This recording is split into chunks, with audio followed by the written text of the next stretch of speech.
Historical. Materialism. Contents. Biographical note. 9a Note on the text. 17 Introduction, the practical importance of the social sciences. 21a. The social sciences and the demands of the struggle of the working class. 21b. The bourgeoisie and the social sciences. 22c. The class character of the social sciences. 23d. Why is proletarian science superior to bourgeois science? 24e. The various social sciences and sociology. 25f. The theory of historical materialism as a Marxian sociology. 27 Chapter 1, Cause and Purpose in the Social Sciences, Causation and Teleology. 29a. The uniformity of phenomena in general and of social phenomena in particular. 29b.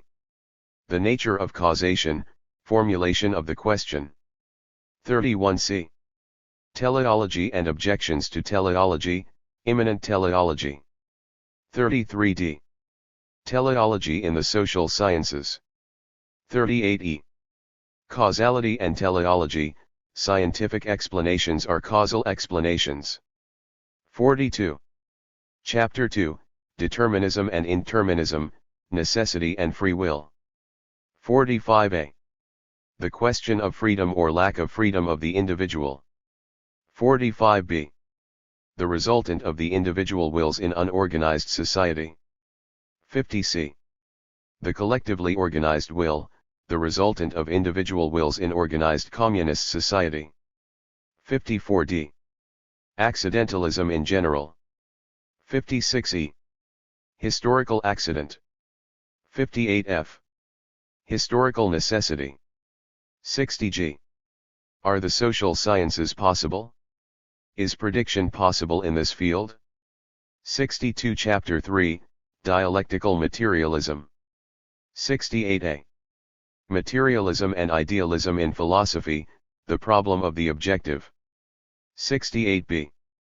The Materialist Attitude in the Social Sciences. 75. See the dynamic point of view and the relation between phenomena. 79d. The historical interpretation of the social sciences. 84e. The use of contradictions in the historical process. 90f. The theory of cataclysmic changes and the theory of revolutionary transformations in the social sciences. 97. Chapter 4, Society. 103a. Concept of aggregates, logical and real aggregates. 103b. Society as a real aggregate or a system. 105c. The character of the social relations. 108d. Society and personality, precedence of society over the individual. 113e. Societies in process of formation. 121 Chapter 5, The equilibrium between society and nature. 126a. Nature as the environment of society. 126b. Relations between society and nature, the process of production and reproduction. 129c.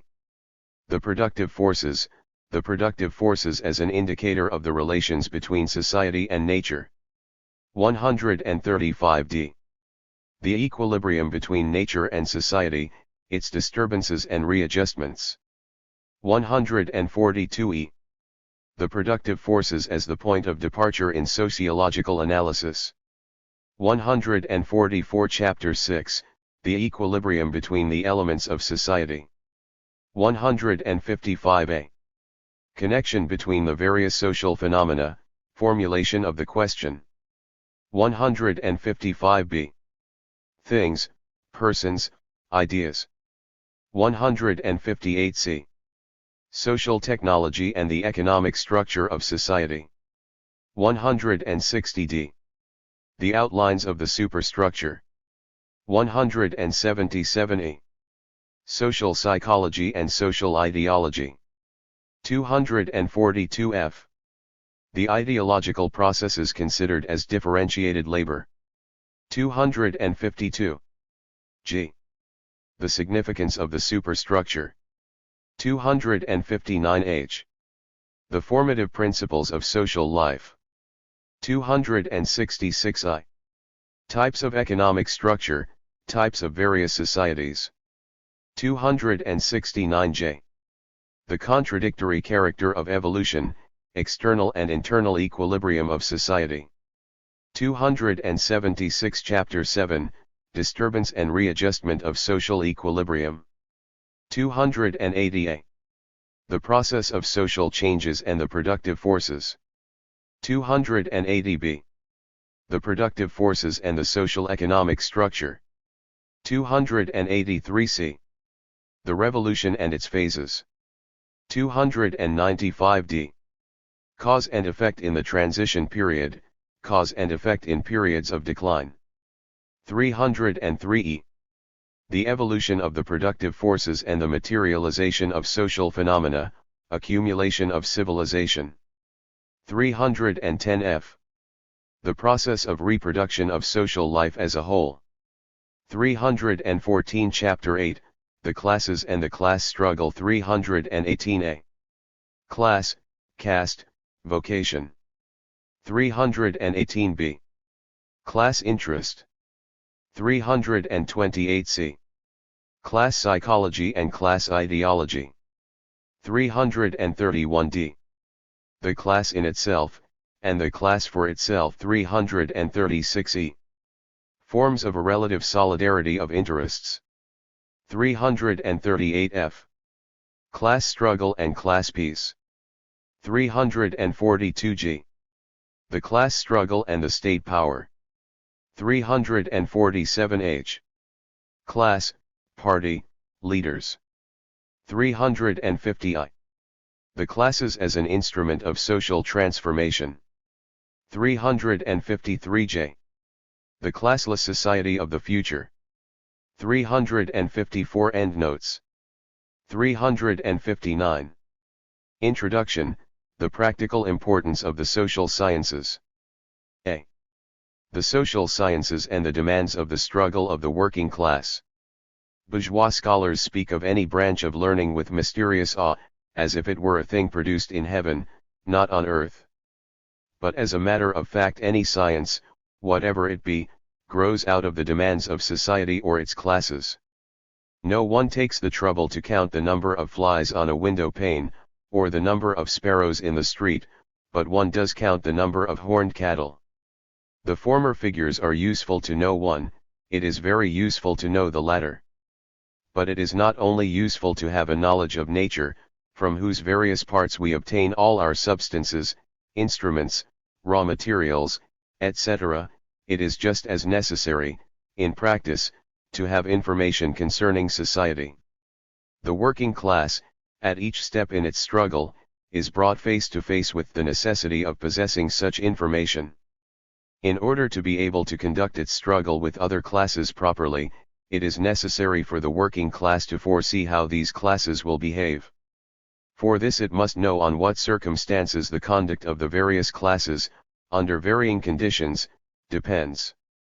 Before the working class obtains power, it is obliged to live under the yoke of capital and to bear in mind constantly, in its struggle for liberation, what will be the behavior of all the given classes. It must know on what this behavior depends, and by what such behavior is determined. This question may be answered only by social science. If the working class has conquered power, it is under the necessity of struggling against the capitalist governments of other countries, as well as against the remnants of counter-revolution at home, and it is also obliged to reckon with the extremely difficult tasks of the organization of production and distribution. What is to be the nature of the economic plan? How is the intelligentsia to be utilized? How are the peasantry and the petty bourgeoisie to be trained to communism? How shall experienced administrators be raised from the ranks of the workers? How shall the broad masses of the working class itself, as yet only slightly class conscious, be reached, etc., etc.? All these questions require a knowledge of society in order to answer them properly, a knowledge of its classes, of their peculiarities, of their behavior in this case or that. They require a knowledge also of political economy and the social currents of thought of the various groups in society. These questions show the need for the social sciences. The practical task of a reconstruction of society may be correctly solved by the application of a scientific policy of the working class, i.e., a policy based on scientific theory. This scientific theory, in the case of the proletarian, is the theory founded by Karl Marx. b. The bourgeoisie and the social sciences. The bourgeoisie also has created its own social sciences, based on its own practical requirements.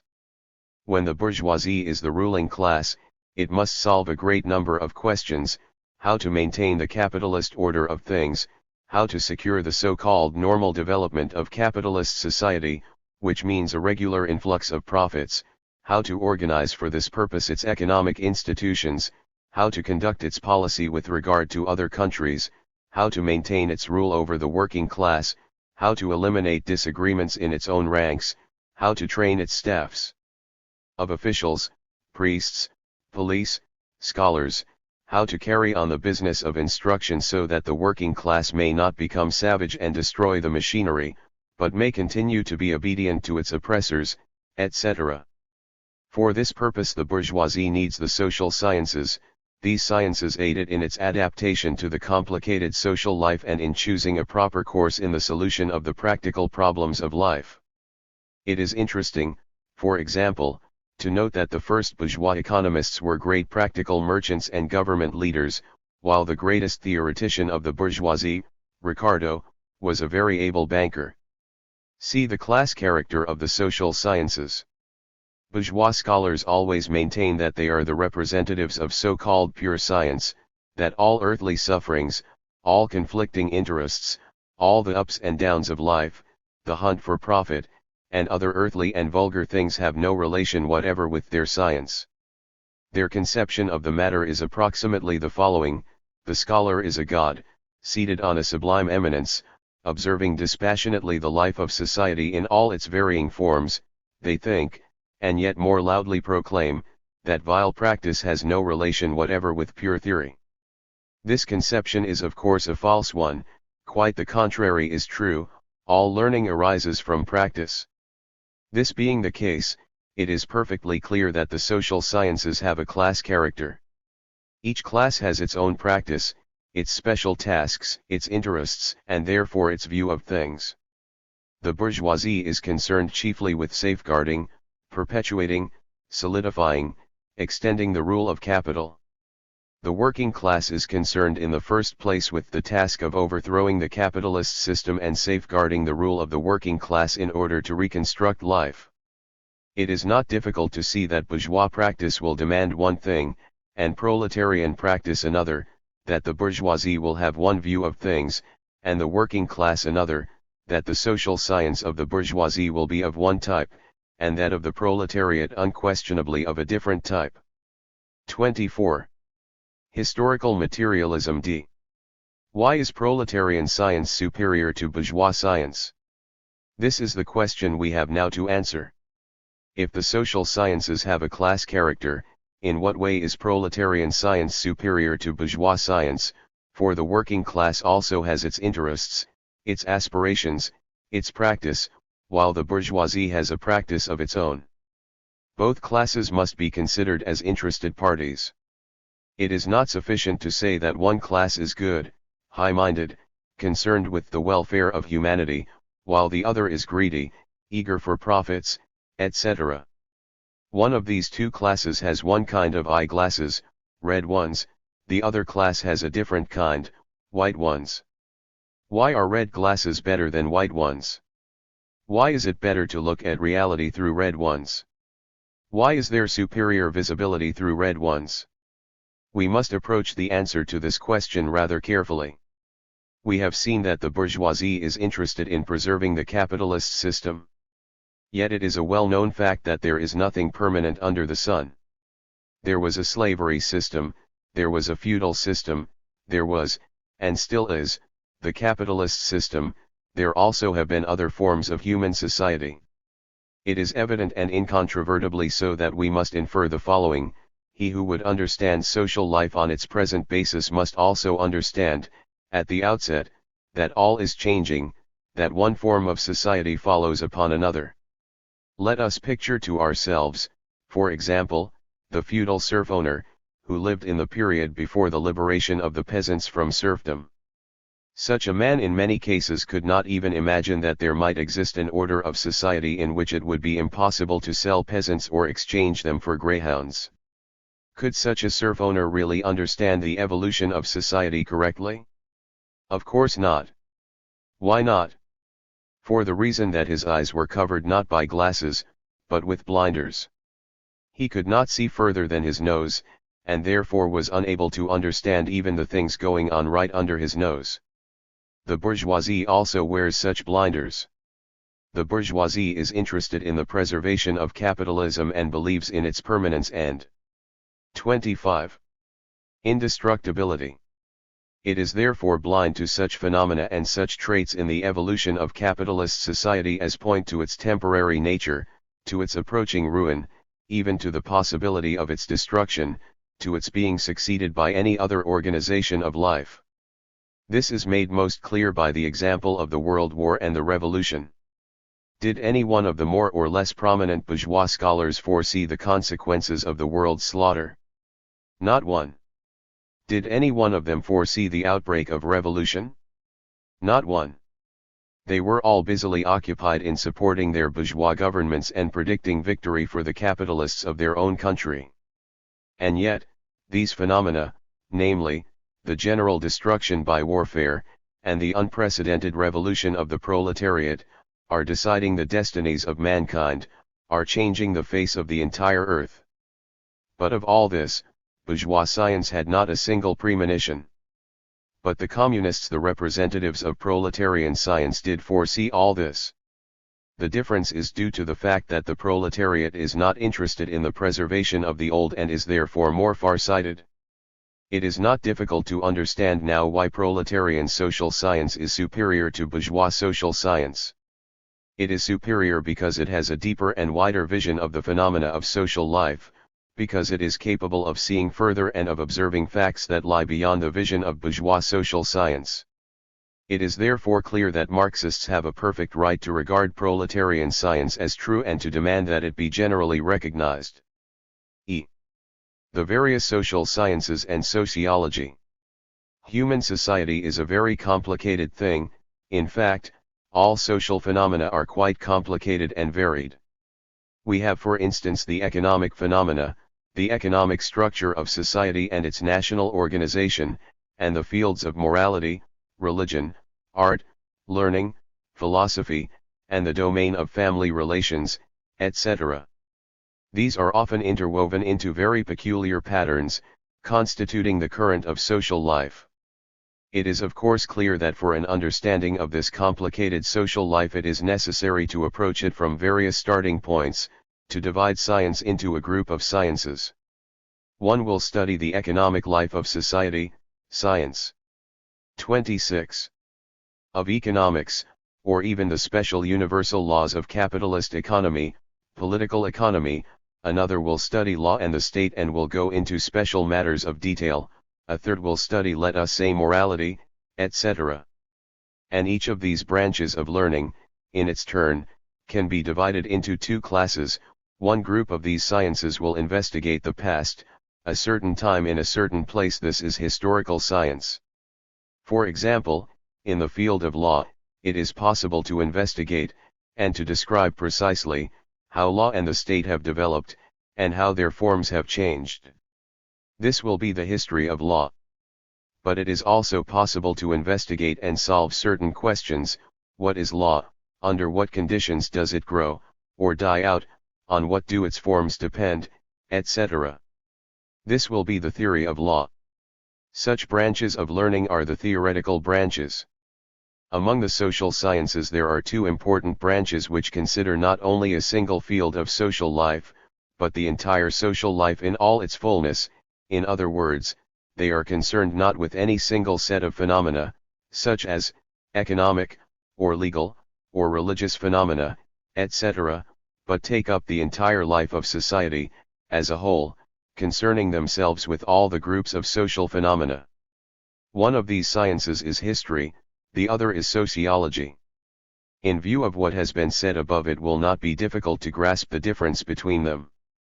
History investigates and describes how the current of social life flowed at a certain time and in a certain place, for example, how economy and law and morality and science, and a great number of other things, developed in Russia, beginning in 1700 and going down to 1800, or, in China, from 2000 BC to 1000 AD, or, in Germany, after the Franco-Prussian War in 1871, or in any other epoch and in any other country or group of countries.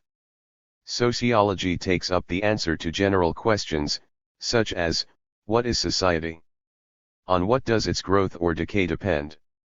What is the relation of the various groups of social phenomena, economic, legal, scientific, etc., with each other? How is their evolution to be explained? What are the historical forms of society? How shall we explain the fact that one such form follows upon another, etc., etc.?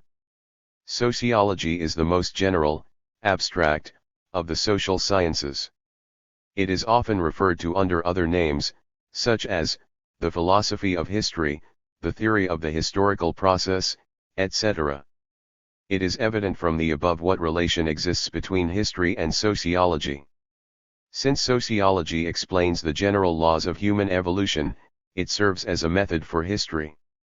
If, for example, sociology establishes the general doctrine that the forms of government depend on the forms of economy, the historian must seek and find, in any given epoch, precisely what are the relations, and must show what is their concrete, specific expression.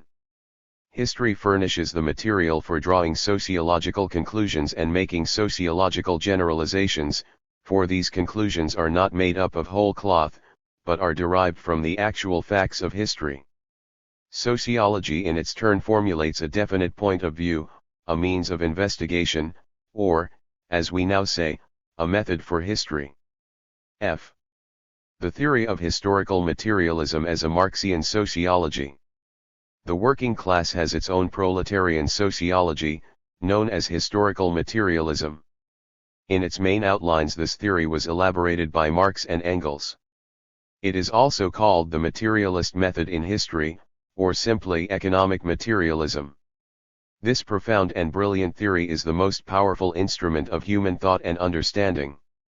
With its aid, the proletariat finds its bearings in the most complicated questions in social life and in the class struggle. With its aid, communists correctly predicted the war and the revolution and the dictatorship of the proletariat, as well as the conduct of the various parties, groups, and classes in the great transformation through which humanity is now passing. This book is devoted to expounding and developing this theory. Some persons imagine that the theory of historical materialism should under no circumstances be considered a Marxian sociology, and that it should not be expounded systematically. They believe that it is only a living method of historical knowledge, that its truths may only be applied in the case of concrete and historical events.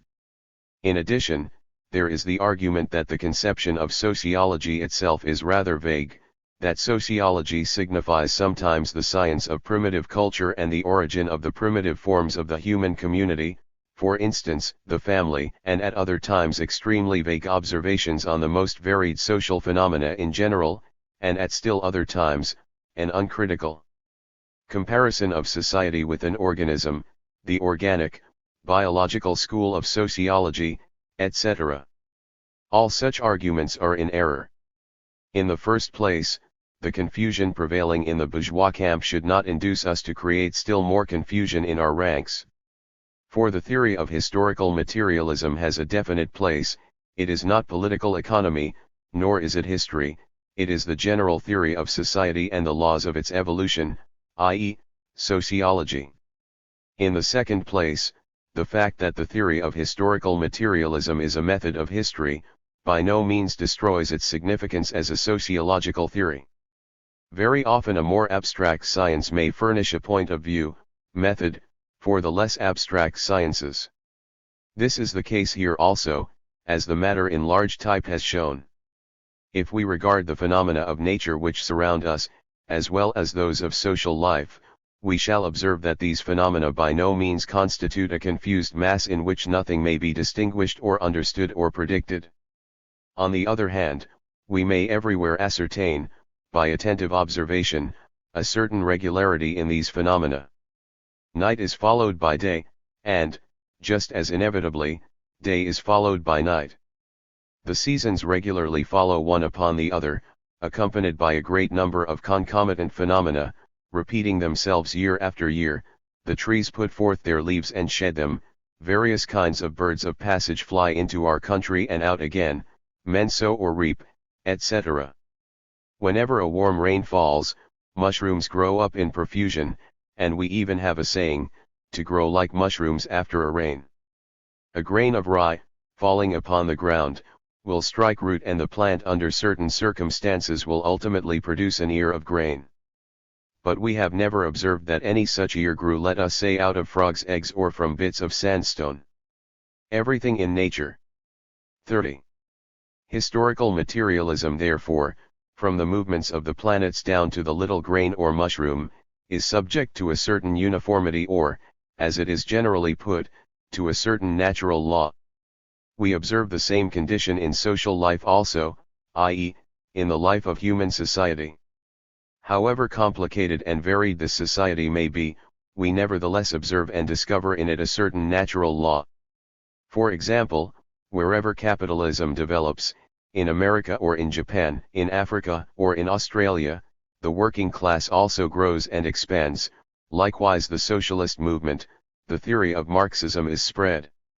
Together with the growth of production there is a growth in mental culture, in the number of persons able to read and write. For example, in capitalist society, crises arise at definite intervals of time, which follow upon industrial booms in as precise a succession as the succession of day and night. The bringing out of any great invention which revolutionizes technology also speedily alters the entire social life. Or, let us take another example. Let us count the number of persons born every year in a certain country. We shall see that in the following year the increase in the population by percentage will be approximately the same. Let us calculate the quantity of beer consumed each year in Bavaria. We shall find that this quantity is more or less constant, increasing with the increase in population. If there were no uniformity, no natural law, it is of course clear that nothing could be predicted, nothing could be done. Day might follow upon night today, and then there might be daylight for a whole year. This year, snow might fall in winter, while next winter oranges might grow. In England, the working class might grow up by the side of capitalism, while in Japan the number of landowners might perhaps increase. Now we bake bread in an oven, but then why not? Perhaps loaves of bread will grow on pine trees instead of cones. As a matter of fact, however, no one has any such thoughts. Everyone well knows that loaves of bread will not grow on pine trees. Everyone has observed that in nature and society there is a definite regularity, a fixed natural law. The determination of this natural law is the first task of science. This causality in nature and society is objective, it exists whether men are aware of it or not. The first step of science is to reveal this causality and free it from the surrounding chaos of phenomena. Marx considered the earmark of scientific knowledge to be its character as a sum of many determinations and relations, as opposed to a chaotic conception. Introduction to a Critique of Political Economy, Chicago, 1913. This character of science of systematizing, coordinating, organizing, etc., is recognized by all. Thus Mach, in Erkenntnis und Irrtum, defines the process of scientific thinking as an adaptation of thoughts to facts and of thoughts to thoughts. Karl Pearson, an English professor, writes, "Not the facts themselves constitute science, but the method of elaborating them. The original method of science is the classification of facts, which does not mean a mere collection of facts, but their systematic connection."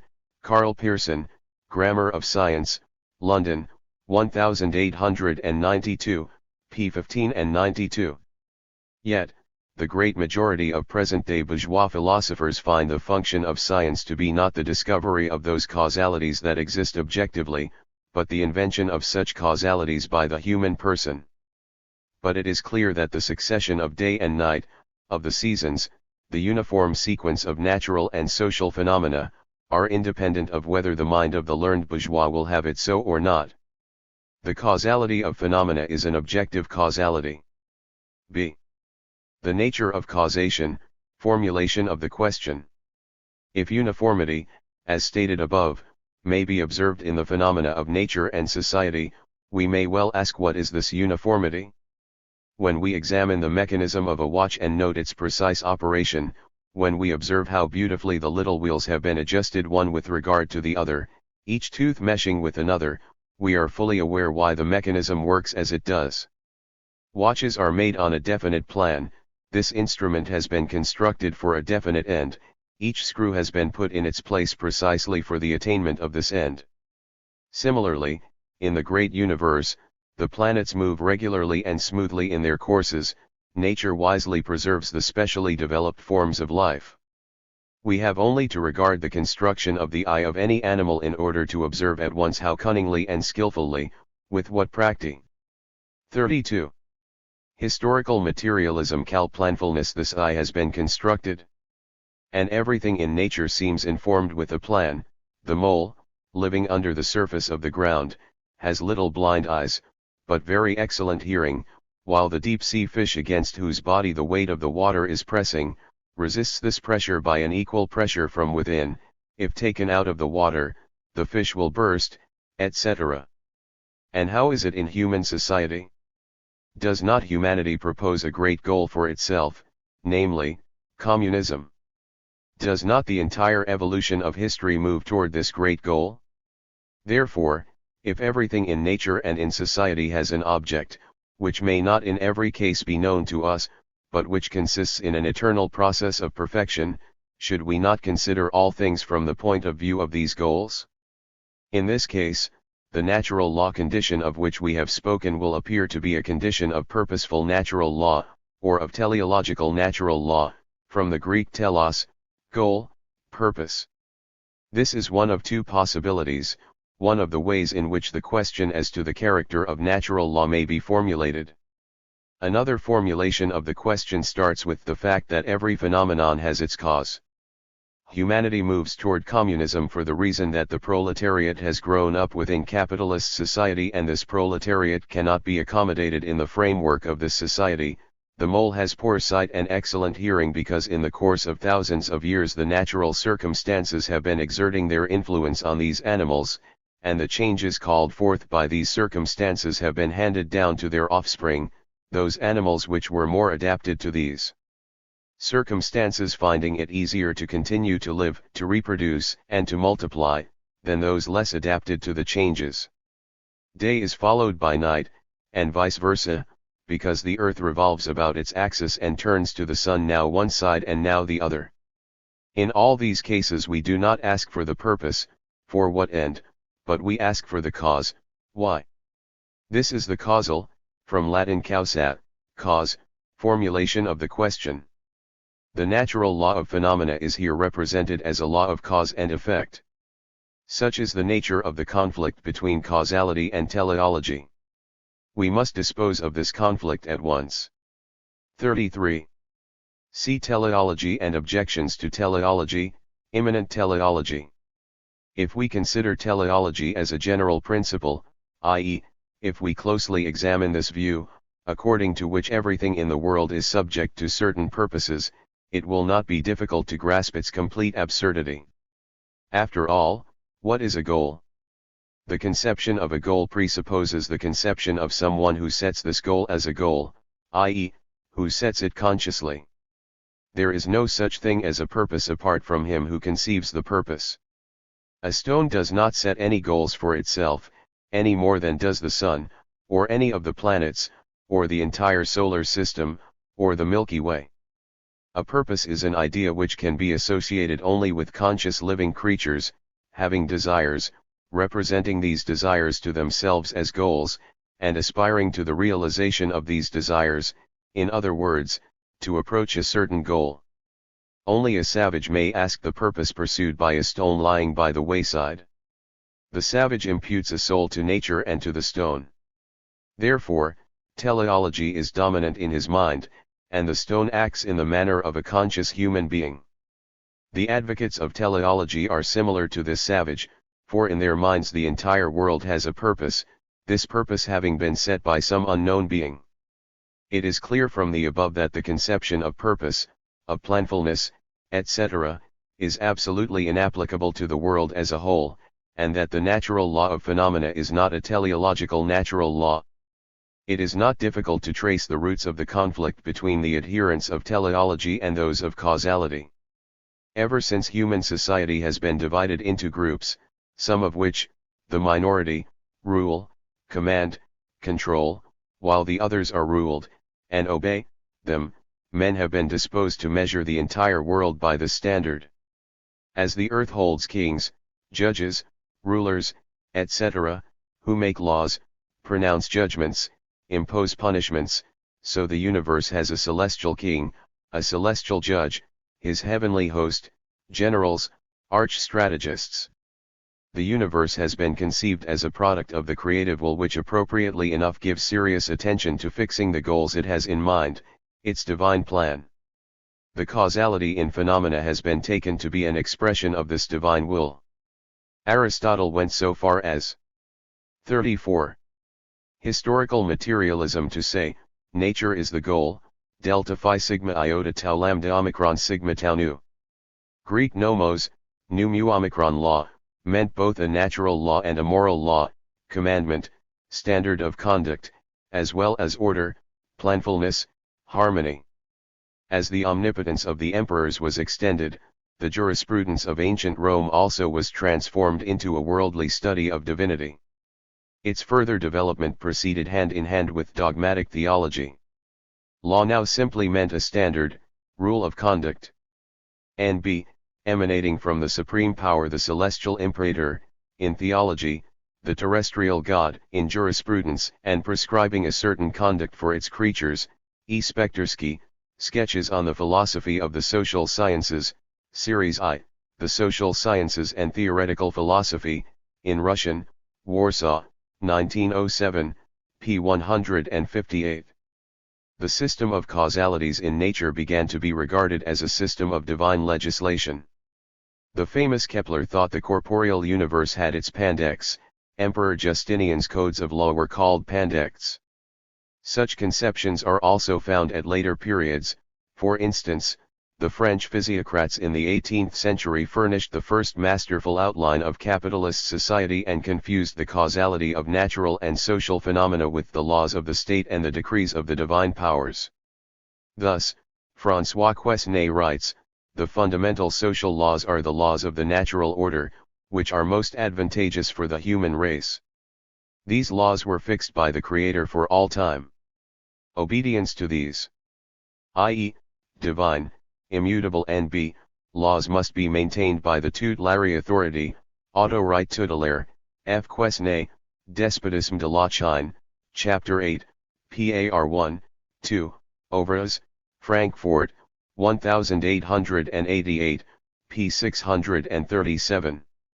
Obviously, the laws of the tutelary authority, i.e., the bourgeois policeman, are here skillfully made to depend on the divine Creator for the support of whom they were created. Numerous other examples might be adduced, all going to show the same thing, namely, that the teleological standpoint is based on religion. In its origin, this standpoint is a crude and barbarous transfer of the earthly relations of slavery and submission, on the one hand, and domination on the other, to the universe as a whole. It fundamentally contradicts a scientific explanation, and is based on faith alone. No matter what fragrant sauce may be served with it, it remains a priestly point of view. But how shall we then explain a number of phenomena in which the purpose is obvious to the naked eye, the planfulness of the construction of certain organs, social progress, the perfection of animal forms, of the human form, etc.?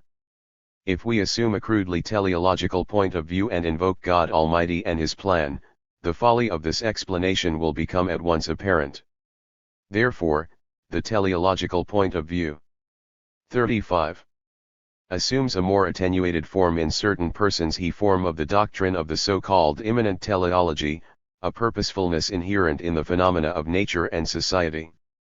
Before investigating this question, it is worthwhile to devote a few words to religious explanations. An intelligent bourgeois economist, Baumbach, gives the following example. Let us assume, he says, that I have set up a theory to explain the universe, according to which it consists of a countless number of little devils, whose writhings and contortions produce all the phenomena in nature. These little devils, I add, are invisible and inaudible, may not be detected by the sense of smell nor seized by their tails. I defy anyone to refute this theory.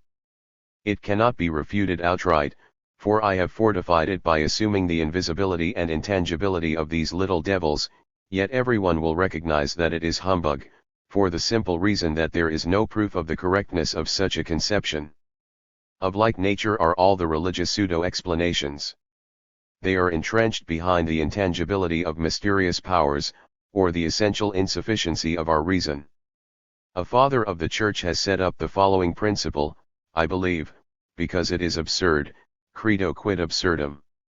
According to the Christian doctrine, God is one, but also three, which contradicts the rudiments of the multiplication table. But it is declared that our weak reason cannot comprehend this mystery. Obviously, the most ridiculous absurdities can be covered by such considerations. This doctrine rejects the idea of a mysterious power, in the crude sense of the word. It speaks only of goals which are constantly being revealed by the course of events, of goals inherent in the very process of evolution. Let us clarify this conception by means of an example. Let us consider a certain type of animal. In the course of time, this type, by reason of a number of causes, alters and adapts itself to nature more and more. Its organs are constantly being perfected, i.e., they are progressing. Or, let us consider human society. No matter how we imagine the future of this society to be, whether this future will be socialism, or any other form of society, is it not apparent that the human type is growing, that man is becoming more cultivated, that he is perfecting himself, and that we, the lords of creation, are advancing on the road of civilization and progress?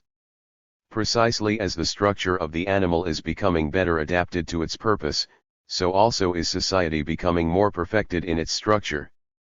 36. Historical materialism, i.e., more adapted to plan. Here the goal, perfection, is revealed in the course of evolution.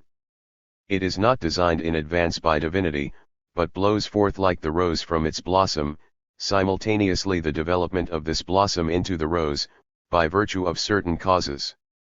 Is this theory a correct one? No, it is not. It is merely a disguised and attenuated form of the teleological fallacy. First, we must oppose the conception of a goal that is set by no one. This would be equivalent to speaking of thoughts without assuming a thinking means, or to speaking of wind in a region in which there is no air, or of moisture in a place where there is no fluid. As a matter of fact, when people speak of purposes that are inherent in something, they are often simultaneously and tacitly assuming the existence of an extremely delicate and inscrutable internal force, to which the setting of the purpose must be assigned. This mysterious force has on the surface but little similarity with the God who is crudely represented as a gray-haired old man with a beard and mustaches, but at bottom the God is again invisibly present, completely enveloped, however, by the most ingenious instruments of thought. We are again dealing with the same teleological theory which we discussed above. Teleology, the doctrine of purpose, leads straight into theology, the doctrine of God. But let us return now to immanent teleology in its pure form. For this purpose it is best to discuss the idea of a general progress, a general perfection, on which the advocates of immanent teleology chiefly lean for their support. Everyone will recognize that it is more difficult to overthrow the teleological point of view in this case, for the divine element is here hidden in the background, as it were. However, it is not difficult to ascertain the facts of the case if we regard the entire process of evolution as a whole, i.e., if we consider not only those forms and types, animals, plants, peoples, inorganic portions of nature, which have survived, but also those which have been destroyed, and those which are being destroyed. Is it true that this much vaunted progress is being accomplished in the case of all the forms? It is not true. There were once mammoths, now there are none. Within our own memories the buffalo has died out, and, in general. 37. We may say that an endless multitude of living types of all kinds have perished forever. With human groups, the tale is the same. Where are now the Incas and the Aztecs, who once lived in America? Where is the Assyro-Babylonian system of society? The Cretan civilization? The ancient Greek? Where is ancient Rome, ruler of the world? All these societies have perished, their existence is a thing of the past. But a few of the countless multitude have survived and perfected themselves. Progress then simply means that, let us say, against 10,000 combinations, which were unfavorable for development, we have one or two combinations that were favorable to development. If we bear in mind only the favorable conditions and the favorable results, everything will of course impress us as being highly planful and marvelous. How wondrously this world is made. But our friends the eminent teleologists do not look on the reverse side of the coin, they do not consider the countless instances of destruction. The whole matter reduces itself to the fact that there are conditions that are favorable and others that are unfavorable for survival, that under favorable conditions we obtain also favorable results, while under unfavorable conditions, which is much more frequently the case, we have unfavorable results. The whole picture at once loses its divinely planful halo, and the teleological fallacy falls of its own weight.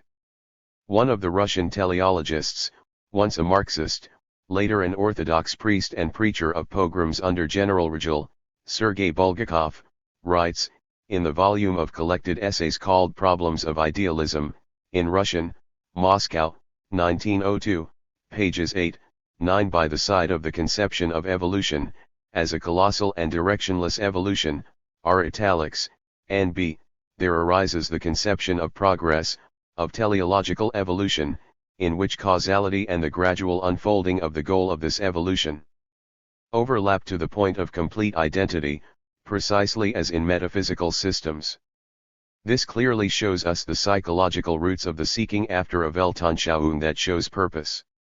The soul of the discontented bourgeois, feeling insecure, longs for consolation. The course of evolution actually operative displeases him because it is not guided by a saving reason, a goal of deliverance. It is so much more pleasant to take a nap after a good meal, and to know that there is one who watches over us. It is unnecessary to point out that the apparently teleological elements in the formulations of Marx and Engels are to be understood merely as a 38. Historical materialism metaphoric, aesthetic mode of expression. When Marx speaks of value as congealed muscle, nerves, etc., only malicious opponents of the workers, like P. Struve, will take this figure of speech literally, and look for real muscles. D. Teleology in the social sciences. When we speak of the teleological point of view in its application to inanimate nature, or to animals aside from man, the incorrectness and folly of this point of view are evident. How can there be a purposeful law of nature, when there is no purpose? But the matter is quite different when we speak of society and of human beings.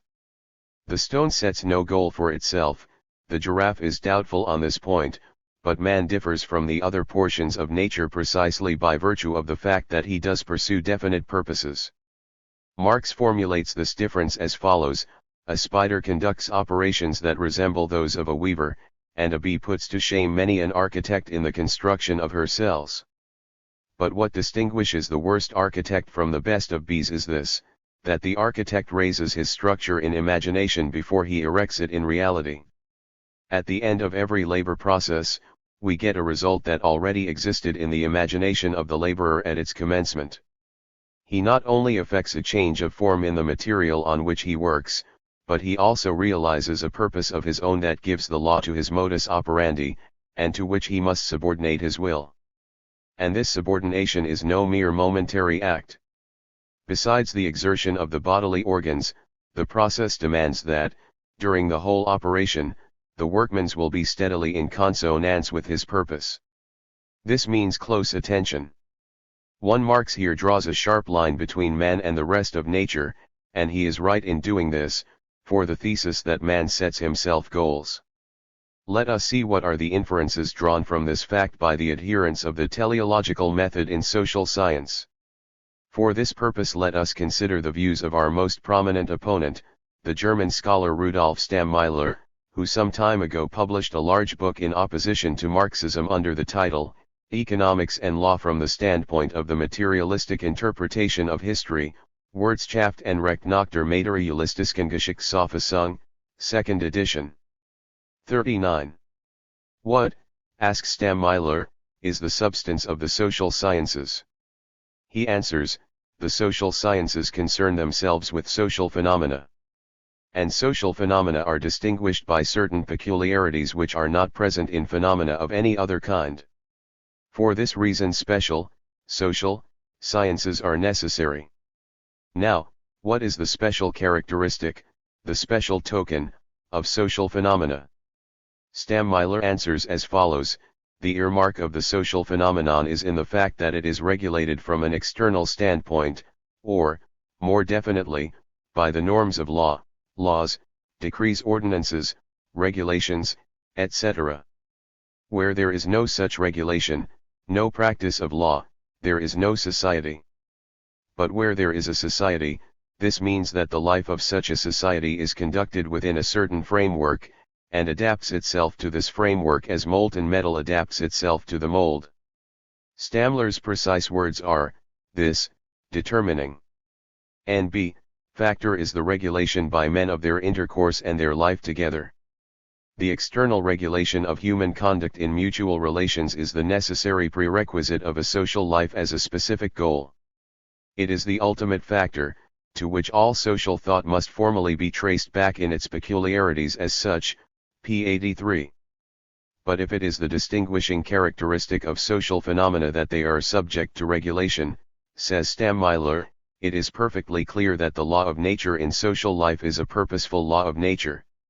As a matter of fact, who regulates, and what is the meaning of regulation? Men regulate, by creating definite norms, rules of conduct, for the attainment of definite purposes, which are also consciously formulated by men. It follows, according to Stammeiler, that there is a tremendous difference between nature and society, between social evolution and evolution in nature. Social life, according to Stammeiler, is something that is directly opposed to nature, to and consequently also between the natural sciences, Naturwissenschaften, and the sciences concerned with society. The social sciences are sciences with a purpose, Zweckwissenschaften. The natural sciences consider all things from the standpoint of cause and effect. Is this point of view a correct one?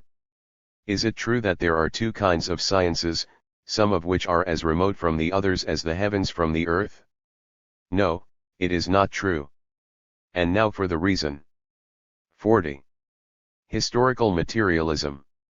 Let us agree for a moment that the fundamental characteristic of society actually is the fact that men consciously regulate their relations with each other by means of law. Would it follow that we may never ask ourselves why people regulate these relations at a certain time and in a certain place in one way, while they order them quite differently in another place and at another time? For example, the bourgeois German Republic in 1919 and 1920 regulated social relations by shooting the workers. The Soviet Proletarian Republic regulates these relations by shooting counter-revolutionary capitalists. The legislation of bourgeois governments pursues the goal of strengthening, extending, perpetuating the rule of capital. The decrees of the proletarian state pursue the goal of overthrowing the rule of capital and safeguarding the rule of labor. Now, if we should wish to understand scientifically, i.e., to explain these phenomena, would it be sufficient simply to say that the purposes are different? Everyone will at once see that this would not be sufficient, for everyone will ask, but why should men in one case set themselves one goal, and in another case a different goal?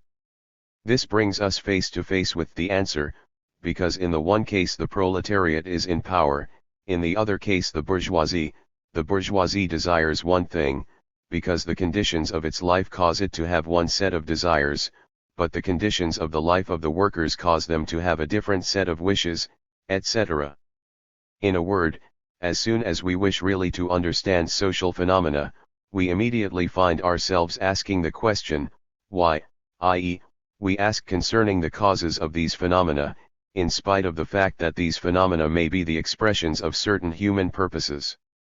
In other words, even if men should regulate everything consciously, and even if everything should be accomplished in society just as these men desire, we should still need an explanation of social phenomena, not teleology, but a consideration of the causes of the phenomena, i.e., the determination of a cause and effect relation, as their law. And for this reason there is no difference at all in this regard between the social sciences and the sciences concerned with nature. If we consider the matter well, it is at once apparent that it could not be otherwise. As a matter of fact, is not man himself, is not any specific. 41. Human society, a portion of nature? Is not the human race a portion of the animal world? Anyone denying this is ignorant of the very rudiments of present-day science. But if man and human society are portions of nature as a whole, it would really be very remarkable to find that this portion is in complete contradiction with the rest of nature. It is not difficult to see that the advocates of teleology here again display the thought of the divine nature of man, i.e., the naive thought already discussed above. We have thus become aware of the complete fallacy of the teleological standpoint, even if we should admit that the basic characteristic of society is its external regulation, law. Even here teleology does not hold water. Besides, in the last analysis, external regulation is not the most fundamental trait of society. Almost all the societies that have existed, to the present day, particularly capitalist society, have been distinguished precisely by the absence of any regulation, by their anarchy. In the great mass of social phenomena, any regulation that positively regulates in the manner desired by the lawgivers, has never played a very decisive part. And how about the future, communist, society? In that society, there will be no external, legal, regulation at all. For the class-conscious population that has been trained in the spirit of workers' solidarity will not be in need of any external pressure. We shall discuss these questions in detail in the following chapter. In other words, even from this point of view Stammler's theory is of no avail, and the sole correct method for a scientific consideration of social phenomena remains that based on the law of cause and effect. Stammler's theory clearly shows the ideology of the capitalist state official, which seeks to perpetuate essentially temporary conditions. State and law are in reality products of class society, whose parts are in constant, sometimes very bitter, struggle with each other. Doubtless the legal standards and the state organization of the ruling class were a condition for the existence of this society. But it is precisely in a classless society that the picture changes completely. We may not therefore regard a relation of historically changeable nature, state, law, as a permanent attribute of all society. Furthermore, Stammler overlooks the following condition. Very frequently it happens that the laws and standards of the state power, whereby the ruling class seeks to attain certain results, in reality by reason of a blind evolution, and the social anarchy lead to entirely different results than those. 42. Historical materialism originally aimed at.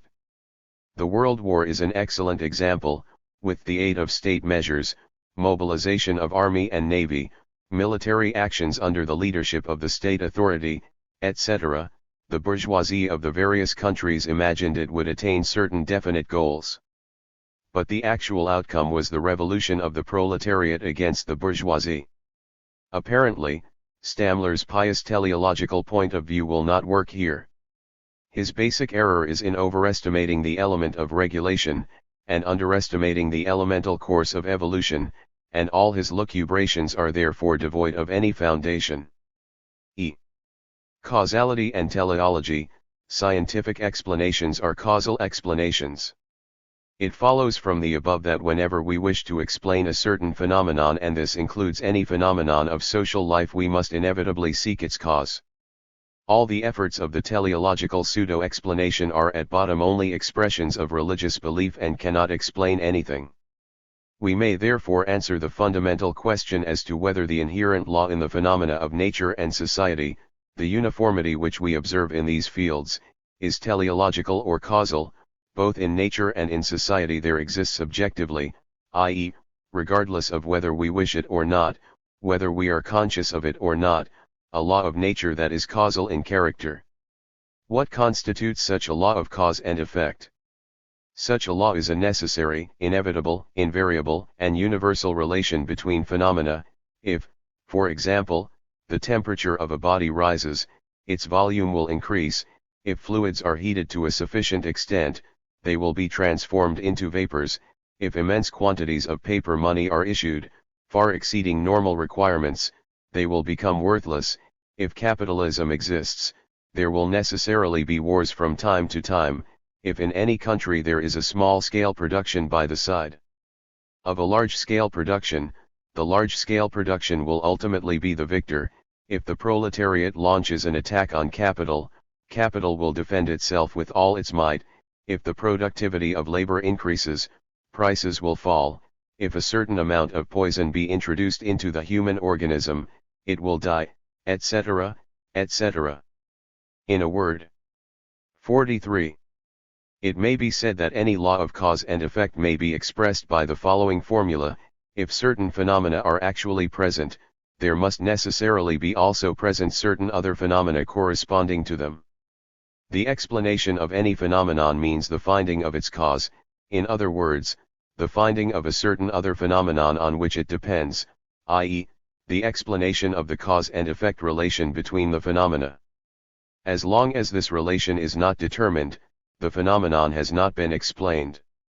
Once this relation has been found, once it has been discovered and verified that this relation is really a constant one, we are dealing with a scientific, causal, explanation. This mode of explanation is the sole explanation that is scientific, both in the phenomena of nature and in those of social life. This method of explanation completely rejects divinity, it completely rejects any use of supernatural forces, any appeal to the time-worn trumpery of the past, and opens up the road for man to obtain a true control both over the forces of nature and his own social forces. Many oppose the conception of causality and law in nature with the argument that, as we have seen, this conception is itself the result of an erroneous assumption of a celestial lawgiver. No doubt that is the origin of the idea, but the idea has left its origin far behind. Language presents many cases of such evolution. When we say, for example, the sun has come up, the sun has gone down, of course we do not believe that the sun has actually come, or gone, as a man comes or goes, on two legs, but that was probably the original conception. Similarly, in the case of the word law, we may say that a law prevails, or applies, which by no means signifies that the two phenomena, cause and effect, involve any third invisible little god, lodged in the cause, reins in hand. The causal relation is merely the constantly observable connection between phenomena. This conception of causality is perfectly in accord with science. 44. Historical materialism. Bibliography. G. Plekhanov, Grundprobleme de Marxismus, translated from the Russian, published by Dietz, Stuttgart. Criticism of our critics, in Russian. Korsak, Society of Law and Society of Labor, in the Russian collection, Sketches of a Realistic Conception of the Universe. Stammeiler, Wirtschaft und Recht. A. Bogdanov, On the Psychology of Society, in Russian. Max Adler, Kausalität und Teleologie im Streit die Wissenschaft. Max Adler, Marxistische Probleme Chapter 7, Zur Erkenntniskritik der Sozialwissenschaften. Friedrich Engels, Anti-Düring.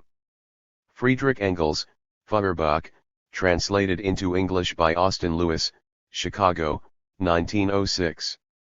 N. Lenin, Materialism and Empirio-Criticism, Russian edition, pages 151 to 167, 187-194, for English translation see Volume 13, Lenin's Collected Works. Problems of Idealism, a collection of essays against Marxism, in Russian. 45. 2. Determinism and Indeterminism, Necessity and Free Will. A. The question of freedom or lack of freedom of the individual. We have seen that in social life as well as in the life of nature there is a certain regularity of law, yet one may have doubts on this point. As a matter of fact, social phenomena are created by persons. Society consists of persons who think, cogitate, feel, pursue purposes, act. One does one thing, another, for example, may do the same thing, a third, another thing, etc. The result of all these actions is a social phenomenon. Without people there would be no society, there would be no social phenomena. If social phenomena follow a uniform law and if they are nevertheless the result of the actions of men, it follows that the actions of each individual also depend on something. It thus follows that man and his will are not free, but bound, being subject also to certain laws. If this were not the case, if each man and his will did not depend on anything, where would we get any regularity in social phenomena? There would be no such thing. This is clear to everyone. If everybody were lame, it follows that the whole of society would be a society of lame persons, there would be nothing with which to form a society of my other kind. 46. Historical materialism. But, on the other hand, what is this question of the dependence of human will? Does not man himself decide what he wishes to do? I decided to drink water, and I am drinking water. I decided then go to the meeting, and I made up my mind to go. On a free evening, my comrades proposed that we go to the Proletkult theater, while others wanted to go to the comedy theater. I decided to go to the Proletkult, I myself decided it. Has not man therefore the freedom of choice? Is he not free in his actions, in his wishes, in his desires, his aspirations? Is he a puppet, a mere chessman moved by forces outside of himself? Does not every man know from his own experience that he may freely resolve, choose, act? This question is called in philosophy the question of freedom or of freedom of the human will. The doctrine which maintains that the human will is free, independent, is called indeterminism, the doctrine of the unconditioned, independent will. The doctrine which maintains that the human will is dependent, conditioned, unfree, is called determinism, the doctrine of the dependence or conditioning of the will. We must therefore decide which of these 2 points of view is the correct one. First of all, let us consider to what the doctrine of indeterminism would lead us if we should pursue it to its logical conclusion. If the human will is free and depends on nothing at all, this would mean that it is without cause. But this being the case, what would be the result? The result would be the good Old Testament religious theory. As a matter of fact, we should then have the following condition: everything in the world is accomplished according to certain laws.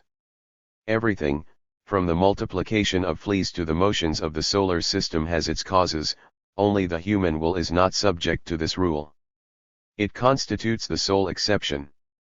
Here man is already no longer a part of nature, he is a sort of God standing above the world.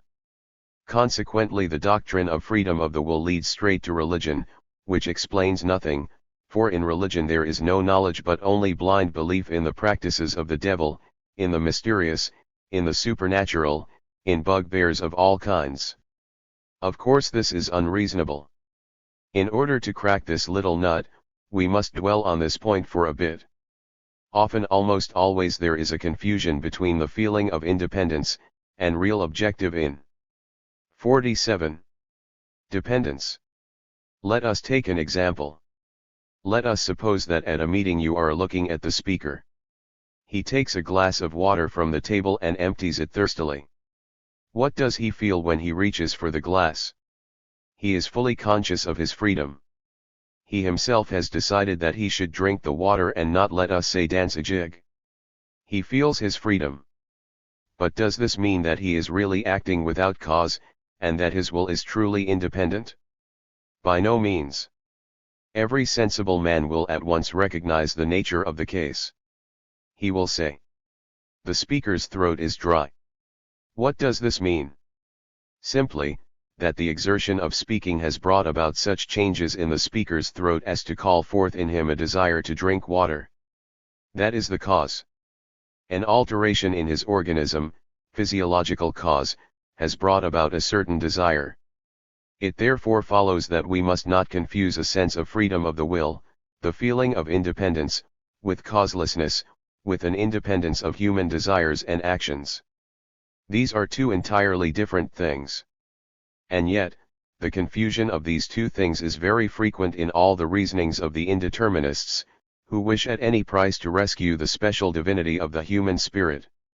One of the greatest philosophers, Baruch Spinoza, 1632–1677, wrote concerning most of these philosophers, "They obviously think of man in nature as of a state within the state, for they believe that man disturbs nature more than he complies with it, and that he has unconditional power over his actions, being determined from within himself and not from elsewhere." Ethics, German translation by Otto Bench, Leipzig, 1919, p. 98. This erroneous conception arises only because men are not yet conscious of the external causes of their own actions. Thus, a child believes it desires milk of its own volition; likewise, the angry boy believes he desires revenge, voluntarily, while the timid man believes he voluntarily desires to flee. Ibid, p. 105. Leibniz, 1646–1716, likewise speaks of men as losing sight of the causes of their actions, causes, fugians, which gives them the illusion of absolute freedom. He mentions the example of the magnetic needle, which, if it were able to think, would surely rejoice, laeteratur, in its constantly pointing to the North Pole. G. Leibniz Opera Omnia, Thomas I, Geneva, 1768, p. 155. The thought was expressed by D. Merezkovsky, before he was attacked by his apocalyptic anti-Bolshevik insanity. 48. Historical materialism. Each drop of rain, if minded as you, descending from on high, a blessing from heaven, would surely have surmised, no aimless power controlleth me, for of my own free will upon the thirsting fields below swiftly I fall. At bottom, people completely contradict in their actions the theory of the freedom of the will. For, if the human will were entirely independent of everything, it would be impossible to act at all, since there would be no possibility of reckoning or of predicting. Let us suppose that a speculator is going to the market. He knows there will be trading and haggling there, that each seller will ask too much, and that the purchasers will attempt to obtain lower prices, etc. But he does not expect that people will be walking about on all fours in the market, like cats, because it is contrary their nature. What does that mean? Simply, that their organism is constituted in a certain way. But do not clowns go about on all fours? Yes, for the reason that their will is determined other conditions, and when the speculator goes to the circus he expects that people will go about on all fours, at the circus, contrary to nature. Why do the buyers wish to buy cheap? For the simple reason that they are buyers. Their position as buyers obliges them to secure cheap goods. Their wish, their will, their action is determined in this direction. But suppose this man is a seller? He will then act in the contrary direction. He will seek to sell as high as possible. It follows, in consequence, that the will is not at all independent, that it is determined by a number of causes, and that persons could not act at all if this were not the case.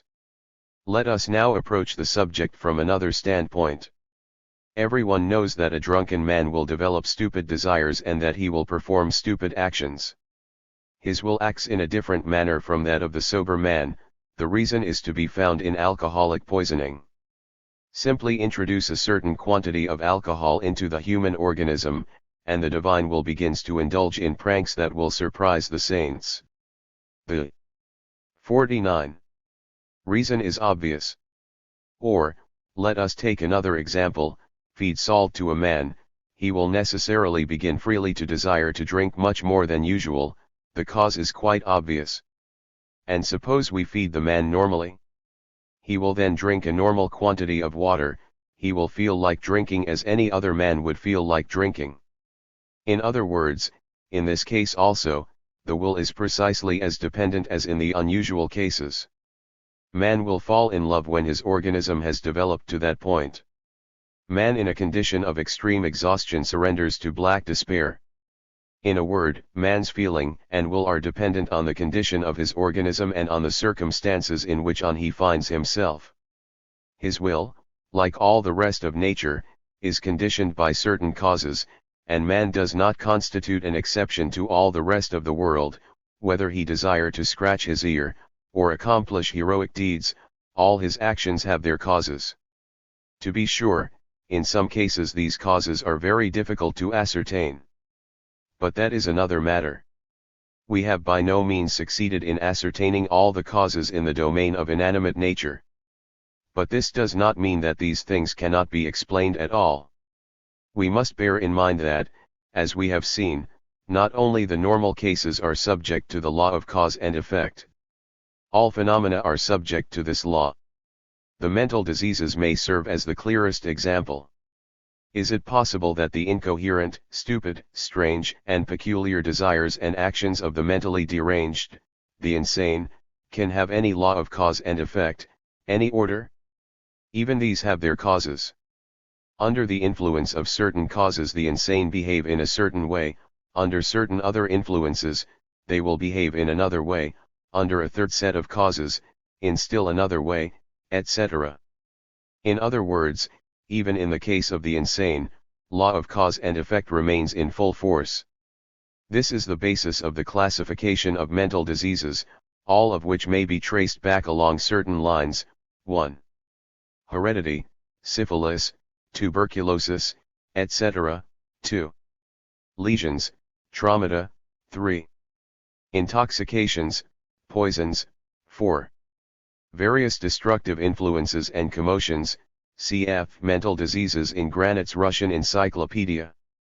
For example, the dementia of dipsomania is described as follows: the patients believe that evil things are planned against them, that all those around them are in a plot, not only neighbors, but even domestic animals and inanimate objects, etc.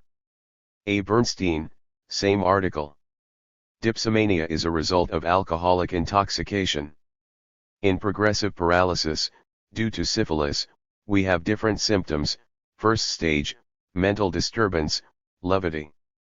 50. Historical materialism course actions, credulity.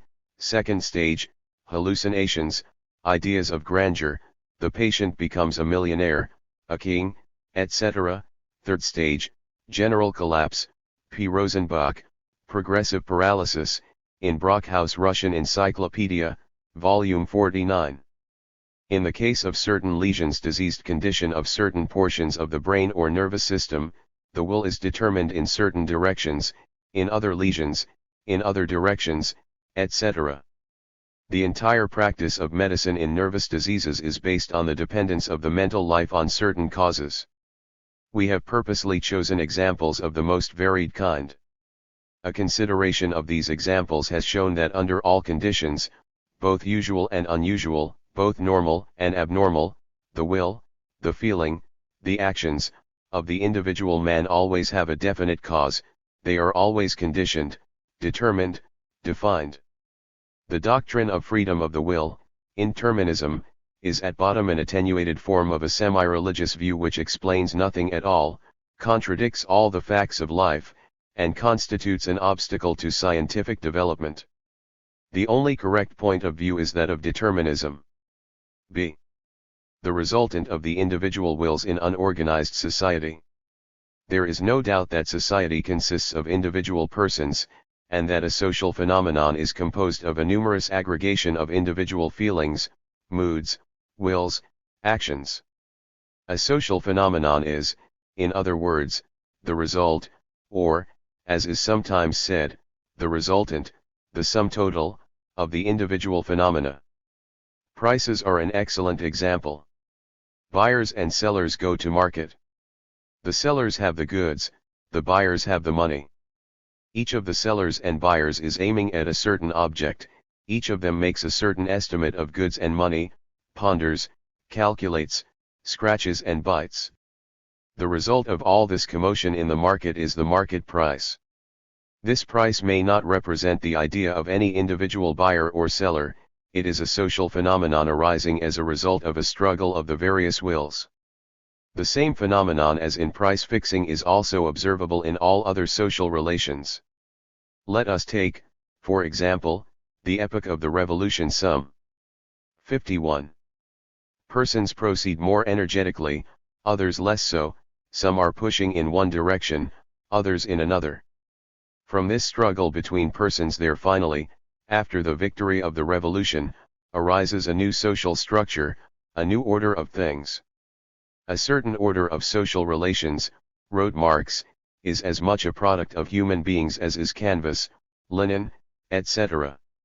Karl Marx, The Poverty of Philosophy, French edition, Jard and Breyer, 1908, pg 155. We may consider in this connection two different cases, each of which has peculiarities of its own.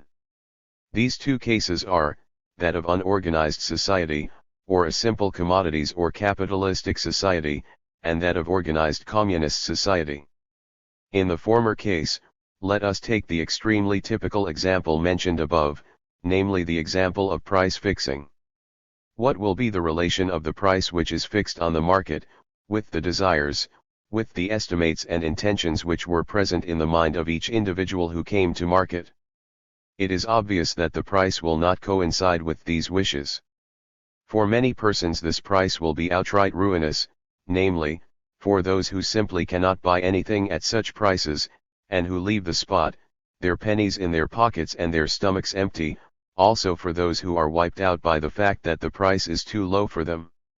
Everyone knows that a great number of tradesmen, petty merchants and petty peasants are destroyed by the fact that the great factory owners flood the market with their cheap wares, which ruin the petty trader, unable to maintain the struggle, unable to meet prices at the low points to which they may go, when depressed under the weight of the great mass of goods thrown on the market by the great capitalists. We mentioned above another characteristic example, the example of the imperialist war, in which many capitalists in the various countries desired to make seizures, with great resulting impoverishment. From this impoverishment was born the revolution against the capitalists, although, of course, these capitalists had not desired such a revolution at all. What does this mean? It means that an unorganized society, where there is no planful production, where classes are fighting each other, where nothing is done according to plan, but in an elemental natural 52. Historical materialism manner, the result obtained, social phenomenon, does not coincide with the wishes of many persons. Or, as Marx and Engels frequently said, social phenomena are independent of the consciousness, the feeling, and the will of individuals. This independence of the will of persons consists not in the fact that the events of social life proceed outside of the persons concerned, but in the fact that in unorganized society, in chaotic, elemental evolution, the social product of this will, or wills, does not coincide with the objects that are proposed by many persons, but sometimes is in direct contradiction with these objects. A man wishing to make profit finds himself ruined. A great many objections against Marxism are based on the misunderstanding of the phrase independence of the will, as used by Marx and Engels. A few lines from Engels will be in place here. Nothing appears without an intentional purpose, without an end desired. That which is willed but rarely happens. In the majority of cases the desired ends cross and interfere with each other. So, the innumerable conflicts of individual wills and individual agents in the realm of history reach a conclusion which is on the whole analogous to that in the realm of nature, which is without definite purpose. The ends of the actions are intended, but the results which follow from the actions are not intended, or insofar as they appear to correspond with the end desired, in their final results are quite different from the conclusion wished. Feuerbach, translated by Austin Lewis, Chicago 1906, pages 104, 105. Men make their own history, in that each follows his own desired ends independent of results, and the results of these many wills acting in different directions and their manifold effects upon the world constitute history. But, we have seen in history that the results of many individual wills produce effects, for the most part quite other than what is wished often, in fact, the very opposite. Feuerbach, pages 105, 106. From the above it follows that in unorganized society, as well as in any other society, events are accomplished not outside of the will of the individuals, but through this will. In this case the individual man is subject to an unconscious natural process which is the product of the individual wills. Let us now turn our attention to another circumstance. Once a certain social result of the individual wills has been obtained, this social result 53. Determines the conduct of the individual. We must emphasize this point, for it is very important. Let us begin with the example that has already been mentioned twice, namely, that of price fixing. Let us assume that a pound of carrots costs so much on the market. It is obvious that both the new purchasers and the new sellers already have had this price in mind in advance, that they have already been approximately assuming this price in their reckonings. In other words, the social phenomenon, price, has a determining influence on the individual phenomena, offers and demands. The same thing takes place in all the other phases of life. The incipient painter bases his activity on all the preceding evolution of his art and on the social feelings and social tendencies with which he is surrounded. On what are the actions of the statesman based? On the circumstances under which he acts. He may desire either to strengthen a certain order or destroy it.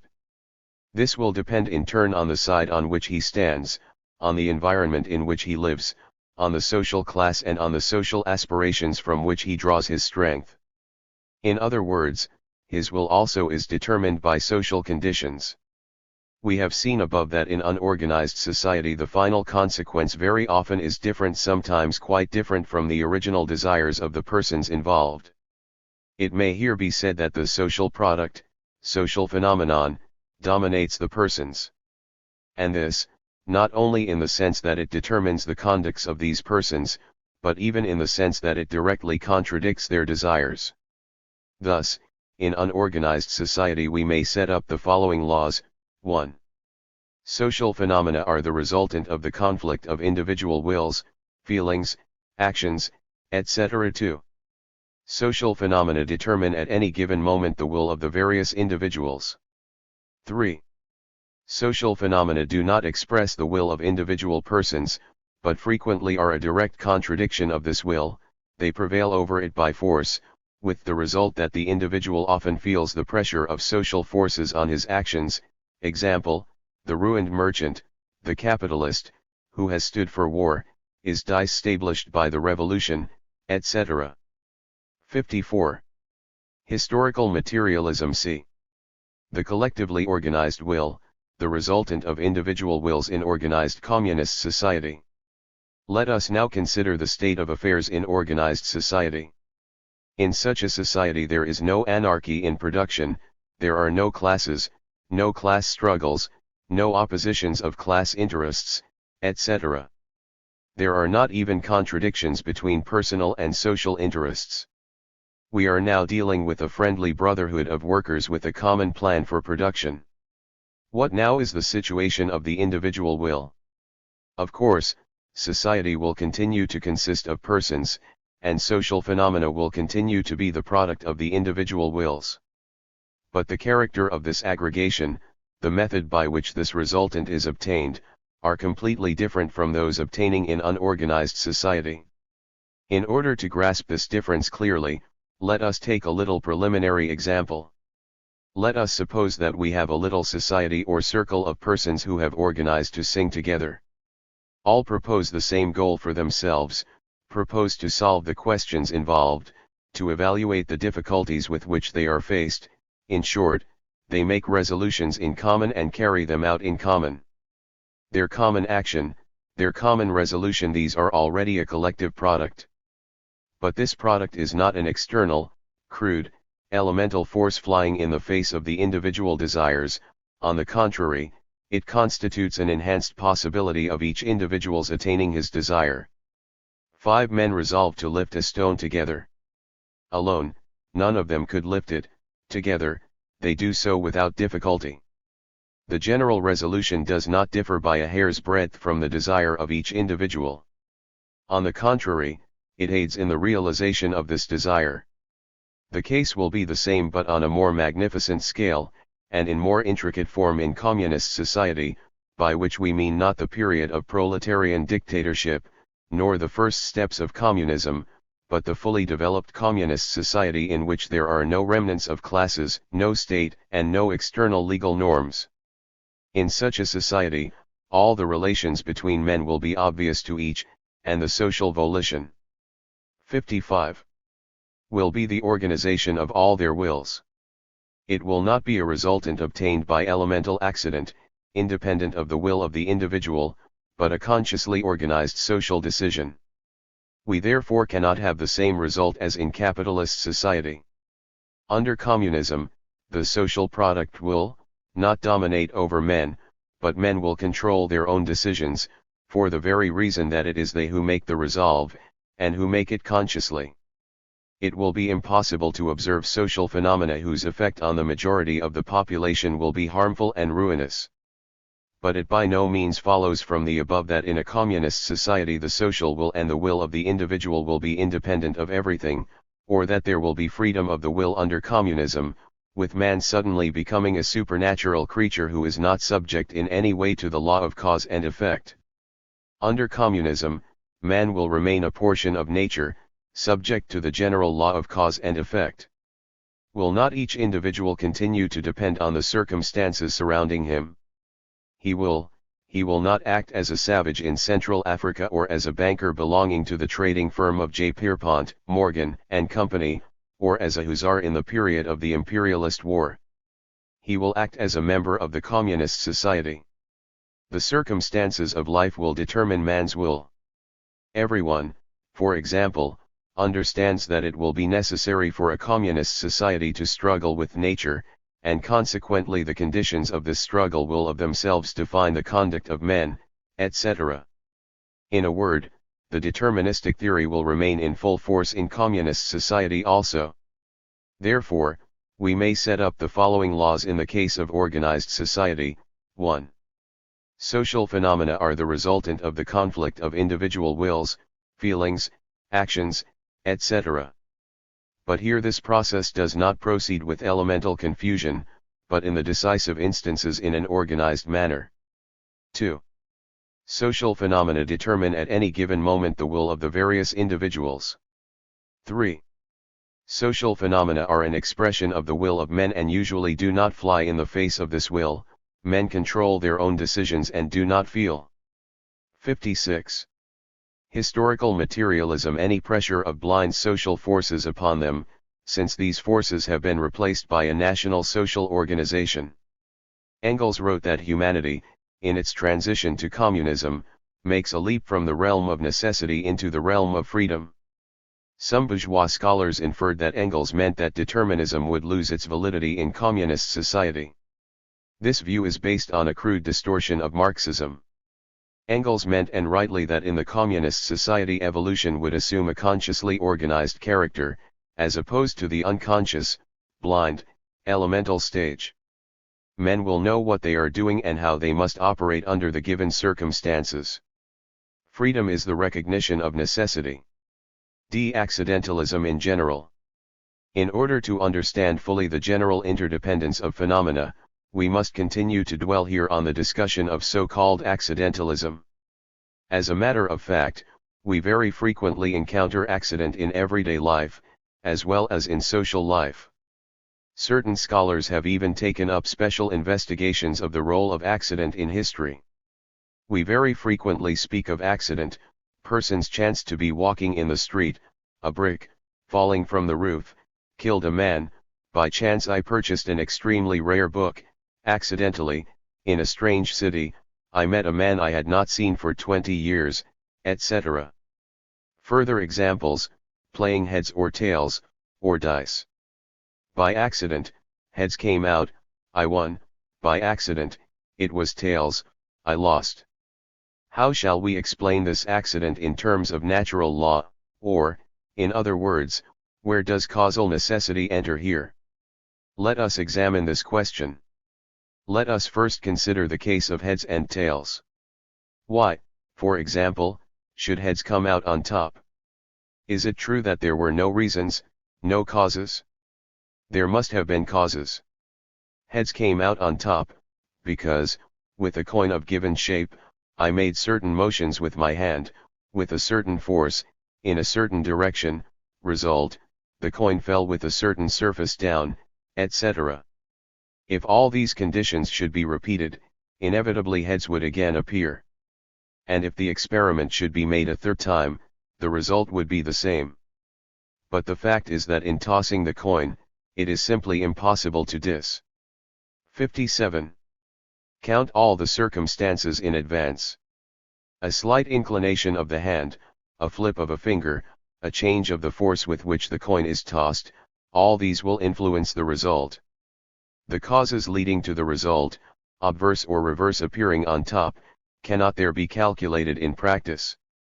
They exist, but we cannot reckon with them, because we do not know them. In this case we term our ignorance accident. Let us now take another example, my accidental meeting with an acquaintance whom I had not seen for 20 years. It is not difficult to see that there are causes for this meeting. Impelled by certain causes I left at a certain time and went by a certain route a certain speed. Impelled by another set of causes, my acquaintance at a certain time began his journey on a certain road, with a certain speed. It is quite evident that the combined action of all these causes necessarily brought about our meeting. Why should this meeting appear accidental to me? Why should it seem me that no causal necessity was present? For the very simple that I am ignorant of the causes governing my friends, that I am ignorant even of the fact that he is living in the same city, and consequently am unable to foresee our meeting.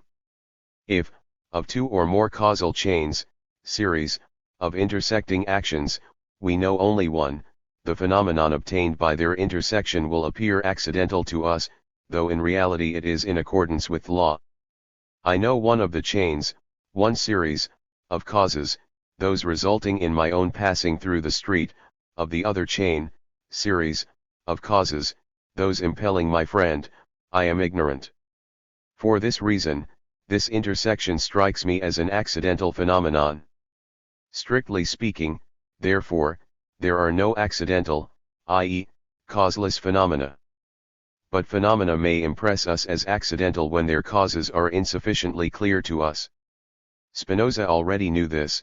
He states that a thing is called accidental merely through lack of inner understanding because the series of causes is concealed from us. Ethics, translation by Bench, Leipzig, 1919, p. 30. John Stuart Mill, in his System of Logic, Book 3, Chapter 17, par 2, after making a correct analysis, writes as follows: it is incorrect, then, to say that any phenomenon is produced by chance, but we may say that two or more phenomena are conjoined by chance, that they coexist or succeed one another only by chance, meaning that they are in no way related through. 58.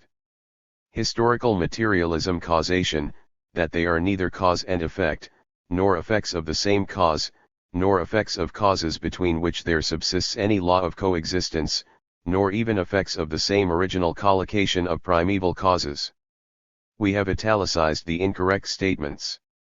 The fact is, in the example of my meeting a friend, that I did not leave my house because my friend had gone away, and my friend did not set out because I had gone away. But if there is given a certain distribution of causes, i.e., if we assume as given that I went away at a certain time, on a given path, with given speed, and if we assume the same details to be given in the case of my friend, we are in possession of the causes of our meeting, there is as little of accident and independence in this distribution of causes as in the case of eclipses of the sun or moon, which are determined by a certain situation, meeting, of celestial bodies. Historical accident. After what has been said above, the question of so-called historical accident is a relatively simple matter. If at bottom all things proceed in accordance with law, and if there is nothing that is accidental causeless, it is clear there can be no such thing as accident in history. Each historical event, however accidental it may appear, is absolutely and completely conditioned by certain causes. Historical accidentalism also simply means the intersection of certain causal series of which only one series is known. Sometimes, however, the term historical accident is used in another sense. For instance, when we say that the imperialist war was a necessary result of the evolution of world capitalism, we are also in the habit of adding that the murder of the Austrian Archduke was an accidental phenomenon, but here accident is something different. When we speak of the necessity, causal necessity, inevitability, of the imperialist war, we infer this inevitability from the immense power of certain causes in the evolution of society, causes leading to war. Similarly, the war in its turn is also an event of immense importance, an event exerting a decisive influence on the further destinies of society. Therefore, the expression historical accident as used here, signifies a circumstance that does not play an important part in the chain of social events. Even if this accident had not come to pass, the subsequent evolution would have been 59. Altered so little as not to be essentially changed in any way. In the given case, the war would have come if the Archduke had not been killed, for the crux of the matter was not in this slaying, but in the sharpening of the between the imperialist powers, growing fiercer day by day with the evolution of capitalist society. May we say that such accidental phenomena play no part at all in social life, that they have no effect on the destinies of society, that they are equivalent to zero? A truly correct answer could deny the importance even of accidental events, for each event, insignificant though it may be, actually has an influence on all of subsequent history. The important point is the magnitude of the effect of such an event on the evolution of the future. When we speak of phenomena that are accidental in the sense above indicated, their practical influence is unimportant, insignificant, infinitely small. This influence may be infinitesimal, but it is not zero. We shall understand this if we consider the combined aggregate action of such accidental facts. For example, let us consider the fixing of prices. The market price is fixed by the conflict of a great mass of guesses on the part of buyers and sellers. If we consider a single case, a single price estimate, the meeting of a single buyer and a single seller, such an instance may be considered accidental. Merchant John Brown fleeces old man Smith. This act, from the point of view of the market price, i.e., of a social phenomenon, the resultant of a multitude of meetings between various estimates, accidental. What does it matter what happened to John Brown in any given case? What we want is the final result, the social phenomenon, the typical fact in the matter. We often hear such statements, and they are quite reasonable. For the individual case is of negligible importance. But just combine a great number of such accidents, and you will at once see that their accidental nature begins to disappear. The function and significance of many actions, their combined action, is at once felt in the sequel. So the individual cases are by no means zero quantities, for zero, however frequently multiplied, will never give more than zero. We therefore observe that, strictly speaking, there is no such thing as an accidental phenomenon in the historical evolution of society. The 60. Historical materialism fact that Karl Koski could not sleep one night because he was dreaming of the terrors of the Bolshevik Revolution, the fact that the Austrian Archduke was killed shortly before the war, the fact that England was pursuing a colonial policy, the fact that the World War was brought about, in a word, all events, from the most petty and insignificant to the most epoch-making events of our times, are equally not accidental, are equally conditioned by causes, i.e., are equally the result of causal necessity. F.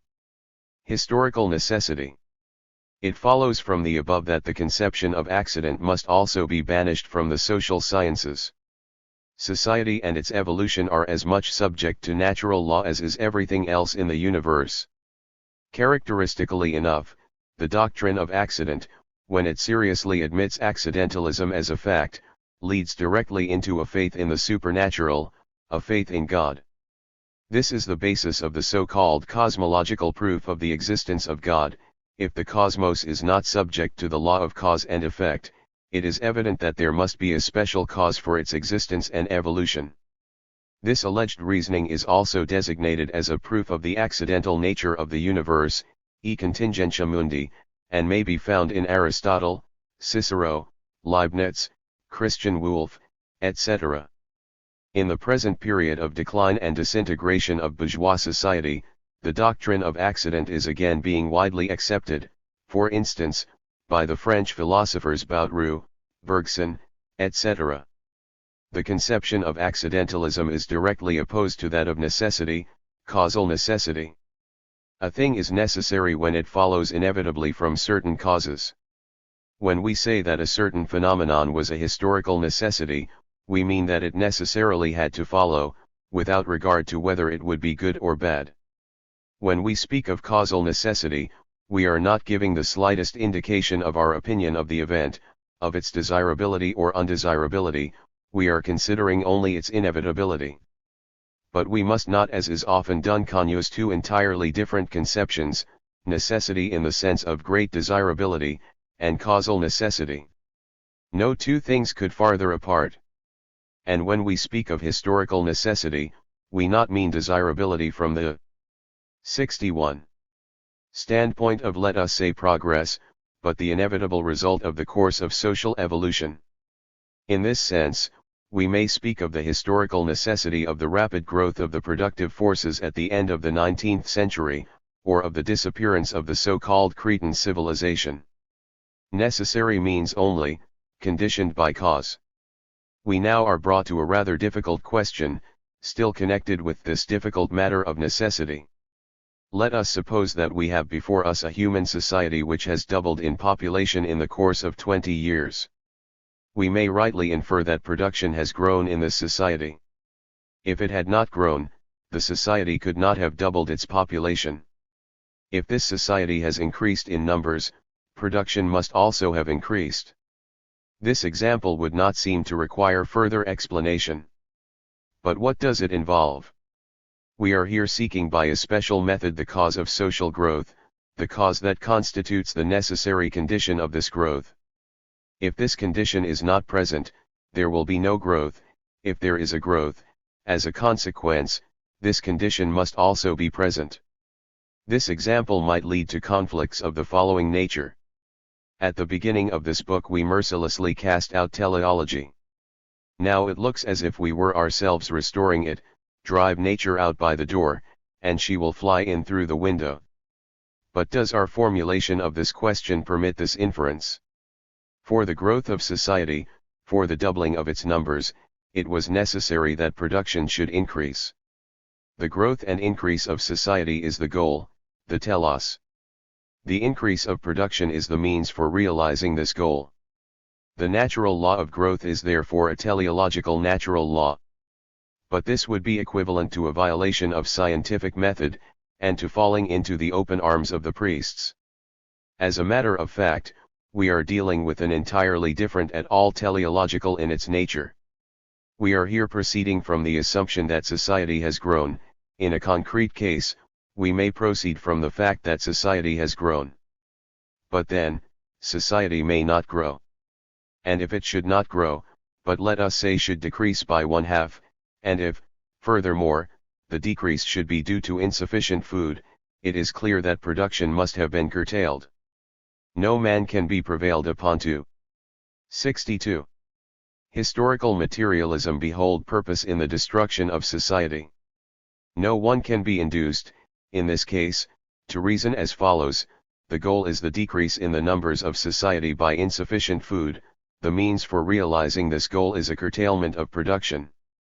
Here we cannot see teleology at all. We are simply seeking the condition, cause, leading to the result, effect.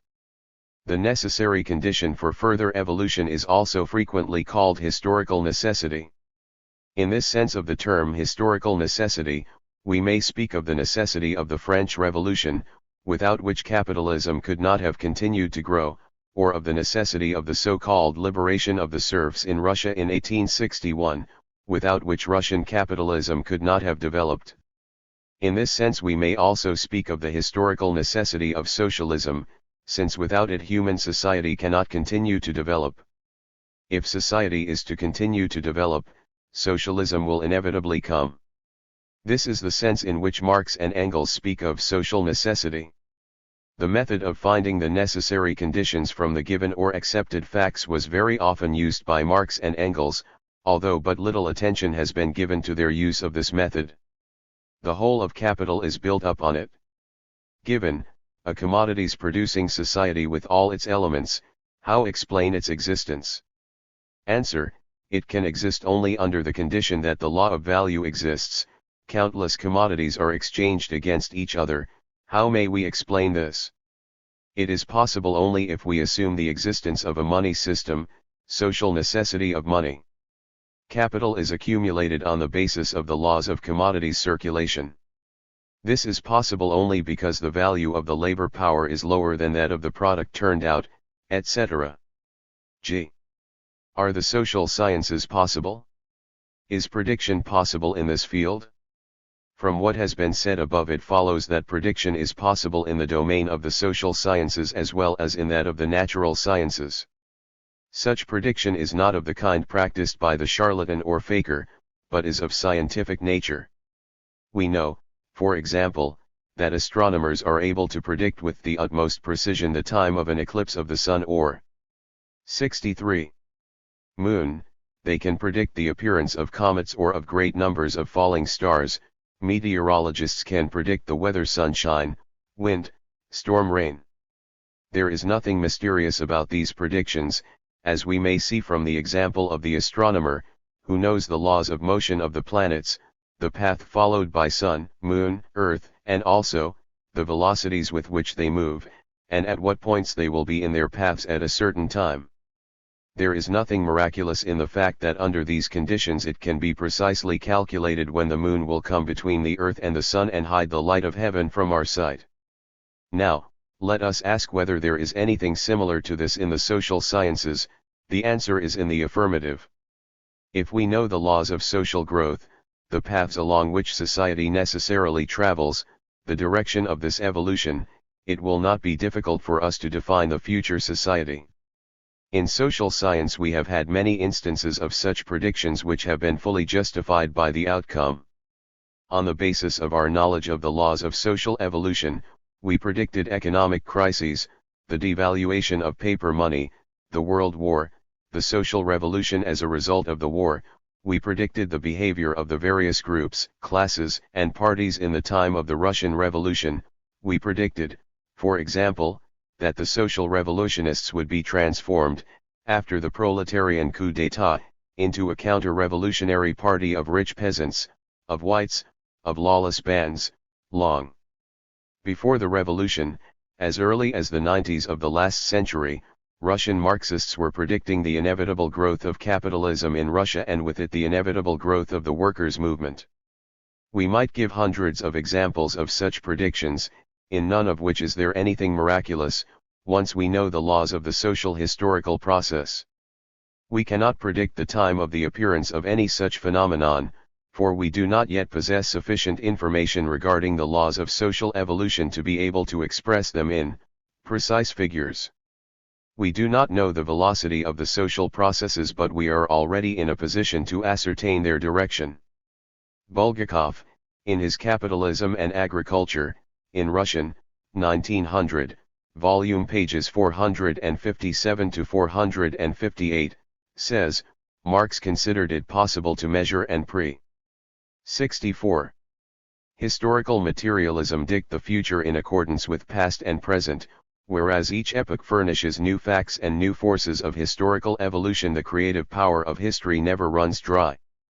Therefore, Any prognosis with regard to the future, which is based on the results of the present, must necessarily be in error. The veil of the future is impenetrable. The same author, in his Philosophy of Economy, in Russian, Moscow, 1972, p. 272. But even much more modest predictions may be admitted, in the case of social science, only with a grain of salt. The tendencies of evolution determined by science and favorable to socialism, have very little in common with the laws of natural science, that Marx takes them to be. They are merely empirical, they have an entirely different logical nature from that of the laws of mechanics. These quotations from Professor Bulgakov will serve as a very characteristic example of the refutation of Marxism. Needless to say, they will not hold water. Bulgakov thinks that the laws of capitalist evolution, for example, are empirical laws. Empirical is the term given to such causal relations as have not yet been unraveled. For instance, it has been observed that more boys are born than girls, but the reasons for the phenomenon are unknown.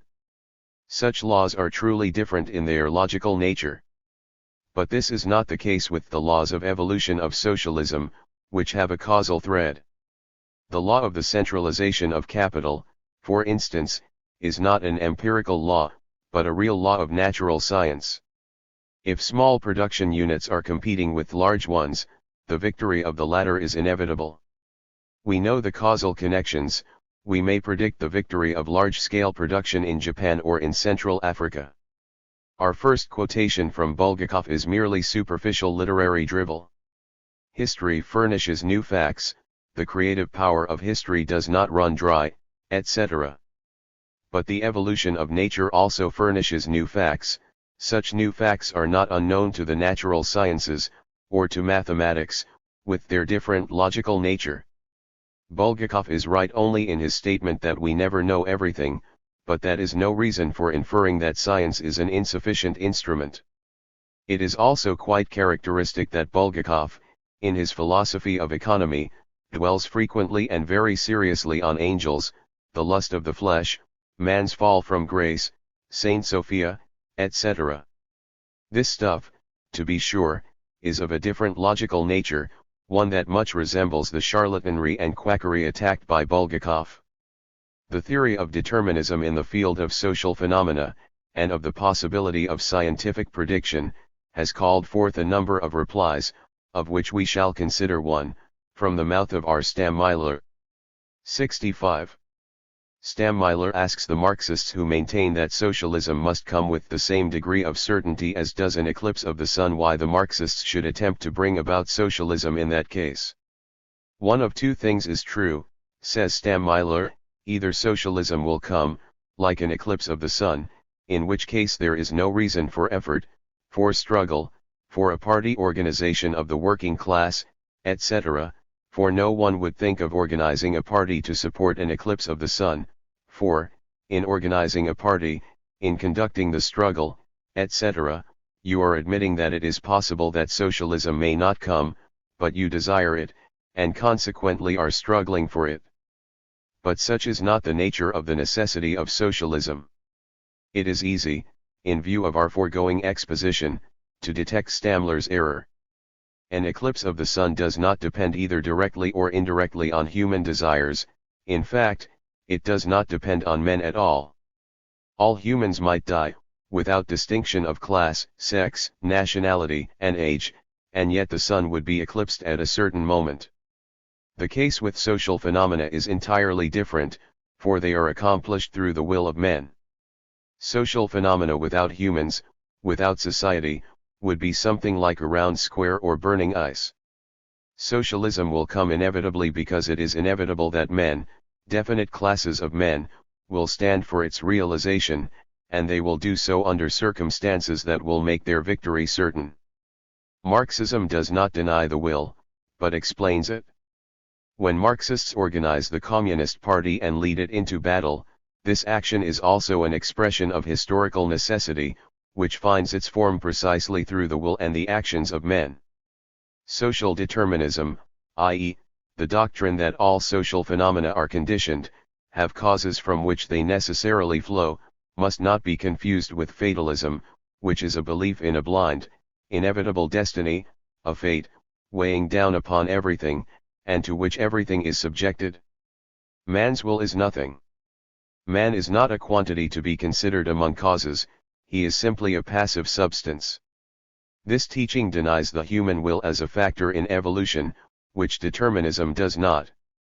This fate is often embodied in godlike creatures, as the Moira of the ancient Greeks, the Parsi of the Romans, in a number of fathers of 66.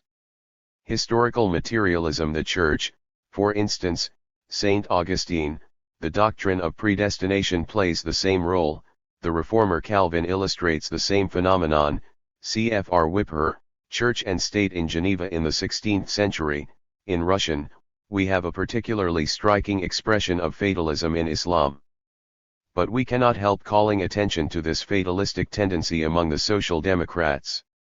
Precisely in that section of the social democracy which has allied itself with the bourgeoisie, Marxism has degenerated into a fatalistic notion.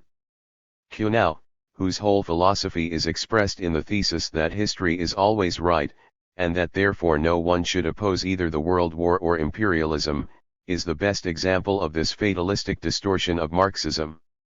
This distorted view would represent any communist uprising of the workers as a senseless effort to violate the laws of historical evolution from without, and not as an outcome of historical necessity. 67. Bibliography.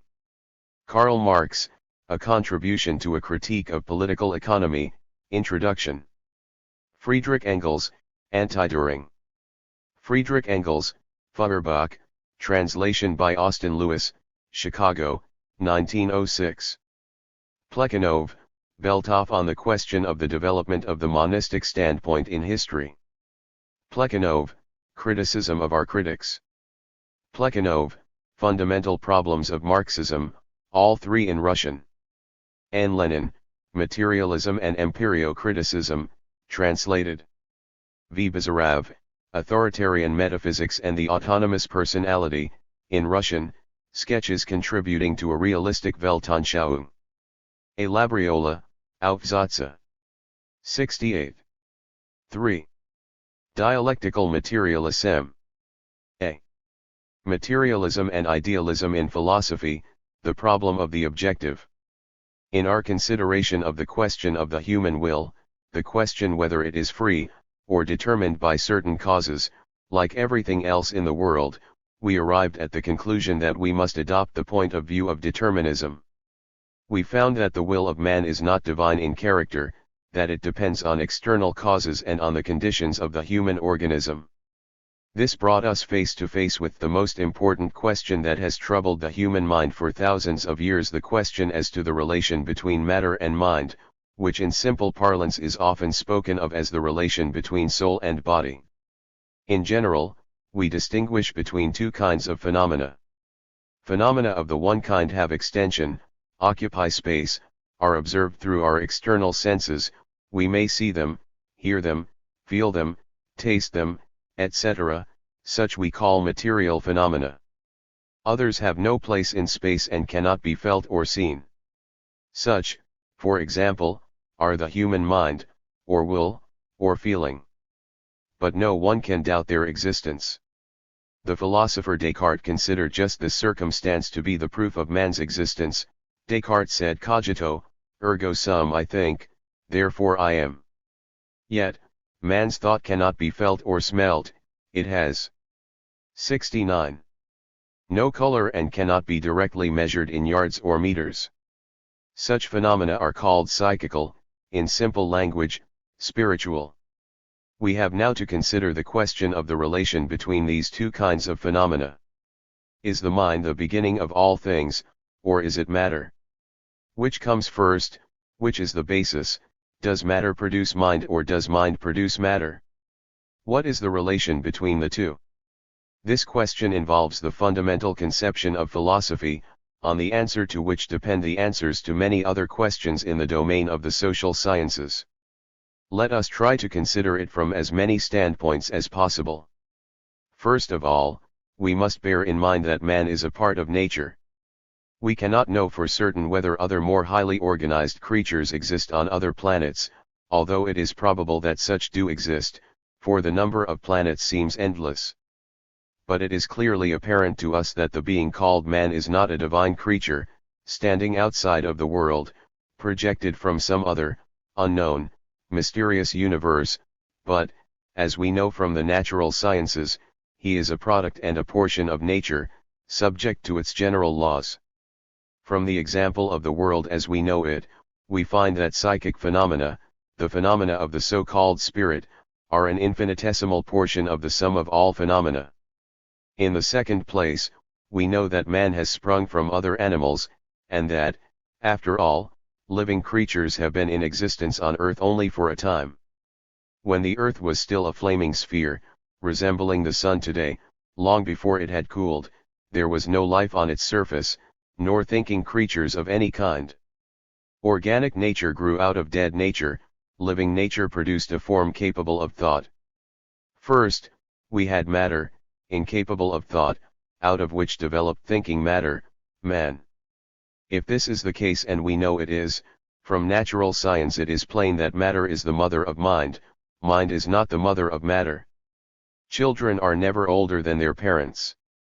Mind comes later, and we must therefore consider it the offspring, and not the parent, as the immoderately partisan worshippers of everything spiritual would make it. In the third place, mind does not appear until we already have matter organized in a certain manner. 70. Historical materialism. A zero cannot think, nor can a donut or the hole in it think, nor can mind think without matter. Man's brain, a part of man's organism, thinks. And man's organism is matter organized in a highly intricate form. In the fourth place, it is quite clear from the above why matter may exist without mind, while mind may not exist without matter. Matter existed before the appearance of a thinking human, the earth existed long before the appearance of any kind of mind on its surface. In other words, matter exists objectively, independently of mind. But the psychic phenomena, the so-called mind, never and nowhere existed without matter, were never independent of matter. Thought does not exist without a brain, desires are impossible unless there is a desiring organism. Mind is always closely connected with matter, only in the Bible do we find the Spirit hovering unaided over the waters. In other words, psychic phenomena, the phenomena of consciousness, are simply a property of matter organized in a certain manner, a function of such master, a function of a certain quantity is a second quantity depending on the first. Now man is a very delicately organized creature. Destroy this organization, disorganize it, take it apart, cut it up, and the mind at once disappears. If men were able to put together the system again, to assemble the human organism, in other words, if it were possible to take a human body apart and put it together again just as one may do with the parts of a clock, consciousness would also at once return. Once the clock has been reassembled, it will operate and start to tick. Put together the human organism, and it will start to think. Of course, we are not yet able to do this. But we have already seen, in our discussion of determinism, that the state of mind of the consciousness depends on the state of the organism. Intoxicate the organism with alcohol, the consciousness will become confused, the mind is befuddled. Restore the organism to its normal state, for instance, administer antidotes for toxic substances, and the mind will again begin to work in the normal manner. The above clearly shows the dependence of consciousness on matter, or in other words, of thought on life. 71. We have seen that psychical phenomena are a property of matter organized in a certain manner. We may therefore have various fluctuations, various forms of material organization, and also various forms of mental life. Man, with his brain, is organized in one manner. He has the most perfect psychical life on earth, a true consciousness. The dog is organized in a different manner, and the psyche of the dog therefore differs from that of man. The worm is also organized in a special manner, and the mind of the worm is consequently extremely poor, by no means comparable with that of man. The organization of the stone places it with inanimate matter, and it therefore has no psychic life at all. A special and intricate organization of matter is required for the appearance of a psyche. An extremely intricate organization of matter is the necessary presupposition for the appearance of an intricate psychic life, which we call a consciousness. On Earth, this consciousness appears only when matter has been organized, as in the case of man, with his most complicated instrument, the brain in his head. Thus, mind cannot exist without matter, while matter may very well exist without mind. Matter existed before mind. Mind is a special property of matter organized in a special manner. It is not difficult to discern that idealism, the doctrine based on a fundamental idea underlying all things, a spirit, is simply a diluted form of the religious conception according to which a divine mysterious power is placed above nature, the human consciousness being considered a little spark emanating from this divine power, and man himself a creature chosen by God. The idealistic point of view, if pursued to its conclusion, leads to a number of absurdities, which are often defined with a serious face by the philosophers of the ruling classes. Particularly, we find associated with idealism such views as deny the external world, i.e., the existence of things objectively, independently of the human consciousness, sometimes also the existence of other persons. The extreme and most consistent form of idealism is the so-called solipsism, Latin solos, alone, only, ipse, self. The solipsist reasons as follows: what data do I possess? My consciousness, nothing more. The house in which I live is present only in my sensations, the man with whom I speak, also only. 72. Historical materialism, a sensation. In a word, nothing exists outside of myself, there is only my ego, my consciousness, my mental existence, there is no external world apart from me, it is simply a creature of my mind. For I am aware of only my own internal life, from which I have no means of escaping. Everything I see, hear, taste, everything about which I think and reason, is a sensation, a conception, a thought, of mine. This insane philosophy, concerning which Schopenhauer wrote that genuine supporters of it could be found only in the insane asylum, which did not prevent Schopenhauer, however, from considering the world als Wille and Vorstellung, as volition and concept, in other words, from being an idealist of the purest water, is contradicted by human experience at every step. When we eat, conduct the class struggle, put on our shoes, pluck flowers, write books, take a wife or a husband, none of us ever thinks of doubting the existence of the external world, i.e., the existence, let us say, of the food we eat, the shoes we wear, the women we marry. Nonetheless, this fallacy is based on the fundamental position of idealism. As a matter of fact, if mind is the basis of all things, what was the state of the case before man existed? There are two possible answers: either we must assume the existence of a certain extra-human, divine spirit of the variety mentioned in the ancient biblical stories, or, we must assume that the events of ages long past are also the product of my imagination. The first solution leads us to so-called objective idealism, which recognizes the existence of an external world independent of my consciousness. The essence of this world is found in its spiritual origin, in God, or in a supreme mind which here takes the place of God, in a world will, or in some other such hocus pocus. The second solution leads us straight into solipsism, through subjective idealism, which recognizes the existence only of spiritual beings, of a number of thinking subjects. It is easy to recognize solipsism as the most consistent form of idealism. But where does idealism find its basis as a matter of fact? Why does it consider the mental beginning to be more primitive and fundamental? For the reason, in the last analysis, that it assumes my data to consist of my sensations only. But if this is the case, I may doubt equally well the existence of a post-in 73. The yard, and of any other human being but myself, including my own parents. Thus solipsism commits suicide, for it destroys not only all of idealism in philosophy, but, in the consistent pursuit of its idealistic views, leads to a complete absurdity, to complete insanity, contradicted at every step by the actual practice of men.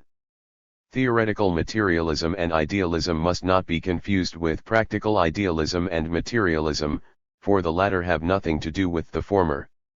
A man who remains faithful to his ideal is called an idealist in the practical sense. He may be an outspoken opponent of philosophical idealism, of theoretical idealism. A communist who sacrifices his life is an idealist in practice, and yet a materialist through and through. The Philistine who sobs to his Lord may have very idealistic notions, which do not prevent him, however, from being a base, stupid, selfish and narrow-minded creature. Plato is commonly considered the founder of philosophical idealism. Plato believed that only ideas exist objectively, i.e., in reality. Men, pairs, wagons, do not exist. The idea of a man, of a pair, of a wagon, does exist. These ideal patterns, existing from the beginning of time, dwell in a special supermundane resort of reason. What men consider to be pairs, wagons, etc., are merely wretched shadows of the corresponding idea. Above all these ideas there hovers, like the Spirit of God, the supreme idea, the idea of the good. A tendency to subjective idealism is usually found in those Greek philosophers known as sophists, Protagoras, Gorgias, etc., who set up the principle that man is the measure of all things. In the Middle Ages, the Platonic ideas began to be interpreted as models and patterns according to which the Lord shapes visible things. For instance, the louse that we see is created by God according to his louse idea, which dwells in a supersensual world. More recently, Bishop Berkeley developed the view of subjective idealism, maintaining that only the spirit exists, the rest being mere imagination. Fichte believed that without a subject, a cognizing spirit, there could be no object, external world, and that matter is an expression of the idea. Schelling held ideas to be the essences of things, based on a divine eternity. All being, according to Hegel, is merely an effluvium of objective reason in the course of its unfolding. Schopenhauer regards the world as will and conception, Wille and Vorstellung. Kant recognizes the existence of the objective universe, Ding and Sich, but it is not subject to cognition and is immaterial in its nature. Idealism, with its many subdivisions, has become very strong in modern philosophy, by reason of the predilection of the bourgeoisie for everything. 74. Historical materialism that is mystical, an indication of its low morale, now full of despair, eager for mental solace. We first find tendencies to materialist philosophy in the ancient Greek philosophers of the so-called Ionic school, who considered matter to be the basis of all being, but likewise believed that all matter was capable of more or less feeling. These philosophers were therefore called hylozoists, those who put life into matter, from Greek hyle, lambdata, matter, and zoe, zeta omega, life. Of course these first steps were rather unsatisfactory in their result. Thus, Thales sought the basis of all being in water, Anaximenes, in air, Heraclitus, in fire, Anaximander, in a certain substance of indefinite nature and embracing all things, called by him apeiron, the infinite, unlimited. The hylozoists also included the Stoics, who considered all existing things to be material. Materialism was further developed by the Greeks Democritus and Epicurus, later by the Roman Lucretius Carus. Democritus magnificently expounded the basis of the atomistic theory. According to his doctrine, the world consists of moving, falling material particles, atoms, whose combinations constitute the invisible universe. In the Middle Ages, the idealistic claptrap prevailed on the whole. The brilliant and profound intellect of Baruch Spinoza developed the idea of the hylozoist materialists. In England, the materialist standpoint was defended by Thomas Hobbes, 1588 to 1679. Materialism was much encouraged in the period preliminary to the French Revolution, which produced a number of excellent materialist philosophers, Diderot, Helvetius, Holbach, whose chief work, Système de la Nature, appeared in 1770, Lametry, Man a Machine, 1785. This group of philosophers of the then revolutionary bourgeoisie has furnished us with excellent formulations of the materialistic theory, cf. N. Beltoff, on the question of evolution of the monistic view of history, and N. Lenin, Materialism and Empirio-Criticism, pages 26 etseq. Diderot ingeniously derided the idealists of the type of Berkeley. In a moment of madness, the sentient piano imagined it was the only piano existing in the world, and that the entire harmony of the universe was accomplished within itself. Ouvres Complètes de Diderot, Paris, 1875, Volume 2, p. 118. In Germany, in the 19th century, this cause was advanced by Ludwig Feuerbach, who had a great influence on Marx and Engels, and they, in turn, furnished the most complete theory of materialism, by combining it with the dialectic method, see below, and extended the materialistic theory to the social sciences, banishing idealism from its last place of refuge. Of course, the senile bourgeoisie, now drooling about God like a soft-brained old man, regards materialism with hatred. It is easy to understand that materialism necessarily will be the revolutionary theory of the young revolutionary class, the proletariat. 75. b. The materialist attitude in the social sciences. Everyone will understand that this dispute between materialism and idealism cannot possibly fail to be expressed in the social sciences also.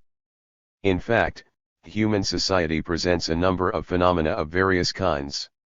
For instance, we find exalted matters such as religion, philosophy, and morality. We also find innumerable ideas held by men. In various fields, we find an exchange of goods or a distribution of products. We find a struggle between various classes among themselves.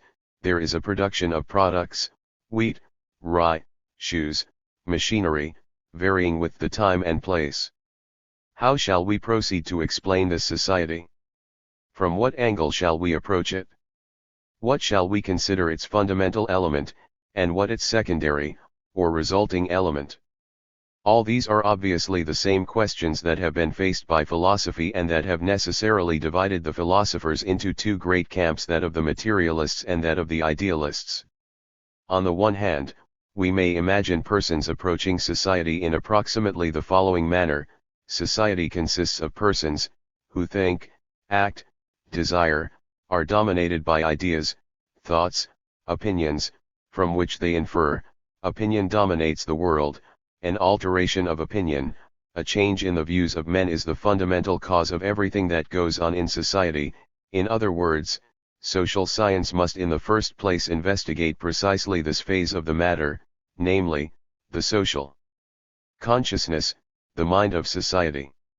Such would be the idealist standpoint in the social sciences. But we have seen above that idealism involves an admission of the independence of ideas from the material, and of the dependence of these ideas on divine and mysterious springs. It is therefore obvious that the idealist point of view involves a downright mysticism, or other tomfoolery, in the social sciences, and consequently leads to a destruction of these sciences, to their substitution by faith in the acts of God or in some other such conception. Thus, the French writer Bossuet, in his Reflections on Universal History, 1682, declares that history reveals a divine guidance of the human race. The German idealist philosopher Lessing declares that history is an 76. Historical materialism education of the human race by God. Fichte states that reason is manifest in history. Schelling, that history is a constant and progressively discovered revelation of the Absolute, in other words, of God. Hegel, the greatest philosopher of idealism, defined the history of the world as a rational, necessary evolution, gang, of the world spirit. Many other such examples could be given, but the above will suffice to show how close is the connection between philosophical views and those prevailing in the social sciences. The idealist forms of the social sciences and the idealist sociologists therefore behold in society, first of all, the idea of this society. They consider society itself as something psychical, immaterial, Society in their opinion is a great mass of human desires, feelings, thoughts, wills, confused in endless combinations. In other words, society is social psychology and the social consciousness is the mind of society. But society may also be approached from an entirely different standpoint. In our discussion of determinism, we found that man's will is not free, that it is determined by the external conditions of man's existence. Is not society also subject to these laws? How shall we explain the social consciousness? On what does it depend? The mere formulation of these questions brings to mind the materialist standpoint in social science. Human society is a product of nature. Like the human race itself, it depends on nature and may exist only by obtaining its necessities from nature. This it does by the process of production. It may not always do so consciously. A conscious process is possible only in an organized society, in which everything proceeds according to a plan. In unorganized society, the process goes on unconsciously. For example, under capitalism, the manufacturer wishes to obtain more profits and therefore increases his production, but not for the purpose of affording assistance to human society. The peasant produces, in order to provide himself with food, and to sell a portion of his production to pay his taxes. The tradesman, in order to keep himself above water and establish himself in society. The worker, in order not to starve. As a result, the entire society in some way continues to muddle along, for better or for worse. Material production and its means, the material productive. 77. Forces, are the foundation of the existence of human society. Without it, there cannot be a social consciousness, mental culture, just as there cannot be a thought without a thinking brain. We shall take up this question in detail later on. For the present let us consider only the following. Let us imagine two human societies, one, a society of savages, the other, a society in the final stage of capitalism. In the former society, all activities are devoted to the immediate securing of foodstuffs, hunting, fishing, the gathering of roots, primitive agriculture, of ideas, of mental culture, etc. There is very little. We are dealing here with men that are hardly more than monkeys, tribal animals. In the second example, we have a sublime mental culture, a great Babylonian confusion of morality, justice, with its countless laws, highly evolved, endless sciences, philosophies, religions, and arts, from architecture down to fashion plates.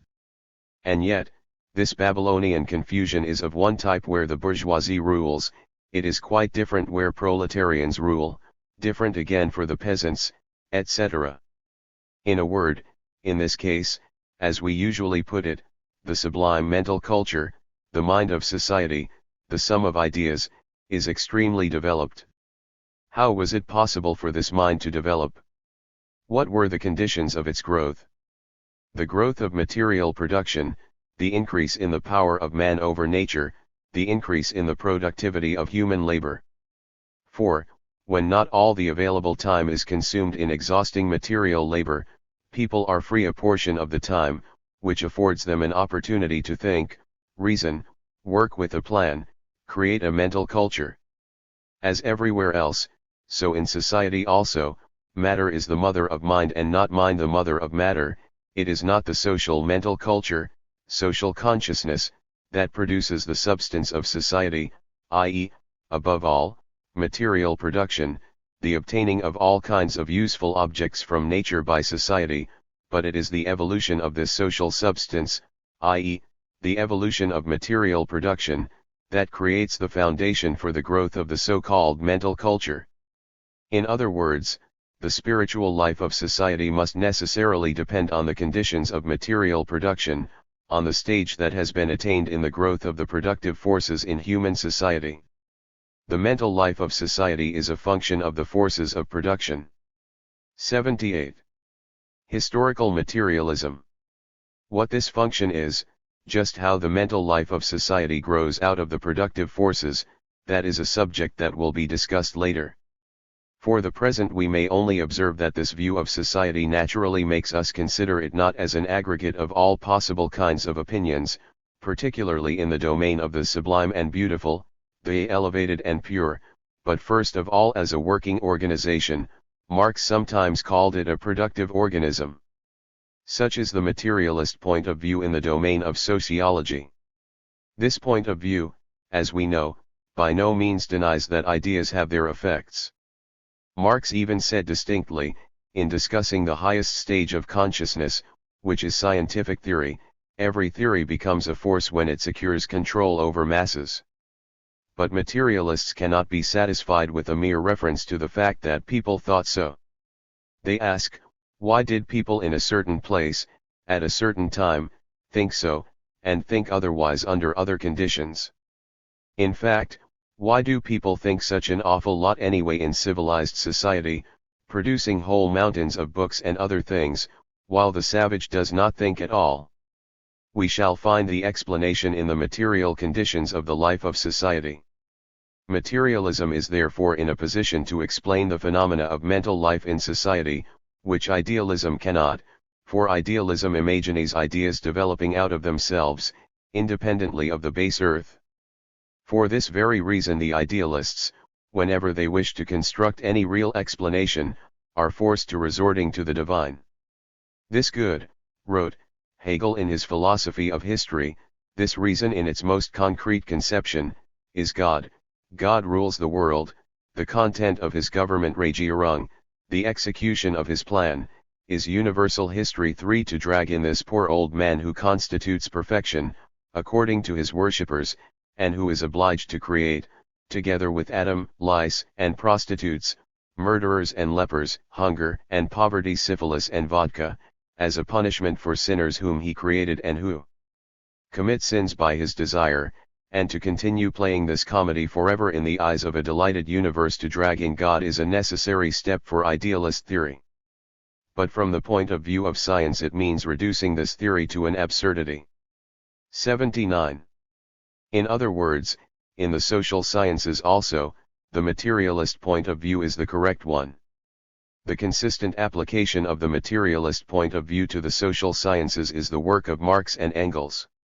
In the year 1859, in which Marx's book, A Contribution to the Critique of Political Economy, which presents an outline of his sociological theory, the theory of historical materialism, appeared, there also appeared the principal work of Charles Darwin, Origin of Species, whose author maintained and proved that changes in the animal and vegetable kingdoms are influenced by the material conditions of existence.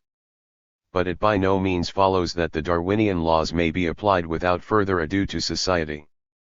We have first to prove the peculiar form in which the general laws of natural science are applicable in human society, a form characteristic of human society only. Marx bitterly derided anyone who failed to understand this. Thus he wrote, concerning the German scholar F.A. Lang, Herr Lang, it seems, has made a great discovery, all history must be sublimated under a single great law of nature. This law of nature is the phrase, for in this use, Darwin's expression is a mere phrase, the struggle for life. Instead of analyzing this struggle for life, which expresses itself historically in distinct and varied forms of society, all you need do is to rechristen any concrete struggle with the phrase struggle for life. Letters to Kugelmann, June 27, 1870, Die Neuzeit, 1902, Volume 20, pages 541, 542. Of course, Marx had his forerunners, particularly the so-called utopian socialists, Saint Simon. But before Marx, the materialist standpoint had not been consistently carried out by anyone in a form capable of creating a truly scientific sociology. See the dynamic point of view and the relation between phenomena. There are two possible ways of regarding everything in nature and in society. In the eyes of some, everything is constantly at rest, immutable, things ever were and ever will be thus, there is nothing new under the sun. To others, however, it appears that there is nothing unchanging in nature or in society, all earthly things have passed away, there is no going back to the past. This second point of view is called the dynamic point of view, Greek dynamis, force, motion. The former point of view is called static. Which is the correct position? Is the world an I'm? 80. Historical materialism movable and permanent thing, or is it constantly changing, constantly in motion, different today from yesterday? Even a hasty glance at nature will at once convince us that there is nothing immutable about it. People formerly considered the moon and the stars to be motionless, like golden nails driven into the sky. Likewise, the earth was motionless, etc. But we now know that the stars, the moon, and the earth are dashing through space, covering enormous distances. And we also know that the smallest particles of matter, the atoms, consist of still smaller particles, electrons, flying about and revolving within the atom, as the heavenly bodies of the solar system revolve around the sun. But the whole world consists of such particles, and how can anything be considered constant in a universe whose component parts gyrate with whirlwind speed? It was formerly also believed that plants and animals were as God created them, as and Asafoetida, bedbug and leprosy bacillus, plant louse and elephant, cuttlefish and nettle, all were created by God, in the first days of creation, in their present form. We now know that such was not the case. The forms of animals and plants are not such as the Lord of creation deigned to make them. And the animals and plants now living on earth are quite different from those of other days. We still find skeletons or impressions in the rock, or remnants in the ice, of the huge beasts and plants of bygone ages, gigantic flying beasts covered with scales, pterodactyls, huge horsetails and ferns, whole forests, later petrified into anthracite coal, a remnant of the primeval forests of prehistoric days, veritable monsters, such as ichthyosauri, brontosauri, iguanodons, etc. All these once existed and are now extinct. But we then had no fir trees, birches, cows, or sheep. In a word, all is changing under our zodiac. What is more, there were no humans, for the latter developed from hairy semi-apes not very long ago. We no longer marvel at the changes that have taken place in the forms of animals and plants. But it should surprise us still less that we ourselves may outdo the Almighty in this field. Any good swineherd, by an appropriate choice of food and an appropriate mating of male and female, can continue to produce new races. The Yorkshire hog, which is so fat that it cannot walk, is a creature of human effort, as is also the pineapple strawberry, the black rose, and many a variety of domestic animals. 81. And cultivated plants. Is not man himself constantly changing under our very eyes? Does the Russian worker of the revolutionary epoch even externally resemble the Slavic savage and hunter of bygone days? The race and appearance of men are subject to change with everything else in the world. What is the inference? Evidently, that there is nothing immutable and rigid in the universe. We are not dealing with rigid things, but with a process. The table at which I am writing at this moment cannot be considered an immutable thing. It is changing from second to second. To be sure, these changes may be imperceptible to the human eye or ear. But the table, if it should continue to stand for many years, would rot away and be transformed into dust, and this would merely be a repetition of all that has gone before. Nor would the particles of the table be lost. They would assume another form, would be carried away by the wind, would become a portion of the soil, serving as a nourishment for plants, thus being transformed, for instance, into plant tissue, etc. There is therefore a constant change, a constant journey, a constant succession of new forms. Matter in motion, such is the stuff of this world. It is therefore necessary for the understanding of any phenomenon to study it in its process of origination, how, whence, why it came to be, its evolution, its destruction, in a word, its motion, and not its seeming state of rest. This dynamic point of view is also called the dialectic point of view. Other traits of dialectics will be treated below. The difference between the dynamic and static point of view is already found in the ancient Greek philosophers. The so-called Eleatic school, headed by Parmenides, taught that everything was immovable. According to Parmenides, being is eternal, constant, unchanged, unique, uniform, indivisible, homogeneous, immutable, like a round sphere at rest. Zeno, an Eleatic philosopher, sought to prove, by means of very ingenious observations, that motion was impossible at all. Heraclitus, on the other hand, taught that there was nothing that did not move. He maintained that everything flows, nothing rests, panta rei, pi nu tau alpha epsilon. According to Heraclitus, it was impossible to descend twice into the same river, for the second time the river would already be a different river. His associate, Cratylus, was of the opinion that it was impossible to bathe even once in the same river, since the latter was constantly changing. Democritus also assumed motion to be the 82. Historical materialism basis of all things, specifically, a straight line motion of atoms. Among modern philosophers, Hegel, of whom Marx was a disciple, defended motion and becoming, origin, transformation from not being into being, with particular persistence. But, for Hegel, the basis of the universe was the movement of mind, while Marx, to use the latter's own words, turned Hegel's dialectics upside down, replacing the movement of mind by the movement of matter.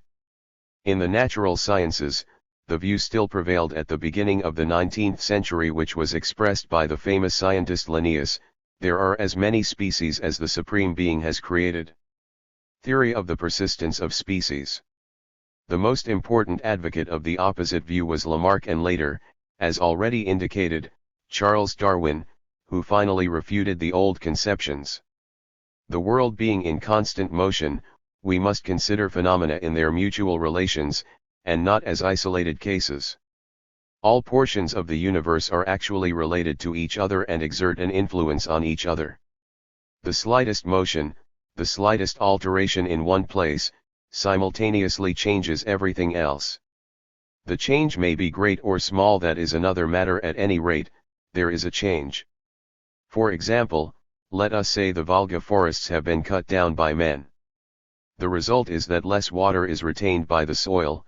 With the resulting partial change in climate, the Volga runs dry, navigation on its waters becomes more difficult, making necessary the use, and therefore the production, of dredging machinery. More persons are employed in the manufacture of such machinery. On the other hand, the animals formerly living in the forests disappear. New animals, formerly not dwelling in these regions, put in their appearance. The former animals have either died out or migrated to forest areas, etc., and we may go even further. With a change in climate, it is clear that the condition of the entire planet has been changed, and therefore an alteration in the Volga climate to a certain extent changes the universal climate. Further, if the map of the world is changed to the slightest extent, this involves also a change, we must even suppose, in the relations between the earth and the moon or sun, etc., etc.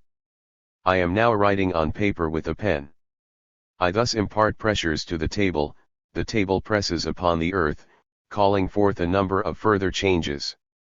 I move my hand, vibrate as I breathe, and these motions pass on in slight impulses ending Lord knows where. The fact that these may be but small changes, does not change the essential. 83. Nature of the matter. All things in the universe are connected with an indissoluble bond. Nothing exists as an isolated object, independent of its surroundings. Of course, we are not obliged at every moment to pay attention to the universal concatenation of phenomena. A discussion of poultry raising need not always lead us into a discussion of everything else same time, the sun, the moon, for instance, which would be folly, for in this case the universal bond of all phenomena would not help us. But in a discussion of theoretical questions it is very often necessary for us to bear this relation in mind. Even in practice it cannot always be ignored. We are in the habit of saying that a certain man cannot see further than his nose, which means that he considers his environment as isolated, as having no relation with what lies beyond it. Thus, the peasant brings his product to the market, thinking he will make a handsome profit, but suddenly finds prices so low that he hardly recovers his outlay. The market binds him together with the other producers. It transpires that so much grain has been produced and thrown on the market that only a low price can be obtained. How could our peasant make such a mistake? Simply because he did not, and could not from his out-of-the-way home, observe his own relations with the world market. The bourgeoisie, instead of becoming richer after the war, found itself facing a revolution of the workers, for the reason that this war was connected with a number of other things which the bourgeoisie did not understand. The Mensheviks and the social revolutionaries, the social patriots in all countries, declared that the Bolshevik power in Russia could not maintain itself for long. The root of their error was in the fact that they regarded Russia as an isolated case, having no relation with all of Western Europe or with the growth of the world revolution, which lends assistance to the Bolsheviks. When, in simple parlance, we rightly say that all the circumstances must be taken into consideration, what we really mean is that a given phenomenon or a given question must be considered with regard to its connections with other phenomena, indissoluble union with all the circumstances. In the first place, therefore, the dialectic method of interpretation demands that all phenomena be considered in their indissoluble relations, in the second place, that they be considered in their state of motion. 84. Historical Materialism d. The historical interpretation of the social sciences. Since everything in the world is in a state of change, and indissolubly connected with everything else, we must draw the necessary conclusions for the social sciences. Let us consider human society, which has by no means been always the same. A number of very different forms of human society are known to us. For instance, in Russia, the working class has held power since November 1917, supported by a portion of the peasantry, while the bourgeoisie is being kept within bounds, although a part of it, about 2 million, has emigrated. The workers' state controls the factories, machine shops, railroads. Before 1917, the bourgeoisie and the landowners were in power, controlling everything, and the workers and peasants labored for them. At a still earlier period, before the so-called liberation of the peasants, in 1861, the bourgeoisie was for the greater part a trading class. There were few factories, the landholders ruled the peasants like cattle, and had the right to whip them, sell them, or exchange them. If we trace the course of bygone centuries, we shall find semi-savage nomadic tribes. So slight is the similarity between these various forms of society that if we should be able by a miracle to resuscitate a robust feudal landowner, given to whippings and greyhounds, and to bring him, let us say, into a meeting of a factory or works committee, or Soviet, the poor fellow would probably die of heart failure at once. We are also acquainted with other forms of society. In ancient Greece, for example, when Plato and Heraclitus were constructing their philosophies, everything was built up on the labor of slaves, who were the property of the great slaveholders. In the ancient American state of the Incas, there was a regulated and organized society dominated by a class of priestly nobles, a sort of intelligentsia, which controlled and managed everything, and guided the national economy, a ruling class superior to all other classes. We might give many other examples as evidence of the constant flux in the social structure. Nor does this necessarily mean that the human race has constantly improved, i.e., gradually approached perfection. We have 85. Already pointed out that there have been many cases of the destruction of very highly developed human societies. Thus, for example, the land of the Greek sages and slave holders passed away. But Greece and Rome at least had an enormous influence on the later course of history. They served as a fertilizer for history. But it has sometimes happened that entire civilizations have disappeared without a trace in other peoples and other times. For example, Professor Edouard Meyer writes concerning the evidences of an ancient civilization discovered in France by means of excavations. We are here dealing with a highly developed civilization of primitive men, which was subsequently destroyed by a tremendous catastrophe and had no influence whatever on future ages. There is no historical relation between this Paleolithic culture and the beginnings of the Neolithic epoch. But while we may not always observe growth, there is always motion and alteration, though it may end in destruction or dissolution. Such motion is observed not only in the fact that the social system is in process of change, for social life as such is constantly changing decisively in all its expressions. The technology of society is changing. We need only to compare the stone hatchets and spearheads of ancient times with the steam hammer. Manners and customs change.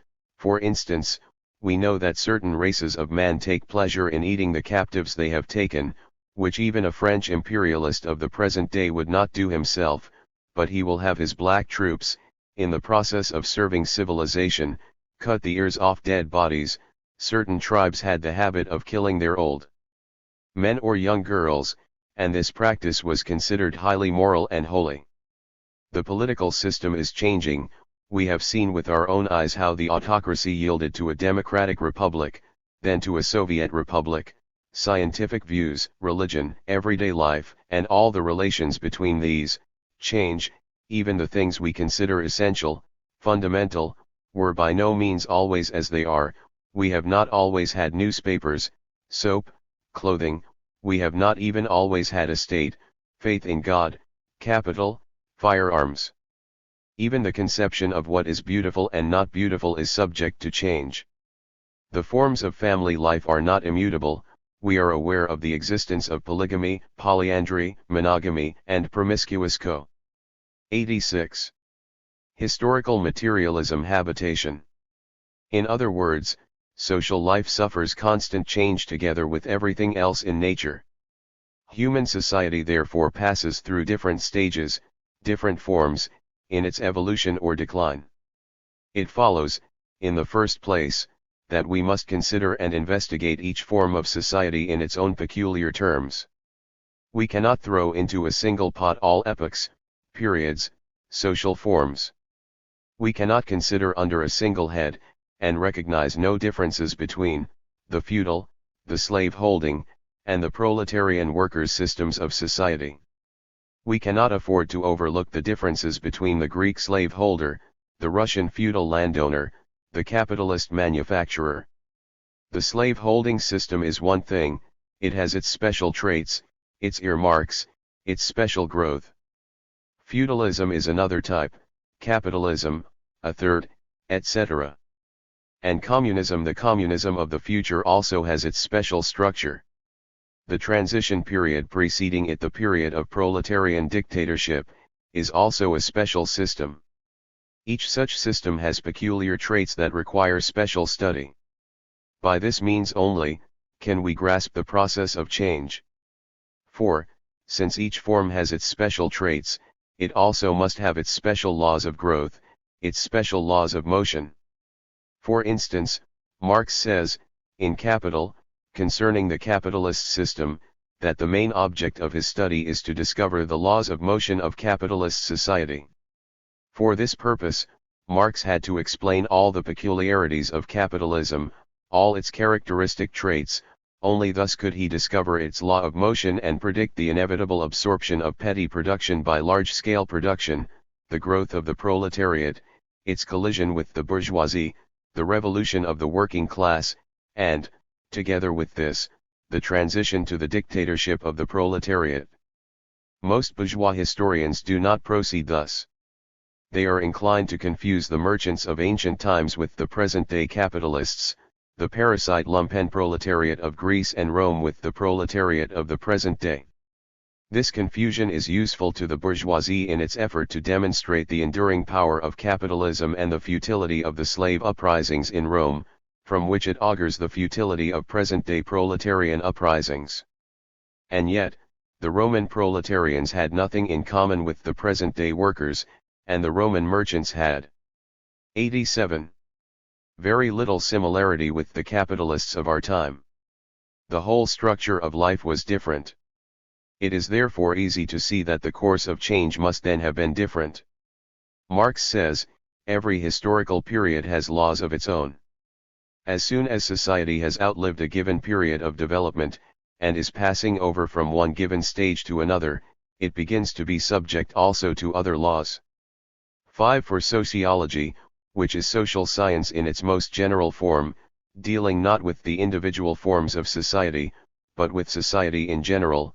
This law is very important as a guide for the specific social sciences, for all of which sociology, as we have seen, constitutes a method. In the second place, each form must be studied in its internal process of change. We are not dealing, first, with a single form of social structure, perfect and immutable, and succeeded by another equal immutable form. In society, it is untrue for instance that capitalism continues throughout its entire period in unchanged form, to be succeeded by an equal unchanging socialism. As a matter of fact, each specific form is constantly undergoing change throughout the period of its existence. It has passed through a number of stages in its development: trading capitalism, industrial, financial capitalism with its imperialist policy, state capitalism during the World War. Nor did the nature of the case remain uniform within each of these stages. It would then have been impossible for one stage to yield place to another. Indeed, each preceding stage was a preparation for the following stage.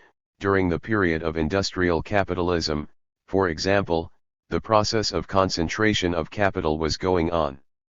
On this foundation, financial capital with its trusts and banks was built up. In the third place, each form of society must be considered in its growth and in its necessary disappearance, i.e., in its relation with other forms. No form of society descends from heaven, each is a necessary consequence of the preceding social state. Often it is difficult to discern the boundaries between them, the termination of one, the beginning of the other, one period overlaps the other. Historical epochs are not rigid and immovable units, like physical objects. They are processes, current forms of life, subject to constant change. In order to trace properly any such form of society. 88. Historical materialism. We must go back to its roots in the past, follow the causes of its growth, all the conditions of its formation, the motive forces of its development. And it is also necessary to study the causes of its inevitable destruction, the tendencies which necessarily involve the disappearance of this form and prepare the introduction of the next form. Each stage is thus a link in the chain, it is connected with a link behind it and a link ahead of it. Even though bourgeois scholars may admit this fact as far as the past is concerned, it is impossible for them to grant it with regard to the present. Capitalism will not perish. They are willing to go so far as to trace the roots of capitalism, but they are afraid to think of the conditions that lead capitalism to its destruction. This blindness constitutes all the wisdom of present-day economists, who teach the permanence and harmony of the existing social relations. 6. Capitalism evolved from medieval feudal conditions owing to the growth of the commodities system. Capitalism is passing into communism through the dictatorship of the proletariat. Only by tracing the connections of capitalism with the preceding system, and its necessary transformation into communism, can we understand this form of society. Every other form of society must be studied from the same point of view. This is one of the demands of the dialectic method, which may also be called the historical point of view, since it regards each form of society not as permanent, but as an historical stage, appearing at a certain moment in history, and similarly disappearing. This historicism of Marx has nothing in common with the so-called historical school in jurisprudence and political economy. This reactionary school finds its principal task in proving the slowness of all changes, and in defending any bit of antiquated gossip that is hallowed by age.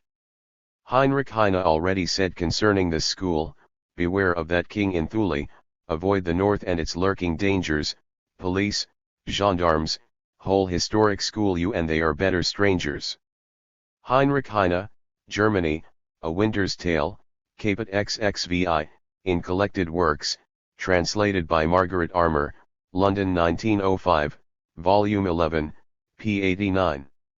To guard the sacred traditions is an imperative necessity for the bourgeoisie.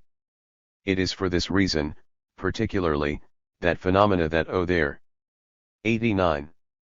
origin to a specific historical stage are considered to be eternal, to have been handed down by God, and therefore insurmountable. We shall take 3 examples. I. The state. We now know that the state is a class organization, that there cannot be a state without classes, that a classless state is a round square, that the state could not arise until a certain stage in human evolution had been reached. But listen to the bourgeois historians, even the best of them. Edward Meyer says, how far the formation of organic groups can proceed in the case of animals, I often had occasion to observe, 30 years ago, in Constantinople, in the case of the street dogs, they were organized in sharply distinct quarters, into which they would admit no outside dogs, and every evening all the dogs of each quarter gather in an empty lot for a meeting of about half an hour, in which they bark loudly. We may therefore actually speak of dog states of definite outline in space. Edward Meyer, Geschichte Altertums, Volume I, First Half, 3rd ed., p. 7, it will therefore not surprise us to find Meyer accepting the state as a necessary property of human society. If even dogs have states, and therefore, of course, laws, justice, etc., how could men get along without one? 2. Capital. On this subject the bourgeois economists show the same idiosyncrasies. It is well known that capital has not always existed, nor capitalism either. Capitalists and workers are a phenomenon of historical growth, by no means eternal. But the bourgeois scholars always defined capital as if it and also the capitalist regime had existed from all time. Thus, Torrens wrote, in the first stone which he, the savage, flings at the wild animal he pursues, in the stick that he seizes to strike down the fruit which hangs beyond his reach, we see the appropriation of one article for the purpose of aiding in the acquisition of another, and thus discover the origin of capital. Marx, Capital, Volume I, Chicago, 1915, p. 205, footnote. The monkey beating nuts out of a tree is therefore a capitalist, but without workers. Modern economists are not much better. In order to prove the eternity of the state power, these poor wretches are obliged to endow their dogs with the capacities of Lloyd George and their monkeys with those of the Rothschilds. 3. Imperialism. Bourgeois scholars who take up this question often define imperialism as the effort at expansion in any form of life. Of course, imperialism is the policy of financial capital, and financial capital itself did not arise as a dominating economic form until the end of the 19th century. Little the bourgeois scholars care about that.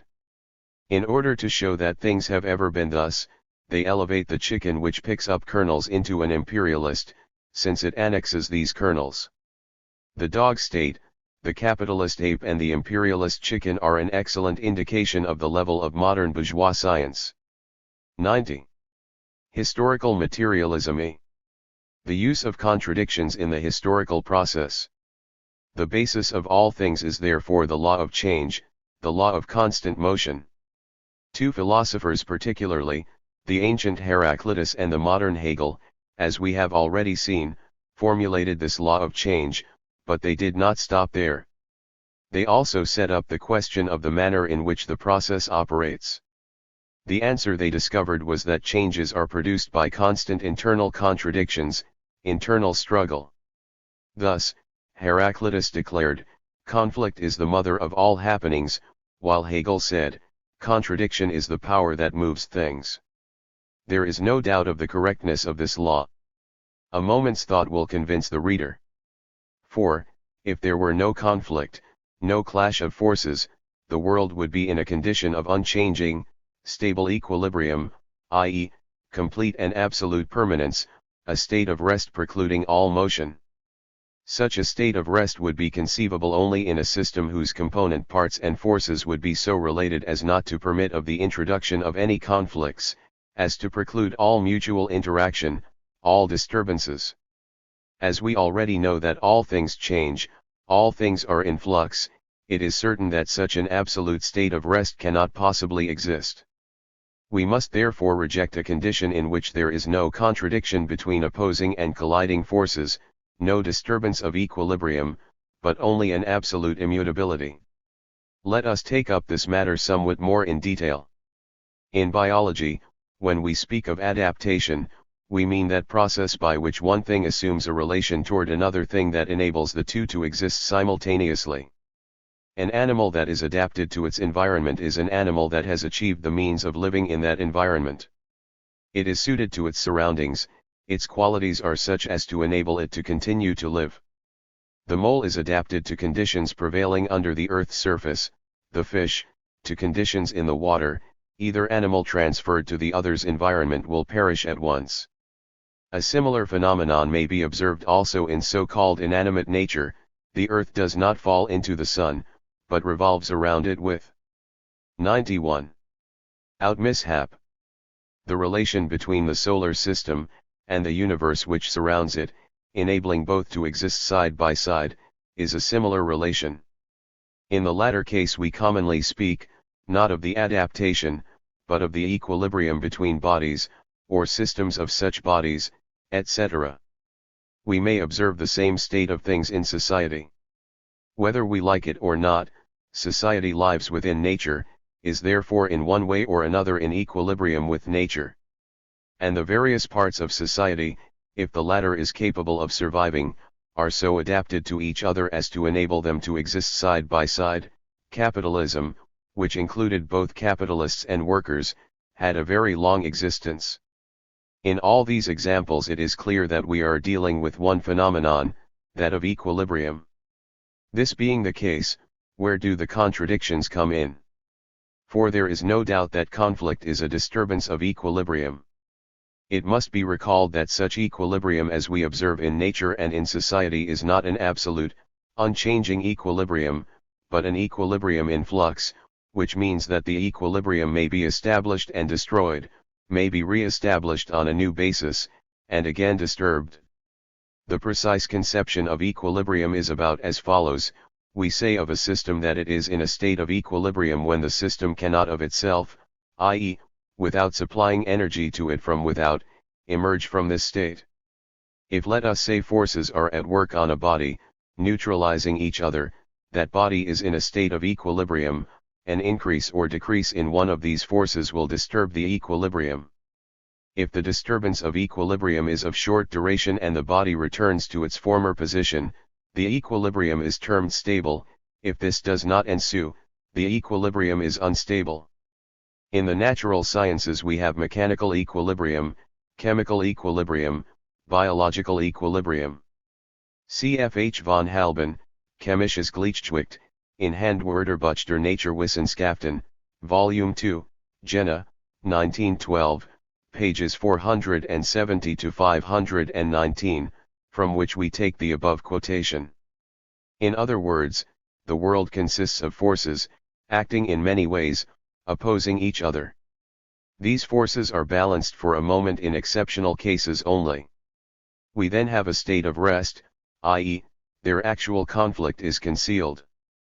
But if we change only one of these forces, immediately the internal contradictions will be revealed, equilibrium will be disturbed, and if a new equilibrium is again established, it will be on a new basis. 92. Historical materialism, i.e., with a new combination of forces, etc. It follows that the conflict, the contradiction, i.e., the antagonism of forces acting in various directions, determines the motion of the system. On the other hand, we have here also the form of this process: in the first place, the condition of equilibrium; in the second place, a disturbance of this equilibrium; in the third place, the re-establishment of equilibrium on a new basis. And then the story begins all over again. The new equilibrium is the point of departure for a new disturbance, which in turn is followed by another state of equilibrium, etc., ad infinitum. Taken all together, we are dealing with a process of motion based on the development of internal contradictions. Hegel observed this characteristic of motion and expressed it in the following manner: he called the original condition of equilibrium the thesis, the disturbance of equilibrium the antithesis, the re-establishment of equilibrium on a new basis the synthesis, the unifying proposition reconciling the contradictions. The characteristic of motion present in all things, expressing itself in this tripartite formula, or triad, he called dialectic. The word dialectics among the ancient Greeks meant the art of eloquence, of disputation. The course of a discussion is as follows: one man says one thing, another the opposite, negates what the first man said.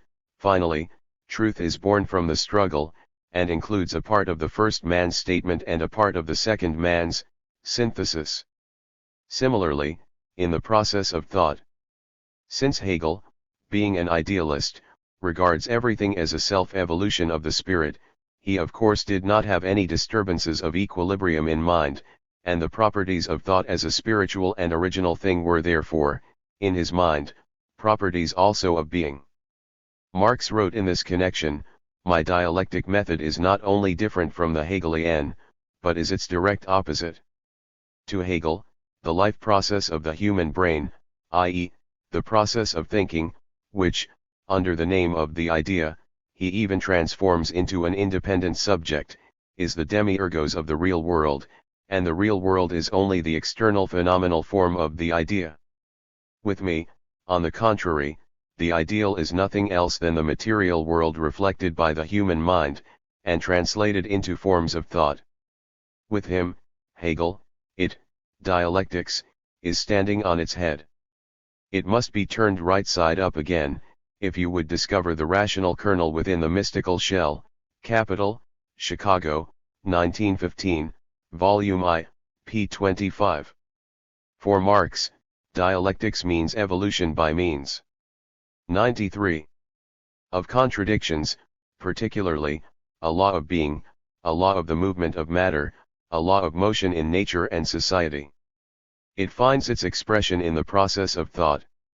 It is necessary to use the dialectic method, the dialectic mode of thought, because the dialectics of nature may thus be grasped. It is quite possible to transcribe the mystical, as Marx put it, language of the Hegelian dialectics into the language of modern mechanics. Not so long ago, almost all Marxians objected to the mechanical terminology, owing to the persistence of the ancient conception of the atom as a detached isolated particle. But now that we have the electron theory, which represents atoms as complete solar systems, we have no reason to shun this mechanical terminology. The most advanced tendencies of scientific thought in all fields accept this point of view. Marx already gives hints of such a formulation: the doctrine of equilibrium between the various branches of production, the theory of labor value based thereon, etc. Any object, a stone, a living thing, a human society, etc., may be considered as a whole consisting of parts, elements, related with each other. In other words, this whole may be regarded as a system. And no such system exists in empty space, it is surrounded by other natural objects, which, with reference to it, may be called the environment. For the tree in the forest, the environment means all the other trees, the brook, the earth, the ferns, the grass, the bushes, together with all their properties. Man's environment is society, in the midst of which he lives. The environment of human society is external nature. There is a constant relation between environment and system, and the latter, in turn, acts upon the environment. We must first of all investigate the fundamental question as to the nature of the relations between the environment and the system. How are they to be defined? What are their forms? What is their significance for their system? Three chief types of such relations may be distinguished. 1. Stable equilibrium. This is present when the mutual action of the environment and the system results in an unaltered condition, or in a disturbance of the first condition which is again re-established in the original state. For example, let us consider a certain type of animals living in the steppes. The environment remains unchanged. The quantity of food available for this type of beast neither increases nor decreases, the number of animals preying upon them also remains the same, all the diseases, all the microbes, for all must be included in the environment. Contin. 94. Historical materialism to exist in the original proportions. What will be the result?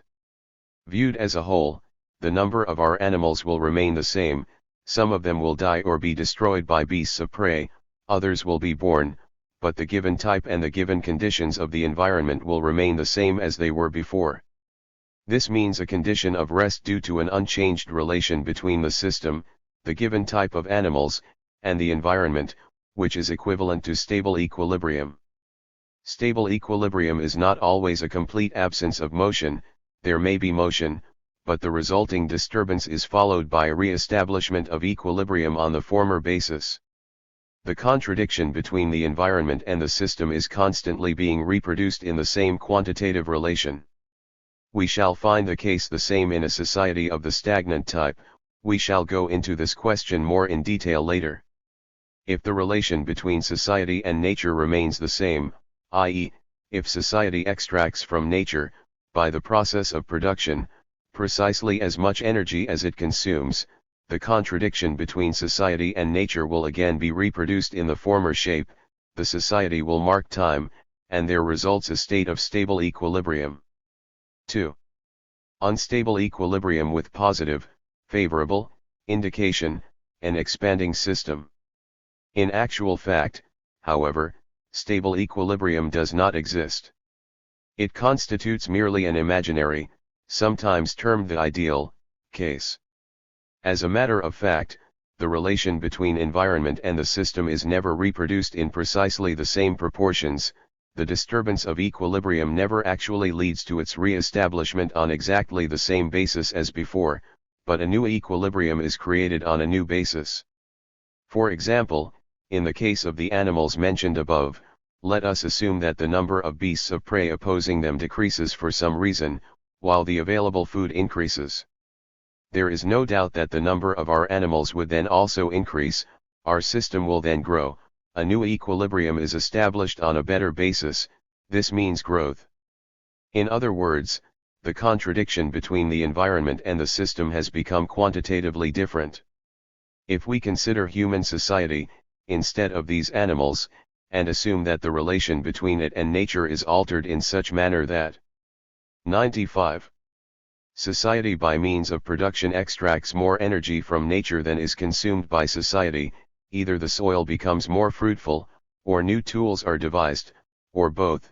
This society will grow and not merely mark time. The new equilibrium will in each case be actually new. The contradiction between society and nature will in each case be reproduced on a new and higher basis, a basis on which society will increase and develop. This is a case of unstable equilibrium with positive indication. 3. Unstable equilibrium with negative indication, a declining system. Now let us consider the quite different case of a new equilibrium being established on a lower basis. Let us suppose, for example, that the quantity of food available to our beasts has decreased, or that the number of beasts of prey has for some reason increased. Our animals will die out. The equilibrium between the system and the environment will in each case be established on the basis of the extinction of a portion of the system. The contradiction will be re-established on a new basis, with a negative indication.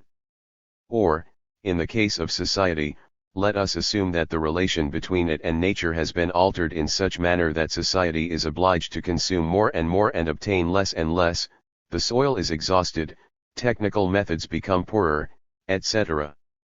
New equilibrium will here be established in each case on a lowered basis, by reason of the destruction of a portion of society. We are now dealing with a declining society, a disappearing system, in other words, with motion having a negative indication. Every conceivable case will fall under one of these three heads. At the basis of the motion, as we have seen, there is in fact the contradiction between the environment and the system, which is constantly being re-established. But the matter has another phase also. Thus far we have spoken only of the contradictions between the environment and the system, i.e., the external contradictions. But there are also internal contradictions, those that are within the system. Each system consists of its component parts, elements, united with each other in one way or another. Human society consists of people, the forests of trees and bushes, the pile of stones, of the various stones, the herd of animals, of the individual animals, etc. B. 96. Historical materialism. Between them there are a number of contradictions, differences, imperfect adaptations, etc. In other words, here also there is no absolute equilibrium. If there can be, strictly speaking, no absolute equilibrium between the environment and the system, there can also be no such equilibrium between the elements of the system itself. This may be seen best by the example of the most complicated system, namely, human society. Here we encounter an endless number of contradictions.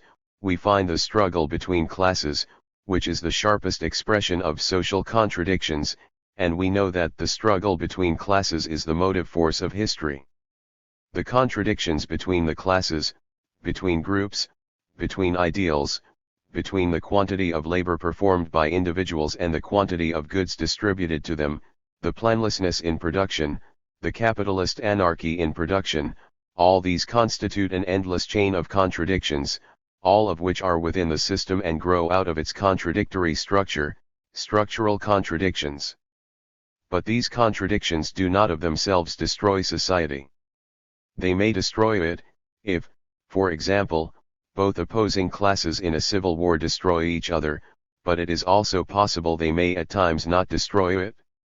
In the latter case, there will be an unstable equilibrium between the various elements of society. We shall later discuss the nature of this equilibrium. For the present we need not go into it. But we must not regard society stupidly, as do so many bourgeois scholars, who overlook its internal contradictions. On the contrary, a scientific consideration of society requires that we consider it from the point of view of the contradictions present within it. Historical growth is the development of contradictions. We must again point out a fact with which we shall have to deal more than once in this book. We have said that these contradictions are of two kinds, between the environment and the system, and between the elements of the system and the system itself. Is there any relation between these two phenomena? A moment's thought will show us that such a relation exists. It is quite clear that the internal structure of the system, its internal equilibrium, must change together with the relation existing between 97. The system and its environment. The latter relation is the decisive factor, for the entire situation of the system. The fundamental forms of its motion, decline, prosperity, or stagnation, are determined by this relation only. Let us consider the question in the following form. We have seen above that the character of the equilibrium between society and nature determines the fundamental course of the motion of society. Under these circumstances, could the internal structure continue for long to develop in the opposite direction? Of course not. In the case of a growing society, it would not be possible for the internal structure of society to continue constantly to grow worse. If, in a condition of growth, the structure of society should become poorer, i.e., its internal disorders grow worse, this would be equivalent to the appearance of a new contradiction, a contradiction between the external and the internal equilibrium, which would require the society, if it is to continue growing, to undertake a reconstruction, i.e., its internal structure must adapt itself to the character of the external equilibrium. Consequently, the internal, structural, equilibrium is a quantity which depends on the external equilibrium, is a function of this external equilibrium. F. The theory of cataclysmic changes and the theory of revolutionary transformations in the social sciences. We have now to consider the final phase of the dialectic method, namely, the theory of sudden changes. No doubt it is a widespread notion that nature makes no sudden jumps, natura non facit saltus. This wise saying is often applied in order to demonstrate irrefutably the impossibility of revolution, although revolutions have a habit of occurring in spite of the moderation of our friends the professors. Now, is nature really so moderate and considerate as they pretend? In his Science of Logic, Wissenschaft der Logik, Hegel says, it is said that there are no sudden changes in nature, and the common view has it, meant, that when we speak of a growth or a destruction, Entstehen oder 98. Historical materialism. Vergehen, we always imagine a gradual growth, Hervergehen, or disappearance, verschwinden. Yet we have seen cases in which the alteration of existence, descends, involves not only a transition from one proportion to other, but also a transition, by a sudden leap, into a quantitatively, and, on the other hand, also qualitatively different thing, anders werden, an interruption of the gradual process, eine brechende Allmählichen, differing qualitatively from the preceding, the former, state. The italics are mine. N.B. 7. Hegel speaks of a transition of quantity into quality. There is a very simple illustration of such a transition. If we should heat water, we should find that throughout the process of heating, before a temperature of 100 degrees Celsius, 212 degrees F, is reached, the water will not boil and turn into steam. Portions of the water will move faster and faster, but they will not bubble on the surface in the form of steam. The change thus far is merely quantitative. The water moves faster, the temperature rises, but the water remains water, having all the properties of water. Its quantity is changing, having its quality remains the same. But when we have heated it to 100 degrees Celsius, we have brought it to the boiling point. At once it begins to boil, at once the particles that have been madly in motion burst apart and leap from the surface in the form of little explosions of steam. The water has ceased to be water, it becomes steam, a gas. The former quality is lost, we now have a new quality, with new properties. We have thus learned two important peculiarities in the process of change. In the first place, having reached a certain stage in motion, the quantitative changes call forth qualitative changes, or, in more abbreviated form, quantity becomes quality. In the second place, this transition from quantity to quality is accomplished in a sudden leap, which constitutes an interruption in the gradual continuous process. The water was not constantly changing, with gradual deliberateness, into a little steam at a time, with the quantity of steam constantly increasing. For a long time it did not boil at all. But having reached the boiling point, it began to boil. We must consider this a sudden change. The transformation of quantity into quality is one of the fundamental laws in the motion of matter. It may be traced literally at every step both. 99. In nature and society. Hang a weight at the end of a string, and gradually add slight additional weights, each being as small as you like, up to a certain limit, the string will hold. But once this limit has been exceeded, it will suddenly break. Force steam into a boiler, all will go well for a while, only the pressure indicator will show increases in the pressure of the steam against the walls of the boiler. But when the dial has exceeded a certain limit, the boiler will explode. The pressure of the steam exceeded perhaps by a very little the power of resistance offered by the walls of the boiler. Before this moment, the quantitative changes had not led to a cataclysm, to a qualitative change, but at that point the boiler exploded. Several men are unable to lift a stone.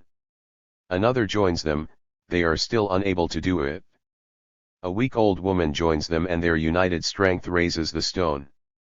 Here, but a slight additional force was needed, and as soon as this force was added the job was done. Let us take another example. Leo Tolstoy wrote a story called 3 Rolls and a Cookie. The point of the story is the following: a man, to appease his hunger, ate one roll after another, for each still left him hungry. In fact, after his third roll, he was still hungry. Then he ate a little cookie, and his hunger was appeased. He then cursed his folly for not having eaten the cookie first, for then he would not have had to eat the rolls. Of course, we are aware of his mistake. We are dealing here with a qualitative change, the transition from the feeling of hunger to that of satiation, which transition was accomplished in one bound, after eating the cookie. But this qualitative difference ensued after the quantitative differences. The cookie would have been of no use without the rolls. We thus find that it is foolish to deny the existence changes, and to admit only a deliberate gradual process. Sudden leaps are often found in nature, and the notion that nature permits of no such violent alterations is merely a reflection of the fear of such shifts in society, i.e., of the fear of revolution.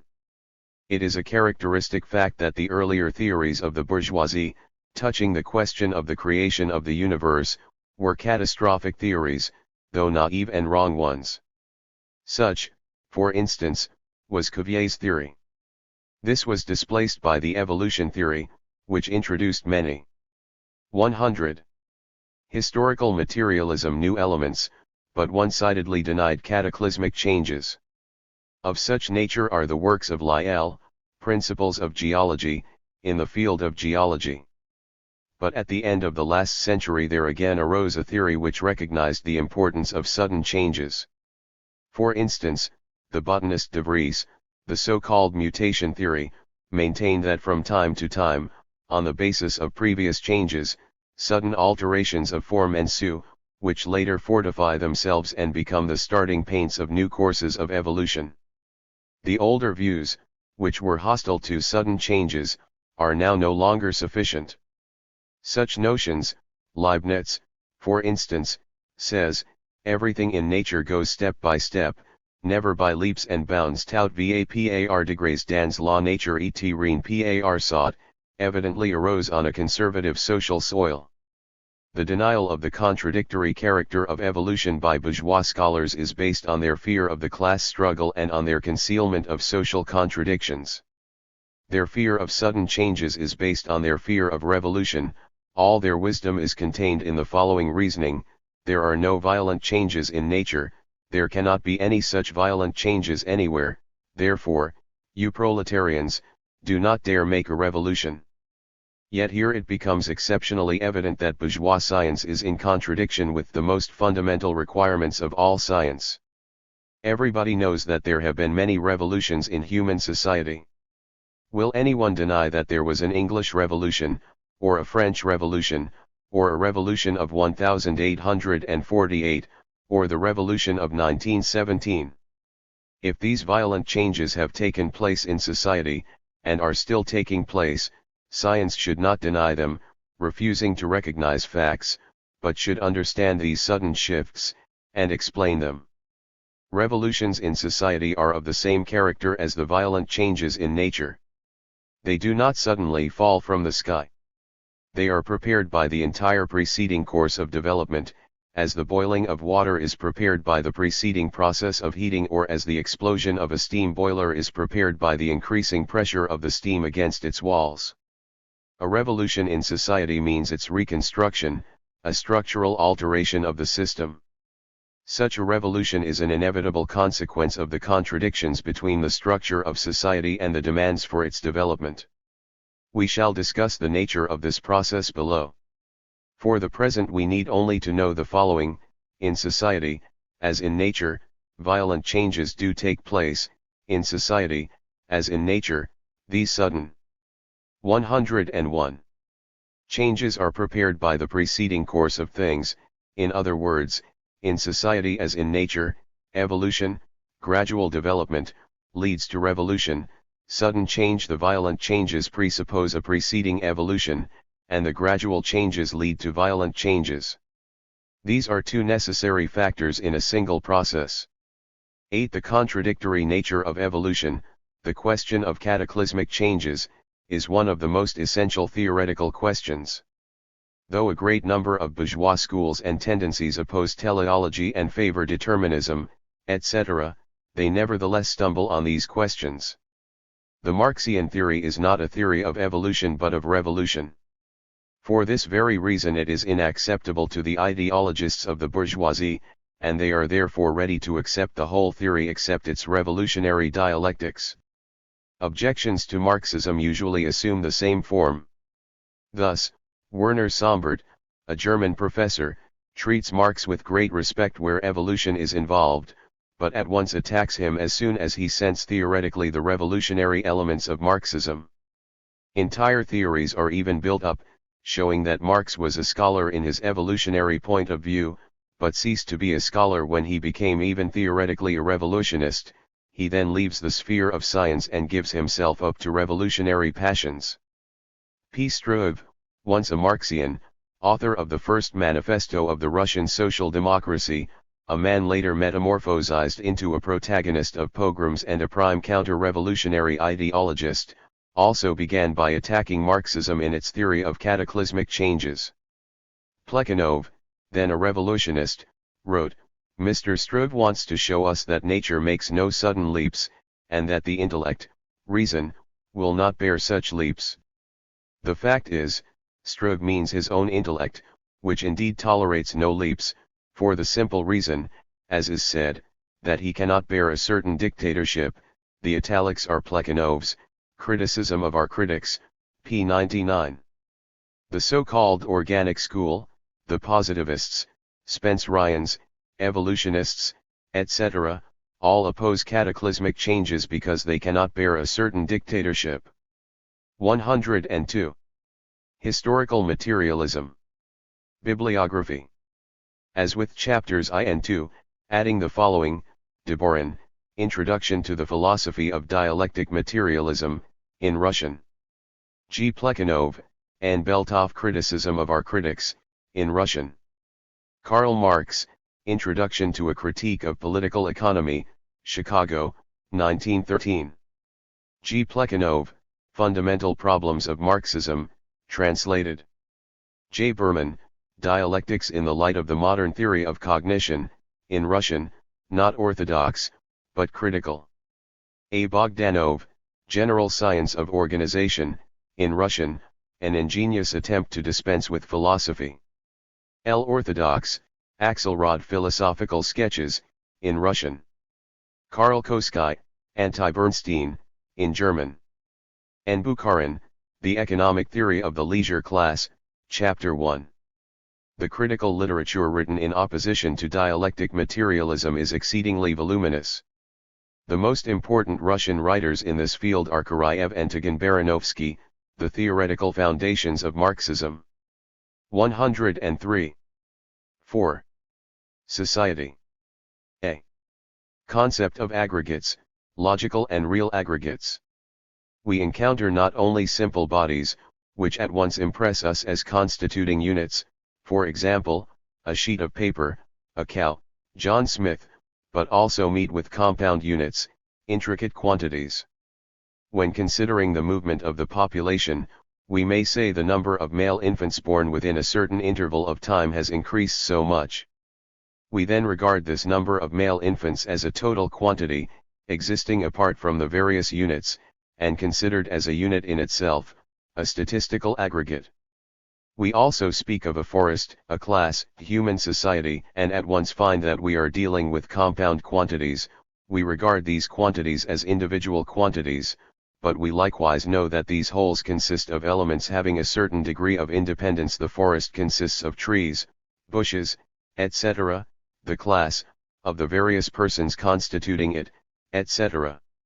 Such composite quantities are called aggregates. From the examples given above we may learn, however, that aggregates may be of various kinds, when we speak of the male infants born in a certain year, and when we speak of the town forest, it is clear that there is a difference between the two. In the one case, that of the male infants, we know that these individuals are not found together in life. 104. Historical materialism. In actual reality, one is in one place and another in another, none has any influence on another, each is for himself. It is we who are combining them when we add them up. It is we who make the aggregation. This is a mental aggregate, a paper aggregate, not a living or real aggregate. Such artificial aggregates may be called imaginary or logical aggregates. But when we speak of society, or of a forest, or of a class, the case is quite different. Here the union of the component elements is not only a mental, logical, union. For we have before us the forest, with its trees, bushes, grass, etc., which surely constitutes an actual living whole. The forest is not merely a summation of its various elements. All these elements are continually interacting one upon the other, in other words, they are in a state of constant mutual interaction. Cut down some of the trees, and perhaps the others will wither by reason of the subsequent decrease in moisture, or perhaps they will grow better because they can get more sun. We are here clearly dealing with an interaction of the parts making up the forest, and the interaction here is a perfectly real one, existing in fact, not imagined by us for one purpose or another. Furthermore, this interaction is of long duration and constant, being present as long as the whole continues to exist. Such aggregates are called real aggregates. All these differences are conditional. Strictly speaking, there are no simple units. John Smith is in reality a whole colony of cells, i.e., he is a highly complicated body. We have seen that even the atom may be subdivided. And as, in principle, there are no limits of divisibility, so there are ultimately no uniform units. Nevertheless, our distinctions may hold within certain limits. An individual human is an individual body and not a totality, when compared with society, but he is a composite body, a real aggregate, when compared with the cell, etc. If we wish to speak in a non-comparative way, we make use of the term system. System and real aggregate are identical terms. The conditional nature of all these distinctions may be shown in another way also. Strictly speaking, the entire universe is an infinite real aggregate, all the particles of which are in process of constant and uninterrupted interaction. We thus have an interaction between all the objects and elements of the universe, but this interaction is in some cases more or less direct, in some cases more or less indirect. Hence our distinctions, as made above, they hold good as we have said when understood dialectically, i.e., within certain bounds, conditionally, according to circumstances. 105. b. Society as a real aggregate or a system. Let us now view society from this standpoint. There is no doubt that society constitutes a real aggregate, for there is a constant uninterrupted process of mutual interaction between its various parts. Mr. Smith went to the market, there he traded, exerted an influence on the formation of the market price, which in turn influenced the world market, perhaps in an infinitesimal degree, but nevertheless it was an influence on world prices. The latter, in turn, influenced the market of the country in which Mr. Smith lives, and the little market which he frequents. On the other hand, let us say he buys a herring at the market, this will have an influence on his budget, for it will make him spend the rest of his money in a certain way, etc., etc. Thousands of such little influences be enumerated. Mr. Smith gets married. For this purpose he has bought a number of presents and thus has exerted economic influence on other persons. Being an Orthodox Christian, and not a Bolshevik, he calls in the priest and thus strengthens the church organization, and this act will have its effect in little waves on the influence of the church, and on the entire system of feelings and tendencies in the given society. He has paid money to the priest, and thus has increased the demand for the commodities demanded by priests, etc. His wife bears him children, and this in turn produces thousands of consequences. It is easy to see that many persons are influenced, in however slight a degree, by the fact of John Smith's marriage. Mr. Smith enters the Liberal Party in order to do his duty as a citizen. He begins to attend meetings, together with hundreds like him, to experience the same feelings of hatred for the cursed rascals who loaf about the streets and support those children of Satan, the Bolsheviks. Their influence at the meetings touches and moves, either directly or indirectly, a great number of persons. To be sure, this influence may be difficult to ascertain, but, no matter how small it may be, it yet exists. And no matter what branch of activity our Mr. Smith might enter, you would always observe that he had an influence on others, as well as others on him. For in society, all things are united by millions of little threads. We have begun with the individual man, and shown his influence on 106. Historical materialism others. But we might just as well begin with the manner in which society acts on him. There is a great industrial boom, and the concern for which Smith is working as chief bookkeeper is making more profits. Mr. Smith gets a little raise. War breaks out, Mr. Smith is enlisted, defends the fatherland of his employers, he is convinced he is defending civilization, and is killed in the war. Such is the power of social relations. If we picture to ourselves the immense number of mutual interactions existing in human society, if only in our day, we shall find a magnificent picture taking shape before us. Some of these relations are of crude elemental force, they are not regulated in any way, or by any person. The interactions of persons on one another are countless in their expressions. But there are also many more or less regulated and organized forms, from government authority down to the chess club and the bald-headed men's society. If we consider that all these countless interactions are constantly intersecting each other, we shall understand how truly tremendous is the Babylonian confusion of influences and mutual interactions in social life. Wherever there is a mutual interaction of long duration, we have a real aggregate, a system. But we must point out the fact that a real aggregate or system is by no means necessarily characterized by a conscious organization of the parts of the system, and this statement is true both of animate nature and of inanimate nature, both of mechanisms and of organisms. Some persons go so far as to deny the very existence of society because there are other systems existing within society, classes, groups, parties, circles, organizations of various kinds, etc., etc. But there is no doubt of the mutual interaction of these systems and groups within society, struggles between classes and parties, moments of cooperation, etc.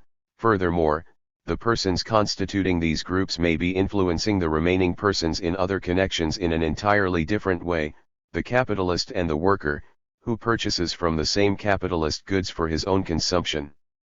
Furthermore, these groups in the mutual interactions between them are not organized.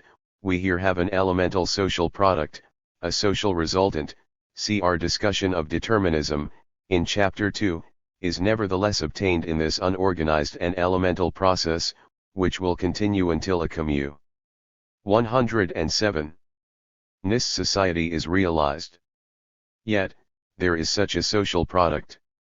It exists, it is an irrefutable fact of reality. World prices are a definite fact, so are world literature, or world routes of commerce, or world war.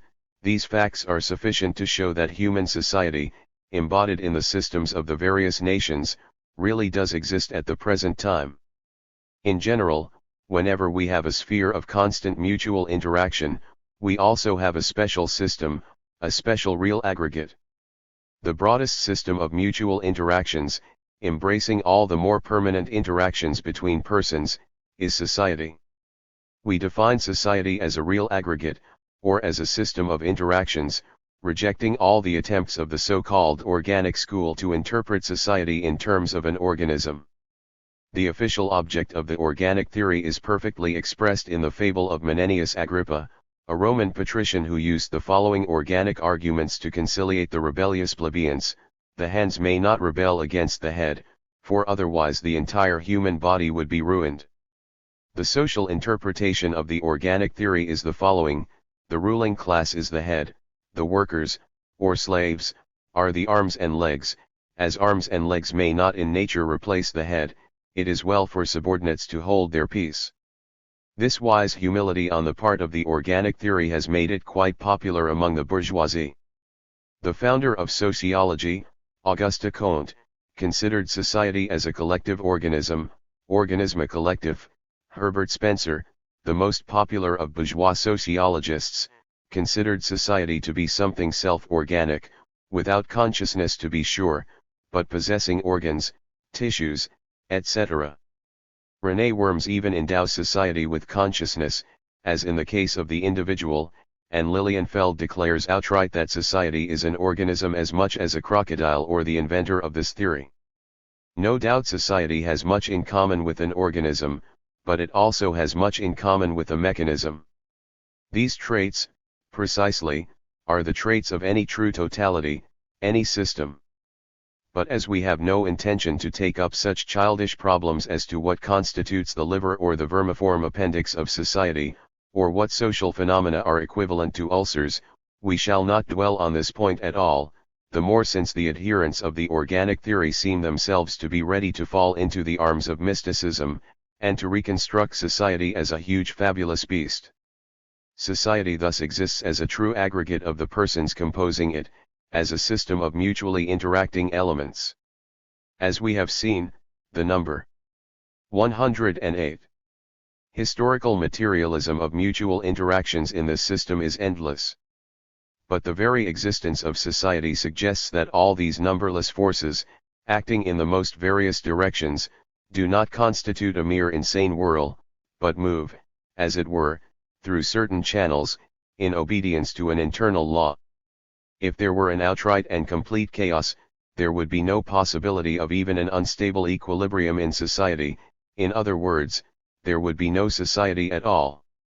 We have discussed above the question as to the law of human actions, from the point of view of the individual, see Chapter 2. We now take up the question from the other side, from the point of view of society and the conditions of its equilibrium. The result, however, is the same. We are brought to recognize the regularity of the social process. It is easiest to discover this uniformity in the social process by an investigation of the conditions of social equilibrium. But before proceeding to this subject, we must dwell more in detail on the nature of society itself. It is not enough to say that it is a system of mutually interacting persons, or that this system is in force over a long period. It is necessary to explain the nature of this system, how it is distinguished from other systems, what is its necessary condition of life, and its necessary condition of equilibrium. See the character of the social relations. The mutual interaction between persons, which constitutes social phenomena, is quite various. What is the condition for the permanence of these relations? In other words, where is the basic condition of equilibrium for the whole system, among all these interactions? What is the basic type of social relation without which all other types would be inconceivable? The basic social relation is that of labor, as expressed chiefly in social labor, i.e., in the conscious or unconscious work performed by people for each other. This becomes clear at once from an assumption of the opposite. Let us assume for a moment that the labor relation between persons should be destroyed, that products, goods, should not be transmitted from one place to another, that people should cease working for each other, that social labor should lose its social character. The result would be the disappearance of society, which would fly into 1,000 pieces. 109. Or, to take another example, Christian missionaries are sent to tropical countries to preach a knowledge of God and the devil. These missionaries thus establish the so-called higher intellectual relations. Would it be possible for these relations to endure between the country from which these gentlemen have set forth and the savages to whom they are sent, if there were no frequent steamers, no regular, as opposed to casual, exchange, i.e., if no working relations should be established between the civilized countries and the home of the savages? All such relations can only be permanent when they are of the nature of working relations. The bond of labor is the fundamental condition for the possibility of an internal equilibrium in the system of human society. We may also approach this question from another side. No system, including that of human society, can exist in empty space. It is surrounded by an environment, on which all its conditions ultimately depend. If human society is not adapted to its environment, it is not meant for this world, all its culture will inevitably pass away, society itself will be reduced to dust. Thinking as hard as they can, none of the idealist professors can offer the slightest proof in opposition to our assertion that all the life of society, the very question of its life or death, depends on the relation between society and its environment, i.e., nature. We have spoken of this above, and may consider the subject disposed of. The social relation between men which most clearly and directly expresses this relation to nature is the relation of work. Work is the process of contact between society and nature. By work, energy is transferred from nature to society, and it is on this energy that society lives and develops, if it develops at all. Labor is also an active adaptation to nature. In other words, the process of production is a fundamental living process of society. Consequently, the labor relation is a fundamental social relation. Or, in the words of Marx, we must seek the anatomy of society in its economy. 9 i.e., the structure of society is its labor structure, its economic structure. Consequently, our definition of society will read, society is the broadest system of mutually interacting persons, embracing all their permanent mutual interactions, and based upon their labor relations. 110. Historical materialism. We have thus arrived at a completely materialist view of society. The basis of its structure is a working relation, just as the basis of life is the material process of production. The following objection is often raised: if things are as you say, how are the labor relations established? Do not people speak together, think together, in the process of labor? Is the labor relation then not a psychic, a spiritual relation? Where is your materialism now? What do all your labor and your labor relations amount to, if not to psychological relations? This question is worth going into, in order that future misunderstandings may be avoided. Let us begin with a simple example, that of a factory at work. In the factory there are unskilled workers and various types of skilled workers, some are working at certain machines, some at others. In addition, there are foremen, engineers, etc. Marx describes the condition as follows in his Capital: the essential division is, into workmen who are actually employed on machines, among whom are included a few who look after the engine, and into mere attendants, almost exclusively children, of these workmen. Among the attendants are reckoned, more or less, feeders who supply the machines with the material to be worked. In addition to these two principal classes, there is a numerically unimportant class of persons, whose occupation it is to look after the whole machinery and repair it from time to time, such as engineers, mechanics, joiners, etc. 10. Such are the labor relations between the people in the factory. What is the prime nature of these relations? In the fact that each person is occupied with his own job, but his job is only a part of the whole. The individual worker is therefore stationed at a certain place, goes through a certain motion, has a certain material contact with things and with other workers, uses up a certain quantity of material energy. All these relations are material, physical relations. Of course, they may have their psychological side: people think, exchange thoughts, converse, etc. But these activities will be determined by their distribution in the factory building, by the machines at which they are stationed, etc.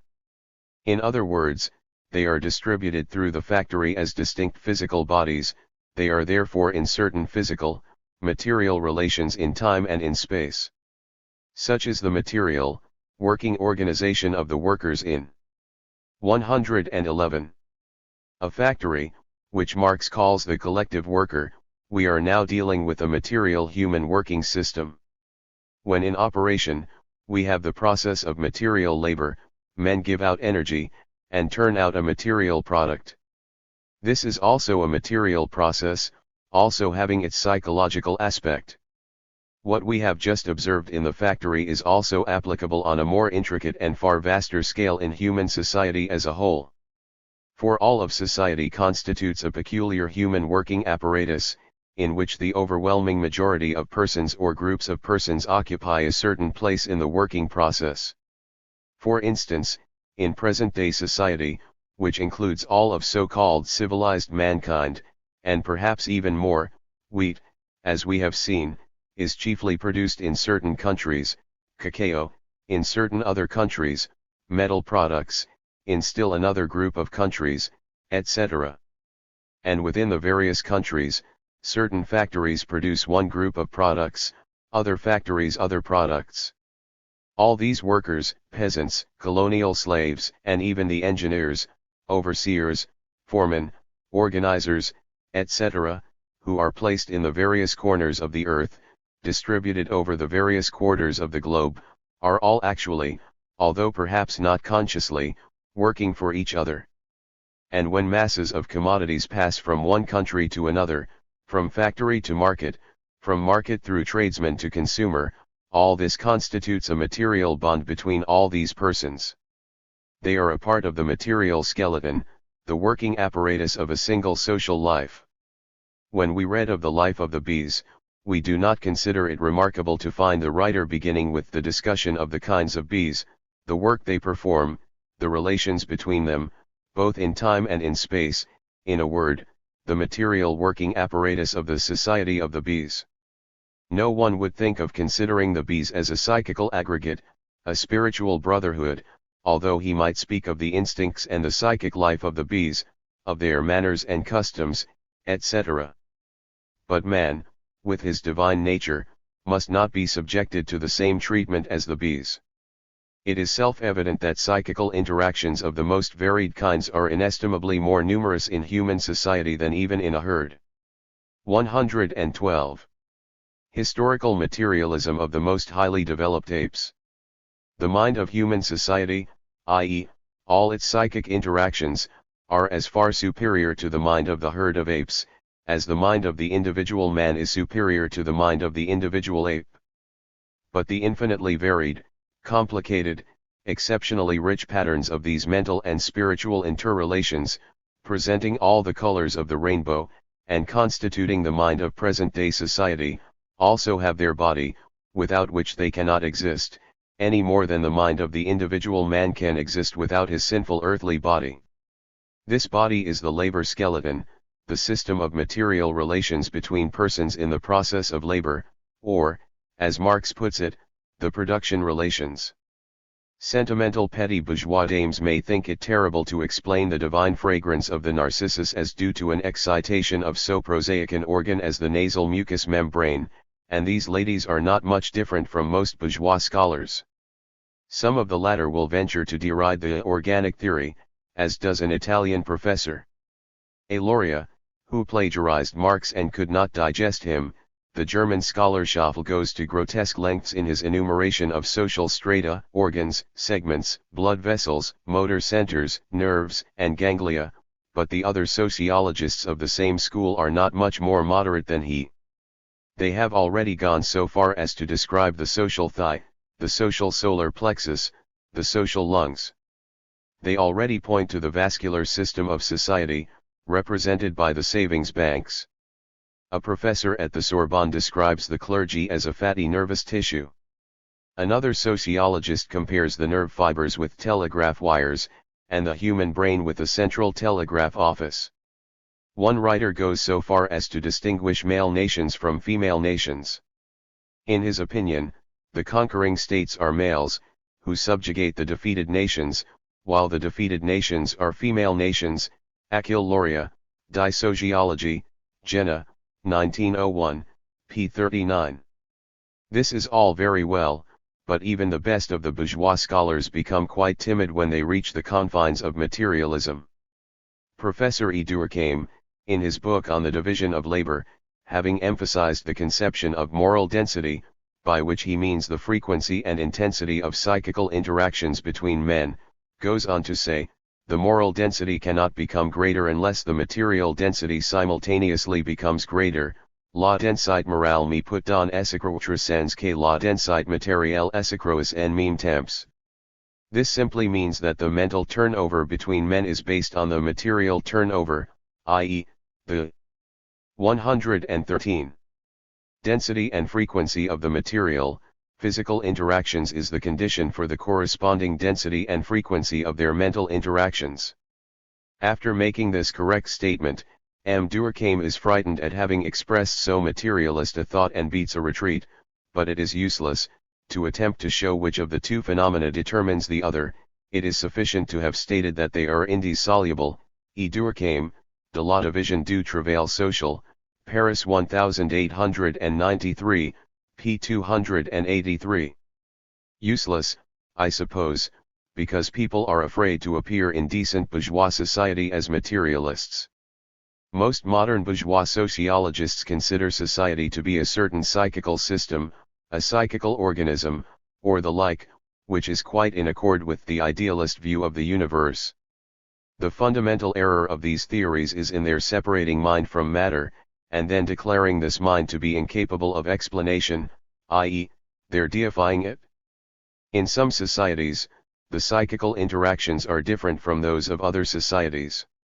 For instance, in the reign of Nicholas I, there was a spirit of police violence, of subjection under the Tsar's might, love of the traditional, while Soviet Russia presents something quite different, i.e., the psychical interrelations have become altogether different.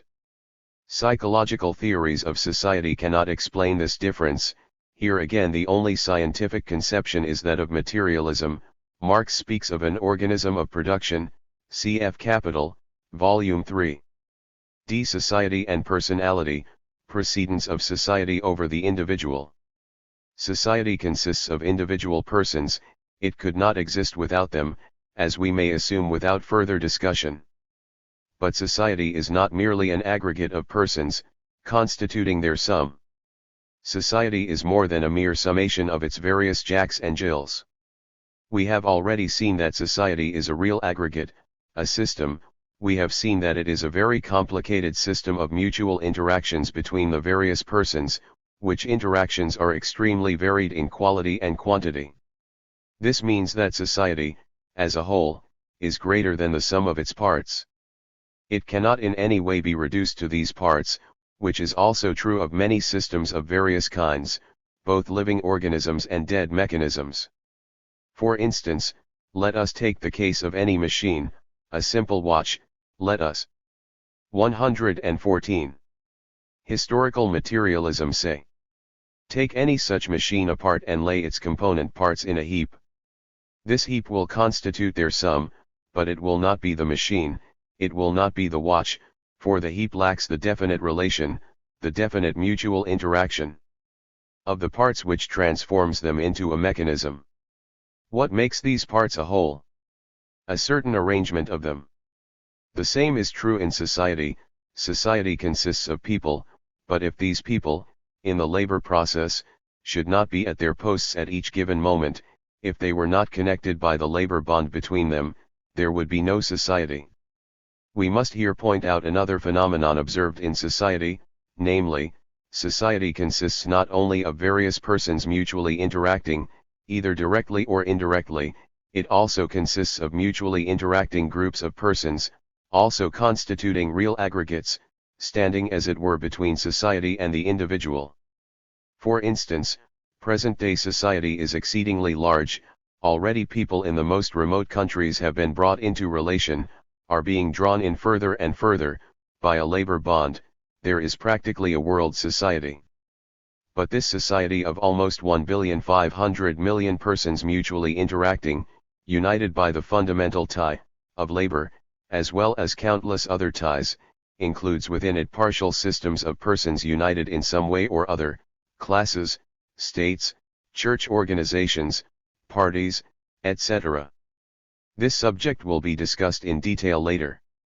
For the present, we must observe that within society there are a great number of groups of men.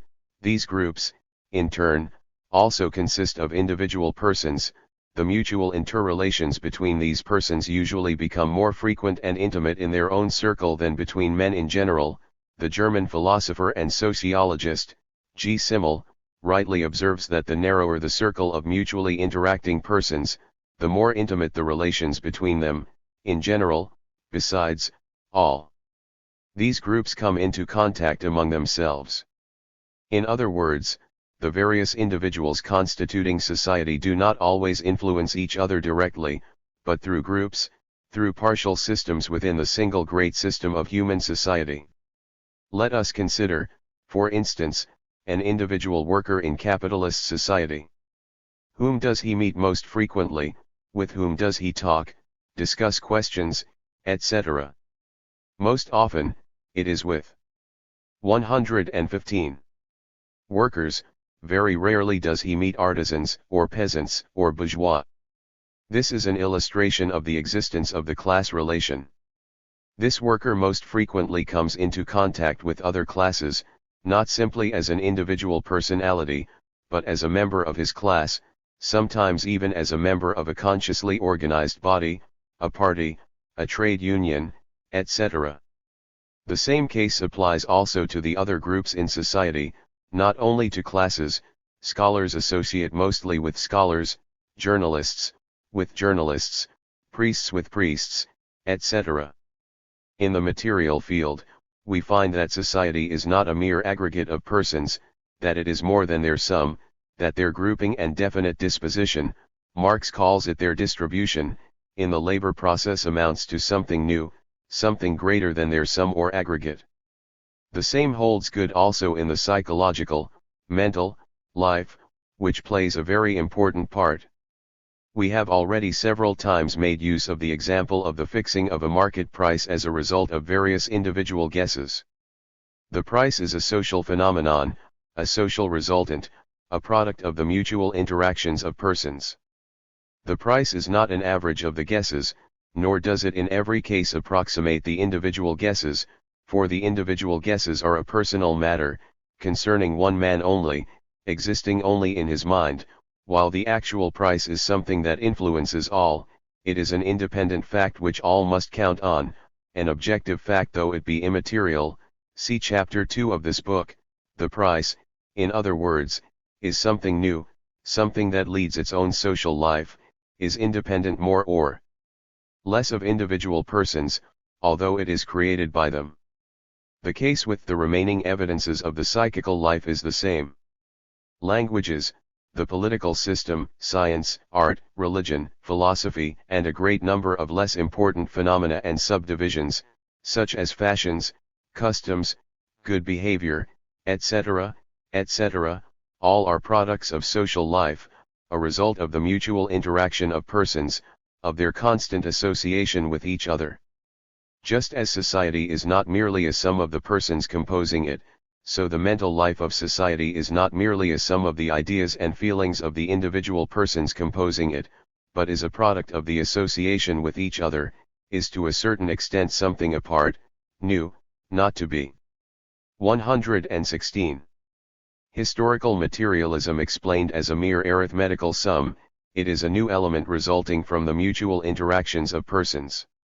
We can thus explain the necessity of special social sciences. Wundt correctly remarks, it is rather the uniting and interacting of individuals which produces this community as such, and thereby also awakens in the individual, performances specifically appertaining to the common life. W. Wundt, Psychology, Volume I, Part I, Leipzig 1911, p. 21. Individual men are inconceivable outside of society, without society.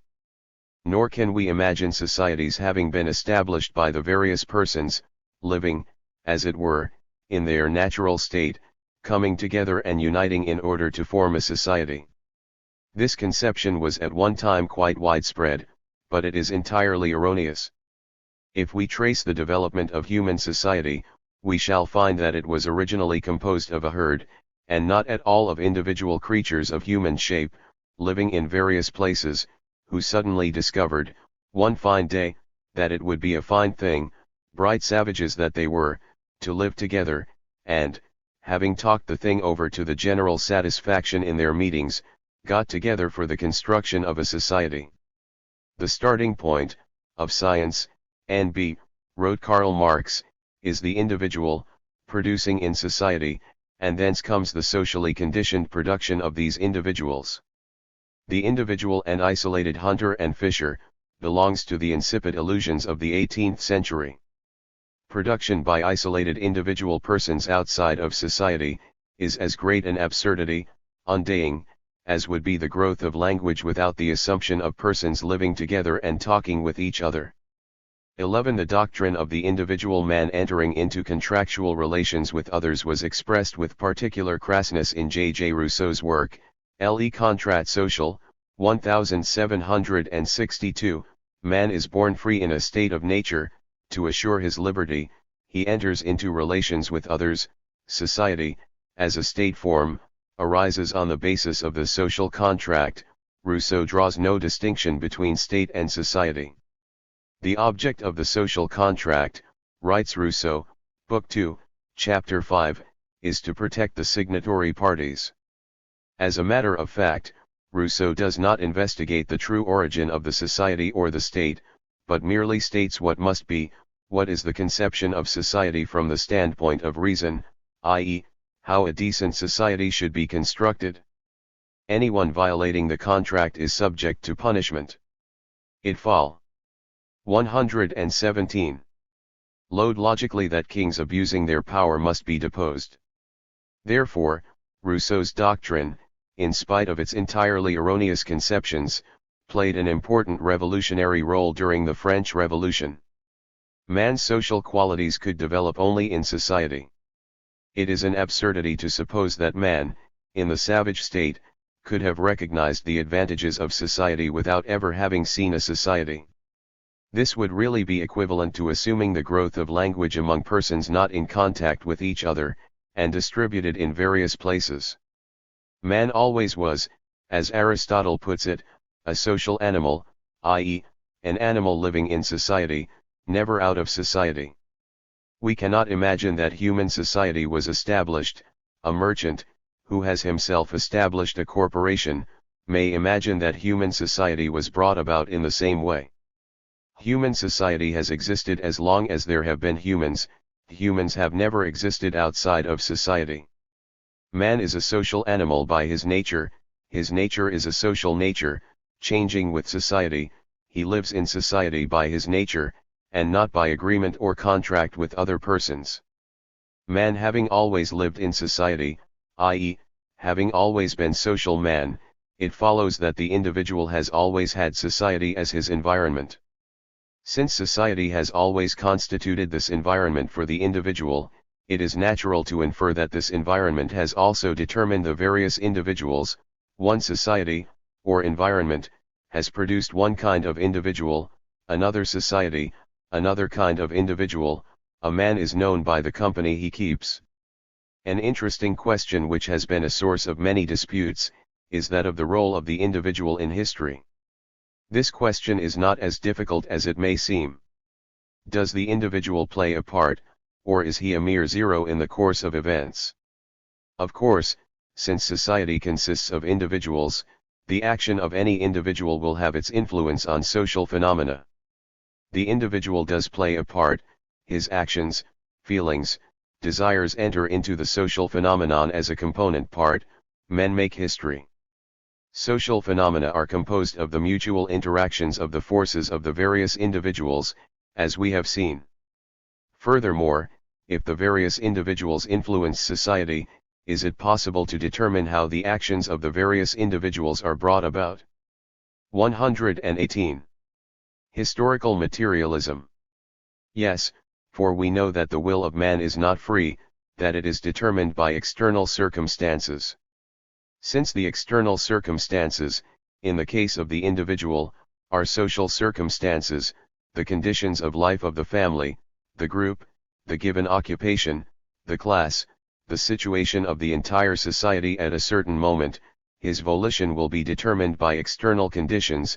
From them he will draw the motives of his activity. For instance, the soldier in the Russian army at the time of Kerensky observed that his peasant farm was going to pieces, that life was getting harder, that there was no end of the war in sight, that the capitalists were becoming more impudent, and were not giving the land to the peasants.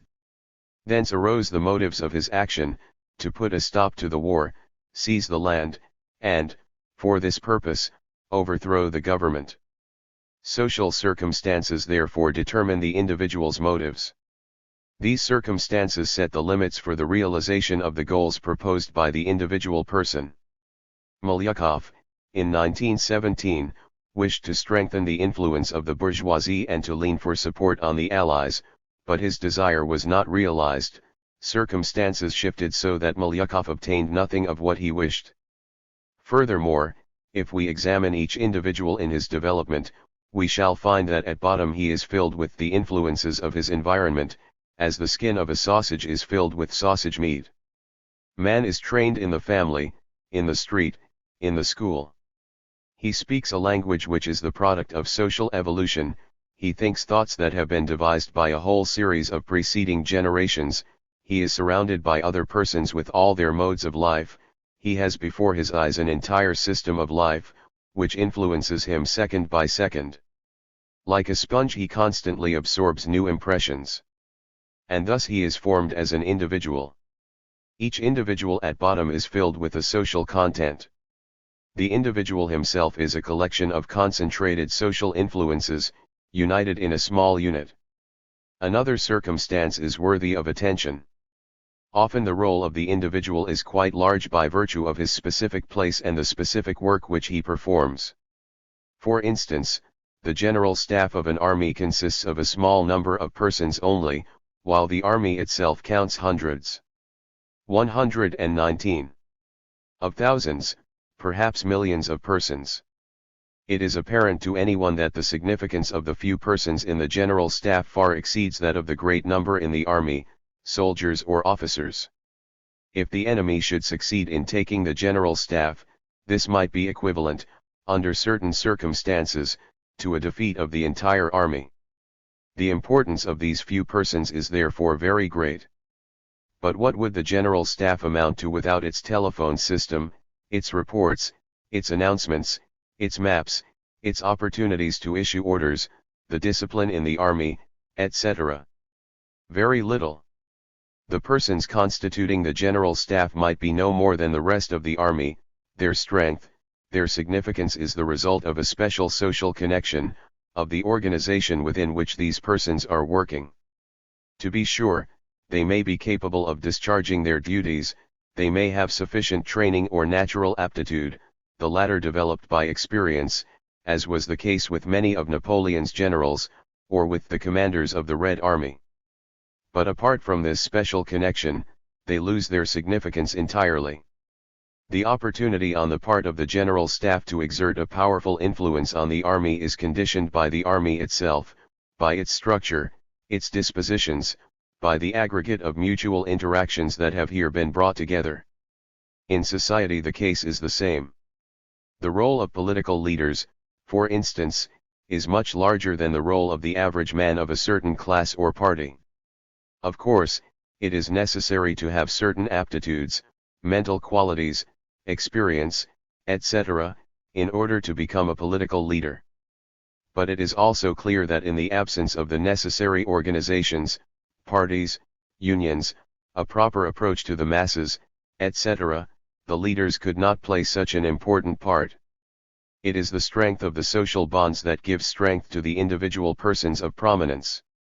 Quite similar is the case in other relations also, let us say with regard to inventors, scholars, etc. They can develop only under certain circumstances. Suppose an inventor, talented by nature, has had no opportunity to push himself, has learned nothing, read nothing, has been obliged to take up an entirely different activity, for instance, selling rags. His talent would go to pot, no one would ever hear of him. Just as the military leader is inconceivable without an army, so the technical inventor is inconceivable without machine. 120. Historical materialism, apparatus, and the people that go with them. And, on the other hand, if our rag dealer should succeed in making his way in the world, i.e., in occupying a certain place in the system of social relations, he might become a second Edison. We might give any number of such examples, but it is self-evident that in all these cases society has a certain influence, and that it is impossible to develop except on the basis of this influence within which the social, class, group, general, demand is felt. Thus, the social relations themselves impart importance to the various individuals. This point of view has made very slow headway, for the reasons so brilliantly revealed by M. N. Pokrovsky, Outlines of the History of Russian Culture, Volume I, p. 3, in Russian. The historian, by reason of his personal situation, is a mental worker, an intellectual. Proceeding to a consideration of his more specific earmarks, he is a man who does work in writing, a literary worker. What is more natural for him than to consider mental work as the chief substance of history, and literary works, from poems and romances to philosophical treatises and scientific publications, as the fundamental facts of civilization? Furthermore, men who do mental work quite naturally were seized with the pride that dictated the hymns of praise to the pharaohs. They began to believe that they were making history.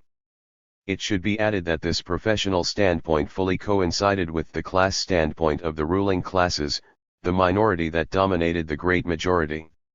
It is not difficult to see that this emphasis and preference for leaders, particularly kings, princes, etc., and also for so-called geniuses is closely allied with the religious point of view, for here the social power is overlooked, the power which is conferred by society on the individual.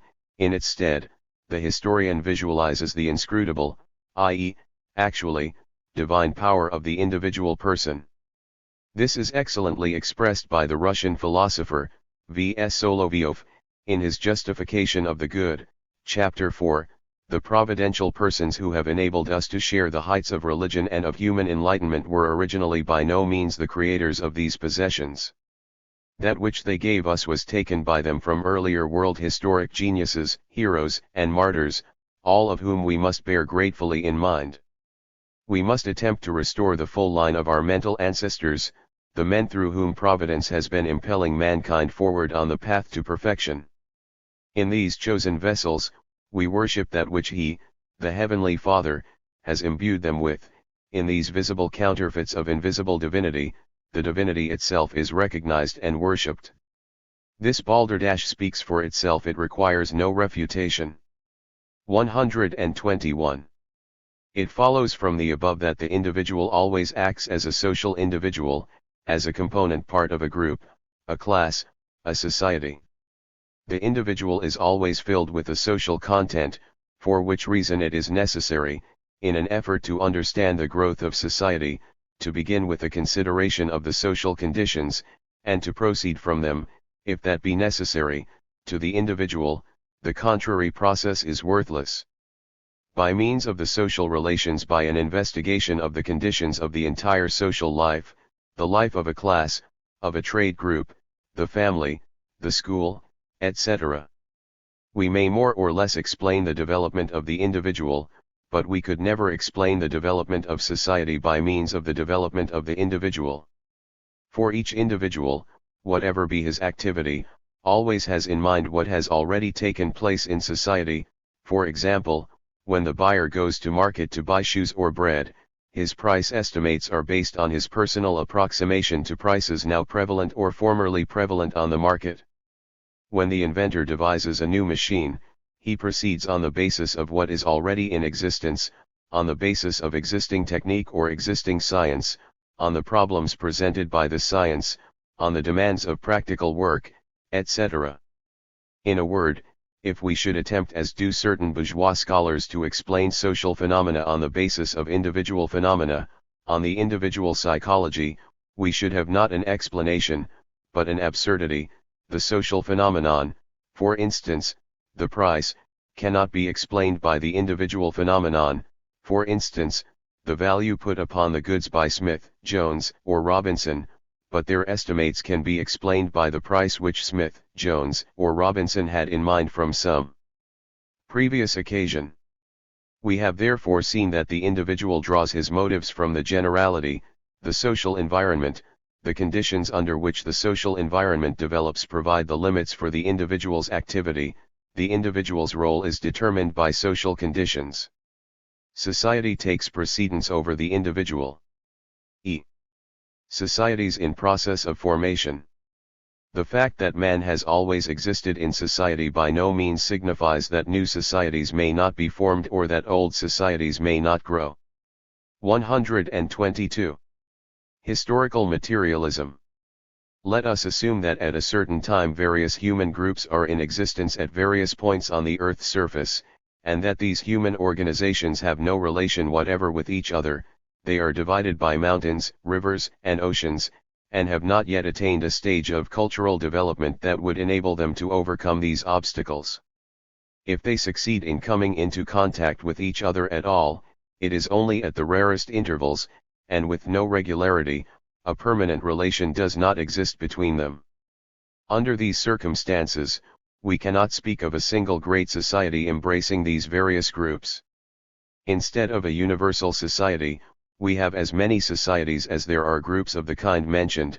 For the basis of society, its most outstanding characteristic, is a permanent labor bond, a series of production relations, constituting a skeleton for the entire system. In the case above described there is no such relation between the groups, no universal society, but a number of petty societies, each with its own special history. We cannot therefore speak of a union of men in a single society, but may only group them as men, as opposed to other animals. In other words, we may consider them as united in a biological group, as distinct from fleas, giraffes, elephants, but not in a social group. From the standpoint of social science, of sociology, we are dealing with a single type of animal, but not with a single society. From the standpoint of biological unity, it is sufficient that these animals should have the same morphology, the same organs, etc. But sociological unity would require that these animals should work together in some way or other, not simultaneously, not merely in parallel activities, but together. Some go so far as to deny that society exists as a unit. For example, Professor Whipper says, a completely closed system of natural economy has perhaps never existed from the beginning of civilization. We have always had commercial relations, colonization, migrations, propaganda. Doubtless, independent work has been done in certain places, much has been simultaneously accomplished within various geographical limits and conditions by independent effort, but perhaps the next following stage in evolution has in most cases been attained by a sudden bound, as 123.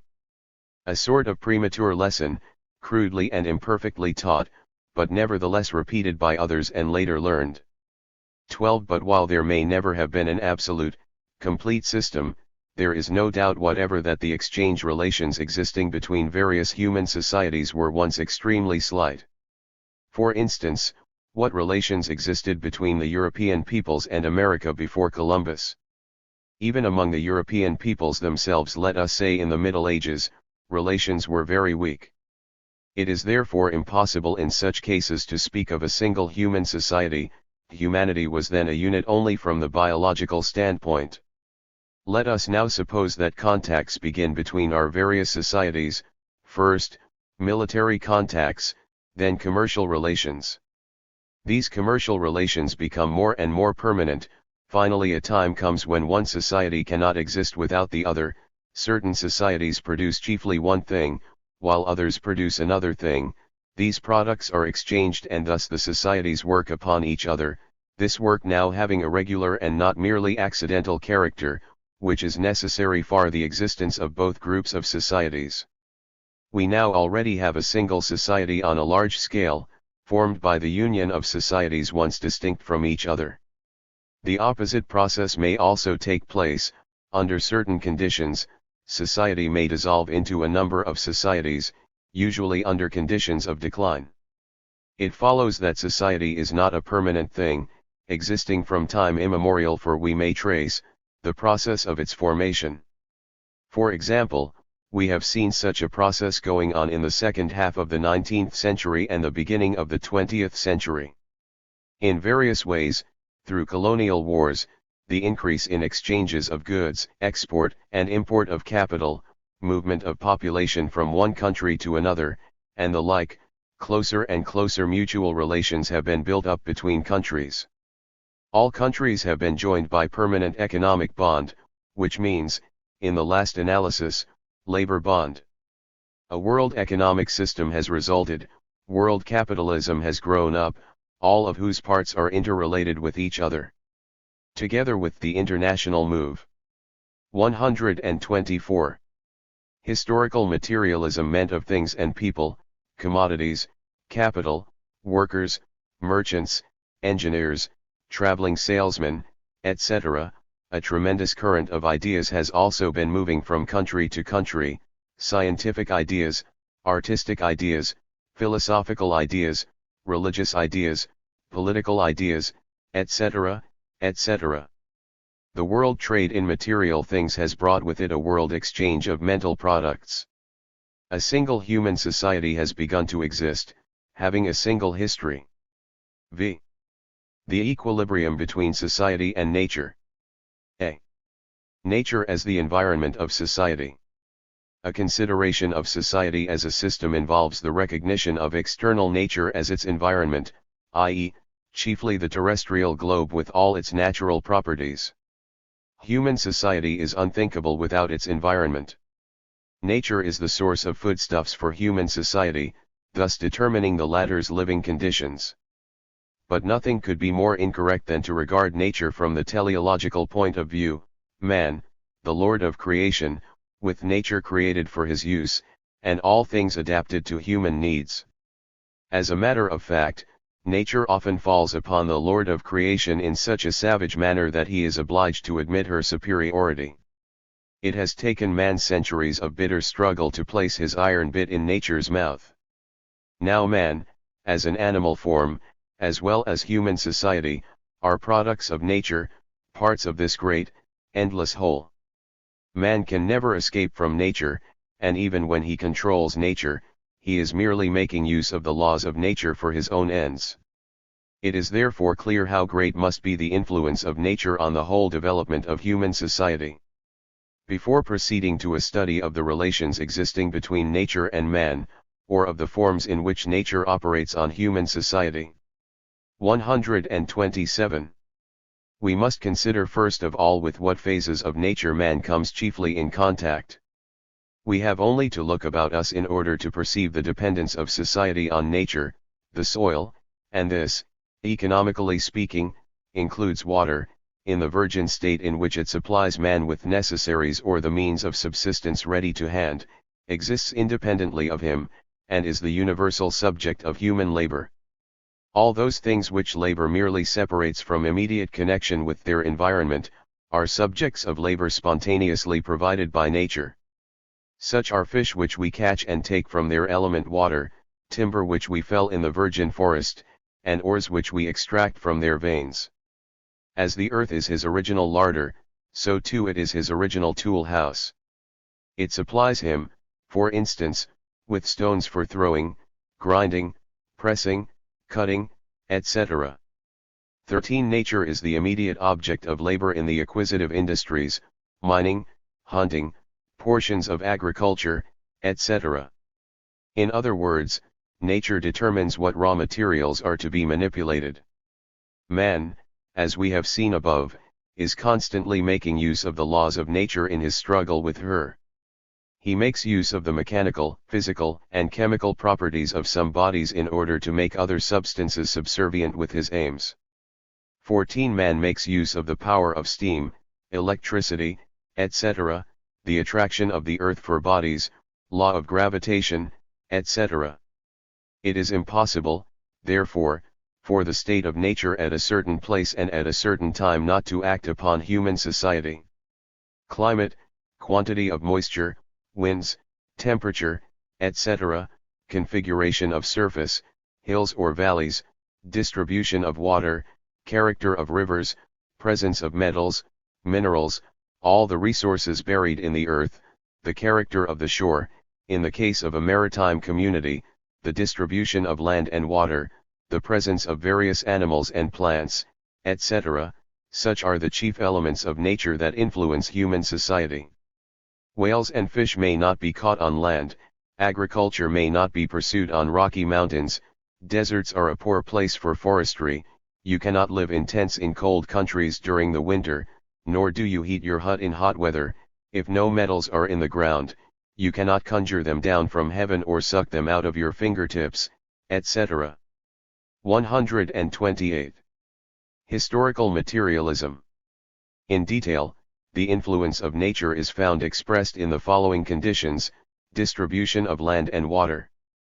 In general, man is a land animal, the ocean therefore has a double influence, it divides, and, on the other hand, furnishes a transportation route.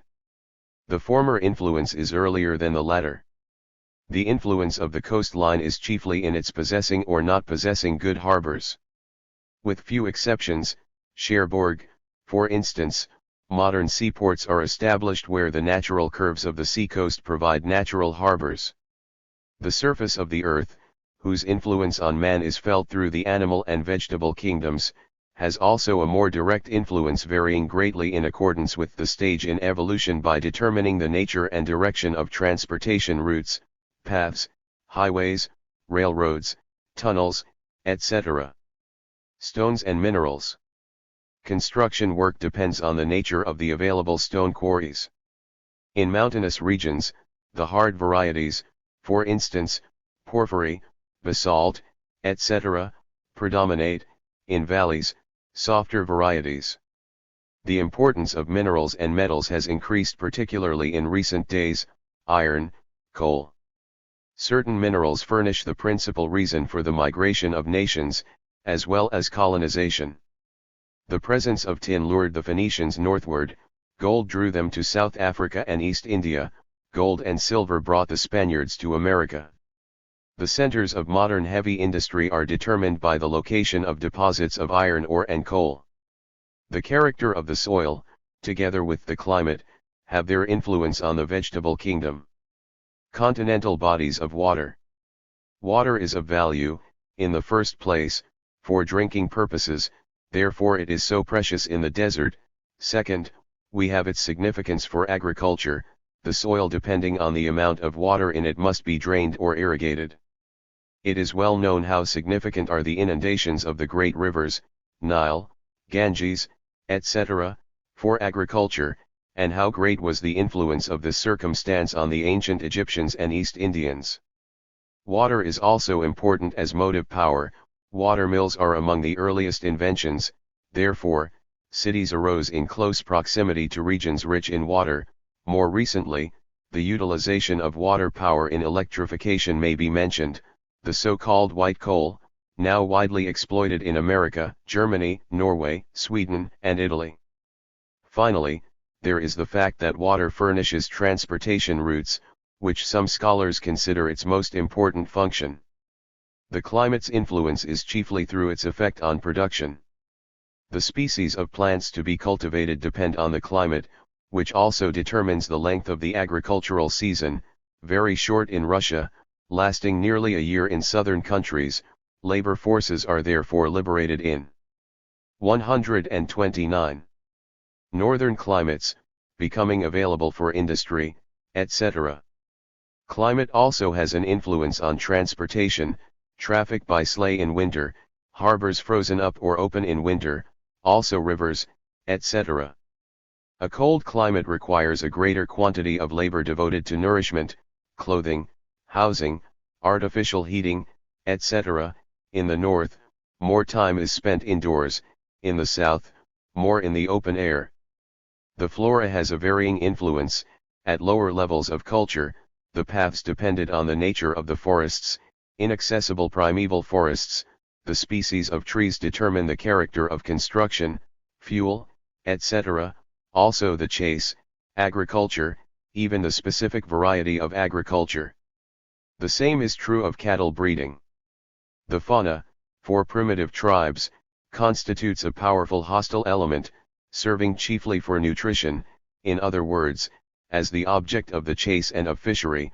Later, there came the taming of beasts, with a further effect on production and transportation, draft animals. The ocean has always been of great importance. Travel and freight are cheaper by sea. The ocean also furnishes the theater for many branches of production: fisheries, whaling, sealing, etc. C.F.A. Hetner, Die Geographische Bedingungen menschlichen Wirtschaft in Grundrisse der Nationalökonomik, Tübingen 1914. The influence of climatic conditions may be illustrated as follows. In the matter of average annual temperatures, so-called isotherms on the charts, it may be observed that the greatest populations have congregated between the isotherms of plus 16 degrees Celsius and plus 4 degrees Celsius. The isotherm plus 10 degrees Celsius coincides pretty closely with the central axis of this climatic and cultural zone, and on this isotherm lie the richest and most populous cities of the globe: Chicago, New York, Philadelphia, London, Vienna, Odessa, Peking.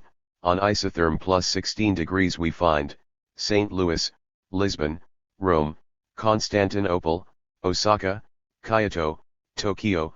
On isotherm plus 4 degrees, we have Quebec, Oslo, Stockholm, Leningrad, Moscow. Very few cities of more than 100,000 inhabitants are found south of isotherm plus 16 degrees: Mexico, New Orleans, Cairo, Alexandria, Tehran, Calcutta, Bombay, Madras, Canton. The northern limit isotherm plus 4 degrees is more sharply drawn.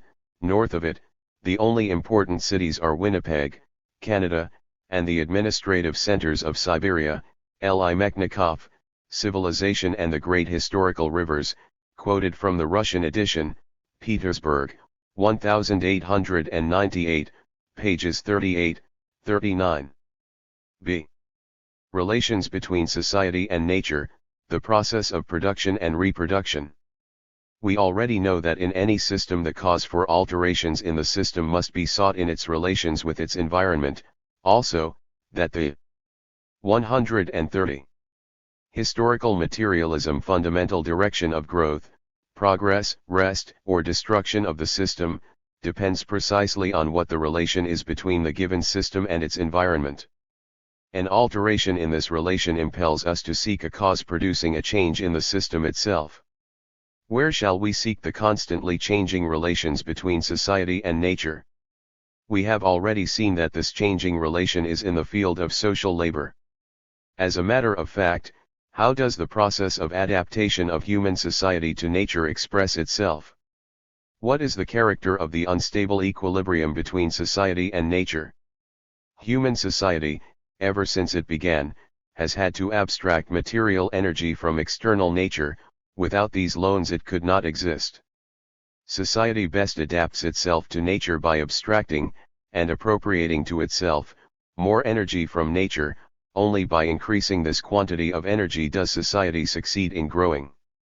Let us suppose, for example, that on a certain day all labor should stop in factories, machine shops, mines, on railroads, in the forests and fields, by land and sea. Society would not be able to maintain itself for a single week, for even in order to live on the existing supplies, it would have to transport, forward, and distribute them.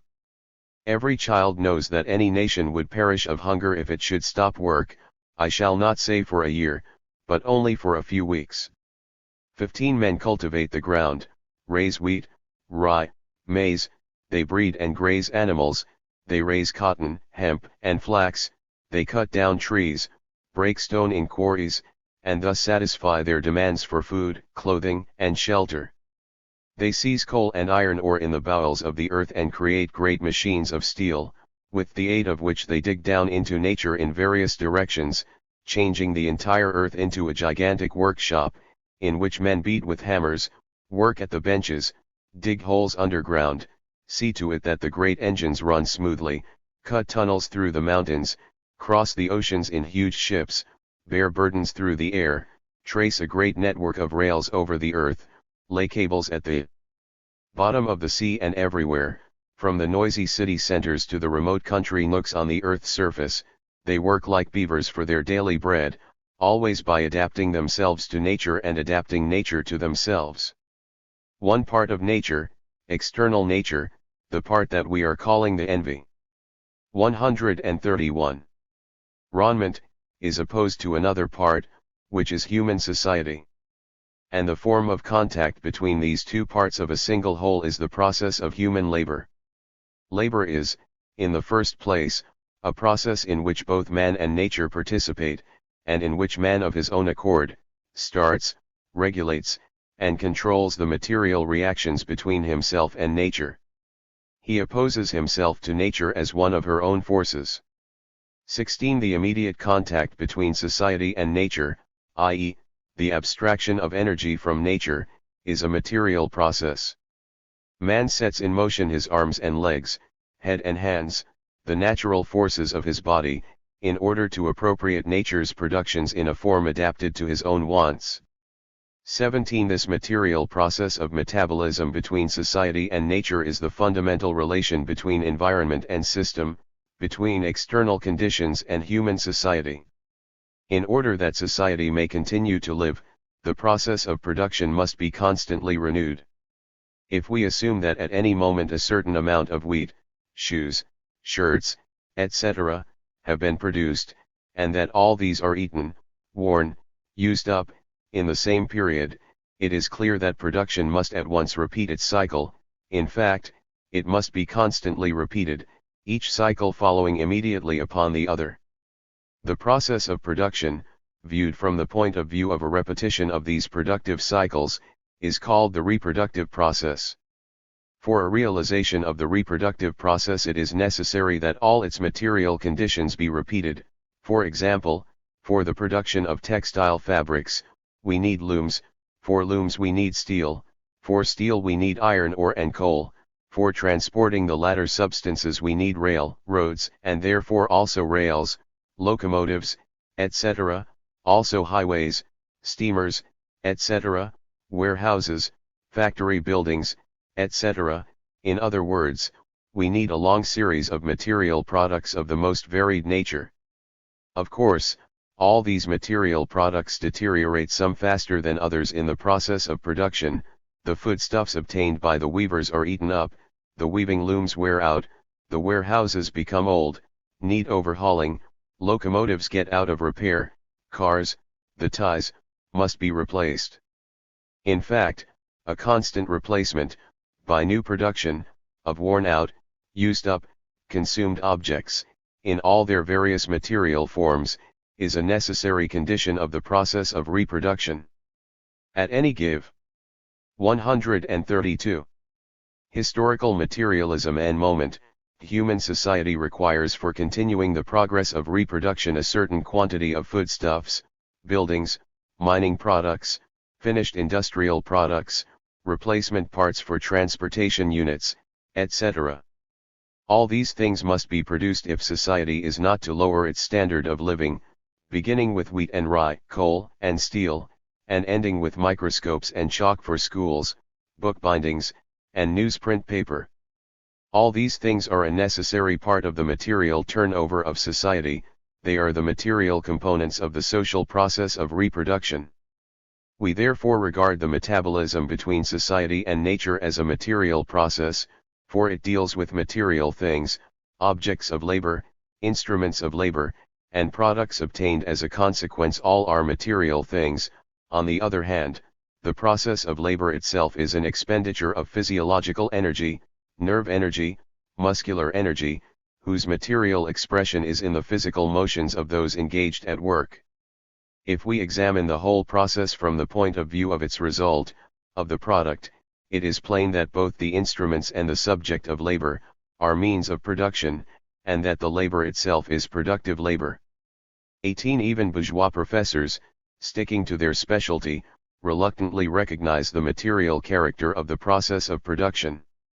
Thus, Professor Herner, Arbeit und Arbeitsteilung, in Grundrisse der Sozialökonomie, Volume 2, p. 170, writes, an investigation of the essence of labor requires the understanding of two types of processes. In the first place, bodily labor is expressed in certain external movements. The smith's left hand, for instance, seizes the red-hot iron with a pair of tongs, placing it on the anvil, while his right imparts form to it through blows with the hammer. The number, variety, and size of the results of labor may be determined. It is possible to describe the entire labor process, as well as the instruments of labor used in it, etc. Herner calls this labor in the objective sense. On the other hand, the same process may be regarded from the point of view of the thoughts and feelings produced in the worker. This is labor in the subjective sense. Since we are concerned with the mutual relation between society and nature, and since this mutual relation happens to coincide with objective, material, labor, we may now ignore the subjective phase of this process. It is therefore important for us to examine the material production of all the material elements necessary for the process of reproduction. But the fact that instruments of precision, for instance, are material things, and that their production is a part of material production, necessary. 133. In the process of reproduction, does not justify the conclusion drawn by Koski, Die Neuigkeit, Volume 15, p. 233, or Kuhnau, Die Neuigkeit, Volume 39, p. 408, namely, that mathematics and its study are a portion of production, merely because they are necessary for this production. However, If all persons should suddenly lose the faculty of speech, and if there should be no other means of communication aside from this lost faculty, it would at once transpire that production also would cease. Language therefore is also necessary for reproduction, like many other elements in any society. Yet it would be ridiculous to consider language as a part of production. Nor need we here cudgel our brains with another allegedly troublesome question, which came first, the chicken or the egg, society or production? This question is an absurd one. Society is inconceivable without production, production is inconceivable without society. But it is important to determine whether the alteration in a system is conditioned by the alterations taking place between the system and its environment. If so, we must next ask, wherein is this alteration to be sought? The answer is, in material labor. This mode of formulating the question disposes of most of the profound objections to historical materialism, and it becomes evident that the first cause of social evolution is to be found precisely here. But more of this later. The metabolism between man and nature consists, as we have seen, in the transfer of material energy from external nature to society. The expenditure of human energy, production, is an extraction of energy from nature, energy which is to be added to society, distribution of products between the members of society, and appropriated by society, consumption. This appropriation is the basis for further expenditure, etc., the will of reproduction being thus constantly in motion. Taken as a whole, the process of reproduction therefore includes various phases, together constituting a unit, at the bottom of which is again the same productive process. It is obvious that human society comes most directly into contact with external nature in the process of production. It rubs elbows with nature at this point. Therefore, within the process of reproduction, the productive phase determines also that of distribution and consumption. The process of social production is an adaptation of human society to external nature. The process is an active one. When any type of animal adapts itself to nature, this type is subject, at bottom, to the constant action of its environment. When human society adapts itself. 134. Historical materialism to its environment, it also adapts the environment to itself, not only becoming subject to the action of nature, as a material, but also simultaneously transforming nature into a material for human action. For example, when certain forms of insects or birds have a coloring similar to that of their environment, mimicry, this phenomenon is not a result of any effort on the part of these organisms, and certainly not a result of their action on external nature. This result was obtained at the price of the destruction of countless myriads of individual animals, in the course of many thousands of years, with those best adapted surviving and multiplying. Human society struggles with nature. Man plows the ground, constructs roads through impassable forests, conquers the forces of nature, uses them for his own ends, changes the whole face of the earth. This is an active, not a passive, adaptation, and constitutes one of the basic differences between human society and the other types of animals. This was already well understood by the French physiocrats in the 18th century.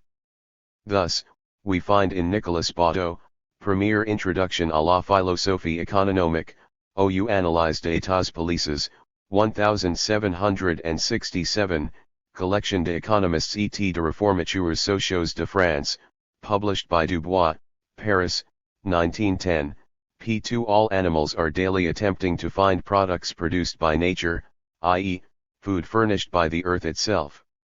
Certain species collect these commodities and preserve them. Man only, destined, this thought is expressed teleologically. And b. to investigate the mysteries of nature and its fruitfulness, can obtain more useful products than he finds on the surface of the earth in its wild and unworked condition. This activity, said art, is perhaps one of man's noblest traits on earth. Man, writes the geographer L. Mechnikov, OPCIT, p. 44, who shares with all other organisms the valuable property of adaptation to his environment, dominates all by reason of the more precious ability peculiar to him of adapting the environment to his needs. Strictly speaking, active adaptation, by means of labor, is found in elementary outline among certain types of so-called social animals, beavers, who build dams, ants, who erect large hills, plant lice, who exploit certain plants, bees, etc. The primitive forms of human labor were also animal-like, instinctive forms of labor. 135. See the productive forces as an indicator of the relations between society and nature. Thus, the interrelation between society and nature is a process of social reproduction. In this process, society applies its human labor energy and obtains a certain quantity of energy from nature, nature's material, in the words of Marx. The balance between expenditure and receipts is here obviously the decisive element for the growth of society.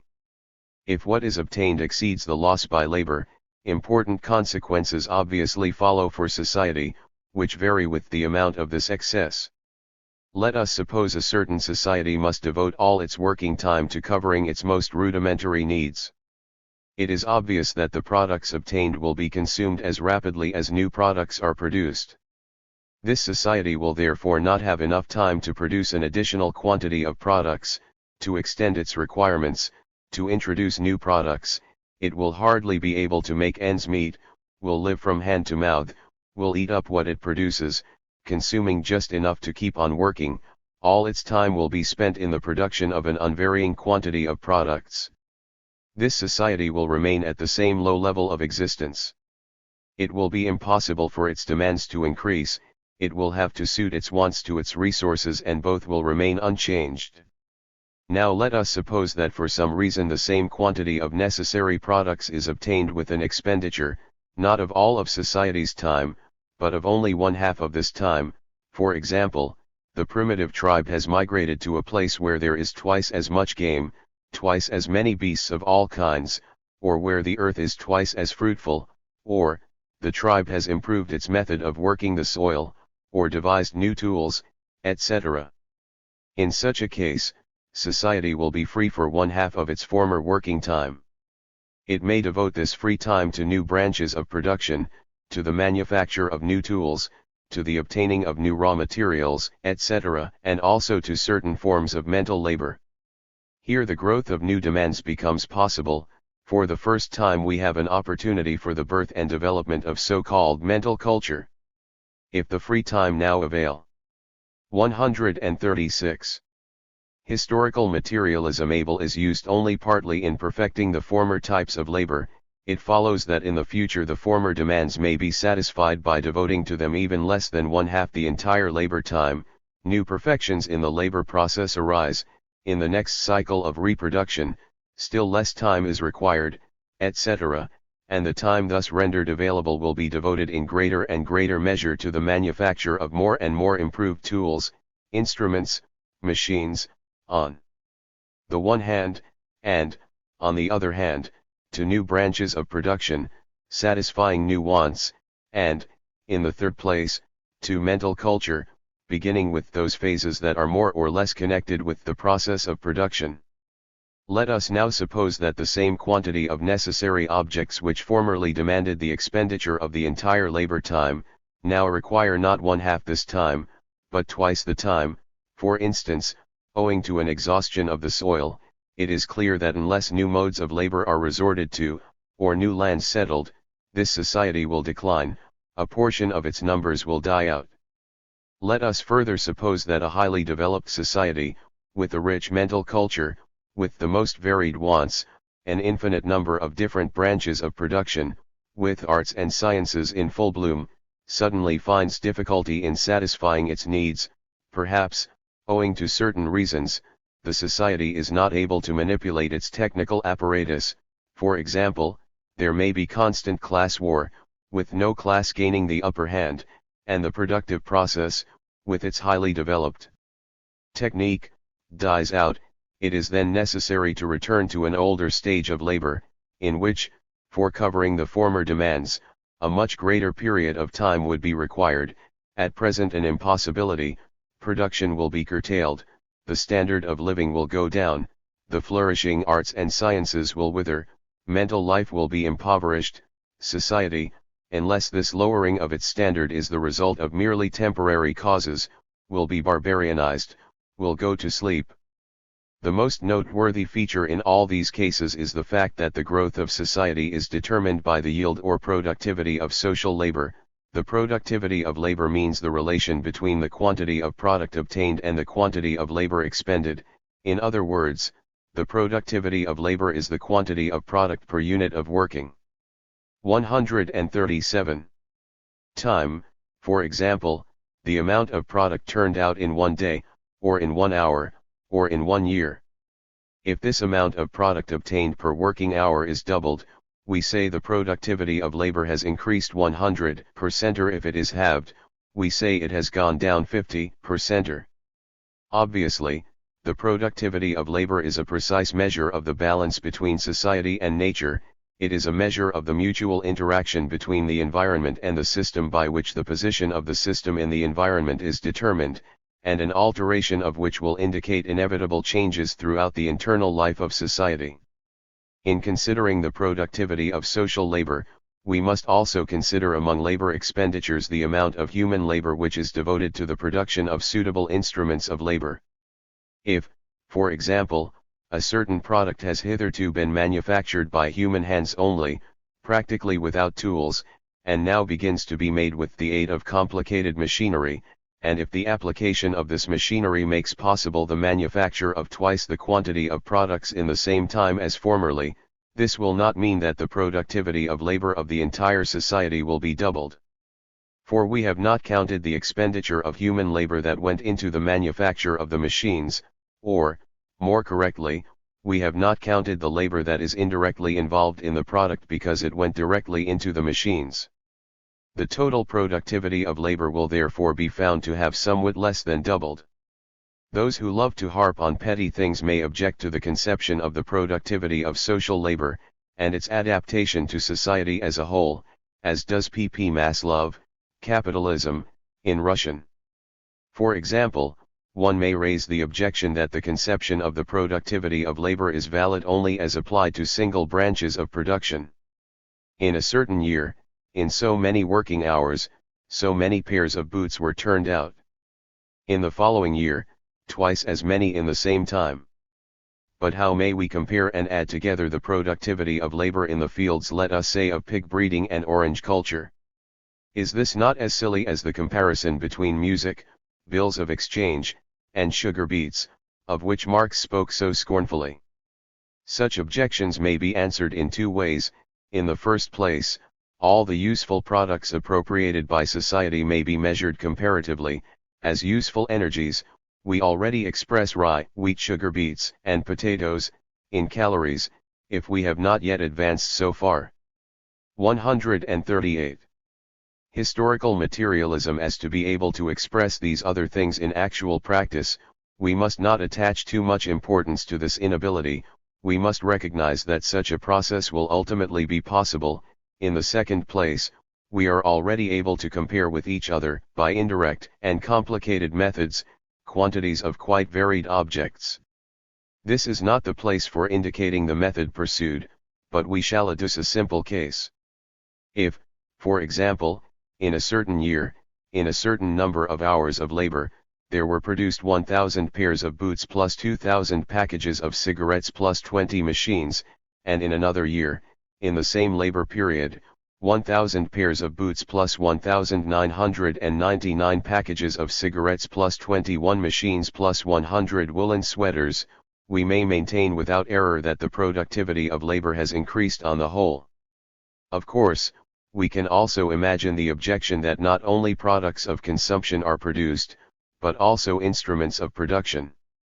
This would, of course, complicate the calculation considerably, but suitable methods may be devised for including this circumstance. Thus, the relation between nature and society is expressed in the relation between the quantity of useful energy turned out, and the expenditure of social labor, i.e., the productivity of social labor. The expenditure of labor consists of two components: the labor that is crystallized and included in the instruments of production, and the living labor, i.e., the direct expenditure of working energy.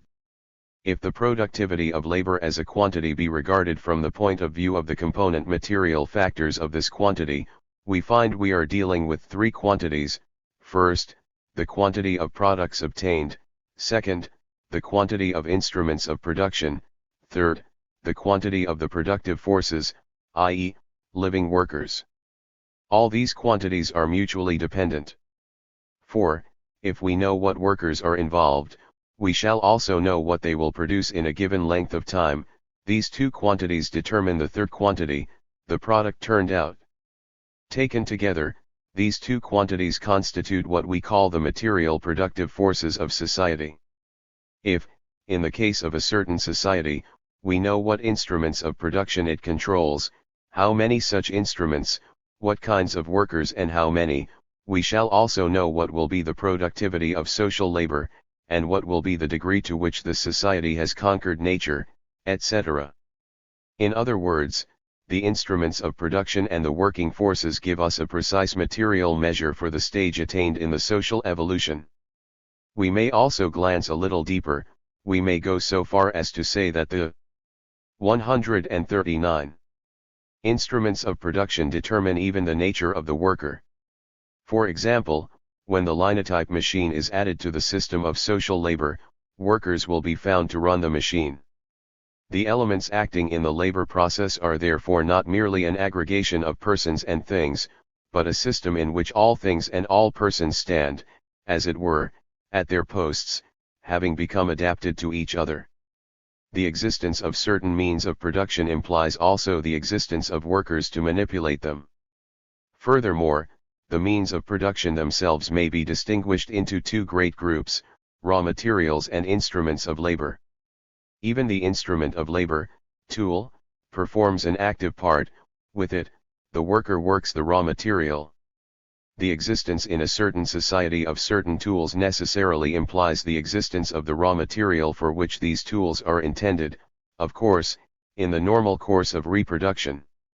We may therefore definitely state that the system of social instruments of labor, i.e., the technology of a certain society, is a precise material indicator of the relation between the society and nature. The material productive forces of society and the productivity of social labor will find their expression in this technical system. Relics of bygone instruments of labor possess the same importance for the investigation of extinct economical forms of society, societies of various types, and as do fossil bones for the determination of extinct species of animals. It is not the articles made, but how they are made and by what instruments, that enables us to distinguish different economic epochs. The question may also be approached from another angle. The adaptation of animals to nature consists in an alteration of the various organs of these animals, their feet, jaws, fins, etc., which constitutes a passive, biological adaptation. But human society adapts itself not biologically, but technically, actively, to nature. An instrument of labor is a thing, or a complex of things, which the laborer interposes between himself and the subject of his labor, and which serves as the conductor of his activity. He makes use of the mechanical, physical, and chemical properties of some substances in order to make other substances subservient to his aims. Thus nature becomes one of the organs of his activity, one that he annexes to his own bodily organs, adding stature to himself in spite of the 140. Historical materialism. Bible. 19. Human society in its technology constitutes an artificial system of organs which also are its direct, immediate, and active adaptation to nature. It may be stated parenthetically that this renders superfluous a direct bodily adaptation of man to nature. Even as compared with the gorilla, man is a weak creature. In his struggle with nature he does not interpose his jaws, but a system of machines. When viewed from this point of view, the question leads us to the same conclusion: the technical system of society serves as a precise material indicator of the relation between society and nature. In another passage in Capital, Marx says, "Darwin has interested us in the history of nature's technology, i.e., in the formation of the organs of plants and animals, which organs serve as instruments of production for sustaining life." Does not the history of the productive organs of man, of organs that are the material basis of all social organization, deserve equal attention?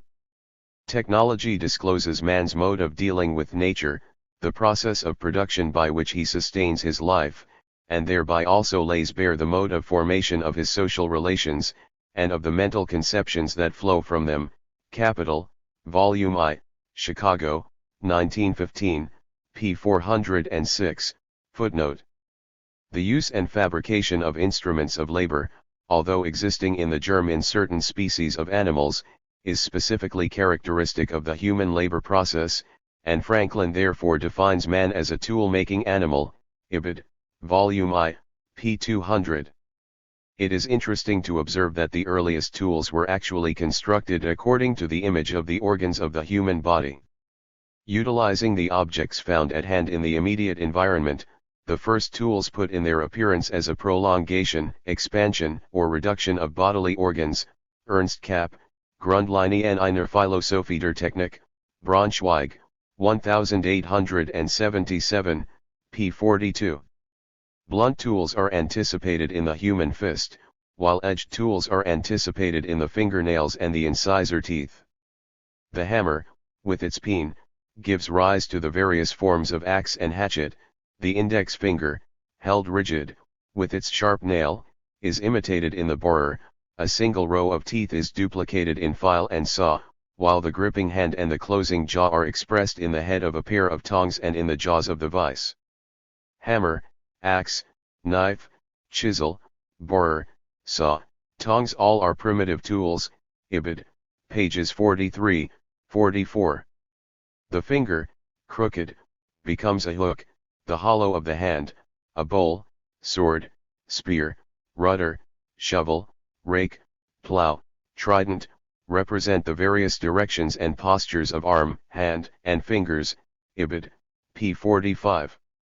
The example of primitive tools also shows how simple instruments were developed into more intricate ones. The staff evolves into a number 141.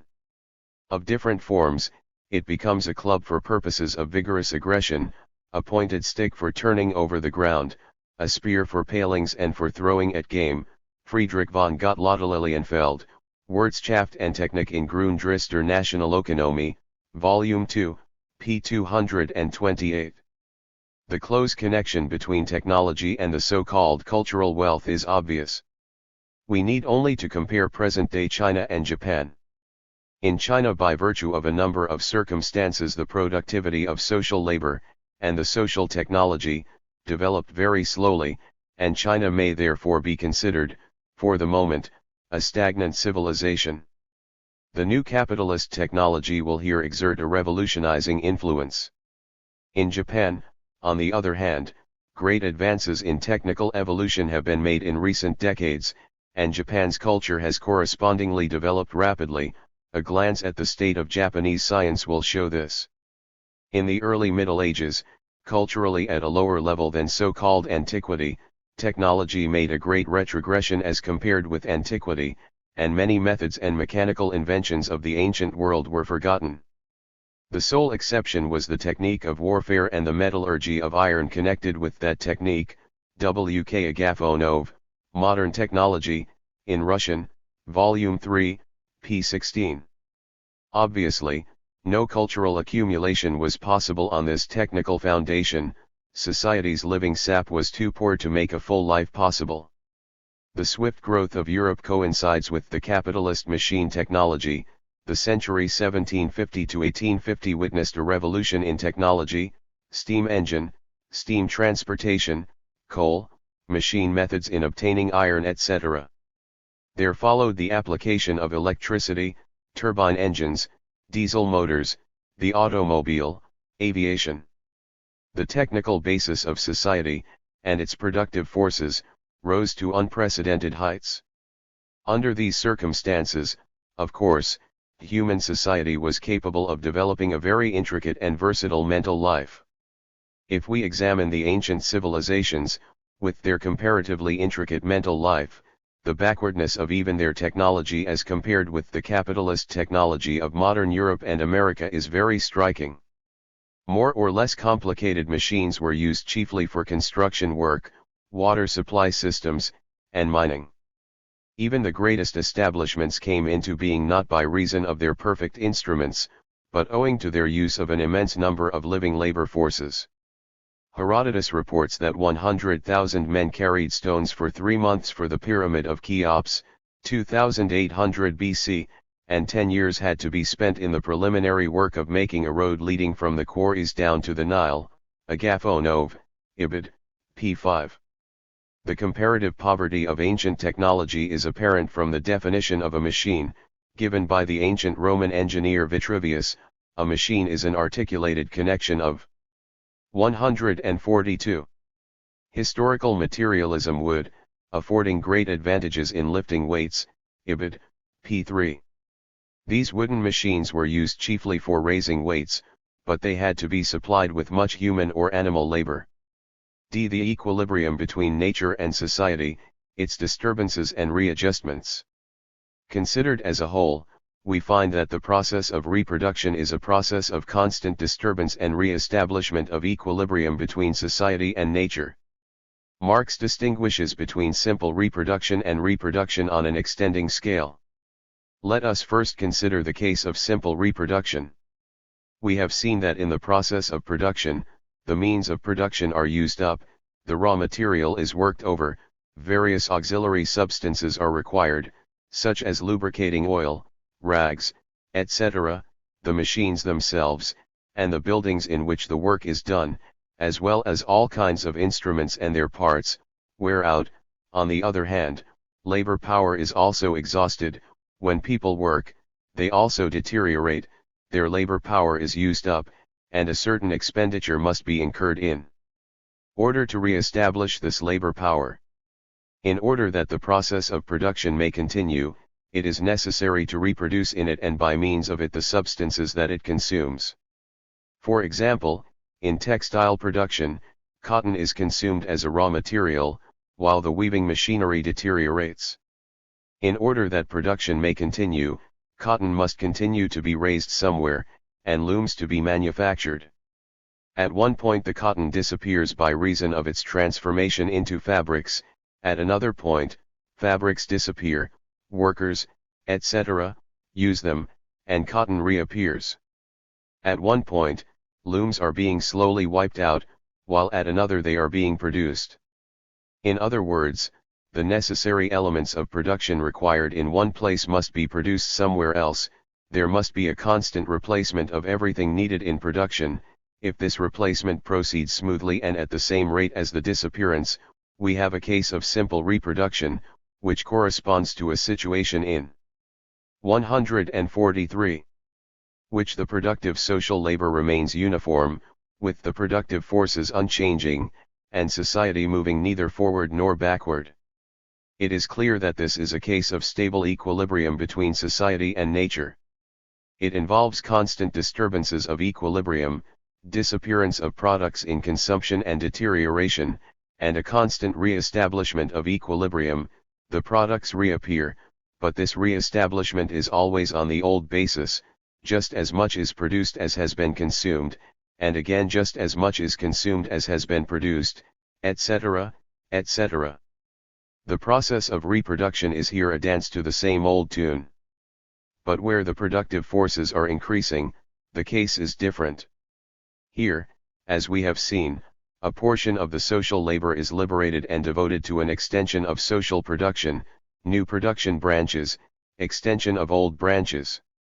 This involves not only a replacement of the formerly existing elements of production, but also the insertion of new elements into the new cycle of production.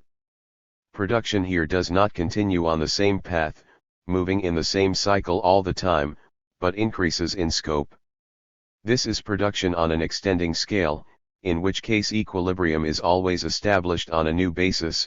Simultaneously with a certain consumption proceeds a larger production, consumption consequently also increases, while production increases still further.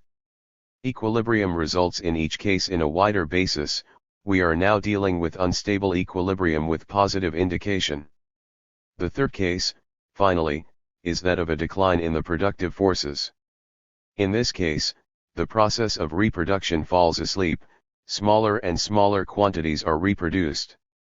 A certain quantity is consumed, but reproduction involves a smaller quantity still, less is consumed, and still less is reproduced, etc. Here again, reproduction does not repeat the same old cycle in each case, its sphere grows narrower and narrower, society's condition of life becomes poorer and poorer. The equilibrium between society and nature is re-established on a level that goes lower and lower each time. Society meanwhile is adapting itself to this continually narrowing standard of living, which can only be done by the partial disintegration of society. We are here dealing with unstable equilibrium with negative. 144. Historical materialism indication. The reproduction in this case may be termed negatively extended reproduction, or extended insufficiency of production. Having discussed the subject from all angles, we have found the same result always, each case depending on the character of the equilibrium between society and nature. Since the productive forces serve as a precise expression of this equilibrium, these forces enable us to judge its character. Our remarks would apply just as well if we were speaking of the technology of society. The productive forces as the point of departure in sociological analysis. From all that has been said above, the following scientific law results inevitably: any investigation of society, of the conditions of its growth, its forms, its content, etc., must begin with an analysis of the productive forces, or of the technical bases, of society. Let us first take up a few of the objections that are made or might be made against this view. In the first place, let us consider some objections advanced by scholars who in general accept the materialist point of view. One of these, Heinrich Kuhnau, says that technology is related to a very great extent with the conditions of nature. The presence of certain raw materials, das Vorkommen bestimmter Rohmaterialien, determines, for example, whether it is possible for certain forms of technology to develop at all, as well as the direction which they will take. For instance, where certain species of stone, or woods, or ores, or fibers, or shellfish, are not present, the natives of these regions will of course never be able to develop of themselves these natural substances, or make tools and weapons from them. 20. At the beginning of this chapter we have already adduced data as to the influence of the natural conditions. Why should we not begin with these conditions in nature? Why should the starting point of our methodology not be nature itself? There is no doubt that its influence on technology is as great as Kuhnau says, and, in addition, nature of course existed before society. Are we not therefore sinning against true materialism when we base it on an analysis of the material technical apparatus of human society? 145. However close an examination of the question will show how erroneous are Kuhnau's conclusions. To be sure, where there are no deposits of coal, no coal can be dug from the ground. But, we might also add, you can't dig it out with your fingers either, and it will be somewhat hard to make use of it if you don't know its useful qualities. Raw materials, in fact, do not exist in nature as Kuhnau says. Raw materials according to Marx are products of labor, and they have as little existence in the bowels of nature as has a painting by Raphael or Herr Kuhnau's waistcoat. Kuhnau is here confusing raw materials with all sorts of objects of labor. 21. Kuhnau completely forgets that a certain stage of technology must have been reached before wood, or fibers, etc., may play the part of raw materials. Coal becomes a raw material only when technology has developed so far as to delve in the bowels of the earth and drag their contents into the light of day.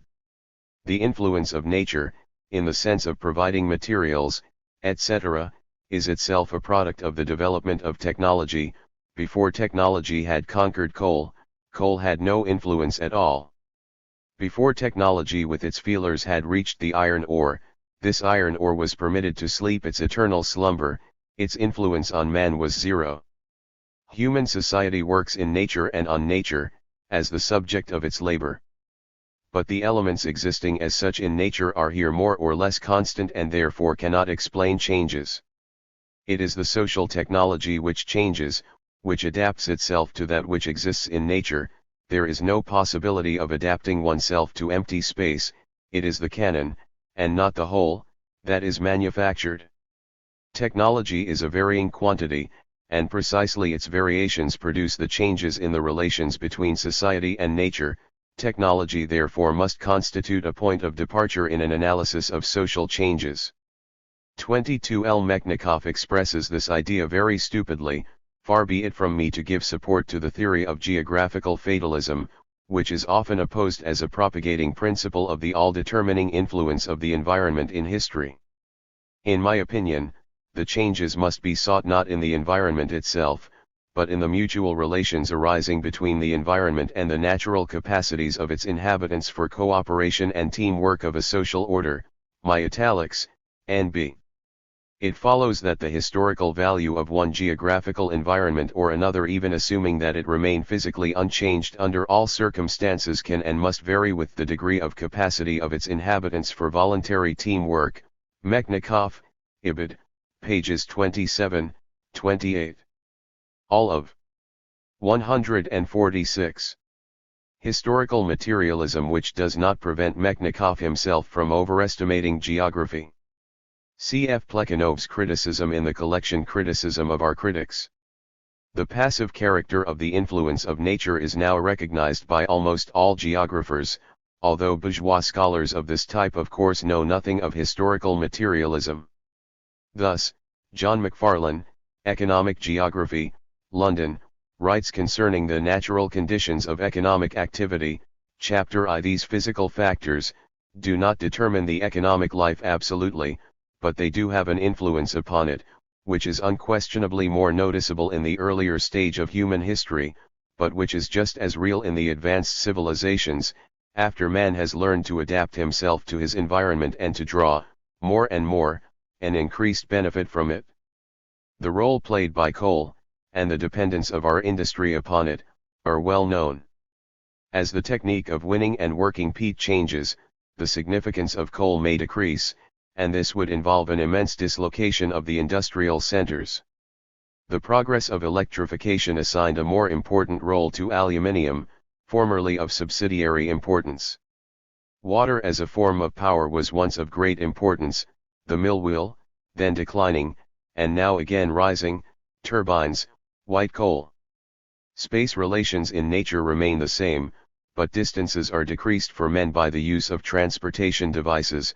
The development of aviation is changing the picture still more.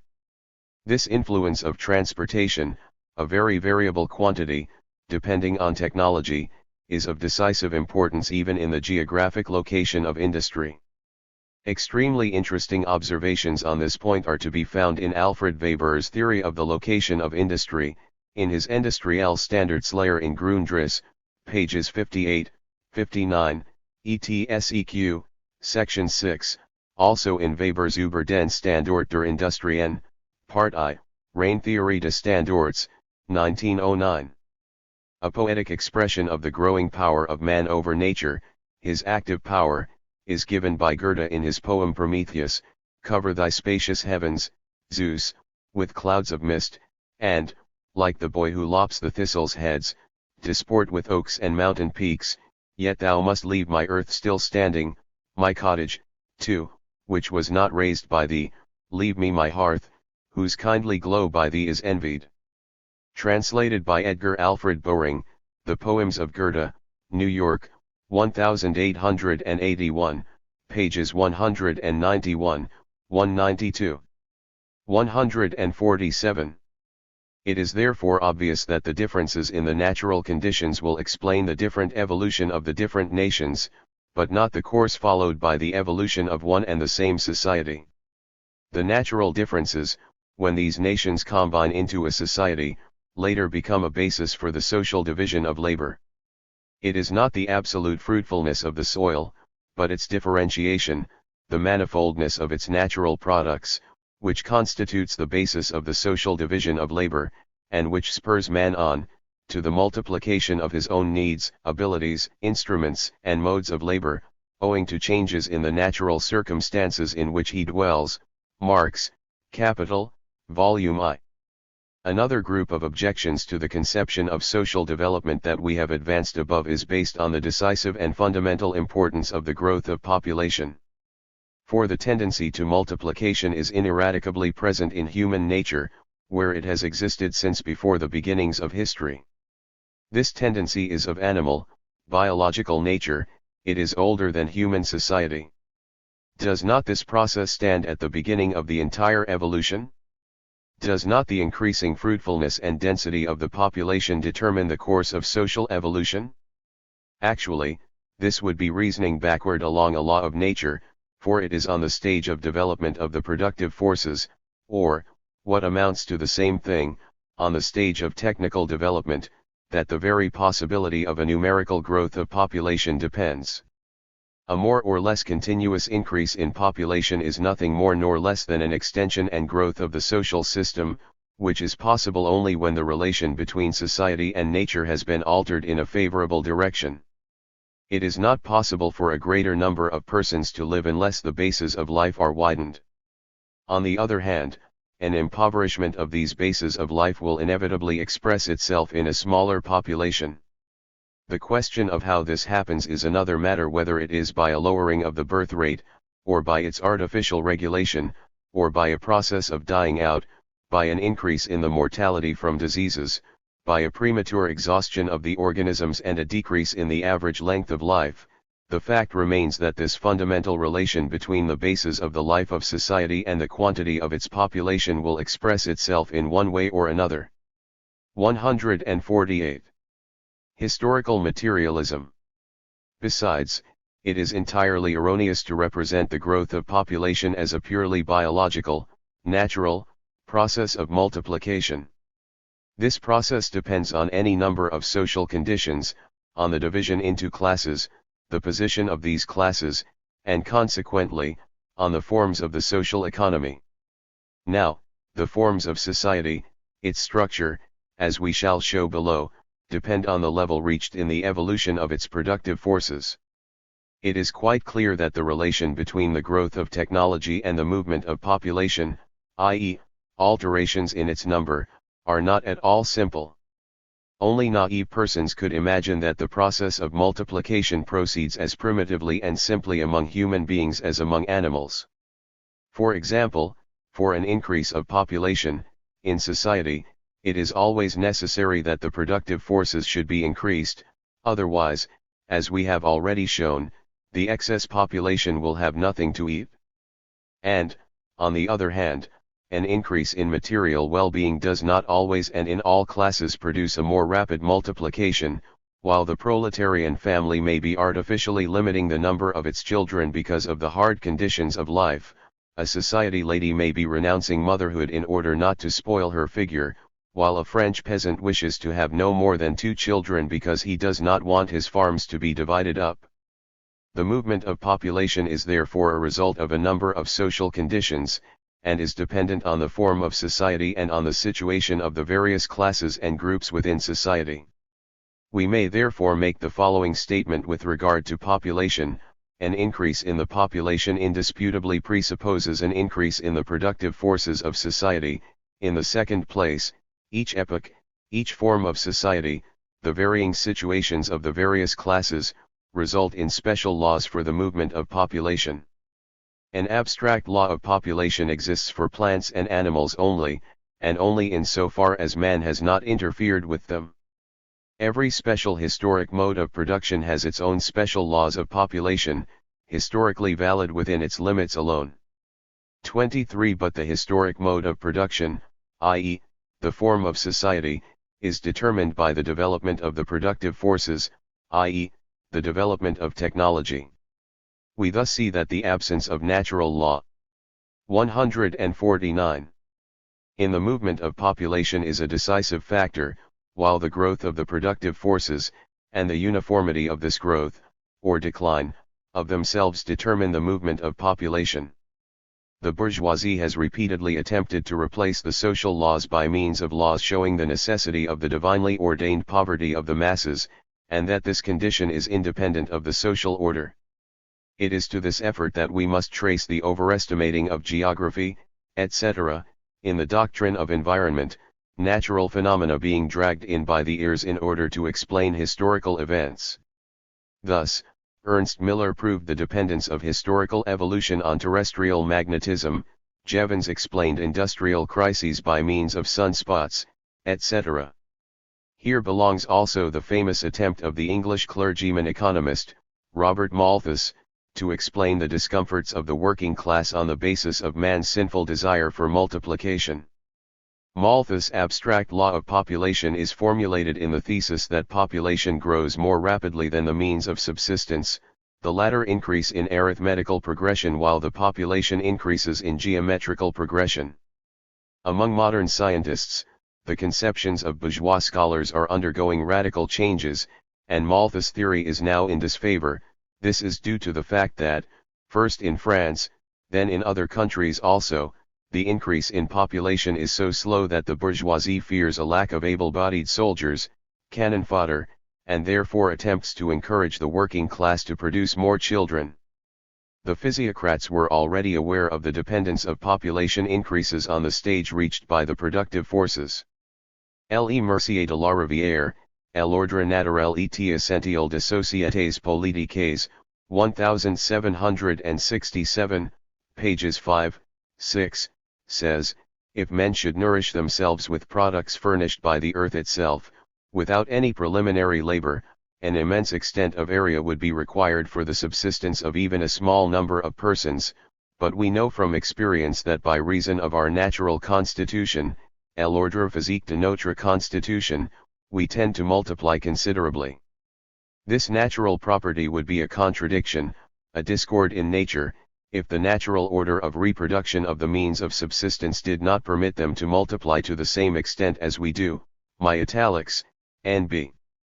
Further on, we read, I am not at all afraid of the arguments that will be brought to bear against me, based on certain American tribes, in order to prove that the natural order of births makes cultivation unnecessary.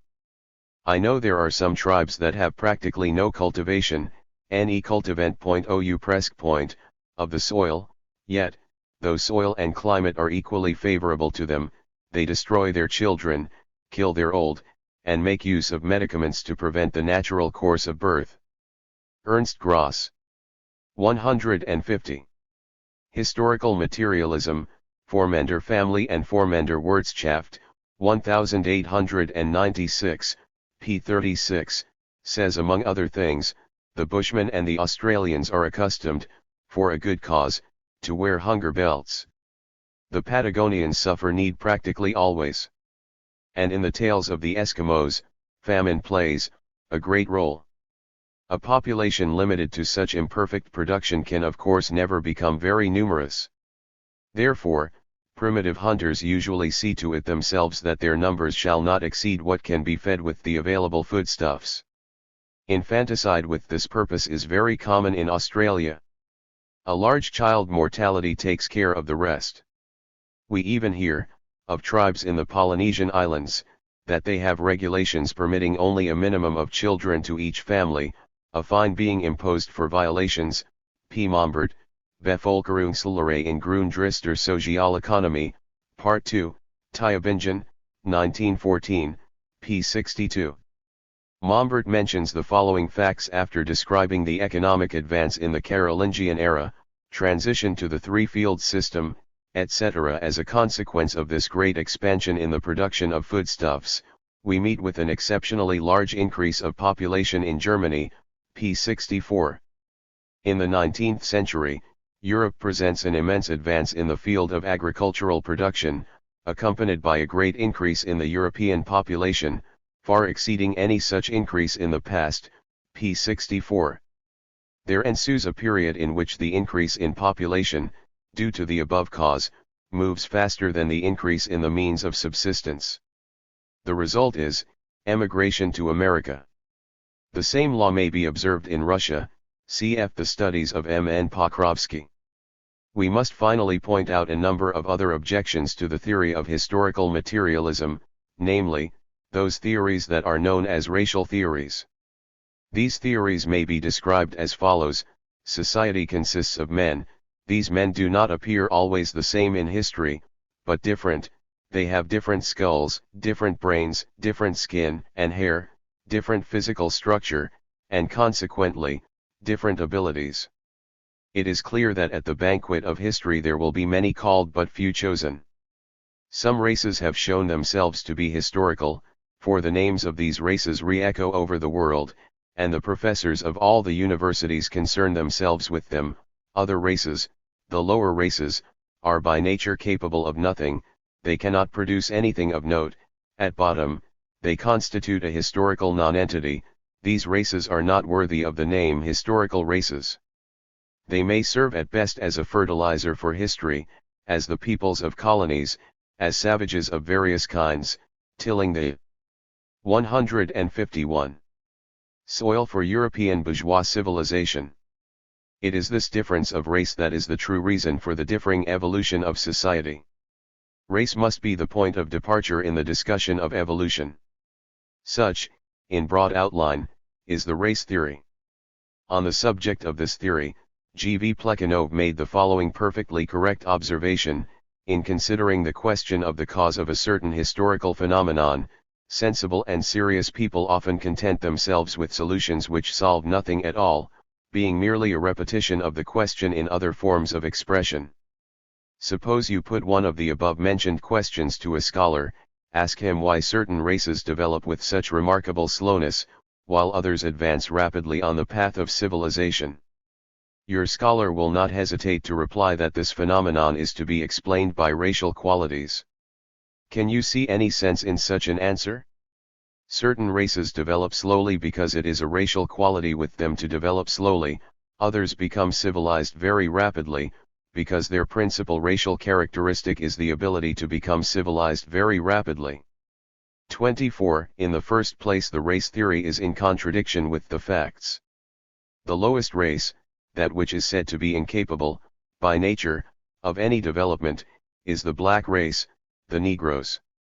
Yet it has been shown that the ancient representatives of this black race, the so-called Kushites, created a very high civilization in India, before the days of the Hindus, and Egypt. The yellow race, which now also enjoys but slight favor, also created a high civilization in China, far superior in its day to the then existing civilizations of white men. The white men were then children as compared with the yellow men. We now know how much the ancient Greeks borrowed from the Assyro-Babylonians and the Egyptians. These few facts are sufficient to show that the racial explanation is no explanation at all. It may be replied, perhaps you were right, but will you go so far as to say that the average Negro stands at the same level, in his abilities, as the average European? There is no sense in answering such a question with benevolent subterfuges, as certain liberal professors sometimes do, to the effect that all men are of course equal, that according to Kant, the human personality is in itself a final consideration, or that Christ taught that there are no Hellenes, or Jews, etc. 25 to aspire. 152.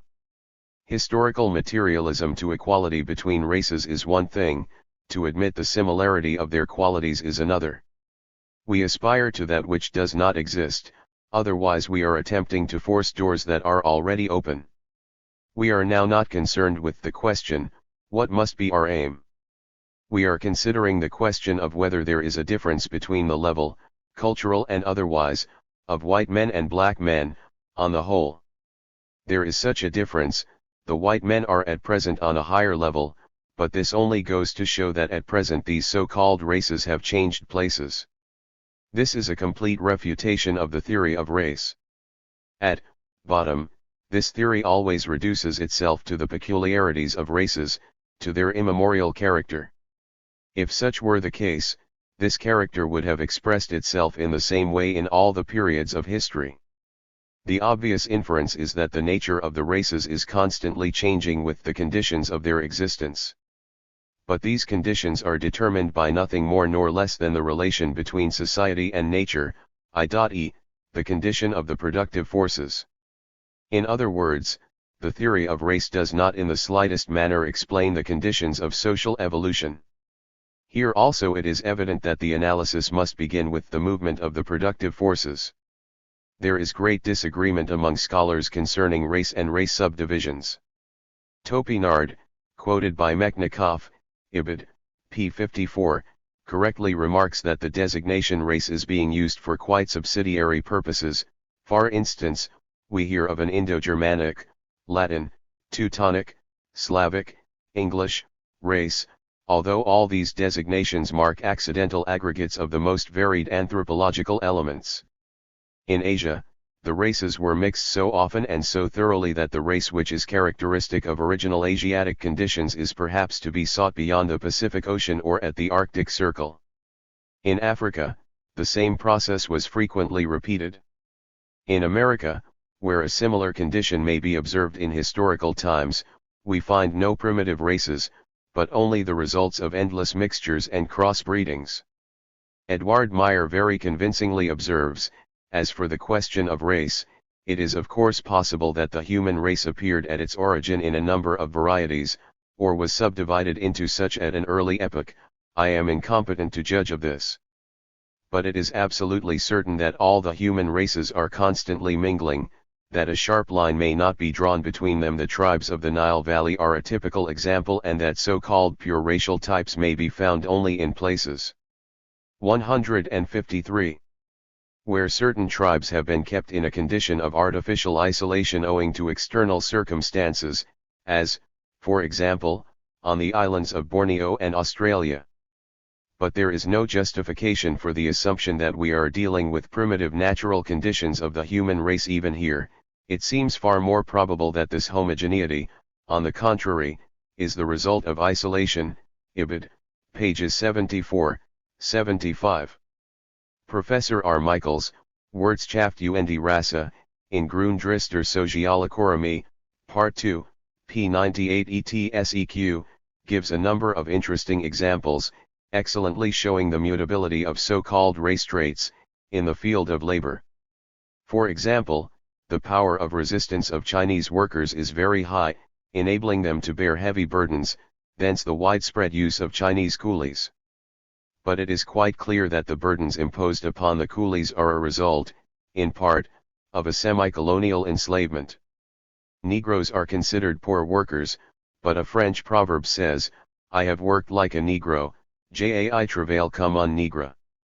Negroes rarely became employers, perhaps because they were boycotted by the whites, etc.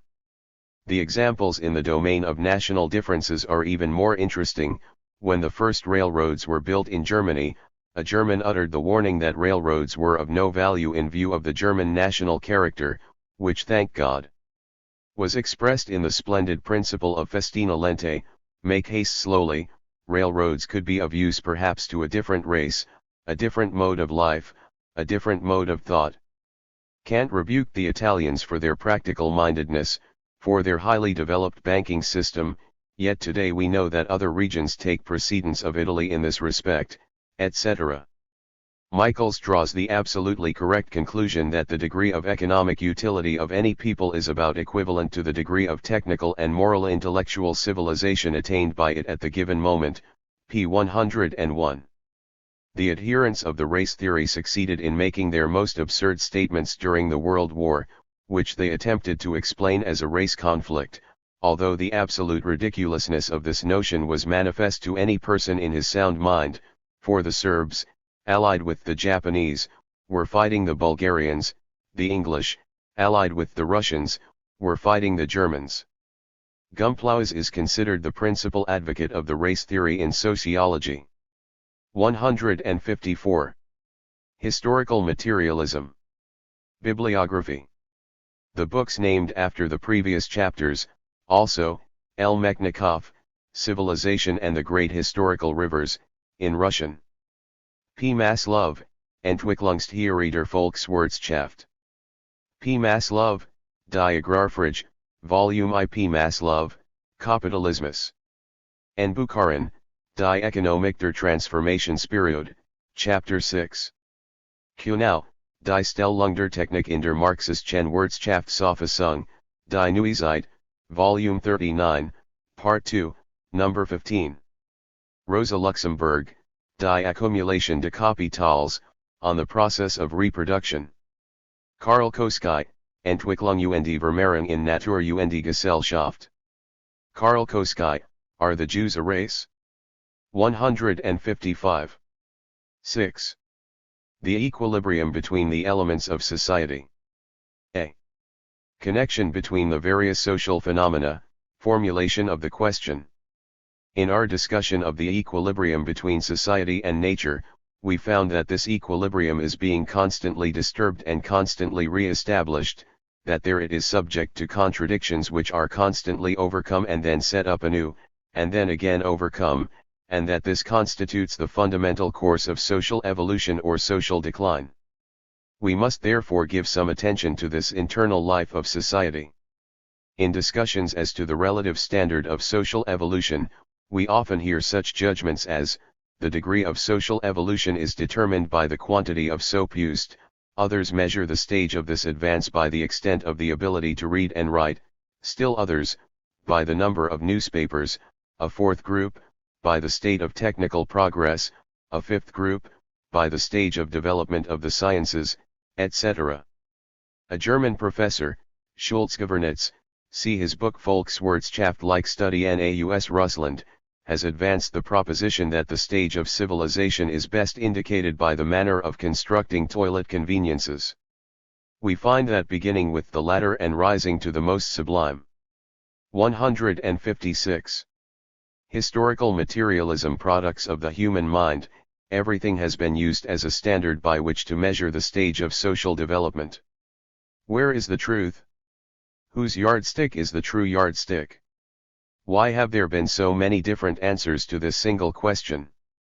A consideration of all the above answers will show that each of them is more or less correct. Does not the use of soap increase with the growth of culture and civilization?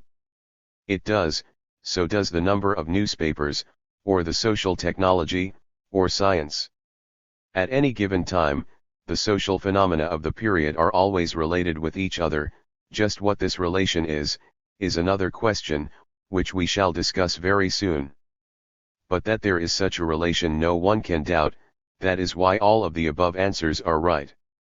Just as the age of a man may be approximately determined on the basis of the structure and hardness of his bones, or on the appearance of his face, his color, wrinkles, growth of hair, etc., or his mode of thought, or his mode of linguistic expression, so we may also judge the stage of growth of society on the basis of a number of indications, for all these indications are connected with other indications, and with still others, etc.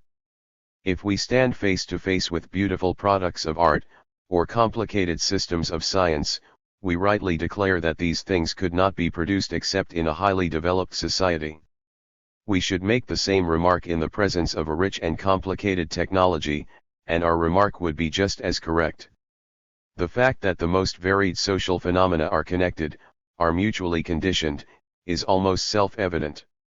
A series of simple questions will convince the reader immediately. Was futurist poetry possible, for example, a century ago? No, it was not. Could Eskimos living on the ice have invented wireless telegraphy? Is it possible for present-day science to predict man's fate from the stars? Could Marxism have originated in the Middle Ages? It is obvious that all these things are impossible. Futurism could not have appeared 100 years ago, because life was then calmer and quieter. Futurism grew up in pavement cities, with their noise and racket, their nervous exhaustion, in the militaristic turmoil of a dissolving bourgeois civilization. This poetry of the brazen Blair could no more have grown up 100 years ago than ivy could grow on a recently tarred roof. Eskimos. 157. Living on the ice could not have invented the wireless telegraph, for they cannot even handle an ordinary telegraph instrument. Present-day science does not occupy itself with such idiosyncrasies as reading the stars, because science at its present level despises these things. Marxism could not have begun in the Middle Ages, because the proletariat was not yet in existence, and therefore there was no soil in which the Marxist theory could grow.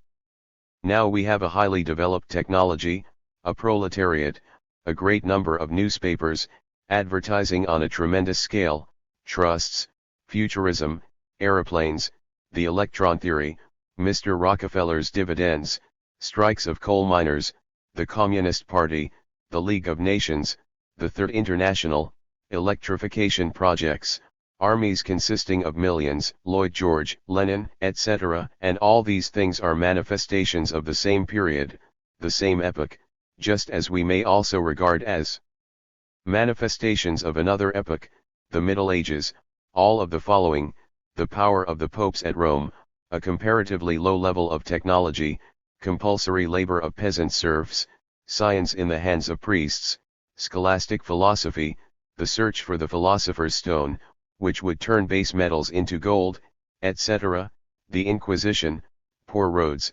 illiteracy even among kings, village commons, witches, trade guilds, dog Latin, spoken and written by scholars, robber knights, etc. Lenin, Lloyd George, Krupp, these have no place in the Middle Ages. And, on the other hand, we do not expect to find on the Red Square in Moscow, a medieval tournament with knights doing each other to death for the favor of a lady's smile. Other times, other songbirds, other songbirds, other songs. There is no doubt of the general connection between social phenomena, of the adaptation of certain social phenomena to others, in other words, of the existence of a certain equilibrium within society between its elements, its component parts, between the various forms of social phenomena. Auguste Comte already stated that the various phases of social life are always adapted to each other at any period, the so-called consensus.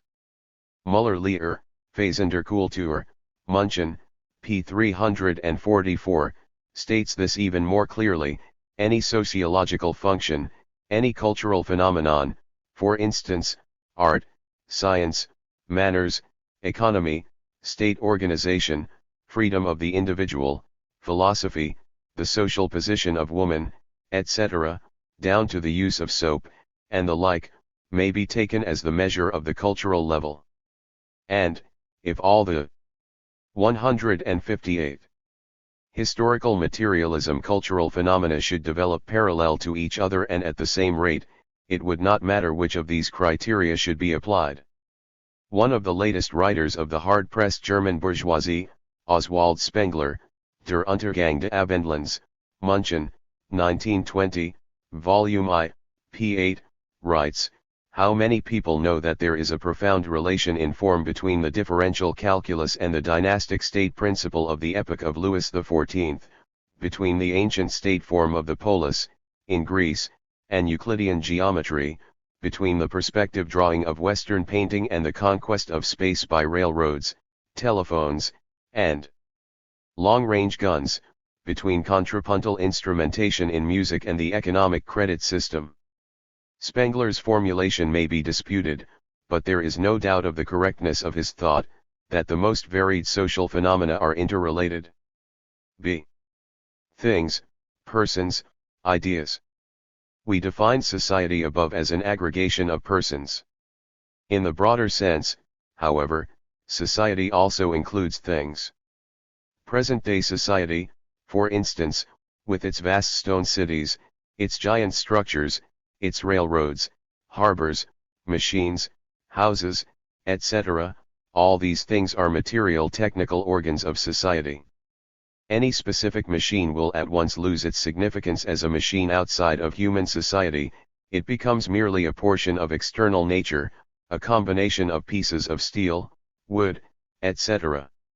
When a great liner sinks to the bottom, this living monster with its powerful engines that cause the whole marvelous structure of steel to vibrate, with its thousands of appliances of every possible kind, from dish rags to wireless station, now lies at the bottom of the sea and the whole mechanism loses its social significance.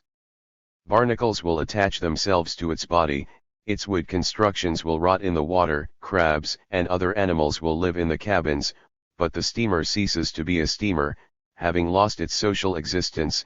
It is excluded from society, has ceased to be a portion of society, to perform its social service, and is now merely an object, no longer a social object like any other part of external nature which does not come in direct contact with human society. Technical devices are not merely pieces of external nature, they are extensions of society's organs. We may therefore take a broader view of society than we have thus far done. We 159 may make it include also things, i.e., society's technical apparatus, its system of working devices.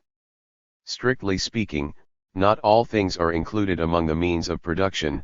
Some may even have a very remote relation with this production, aside from the fact that they themselves constitute products of material production, for example, books, maps, diagrams, museums, picture galleries, libraries, astronomical observatories, meteorological stations.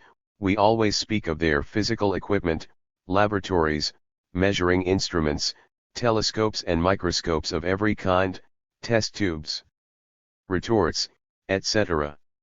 All these things are not directly connected with the process of material production and consequently are not a part of social technology, may not be considered among the material productive forces. Nevertheless, everyone knows their function. They are not merely sections of external nature, they also have their social existence. They also must be included under our concept of society in its broader application.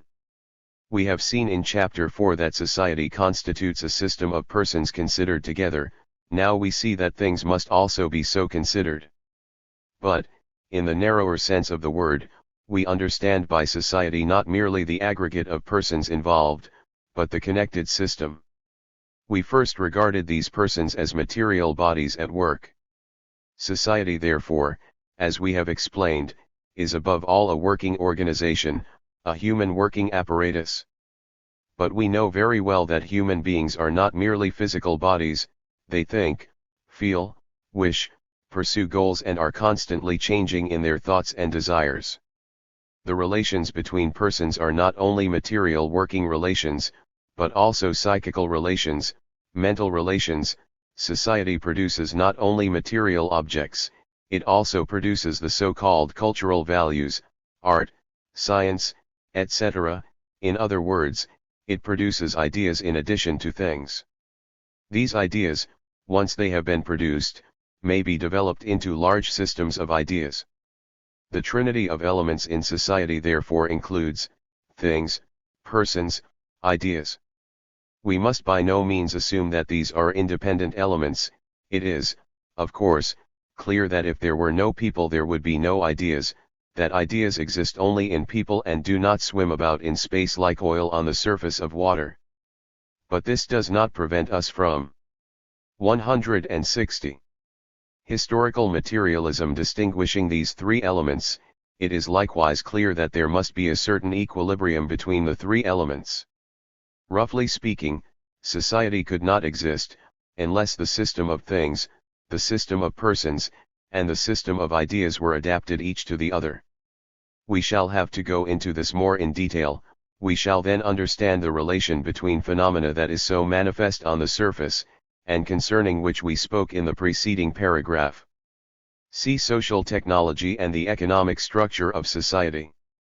We have already pointed out that in a consideration of social phenomena it is necessary to begin with the social, material productive forces, with the social technology, the system of tools of labor. We may now supplement these remarks. In speaking of the social technology, we of course meant not a certain tool, or the aggregate of different tools, but the whole system of these tools in society. We must imagine that in a given society, in various places, but in a certain order, there are distributed looms and motors, instruments and apparatus, simple and complicated tools. In some places they are crowded close together, for instance, in the great industrial centers. In other places, other tools are scattered. But at any given moment, if people are connected by a labor relation, if we have a society, all these instruments of production, tools and machines, large and small, simple and complicated, manual or power-driven, are united into a single system. Of course, a certain type of tool is always predominant. At the present time this is the type of machines and mechanisms, while formerly it was that of hand tools. The significance of apparatus and self-acting machinery is increasing more and more. In other words, we may consider the social technology as a whole, in which each of the parts at a given moment is socially necessary, inevitable. Why may it be so considered? Wherein lies the unity of all the parts of the technical system of society? In order to grasp this matter fully, let us suppose that on a certain day, let us say, in modern Germany, all the machines serving the per 161 poses of coal mining should miraculously ascend to heaven. The result would be a cessation of practically the entire industrial life. It would be impossible to obtain fuel for factories and shops. All the machines and instruments in these factories would stop working, i.e., would be eliminated from the process of production. The technology of one branch would thus influence practically all the other branches. As a matter of fact, the various branches of production constitute a whole, not only in our thoughts, but objectively, in reality, they make up a single social technology. The social technology, we reiterate, is not therefore a mere aggregate of the various instruments of labor, but is their connecting system. On any individual part of this system depends all the rest of the system. At any given moment, also, the various parts of this technology are related in a certain proportion, a certain quantitative relation. If, in a certain factory, we must have a certain number of spindles and a certain number of workers to provide material for a certain number of looms, the more or less normal progress of social production throughout society will also involve the presence of a certain definite relation between the number of blast furnaces and the number of machines and mechanical tools in metallurgy, as well as in the textile industry, the chemical industry, or any other industry. To be sure, this relation may not be precisely fixed, as in a single factory, but between the technological systems of the various branches of production there does exist a certain necessary relation, which may in unorganized society be the result of a blind natural process, while in organized society it is the result of a conscious process, but it exists in all society. It is inconceivable, for instance, that a factory should have 10 times as many spindles as it needs.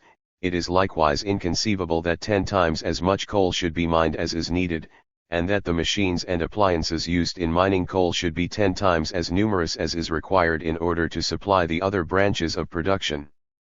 Thus, as there is a definite relation and a definite proportion between the various branches of production, there is also in social technology a certain definite relation between its parts as well as a definite prevailing proportion.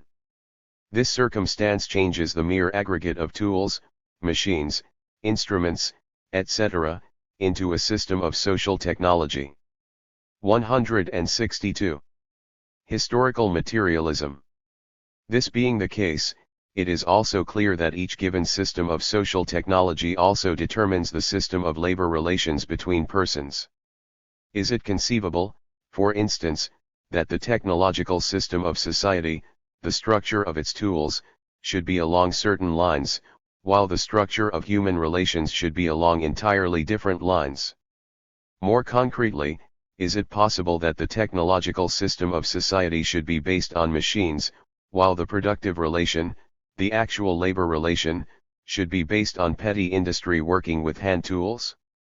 Of course, this is an impossibility. Wherever a society exists, there must be a certain equilibrium between its technology and its economy, i.e., between the totality of its instruments of labor and its working organization, between its material productive devices and its material human labor system. Let us explain by means of an example, namely, by means of a comparison between so-called ancient society and present-day capitalist society. Let us begin with technology. Albert Neuberger, who is inclined more to exaggerate than belittle the accomplishments of ancient technology, says, Aristotle in his Problems of Mechanics enumerates for us the auxiliary mechanical devices made use of in ancient times. They include only the following: the draw-well, lever with counterweight, the equal-armed balance, the unequal-armed, or Roman balance, steelyard, the tongs, the wedge, the axe, the windlass, the cylindrical roller, the wagon wheel, the shaft, the pulley, the sling, the rudder, the potter's wheel, as well as revolving wheels of copper or iron with different directions of revolution, which very probably are equivalent to our toothed wheels, gear wheels, dot. 26 These are the most rudimentary technical appliances, otherwise known as simple machines: lever, inclined plane, tongs, rollers. It is obvious that not much advance was possible with such devices, which were used chiefly in the working of metals. It is clear that only the metallic skeleton of the productive forces constitutes the first permanent basis for their development. Yet, of the metals worked, gold was the most important. The greater quantity of metal was used for the manu. 163. Facture of objects intended for non-productive consumption. The sole exception is blacksmith work, by means of which rather primitive tools were produced with the aid of hammer, anvil, tongs, file, vise, and other comparatively simple instruments, producing principally axes, hammers, hoes, horseshoes, nails, chains, pitchforks, shovels, spoons, etc.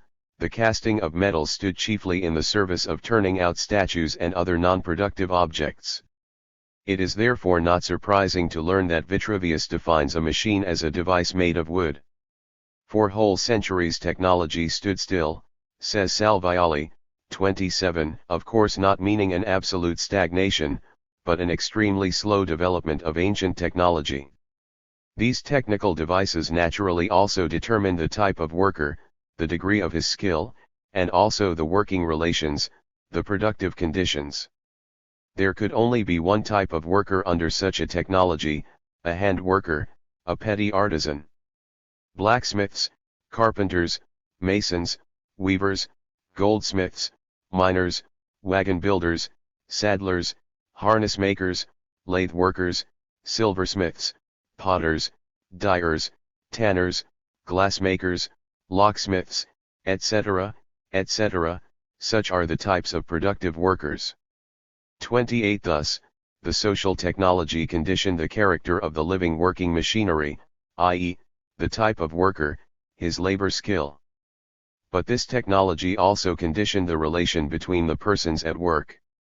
As a matter of fact, because we see here enumerated a number of types of workers, it is plain that we are dealing with a division of production into a number of branches, each one of which produces only a single type of worker.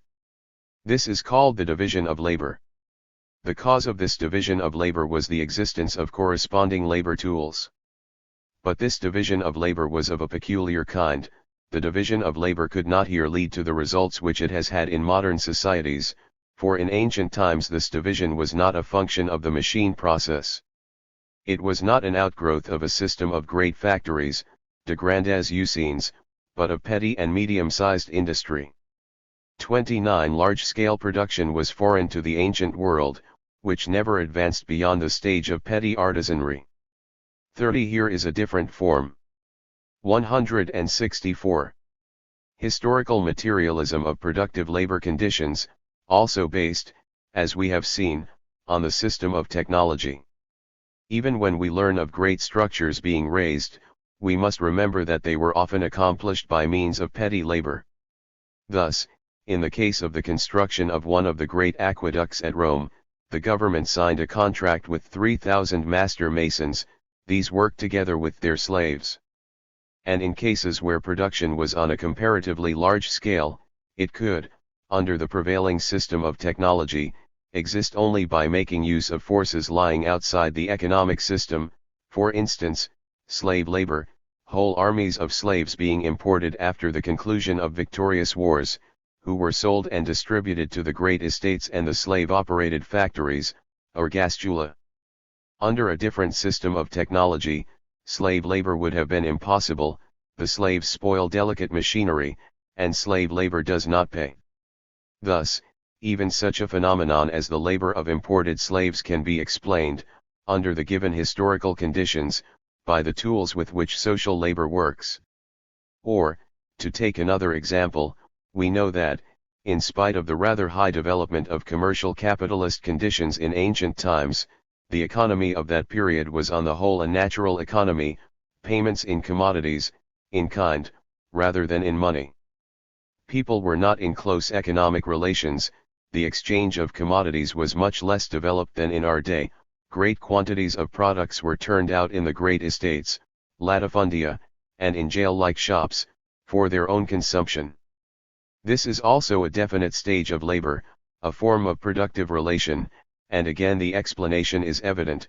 It can be explained on the basis of the low development of the productive forces, the weakness of technology.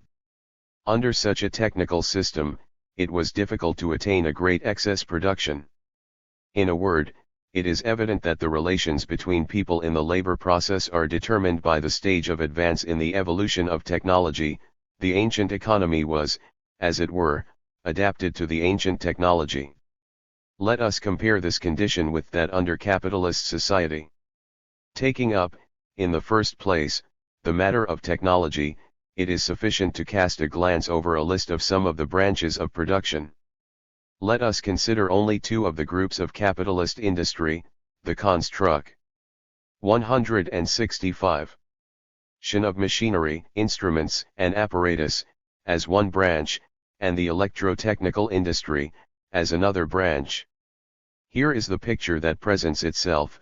I manufacture of machines, instruments, and apparatus. A power machines, locomotives, stationary engines. Other power machines. B manipulating machinery in general. Use machines for working metals, wood, stone, and other materials. Pumps, lifting cranes and carrying machines. Other machines. C manipulating machinery in various special branches. Spinning machinery, agricultural machinery, special machinery for the obtaining of raw materials, special machinery for the manufacture of arms and ammunition, special machinery for turning out delicate products, manufacture of various kinds of machines. D repair shop machinery. E boilers, appliances, and inventory, steam boilers, appliances, and inventory for special branches, excluding working machinery.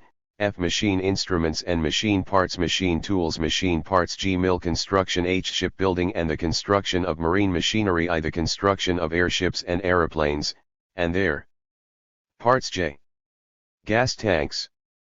166.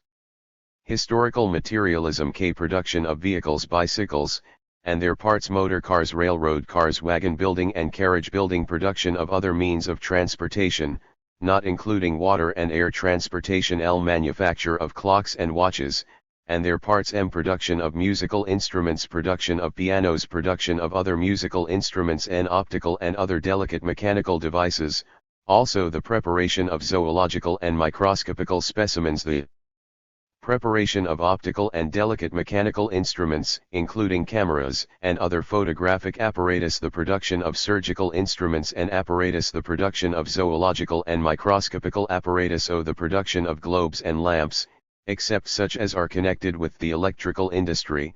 2. Electrical industry. A manufacture of dynamos and electromotors. B manufacture of storage batteries and other batteries.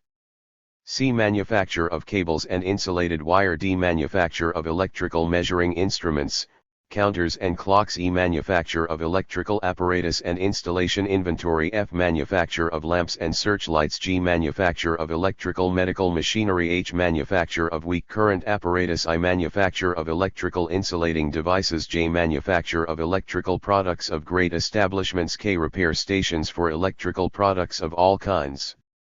31. It is sufficient to compare this list with the machines spoken of by Aristotle or Vitruvius, to understand the tremendous difference between. 167. The technology of ancient society and that of modern capitalist society. Just as the ancient technology determined the ancient form of economy, so capitalist technology determines the present-day capitalist economy. If we could enumerate the entire population, let us say, of ancient Rome and of present-day Berlin or London, and divide these populations into trades, by their actual occupations, the profound gulf that separates us from ancient times would become apparent. We now have, as a result of our machine technology, types of workers that never existed in ancient times. Instead of the petty artisans, for instance, the fabri ferrarii, 32, we now find, in our society, electricians, machinists, machine constructors, boiler makers, engine lathe workers, frazers, optical instrument makers, compositors, lithographers, railroad workers, locomotive engineers, firemen, steam hammer attendants, harvesting machinery workers, mowing machinery workers, sheaf binding machinery workers, tractor repairers, electrical engineers, chemists, specialists on steam boilers, linotypers, etc., etc. These types of workers did not exist even in name, for no corresponding branch of production, and consequently no appropriate tools of labor, existed in this field in ancient times. But even if we take up those species of workers whose names are still the same and who existed in earlier days, we shall find that there is again a great difference. For instance, what is there in common between the present-day weaver who works in a great textile factory and the artisan or slave weaver in ancient Greece or Rome? The latter would feel as much out of place in a modern factory as would Julius Caesar in a New York subway train. We have different labor forces, of different labor skill. Our labor forces are the product of a different technology, and they have become adapted to that technology. The existence of a great number of industrial branches which were not present in earlier times results chiefly in the fact that the division of labor today is entirely different. But the division of labor constitutes one of the fundamental conditions of production. The modern division of labor is determined by the modern instruments of labor, by the character, description, and combination of machines and tools, i.e., by the technical apparatus of capitalist society. The typical form of a modern industrial establishment is that of the large factory. We no longer have 168. Historical materialism, the small production unit, the artisan industry, nor even the domestic industry of the latifundium owner. We have instead a gigantic organization embracing thousands of persons, distributed to their various posts in a definite order, and performing their allotted tasks. If, as an example of a capitalist enterprise, we take Mr. Ford's automobile factory in Detroit, its emphatically modern character is the first trait to strike the eye: a precise division of labor, much machinery, operating automatically under the supervision of the workers, the strict adherence to a correct succession of operations, etc. Parts of the product are carried along by slowly moving belts or platforms, and the various types of workers at their machines execute their specific tasks on the partly finished articles as they go by. The entire labor process has been calculated down to the second. Each displacement of the worker, each motion of hand or foot, each inclination of the body, all have been foreseen. The staff supervises the general course of the work, everything goes by the clock, or rather, the chronometer. Such is the division of labor and its scientific efficiency according to the Taylor system. Such a factory, if we consider its human structure, i.e., the relations between the individuals composing it, also constitutes a productive relation, in which the distribution of persons and their relation with each other are determined by the system of machinery, the combinations of machines, the technology, the organization of the factory inventory. The present development of technology must be considered as the dominating factor in the organization of labor. The machine does not stand alone in the factory, all the machines are arranged in groups, they are related to each other or connected in their operations. The transfer of a job from one machine to another, in the eyes of the technical supervisor, is a calculable quantity. The labor plan, the distribution of location in labor, transportation, are likewise precisely regulated, made automatic, standardized, and gradually changed into a precisely calculated mechanism of operative administration. In the general system of this movement of things, the movement of man turned out, also his influence on others, often to be a determining oasis.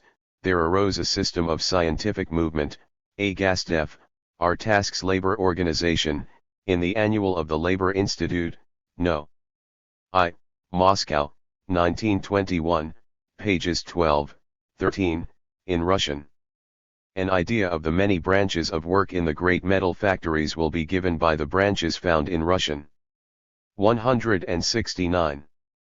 Factories: mechanical, electrical, blacksmith, boiler, molding, casting steel, iron foundry, iron rolling, heating metals, Martin blast furnaces, Siemens ovens, crucibles, carriages, chemical treatment of wood, construction work, auxiliary operations.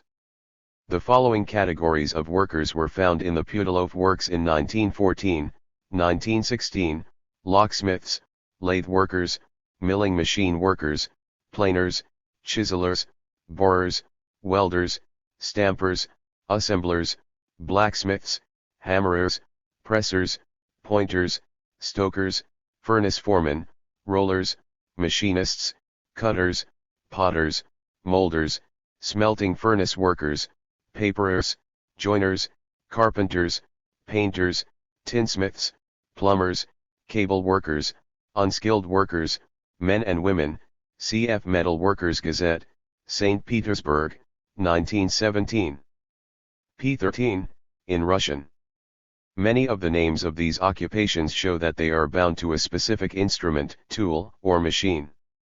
In a certain combination of these working instruments, in their distribution in the plant, a certain distribution of men is also involved, the latter being determined by the former. Precisely as the production relations in ancient Greece or Rome were an outgrowth of the system of technology characteristic of petty and medium production, so the conditions of large-scale production in modern times are a result of the modern technology. Here again, there is a relative equilibrium between the social technology and the social economy. We have above observed that the poor technology of ancient times resulted in a poor exchange process, and that the economy remained for the most part economy in kind. The relation between the economies was very loose, such were the definite production relations of antiquity. But modern capitalist technology permits the sending forth of huge quantities of products. The division of labor also has its influence in causing the entire production to be made for the market. For the manufacturer does not himself wear the millions of pairs of suspenders turned out by his factory. Therefore, the production conditions of the commodities economy are also a consequence of the technology of our day. We have approached the question from 4 different angles: first, the nature of the labor forces; second, the distribution of labor between them; third, the extent of production, i.e., of the organization of individuals in the various economies; fourth, the relations between these various economies. And in every case we have seen from the example of the 2 different societies chosen, the ancient and the modern, that the combinations of the instruments of labor, the social technology, are the deciding factor. 170. Historical materialism in the combinations and relations of men, i.e., in social economy. But there is another phase of the production relations, namely, the question of the social classes, which is to be discussed later in detail. Let us consider this question now from the standpoint of the production relations. In considering the relations of men in the production process, we observe everywhere, except in the so-called primitive communism, that the groupings of men are not accomplished in such manner as to cause the various groups to lie in a horizontal line, but rather in a vertical line. For example, in the conditions of medieval serfdom, we find at the top the owners of the estates, under them the administrators, mayors, supervisors, and at the bottom the peasants. In capitalist production relations we find that men are not only distributed among molders, machinists, railroad workers, tobacco workers, etc., all of whom in spite of the great differences between their tasks are working along the same lines, occupying the same relative station in production, but we find that here too a number of persons stand above the others in the labor process. Above the workers are the salaried employees, the medium-grade technical staff, master mechanics, engineers, specialists, agricultural experts, etc. Above these salaried men stand the higher officials, superintendents, directors. Above them are the so-called owners of enterprises, capitalists, the commanders-in-chief, and controllers of the destinies of the production process. Let us also consider the latifundium of a rich Roman landlord. Here again we find a regular gradation of persons. On the lowest rung of the ladder are the slaves, the speaking instruments, instrumenta vocalia, as the Romans termed them, as distinguished from the semi-speaking instruments, instrumenta semi-vocalia, namely, bleating cattle, and the mute instruments, instrumenta muta, inanimate objects. above the slaves stand the slave drivers, overseers, etc., then come the superintendents, finally we have the owner of the latifundium himself, with his honored family. His wife usually had charge of certain domestic operations. A blind man can see that we are dealing with differently constituted relations between persons at work. All the persons enumerated participate in one way or another in the labor process and therefore have certain definite relations to each other. In classifying 171 them, we may divide them according to their trades and callings, but we may also divide them according to their classes. If our division is on the basis of occupations or callings, we shall have blacksmiths, locksmiths, lathe workers, etc. In the higher class, chemists, mechanics, boiler engineers, textile experts, locomotive specialists, etc.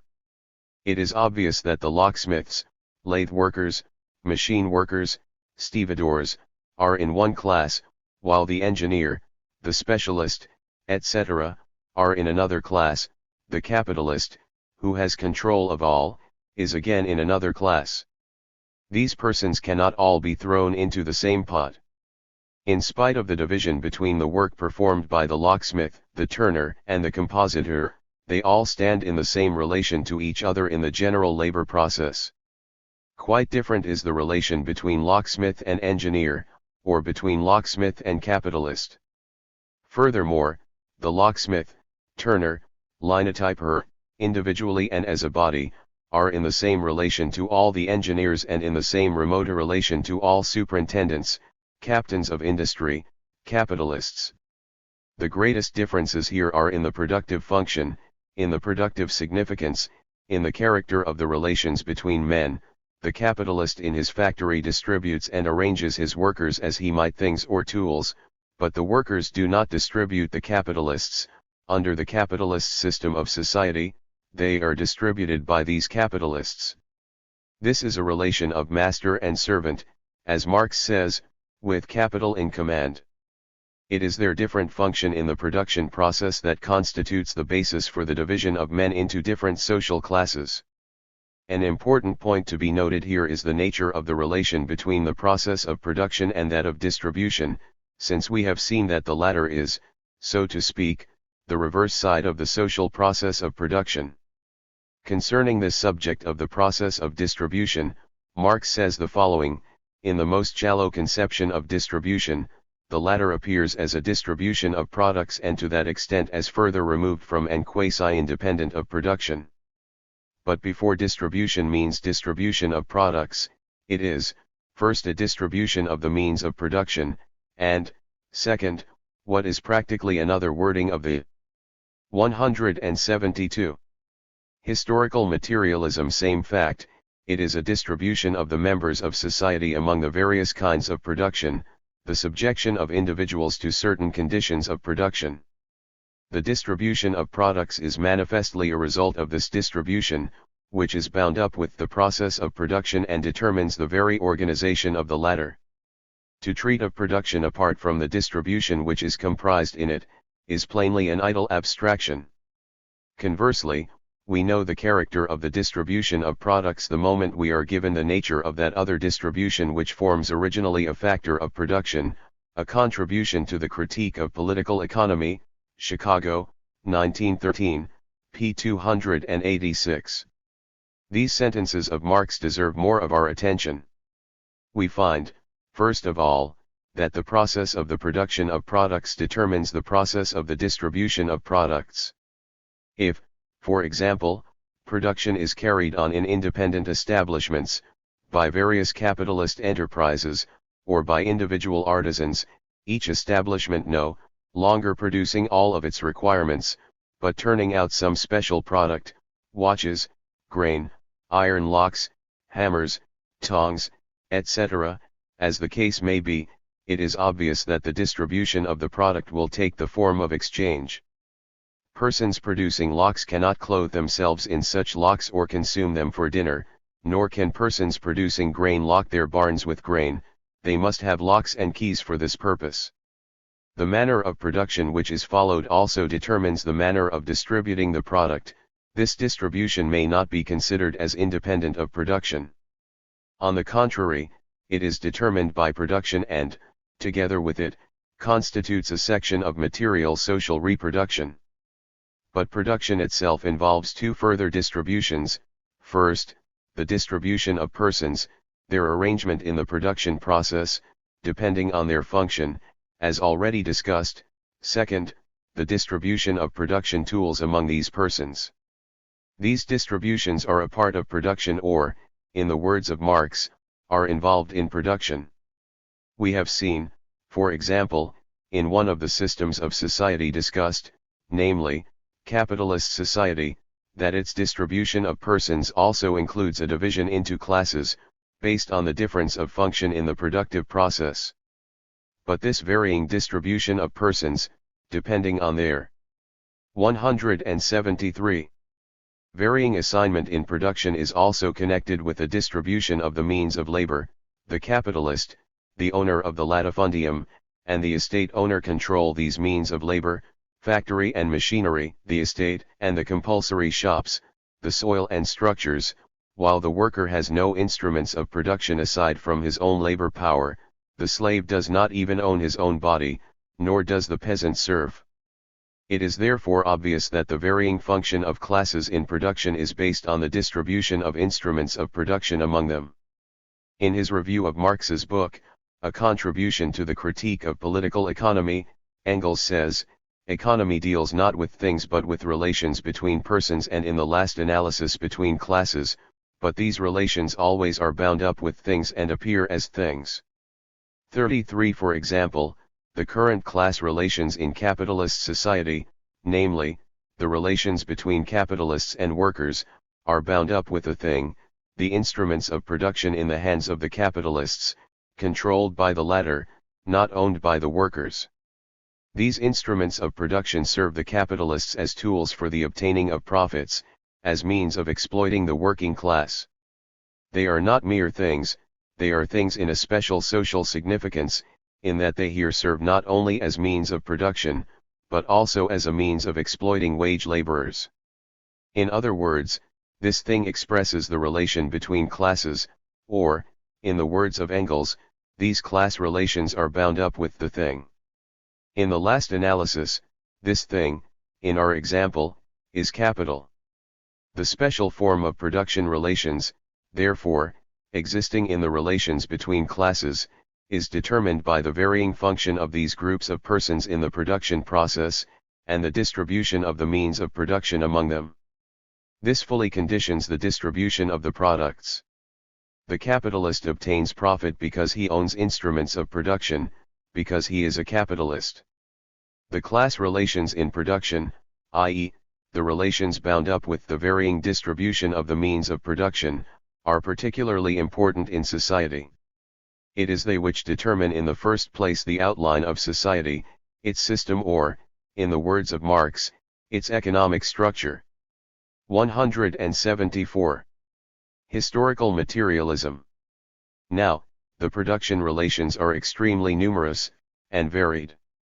If we recall, furthermore, that we are considering the distribution of products as a portion of reproduction, it also becomes clear that the relations between persons in the process of distribution are also included in the production relations. In a complicated system of society there are innumerable such relations, such as, between merchants, bankers, clerks, brokers, tradesmen of all kinds, workers, consumers, salesmen, traveling salesmen, messengers, manufacturers, ship owners, sailors, engineers, unskilled workers, etc., etc., which all constitute production relations. All are interwoven in the most varied combinations, the most peculiar patterns, the most unusual confusions. But the fundamental scheme of all these patterns is important, namely, the relations between the great groups known as social classes. The system of society will depend on the classes included in society, their mutual position, their functions in the production process, the distribution of instruments of labor. We have a capitalist society if the capitalist is on top, we have a slave system if the estate owner is on top, and in control of everything, we have a dictatorship of the proletariat if the workers are on top. To be sure, even the absence of all classes would not mean the disappearance of society, but merely the disappearance of class society. There were no classes, for example, in the primitive communist society, nor will there be any in the communist society of the future. We observed above that the production relations change with the social technology. A glance at the actual historical development of any society will be sufficient to show that this principle also holds good in such production relations as are simultaneously class relations. Great shifts of classes have taken place, for instance, before the eyes of the present generation. Not many decades ago, there was still a considerable class of independent artisans, which subsequently declined because of the growth of the machine technology, and, consequently of large-scale production, of the factory system. Simultaneously, the proletariat increased, as did also the industrial upper bourgeoisie, while the small artisan disappeared. The class alignment necessarily changed, for with the changes in technology there are also associated changes in the distribution of 175. Labor in society. Certain functions in production disappear or fall into the background, new functions arise, etc. Simultaneously, class groups are altered. In a society having a low stage of the productive forces, industry will not be highly developed, while the social economy will still be rural and agricultural in character. It will not surprise us to find the rural classes predominating in such a society, with the class of country squires standing at the head. On the other hand, in a society with highly developed productive forces, we shall find a mighty industry, cities, factories, villages, etc., with the urban classes attaining great influence. The landed proprietor yields place to the industrial bourgeoisie or other sections of the bourgeoisie, the proletariat becomes a great power. A constantly progressing realignment of classes may totally change the form of society. This will particularly be the case if the class at the bottom comes out on top, a process which is to be described in the following chapters. For the present we shall merely state that class relations, also the most important part of production relations, change with the changes in the productive forces. These social relations between the producers, and the conditions under which they exchange their activities and share in the total act of production, will naturally vary according to the character of the means of production. With the discovery of a new instrument of warfare, the firearm, the whole internal organization of the army was necessarily altered. The relations within which individuals compose an army and can work as an army were transformed, and the relation of different armies to one another was likewise changed. We thus see that the social relations within which individuals produce, the social relations of production, are altered, transformed, with the change and development of the material means of production, of the forces of production. Karl Marx, Wage Labor and Capital, New York, Labor News Company, 1917, pages 35, 36. In other words, the organization of any specific society is determined by the condition of its productive forces. With an alteration of this condition, the social organization also will necessarily change sooner or later. Social organization is therefore in unstable equilibrium 34 at all points where the social forces of production are growing 35, or falling, NB 176. Historical materialism. The totality of the production relations, therefore, is the economic structure of society, or its mode of production. This is the human labor apparatus of society, its real basis. A consideration of the production relations will show that they depend on the manner in which the persons involved are distributed in space. The relation is expressed in the fact that each person, as already shown, has his place as a screw in the mechanism of a watch.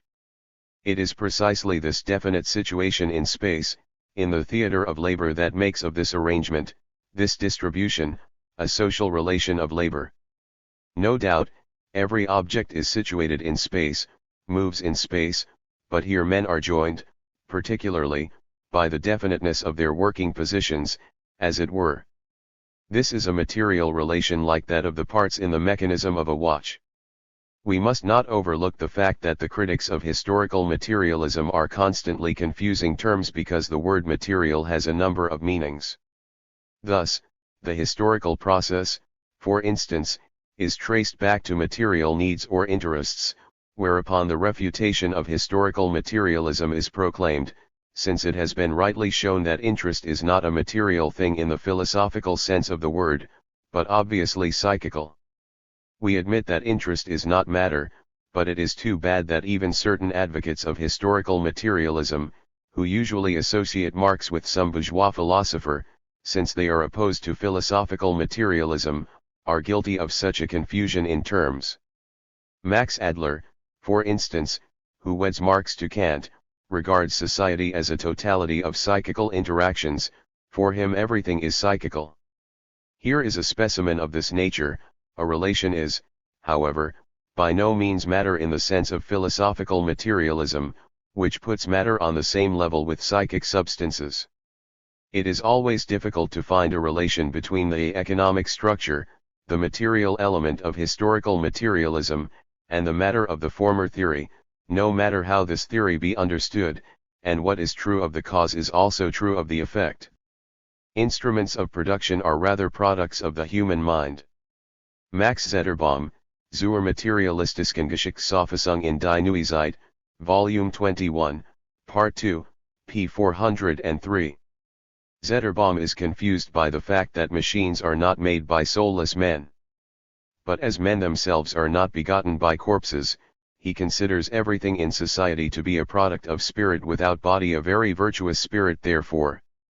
It follows that the machine is psychical, and society has no matter. But is obvious that sinful flesh is somewhere involved, for even a sinless spirit could not beget men and machines. Furthermore, a fleshless spirit would not even desire to occupy himself with such affairs. What remains of the relation? We must again point out to Herr Zetterbaum that the solar system is a material. 177. System, that we call it a system because its parts, Sun, Earth, other planets, are in definite relations to each other, occupy a certain position in space at any given moment. Just as the totality of planets, in certain relations with each other, constitutes the solar system, so the totality of persons in production relations constitutes the economic structure of society, its material basis, its personal apparatus. Koski, who sometimes confuses technology and economy most sinfully, also makes some very vulnerable statements. All such claims may be answered by the following passage from the arch-bourgeois, Werner Sombest. This professor, who is quite free from materialism, tells us, figuratively speaking, the economic life may be considered as an organism consisting of a body and a soul. The external forms of the operations of the economic life are its body, the forms of economic and factory operation, the most varied organizations within which and with the aid of which the economic process continues. Werner Sombert, Der Bourgeois, München and Leipzig, 1913, pages 1, 2. Of course, the entire economic structure of society must be included under the head of economic form and economic organization, being therefore, figuratively speaking, the body of this society. D. The outlines of the superstructure. Among the remaining phases of social life which we must now consider are such phenomena as the social and political system of society, the state, the organization of classes, parties, etc., manners, customs, and morals, the social norms of human conduct, science and philosophy, religion, art, and finally, language, the means of communication between men. These phenomena, excepting the social and political system, are frequently referred to as our mental or spiritual culture. The word culture comes from a Latin verb meaning to cultivate. Culture therefore means everything that is the work of human hands, in the wider sense, i.e., everything produced by social man in one form or another. Mental culture is also a product of the social life, is included in the general life process of society. It cannot be understood unless it be interpreted as a portion of this general life process. Yet, certain bourgeois scholars would isolate this mental culture absolutely from the life process of society, i.e., they would deify it, make it an entity independent of the body, a disembodied spirit. Thus, Alfred Weber, der Soziologische Kulturbegriff, in Verhandlungen des zweiten deutschen Soziologentiges, Tübingen, 1913, who considers the X. 178.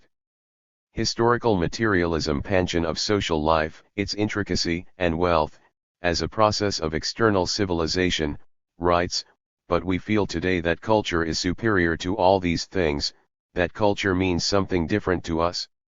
Only when, life, rising above its necessities and utilities, has assumed a higher level than these things, only then have we a culture, pages 10, 11, Weber's italics.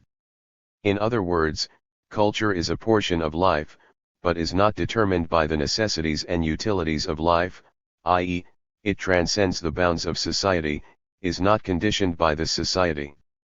It is obvious that such a point of view would lead to a renunciation of science and an acceptance of faith. Note that Weber's chief proof is the fact that we feel. A useful transition to a consideration of this mental culture is a study, in broad outline, of the social and political structure of society, which is directly determined, as we shall see, by its economic structure. The most obvious expression of the social and political structure of society is the state power, which will be understood if we understand the necessary condition for the existence of a society of classes. For in such a society the various classes must have different interests. Some possess all, others, practically nothing, some are in command, and appropriate to themselves the products of the work of others, others obey, carry out the commands of strangers, and yield up what they have produced with their own hands. The position of the classes in production and distribution, i.e., the condition of their existence is their function in society, their social being, results also in the growth of a specific consciousness. As everything in the universe is the result of the conditions that bring it about, the various situations of the classes must result in a difference in their interests, aspirations, struggles, even in their death struggles. It is interesting to observe the nature of the equilibrium existing in the structure of a society of classes. The fact that such a society, in which, in the words of an English statesman, there are in reality two nations, classes, can exist at all, without danger of disintegrating at any moment, is of itself very striking. Yet there is no doubt of the existence of class societies. In some way or other, a unifying bond has been attained in such societies, a sort of hoop holding together the staves of the barrel. This hoop is the state, an organization of all society, with its threads, retaining them all in the system of its tentacles. If we should ask how the state originates, we should not 179. Be satisfied with any answer attributing a supernatural origin to the state, nor with any declaration that the state stands beyond all classes, for the simple reason that classless persons do not exist in a class society. There would therefore be no material with which to construct an organization standing outside of all classes or above all classes, no matter how often this may be asserted by bourgeois scholars. The organization of the state is altogether an organization of the ruling class. It now becomes of interest to determine which is the ruling class, for we shall then understand which class is represented by the state power, which subjugates all the other classes by means of its strength, its force, its mental system, its widely ramified apparatus. The question is not difficult to answer. In capitalist society, we find the capitalist class dominant in production. It would be absurd to expect to find the proletariat permanently dominant in the state, for one of the fundamental conditions of equilibrium would now be lacking: either the proletariat would also seize control of production, or the bourgeoisie would seize the state power. The existence of a society with a specific economic structure also involves the adaptation of its state organization. In other words, the economic structure of society also determines its state and political structure. The state, furthermore, is a huge organization embracing an entire nation and ruling many millions of men. This organization needs a whole army of employees, officials, soldiers, officers, legislators, jurists, ministers, judges, generals, etc., etc., and embraces great layers of human beings, one superimposed on the other. This structure is a precise reflection of the conditions in production. In capitalist society, for example, the bourgeoisie is in control of production, and therefore also of the state. Following upon the manufacturer comes the factory superintendent himself, often a capitalist. The same is true of the ministers of a capitalist state, its politicians in high places. From these circles are recruited the generals for the army. The intermediate positions in production are filled by the technical specialist, the engineer, the technical mental worker. These mental workers occupy the posts of intermediate officials in the state apparatus. They often furnish the army officers. The lower employees, as well as the soldiers, are for 180. Historical materialism niched by the working class.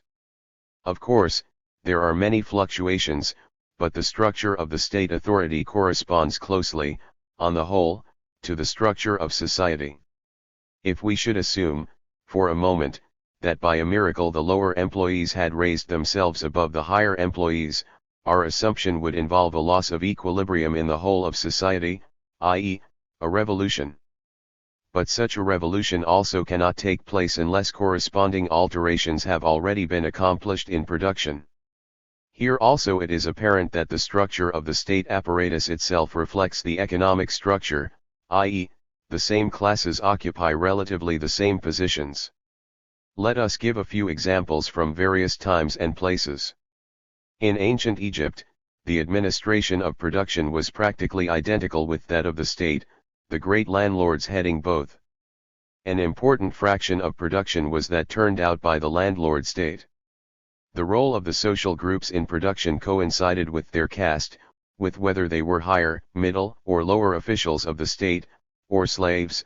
Otto Neurath, Antike Wirtschaftsgeschichte, Leipzig, 1909, p. 8. The families of the great are of course land-holding families, but they are also, above all, a bureaucratic nobility. Max Weber, Agrarverhältnisse im Altertum, in Handbuch der Staatswissenschaften, Volume I. Sometimes the combination of state authority and leadership in production was emphatically formulated. In the 15th century, the banking house of the Medici ruled the Italian trade capitalist Republic of Florence. The Bank of the Medici and the Florentine state treasury were identical. The bankruptcy of this commercial firm occurred at the same moment as the collapse of the Florentine Republic. M. Pokrovsky, Economic Materialism, Moscow, 1906, p. 27, in Russian. In the second half of the 18th century, the landlords were dominant in Russian production, ruling over the peasant serfs. These landlords therefore also controlled the state, being specially organized as a privileged nobility.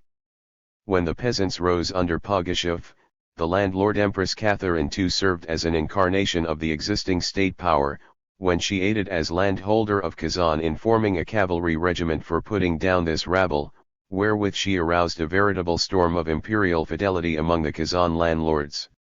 Her frequent association with French free-thinking philosophers did not prevent Catherine from introducing serfdom into Ukraine, a contrast which has been well stated by A. Tolstoy. 181. The great population in your lands longs for freedom from your hands. Then spake she full of noble zeal, Messieurs, vous me comblez, whereupon she extended serfdom to cover Ukraine also. In the United States, financial capital, a clique of bankers and trust magnates, is dominant in production.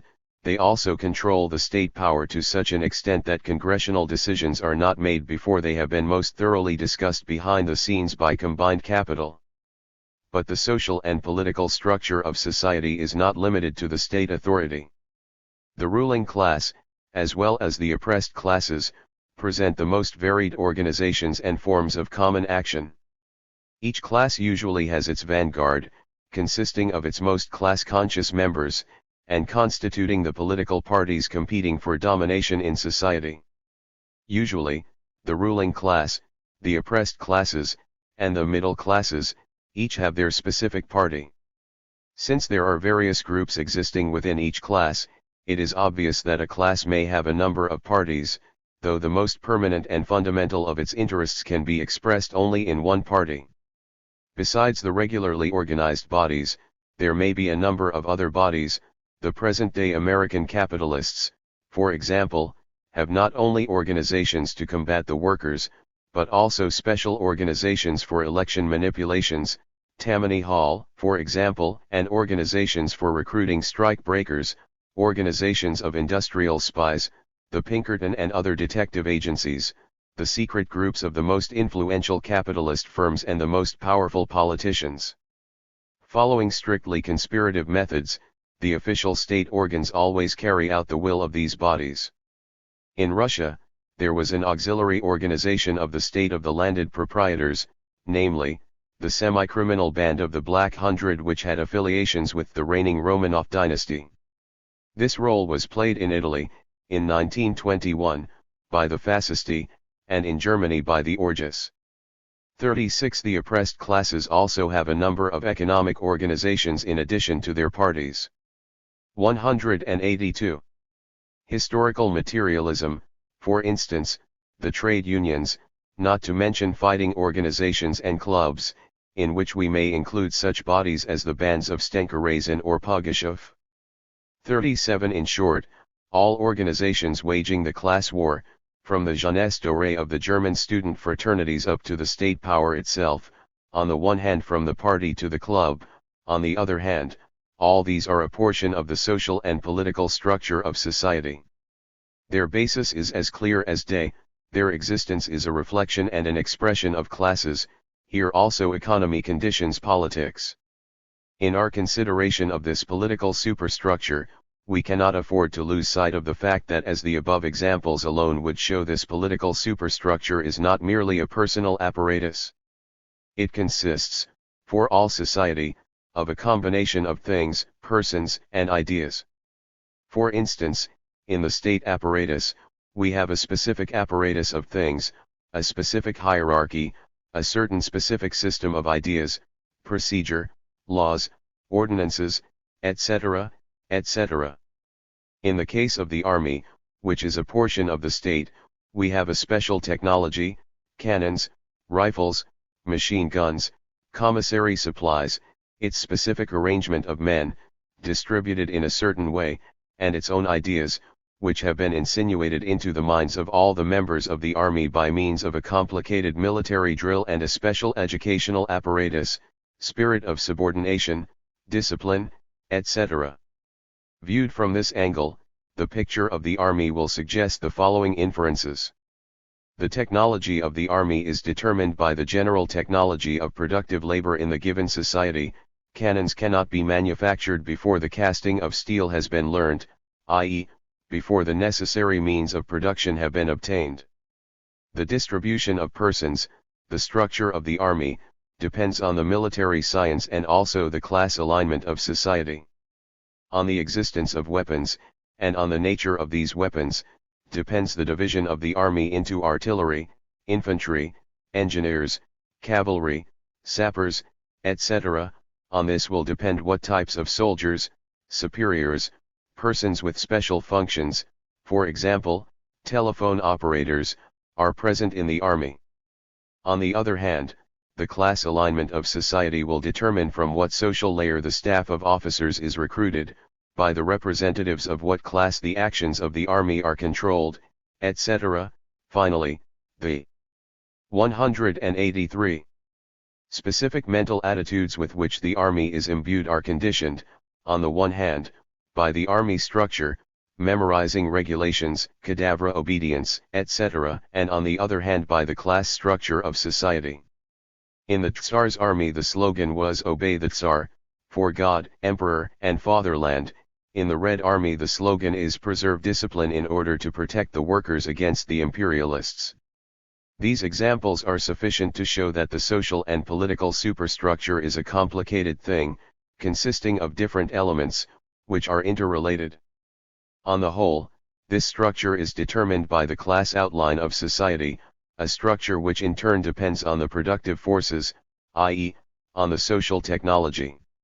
Certain of these elements are directly dependent on technology, the art of war, others depend on the class character of society, its economy, as well as on the technology of the superstructure itself, army management. All the elements of the superstructure are therefore directly or indirectly based on the stage that has been reached by the social productive forces. A special place among human organizations is held by the organization of the family, i.e., the living together of men, women, and children.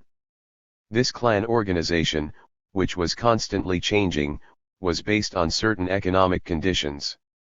The family, also, is not only a social, but preeminently an economic formation, based on the division of labor between man and woman, on sexual differentiation. Primitive marriage is nothing else than the expression of this economic union. Muller-Lehrer, Ibid, p. 150, cf. Marx, Capital, Volume I, Chicago, 1915, p. 386, within a single family, there arises a primitive distribution of labor based on differences of sex and age. The family thus arises as a firm unit by reason of the alterations in the economic order of the clan, which was a primitive state of communism. The original form of relation between the sexes was promiscuity, i.e., unregulated sexual relations between men and women. M. N. Pokrovsky characterizes the primitive Slavic family as follows: the members of this family, workers in the same economy, soldiers of the same detachment, and finally, worshippers of the same god, participants in the same rite. History of Russia, Moscow, 1920, pages 17, 18, in Russian. But the economic basis of such a family is further clarified by the following fact. It would be erroneous, says M. N. Pokrovsky, to assign a dominant importance to these blood ties.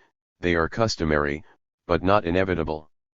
Such collective establishments were conducted in the north of Russia, by persons who were strangers to 184. Historical materialism each other, on the basis of contracts, they founded such communities, not for all time, but for a definite period, for instance, for 10 years. Here also, the economic connection antedates the ties of blood, the relation in our sense of the term, Ibid, p. 16.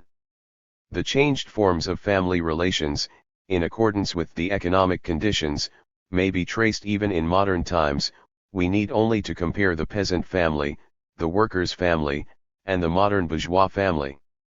The peasant family is a firm unit, for it is based directly on production. There must be a woman in the house, for who else would milk the cows, feed the pigs, cook the food, tidy the rooms, wash, take care of the children, etc. The economic significance of the family is so great that marriages are dictated by specific economic calculation. There is no woman in the house. Economically considered, the members of the family are workers and eaters. Built up on this comparatively rigid basis, the peasant family is itself characterized by patriarchal rigidity, when untouched by the corrupting influence of the city. The worker's family is different. The worker has no economy of his own. His household is a consumption economy only, it consumes its wages. Simultaneously, the city, with its saloons, restaurants, laundries, etc., makes the household largely superfluous. Finally, large-scale industry disintegrates the family, forcing the proletarian woman to work in a factory. More mobile, less stable forms of family relations arise from these circumstances. In the upper middle class, private property requires the preservation of the family. But the increasing parasitism of the bourgeoisie, and the growth of entire strata who live by cutting coupons, transform the wife into a thing, into a badies-end but very stupid plaything, a boudoir appurtenance. The various forms of marriage, monogamy, polygamy, polyandry, etc., are likewise dependent on the conditions of economic evolution. Furthermore, it must not be forgotten that sexual intercourse has practically never been limited to the family. The forms of prostitution, and their distribution, are again connected with the economy of society. We need only to point out the RO1E of prostitution in the capitalist system. It seems reasonable to assume that communist society, which will definitely abolish private property and the enslavement of women, will witness the disappearance both of prostitution and the family. The other phases of the superstructure are a result of man's living in society, or in individual sections of society, in a condition either of outright conflict or of incomplete harmony. The expression of this condition is the social necessity of social norms, including customs, morals, law, and a great number of other standards, rules of decent behavior, etiquette, ceremonial, etc., also the constitutions of the various soci. 185. Etis, organizations, brotherhoods, etc., all of which are produced by the accumulation of contradictions in a mature and complicated society. The most striking of these contradictions is the class contradiction, which therefore demands a mighty regulator for the purpose of suppressing this contradiction at certain times. The state power with its legal decisions, its standards of law, constitutes such a regulator. There are also subsidiary contradictions between the classes, within the classes, also within trades, groups, organizations, and in all human categories in general. Regardless of his class position, each individual comes in contact with all kinds of people, is subject to various influences which interact at many points. He finds himself placed in swiftly changing circumstances, which may disappear and later again assert themselves. Contradictions are here found at every step, and yet society and certain groups within it continue their relatively permanent existence.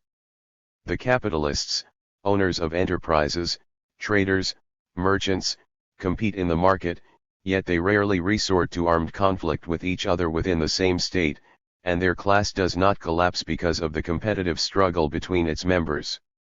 While buyers and sellers have distinctly opposed interests, they do not belabor each other physically. There are unemployed persons among the workers, whom the capitalists attempt to win over during a strike, but not every such person can be utilized. The class bond among the workers is too strong. This condition is a result of a great variety of standards existing by the side of the legal standards. These supplementary norms impress themselves on the minds of men, apparently from some inner source, and appear sacred to them, being voluntarily adhered to.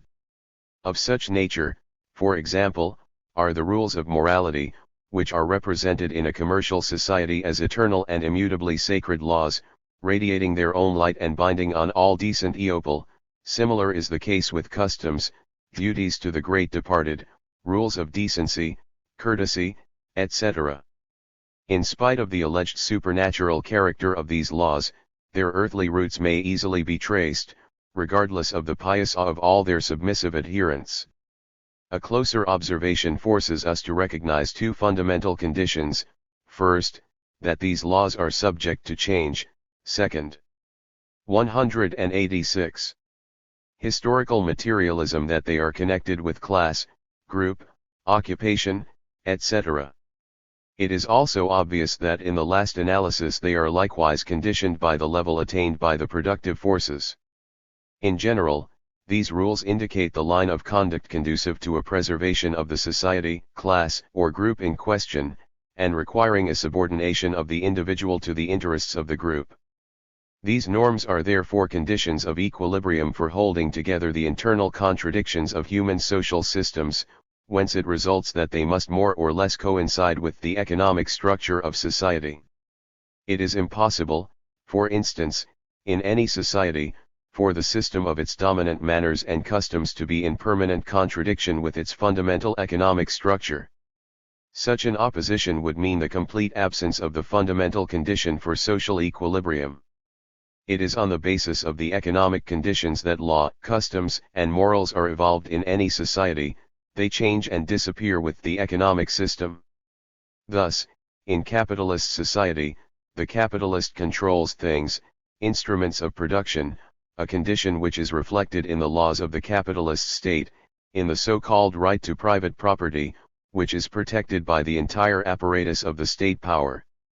The production conditions of capitalist society are juridically termed property relations. These relations are supported by many laws. A condition under which the laws of capitalist society would not protect the property relations of this society, but destroy them, is inconceivable.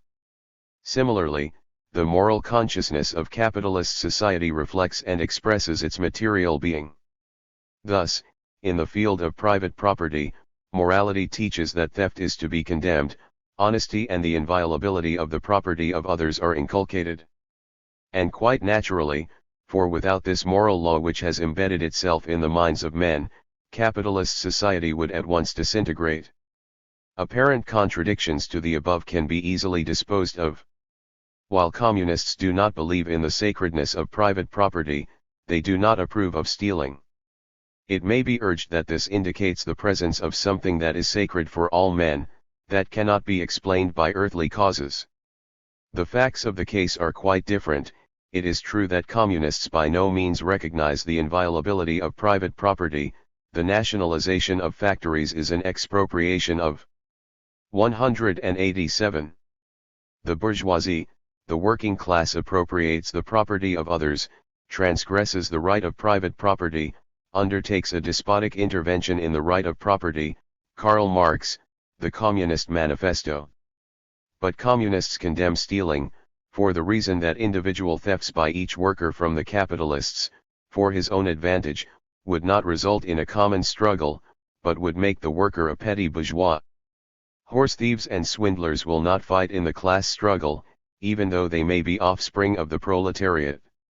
If many members of the proletariat should become thieves, the class would break down and be condemned to impotence. Therefore, communists condemn stealing, not in order to protect private property, but in order to maintain the integrity of their class, to protect it from demoralization and disintegration, without which protection the proletariat can never be transformed into the next following stage. We are therefore dealing with a class standard in the conduct of the proletariat. It is obvious that the rules we have considered are determined by the economic conditions of society. The proletarian standards, of course, are in contradiction with the economic conditions of capitalist society. But we have been speaking of dominant standards. As soon as the proletarian standards become dominant, capitalism will be a thing of the past. See next chapter. A number of examples will be given to explain the above statements. In the sexual field, at a certain stage of development, when the clan was still based on bland relationship and members of other clans were considered enemies, marriages between close relations were not objectionable. Particularly sacred was a marriage with one's mother or daughter, in the ancient Iranian religion. When the productive forces were at a low level, and the social economy could not afford any superfluous ballast, manners and morals required the slaying of old men, as is reported by the ancient historians Herodotus, Strabo, etc. This was the cause for the voluntary self-poisonings, reported by Strabo, of old men. On the other hand, where these old men had a function in production or administration, morality required that they be honored. Cf. Edward Meyer, Elementar Anthropology, pages 31 to 33, ETSEQ. The close-knit nature of the clan, its solidarity when combating enemies, assumed the form of blood revenge, in which women also participated. Thus, we read in the Nibelungenlied 188. Historical materialism. Kriemhilde did revenge her wrongs, in way that will affright, she slaughtered, without fear or shame, the king and loyal knight. They both were singly manacled, in fast and dreary place, so that those knights ne'er saw again each other, face to face, save when she took her brother's head to Hagen, with own hand. Kriemhilde's vengeful wrath was such, as baffles all command. Das Nibelungenlied, or Lay of the Last Nibelungers, English translate by Jonathan Birch, Berlin, 1848. Edward Meyer correctly says, in content, the laws of morality, of customs, and of justice, depend on the social order and the communal views of the community, prevailing at the time. They may therefore be diametrically opposed in content, if they represent different societies and different periods, Ibid. p. 44. In ancient China, a peculiarly constructed feudal state authority with a great stratum of officials of various degree, was of great importance. The rule of this feudal bureaucratic stratum was ideologically based on the teaching of Confucius, a system of rules of conduct. One of the most important points in this moral teaching was the doctrine of respect and submission to those in authority. Hiao, calumnies must be borne, even though they drive us into death. If the honor of the master require it, one can, and should, always make good all the master's errors by faithful service. Such was Hiao, Max Weber, Gesammeltaufsatz zur Religionsphilosophie, Tübingen, 1920, Volume I, p. 419. Violation of Hiao was the only sin. One who did not understand this, who therefore had no grasp of propriety, a fundamental conception in the Confucian doctrine, was a barbarian. Respect, Hiao, toward one's feudal lord was enumerated together with that toward parents, teachers, superiors in the official hierarchy, and office holders in general. Ibid. p. 446. Discipline, like respect, is a worthy virtue. Insubordination is worse than baseness. p. 447. The case may be generally stated, better be a dog in peace, than a man living in anarchy, as Cheng Qi Tong says, p. 457. Like any code for officials, the Confucian Code of course also condemned any participation by officials in business, directly or indirectly, as ethically objectionable and not in accord with their rank. p. 447. Friends must be chosen only from one's own rank, for they can fulfill all the ceremonies. The population consists of stupid men, yunmen, as contrasted with the man of princely station. Characteristically enough, this entire system of standards supporting the feudal noble regime was called the Great Plan, Hung Fan, p. 454. It is obvious that this teaching is closely related with the system of society. The numerous Chinese ceremonies were in reality based on the dominant currents of thought, and served as a complicated silken tissue enmeshing the social structure and guarding the existing order. 189. Or, let us consider the medieval knights of northern France, in the 12th and 13th centuries, who sang of their fair ladies and fought tournaments for them. Their ideal views of honor and love bore all the earmarks of a caste honor. Cf. Helmold, Weltgeschichte, Leipzig and Vienna, Volume V. The chief role played by knighthood in society was that of war and strategy. The standards therefore had to serve the purpose of training a military type of man, segregated in a special class. A knight, who had shown himself to be a coward, was cast out, publicly outlawed by the herald, cursed by the church, his escutcheon and arms were destroyed by the hangman, his shield tied to the tail of a horse and smashed by the animal in his swift course. For training in the profession of arms, there were tournaments, in addition to military campaigns and feuds. p. 496. As the capitalist relations grow, the dominant customs, morals, etc., change.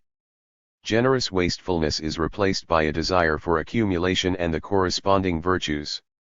A decent man is not honored by his lordly manner, but by his keeping order in his establishment. W. Sombart, Der Bourgeois, p. 140. One must refrain from revelry, must appear only in decent company, must not be addicted to drinking, gambling, women. One must be a good citizen even in one's external conduct, for reasons of business interest. 4. Such a moral conduct of life raises one's credit. Ibid. pages 162, 163. Of course, this pious Protestant morality was succeeded by a different morality when the situation of the bourgeoisie changed, the business of the firm no longer depending on the conduct of its owner. It is an even easier matter to show how law changes with the economic structure, for here the class character of law is manifest everywhere.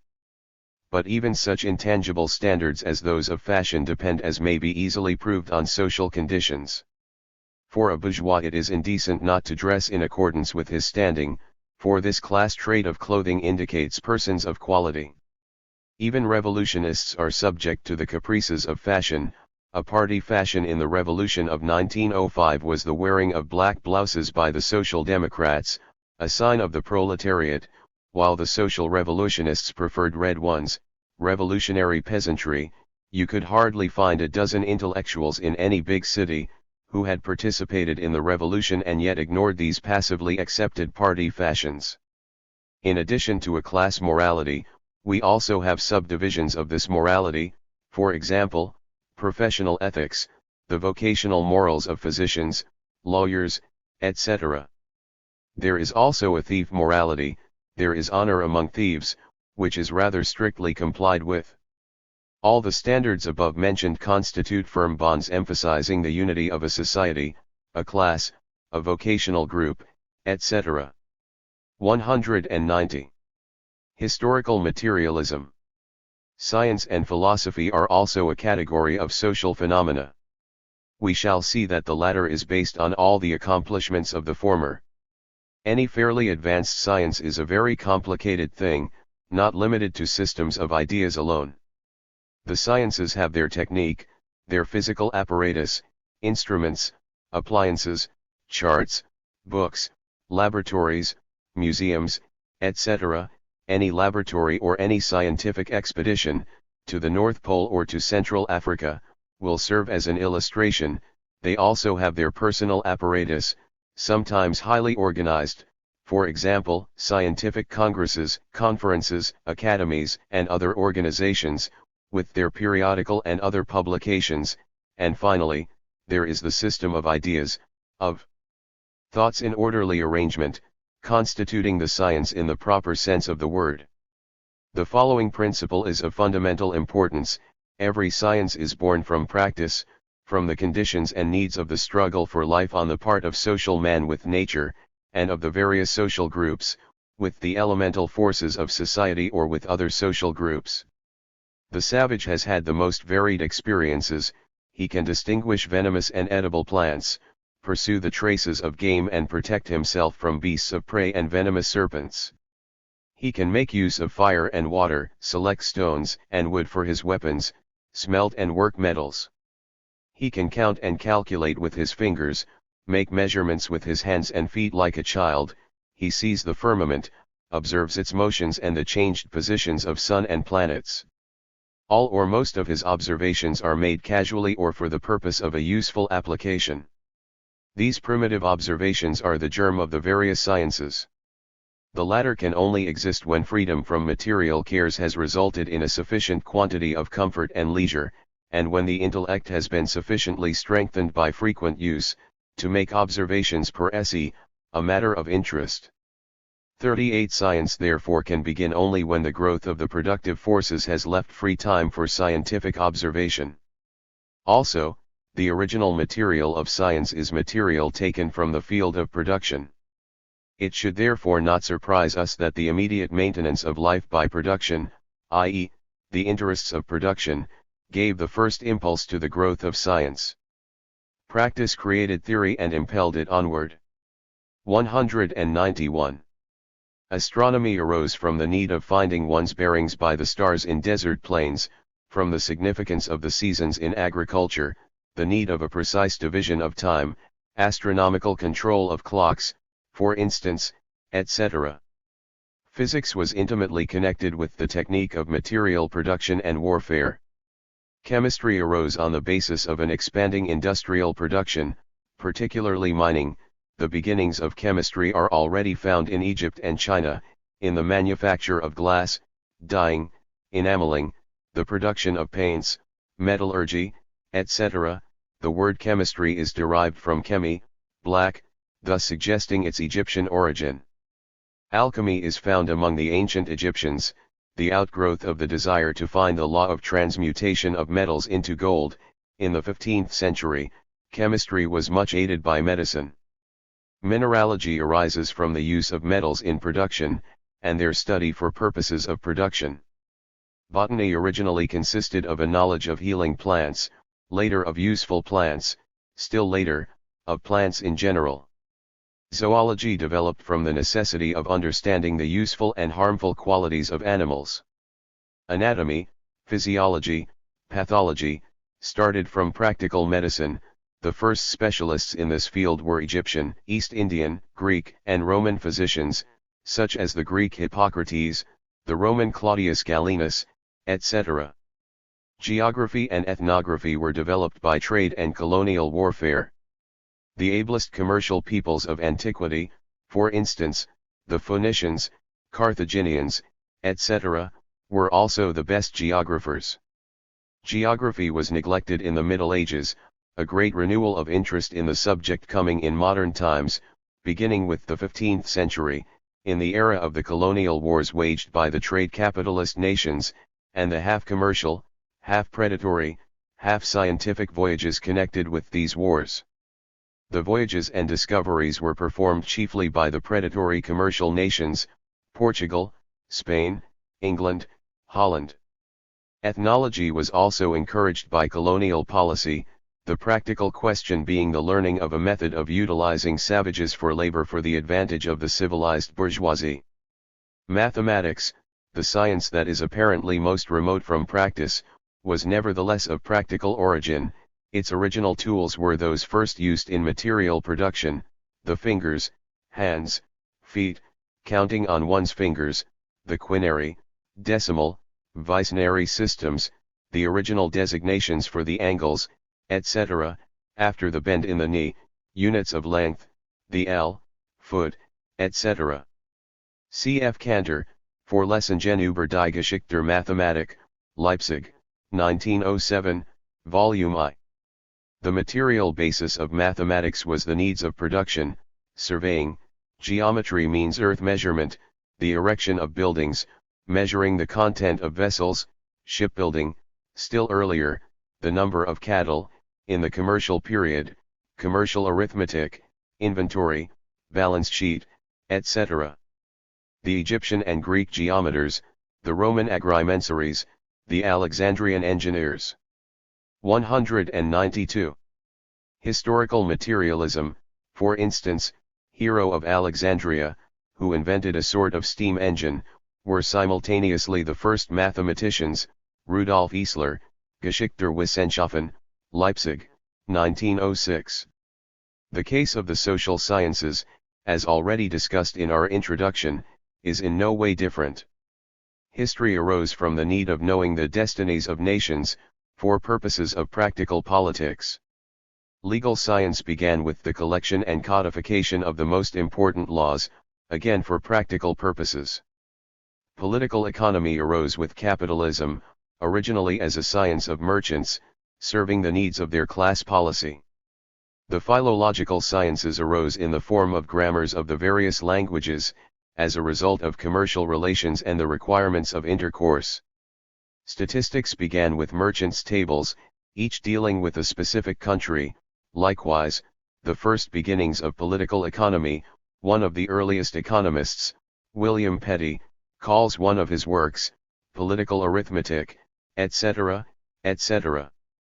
New sciences are arising from production before our very eyes.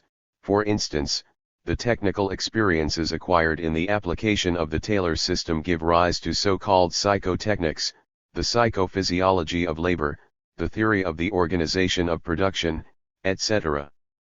With the gradual extension, division, and specialization of the sciences, their direct or indirect dependence on the stage of the productive forces nevertheless continues in evidence. As the natural human organs, in the direct process of material production in society, are extended, and by this extension, contrary to the Bible, are enabled to embrace and manipulate a much greater material, so the extended consciousness of human society is science, increasing its mental compass and enabling it to grasp and consequently better to control, a greater mass of phenomena. It is interesting to note that many bourgeois scholars, when speaking concretely of science, involuntarily assume this materialist standpoint. But they dare not pursue it to the end. Thus a well-known Russian scholar, Professor Chuprov, Jr., speaks of the significance of science as follows. While life remains uncomplicated, Men in their daily affairs content themselves with the experiences of life, an accidental method of accumulating incoherent bits of knowledge and habit, passed on from father to son as a tradition. But as the sphere of interest widens, these formless bits of knowledge cease to fulfill requirements. There arises a need for systematic work, consciously and planfully devoted to an understanding of the surrounding universe, i.e., science. As soon as men have learned that scientia et potentia humana in idem coincident, science and human knowledge are identical. 193. And that quod in contemplatione instar causi est, id in operatione instar reguli est, that which appears as cause in observation, is the rule in the effect.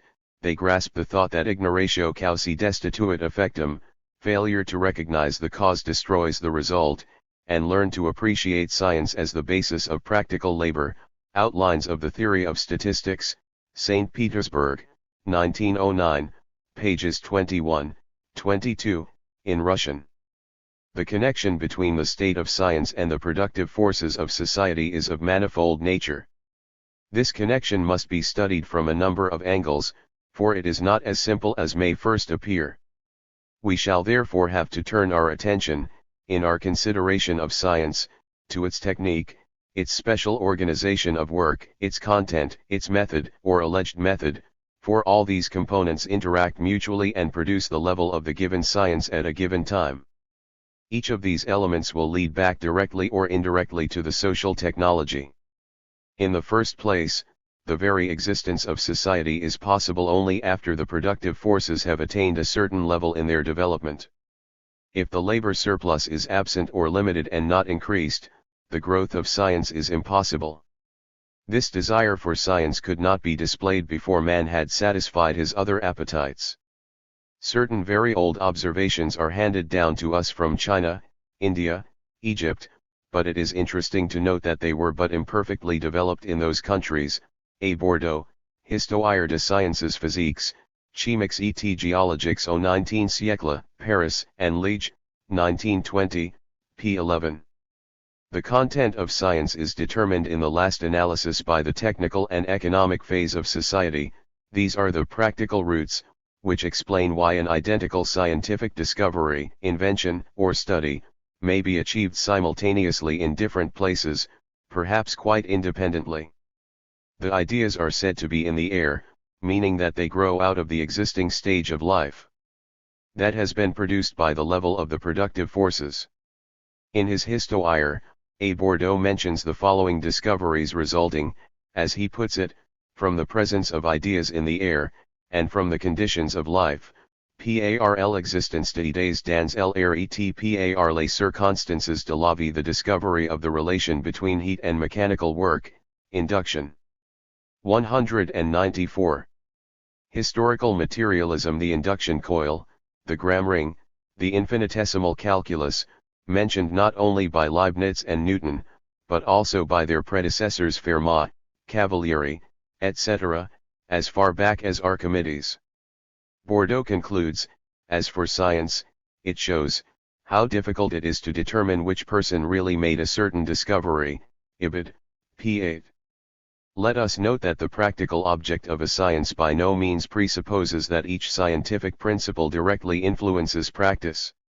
Assuming the theorem A to be important for practice, and that this theorem cannot be proved except with the use of the theorems B, C, D, and that the three latter theorems are of no direct practical value, being, as we say, of purely theoretical interest, these theorems nevertheless are indirectly of practical significance as links in a single scientific chain.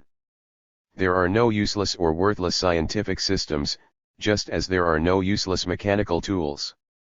While the problems have been put chiefly by technology and economy, their solution in many sciences depends on alterations in the scientific technique, whose instruments are of extraordinary importance in widening the horizon.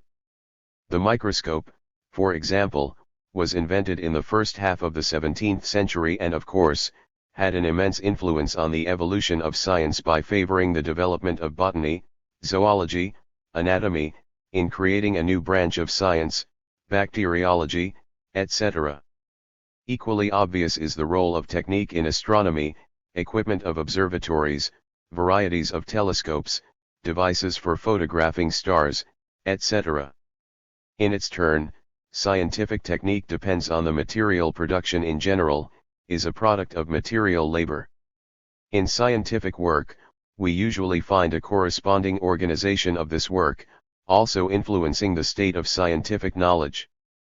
The division of scientific labor, specialization in science, the organization of great scientific units, example laboratories, the establishment of scientific bodies and scientific intercourse are extremely important. All these phases, again, are ultimately determined by the economic and technical conditions. Thus, modern chemical laboratories grow with the industrial plants to which they are attached. Scientific intercourse becomes more frequent with the greater frequency of economic connections, etc. But technical and economic conditions also condition science in another respect. With the rapid expansion of technology, economic conditions and the entire standard of life are constantly changing, resulting not only in a swift growth of science, but 195. In its acceptance of the concept of change as a guiding factor, use of the dynamic method, see Chapter 3. Conversely, where technology is conservative and of slow growth, the economic life will also advance but slowly, and the human psychology infers that all things are permanent. Society then marks time and is governed by the principle of permanence. The class characteristics in the various branches of science also present themselves, reflecting either the mode of thought characteristic of the specific class, or the interests of the class. Mode of thought, interests, etc., are, in their turn, determined by the economic structure of society. Let us give a few of these relations. In ancient times, technology as we know developed slowly, with the resulting slow advance in technical knowledge. This neglect of technology has several causes. In the first place, antiquity was entirely aristocratic in its attitude. Even prominent artists, such as Phidias, are classed as artisans. They are incapable of bursting through the stone wall, separating the aristocratic circle from the artisans and peasants. A second cause of the slight progress of technical discovery in antiquity is in its slave-holding system. We therefore find a lack of any impulse to develop the machine as a substitute for manual labor. Science was dead and the interest in technical problems, except for a few curiosities, such as water clocks and water organs, had died out. Hermann Diels, Wissenschaft und die Technik bei den Hellenen, in Antike-Technik, Leipzig and Berlin, 1920, pages 31-33. Thence the character of the existing science, the natural sciences probably arose as a byproduct of artisan work. But since such work, as well as any manual work, was despised in ancient society, and as the slaves who observed nature were sharply distinguished from the masters who speculated and worked as amateurs at their leisure, often knowing nature only by hearsay, it is easy to explain much of the naive, vague, and mystical nature of ancient natural science.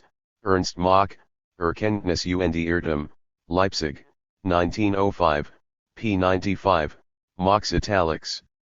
In the Middle Ages we have a feeble and primitive technology, with feudal relations in economic life. An entire system of superiors has been elaborated, culminating in the landlord and monarch. It should not surprise us to learn that the dominant thought was not very mobile, resisting all that was new. Heresy was punished with burning and quartering, not occupying itself with the investigation of nature, but delving in theological problems. The important problems of discussion were, the bodily size of Adam, whether he had brown or red hair, how many angels could stand on the point of a needle, etc.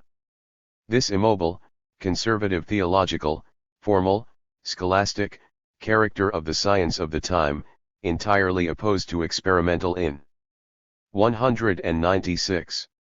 Historical materialism investigation, may be explained by the conditions of the social life, by the technical and economic relations, which ultimately rested on the stage of social evolution. The case became quite different, when capitalist relations began to grow. We now are no longer dealing with a rigid technology, but with one that is rapidly changing, with new branches of production constantly growing up. We now need mechanics, engineers, chemists, and not theologians or knights. Warfare also requires scientific knowledge, as well as mathematics. It is natural that this shift in the technical and economic relations also necessarily resulted in a transformation of science. Scholasticism, Latin, theology, etc., gave way to an experimental investigation of nature, to the natural sciences, to the realist school. We have here given an example of the general transformation in the content of science. We might, with close study, also trace this transformation in the methods of investigation, the tools of scientific thought, and in many other phases of science. An example of the influence of the class psychology, and consequently also of the class structure of society, is afforded by the organic theory in sociology, already mentioned by us. Professor R.J. Whipper says the following on this subject: the comparison of society with an organism, the expression, the organic connection of the individual with society, as contrasted with the connection in a mechanical society, all these comparisons, formulas, and antitheses were launched by the reactionary publicists of the 19th century. In setting up this organ as opposed to a mechanism, these publicists were attempting to distinguish their demands sharply from the didactic and revolutionary principles of the previous century, the era of enlightenment. The state is a mechanism, was the old terminology, equal rights for all men, whose totality constitutes the sovereign people. The state is an organism, was the new slogan, arrangement of men in a traditional social hierarchy, subjection of the individual to a natural group, i.e., his subordination to the old social authority. Translated into concrete language, the organic relations mean, serfdom, the guild system, subordination of workers to employers, defense of the honor and privileges of the nobility, etc. Whipper, A Few Observations on the Theory of Historical Knowledge, in the collection Two Intelligentsias, Moscow, 1912, pages 47, 48, in Russian. We give below a few additional data on the history of mathematics, since it is commonly assumed that mathematics, being a purely contemplative science, has nothing in common with practical life. We take them from the very important work of M. Cantor, Vorlesungen über die Geschichte der Mathematik, Leipzig, 1907, Volume I. Mathematical knowledge arose among the Babylonians, developing on the basis of surveying, measuring the cubic contents of vessels, commercial arithmetic, and the need of a precise division of time, the calendar, into years, days, hours, etc. The original math. 197. Ematical instruments were the fingers. Later, calculating machines, a rope with little rods, Sumerian, Tim, in geometry, later, an instrument recalling the astrolabe. Mathematical study was closely connected with religion, the numerals at first indicating the gods, their celestial precedence, etc. Mathematics attained a high state of development among the Egyptians. The ancient mathematical calculation book of Ams, its precise title is Rules for Obtaining a Knowledge of All Obscure Things, of All Secrets Which Are Contained in Objects, contains such headings as, Rule for Calculating a Round Granary, Rule for Calculating Fields, Rule for Making an Adornment, etc. Ibid, pages 58, 59. Arithmetical and occasionally algebraic operations are illustrated by means of problems clearly indicating the conditions of practice. This practice involves distribution of grain, distribution of rye, calculation of receipts, etc. P79 ETSEQ. The concluding statement of this mathematical primer clearly shows its connection with agriculture. We read, catch vermin, mice, gather fresh weeds, numerous spiders, beg, the god, Ra for warmth, wind, high water, P85. The fingers were obviously the first calculating instruments, later a sort of board, with knotted twine, as in the case of the Peruvians. The basis of geometry was surveying, besides problems in the measurement of fields, AMS also has problems for calculating the volume of granaries and the amount of grain they may hold, p. 98. The Greek historian Diodorus writes of the Egyptians. The priests teach their sons two kinds of writing, the so-called sacred writing and a common writing. They diligently study geometry and arithmetic. For the river, the Nile, changes the country considerably each year, thus producing much litigation concerning boundaries between neighbors. Such divisions cannot be adjusted without direct measurements made by a geometer. Arithmetic serves them in their household affairs, p. 303, my italics, N.B. The astronomical, geometrical, and algebraic rules were first connected with religious rites. They were sacred mysteries in which only a select few were initiated. The so-called harpedonauts, rope weavers, or literally, rope knotters, possessed the trade secret of setting the rope, of placing it at the proper angle with the meridian, etc.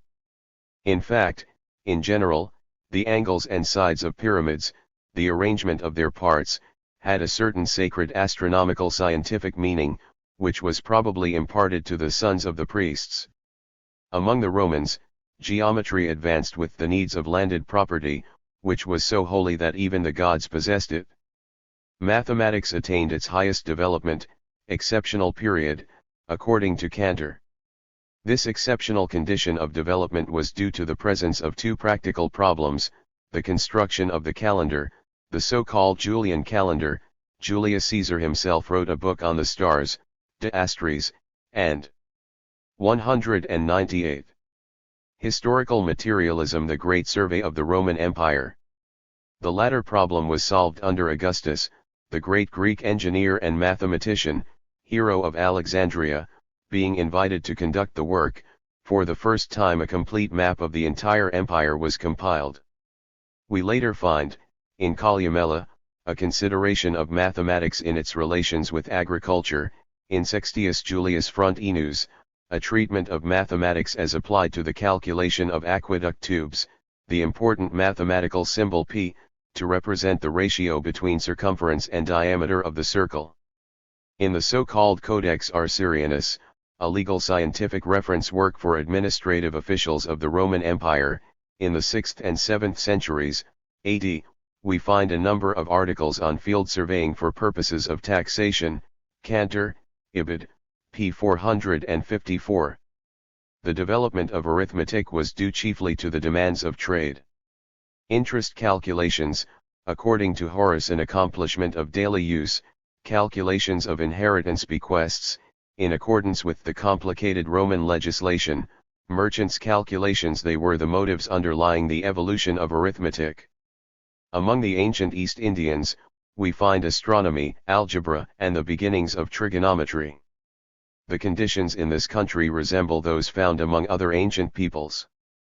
The mathematical chapters of a learned collected work, the Aryabhat, give evidence, in the designations and content of the problems, of the living basis of Indian mathematics. A mathematical method, for instance, is suggested in the following verse: multiplications become divisions, divisions become multiplications, what was profit becomes loss, what was loss becomes profit, p. 17. In another passage we find the problem: a 16-year-old female slave cost 32 nishkas, how much will a 20-year-old slave girl cost? p. 618. Interest calculations follow, at the rate of 50% per month, also problems for calculating all kinds of commercial transactions, p. 619, etc. The unknown quantities designated by x, y, z, in present-day algebra, were called by the Indians coin, rupaka. The positive quantities were assets, dana or sva; the negative quantities, liabilities, rina or kashaya, p. 621.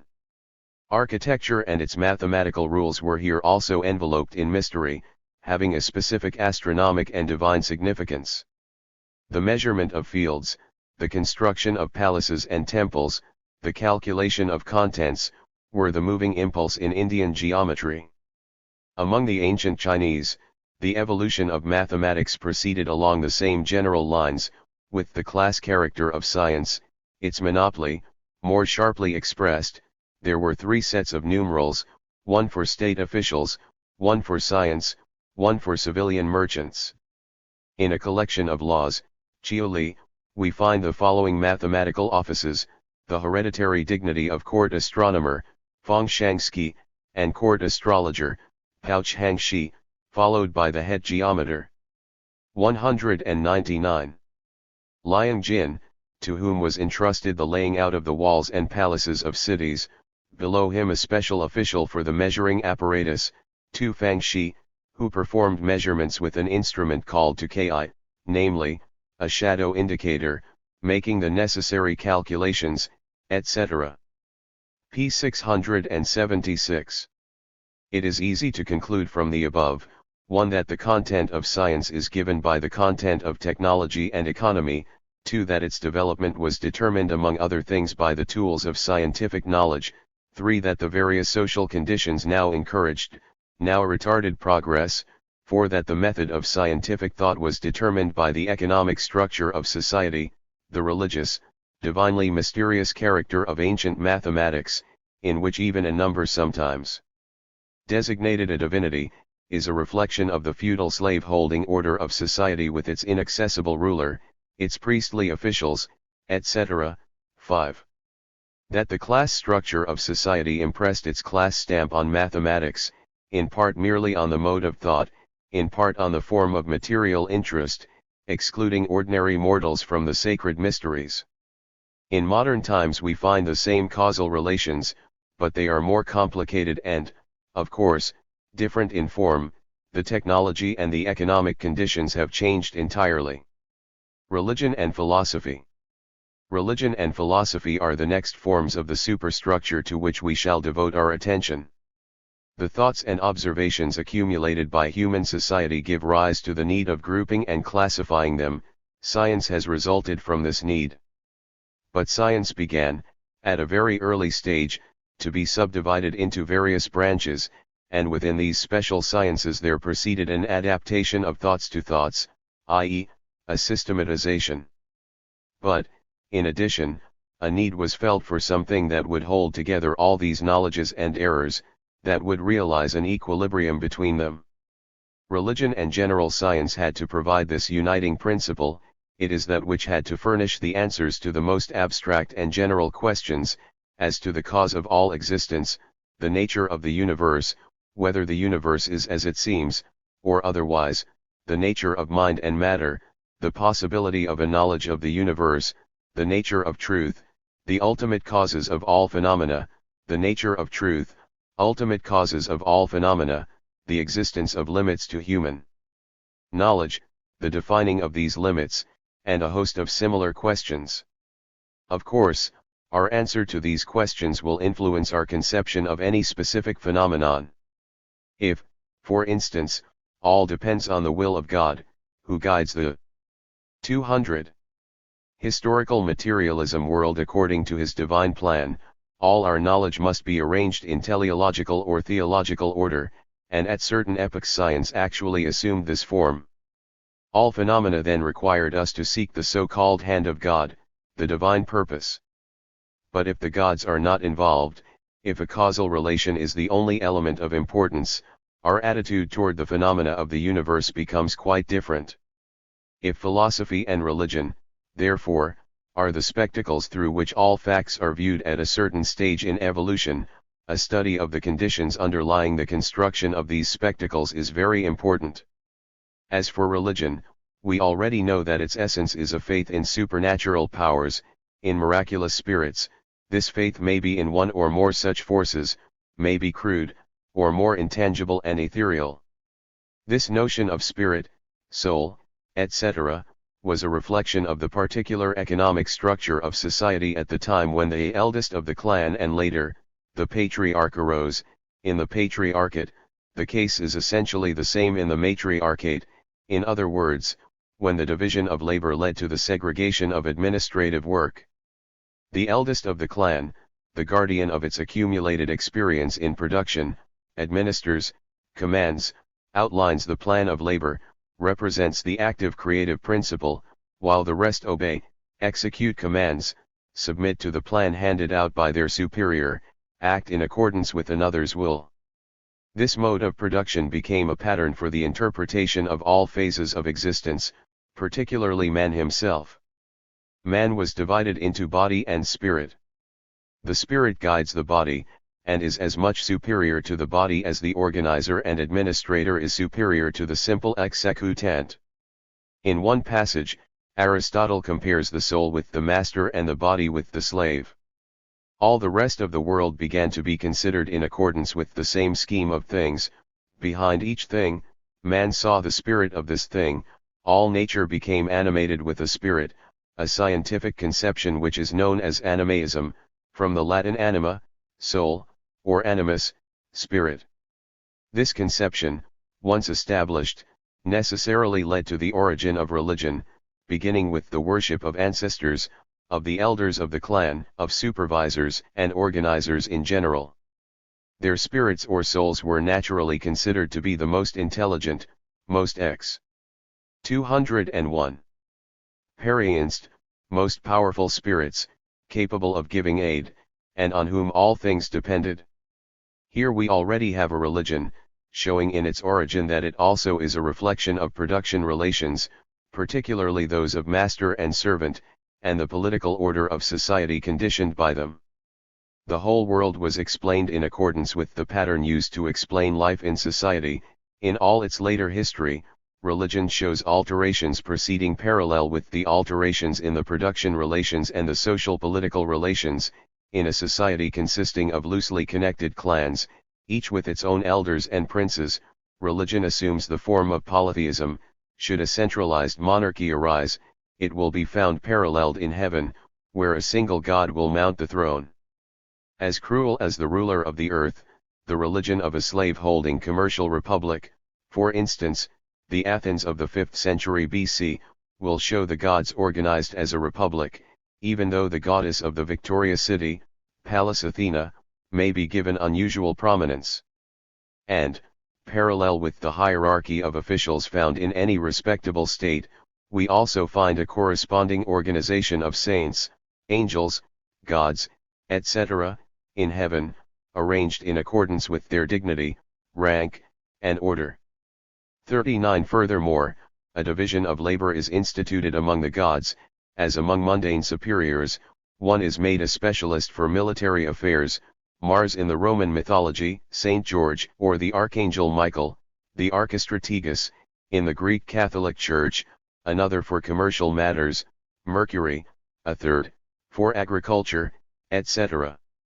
The parallel even extends to amusing details. For instance, among the Russian saints there are specialists, like the Spitzes in Soviet Russia, for horse breeding, Frall and Lavre. Any relation of domination and subjection is paralleled by a religion reflecting this relation. As actual life presents cases of war, enslavement, and insurrection, so religion teaches that these also occur in the celestial spheres. Devils, demons, princes of darkness, are merely a heavenly parallel to the hostile leaders seeking to destroy the state on earth. In heaven they attempt to undermine the Emperor, the Almighty, and subvert the entire celestial order. This theory of the origin of religion, which we accept absolutely, belongs to a Bogdanov, and was first formulated in the Russian Handbook. 202. Historical Materialism. Contributions to social psychology. Later special investigations have entirely confirmed this conjecture, which is touched upon by H. Kuhnau in his book, Ursprung der Religion and des Gottesglaubens, Berlin, 1920. Kuhnau objects to the conception which would have religion emanate from the various observations of external nature, and rightly declares, we may indeed, since each conceptual image is determined by the conception at its basis, its substratum, maintain in a certain sense that both the natural environment and the social life determine the religious ideology, but, aside from the fact that the view of nature is in turn largely dependent on the degree to which man has succeeded in technically utilizing the forces of nature in the production of his material life, Herr Kuhnau should have remembered this when he took up a discussion of the productive forces. N.B. The natural conceptual image furnished only the external adornments, one might almost say, only the local color for the religious system of thought, p. 20, my italics, NB. But Herr Kuhnau does not pursue this thought to its logical conclusion and falls a victim to the most incredible childishness.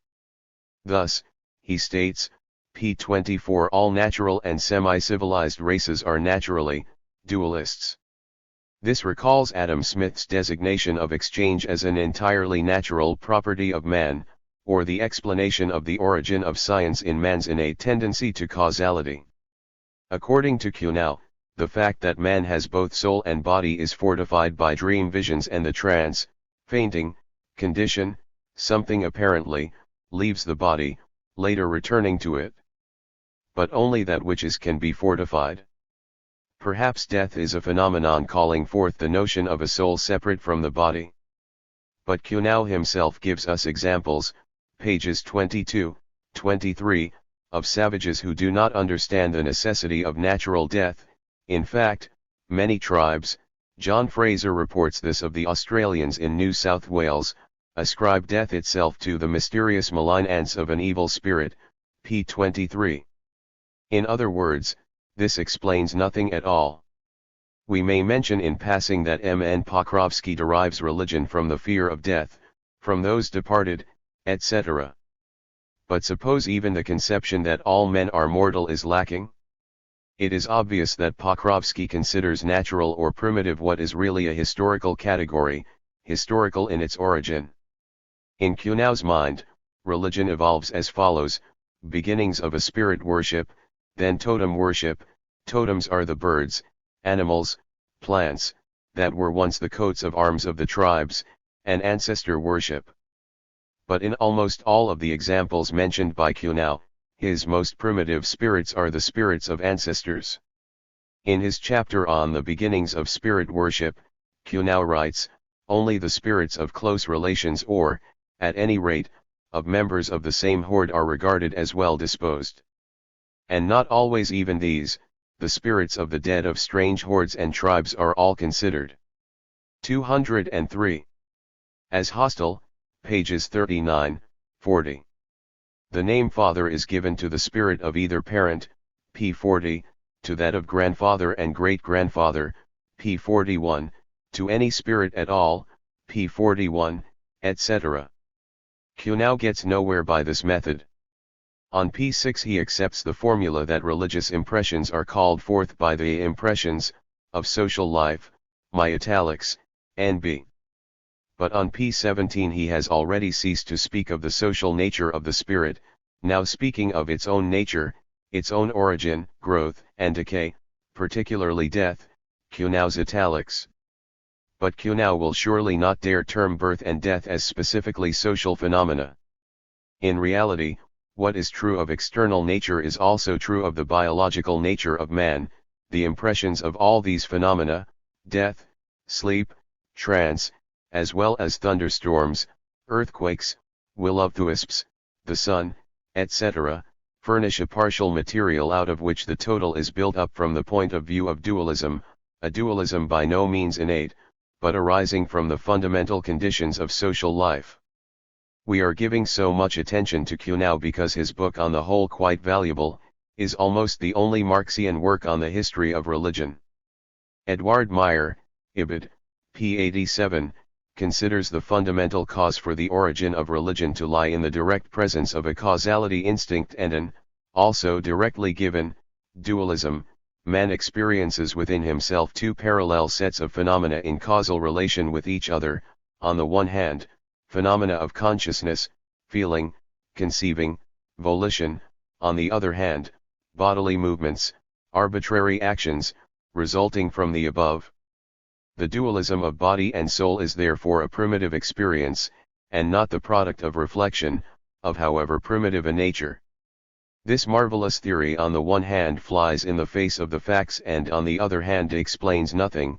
It contents itself with a description of that which requires explanation. Professor Achilles comes closer to a correct understanding of the matter.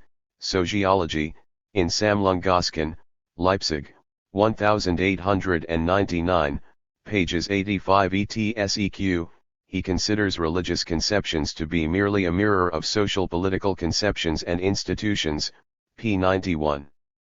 Even death was able to arouse the attention of the savage, only in society, p. 97, Achilles is closer to the truth here than Kuhnau.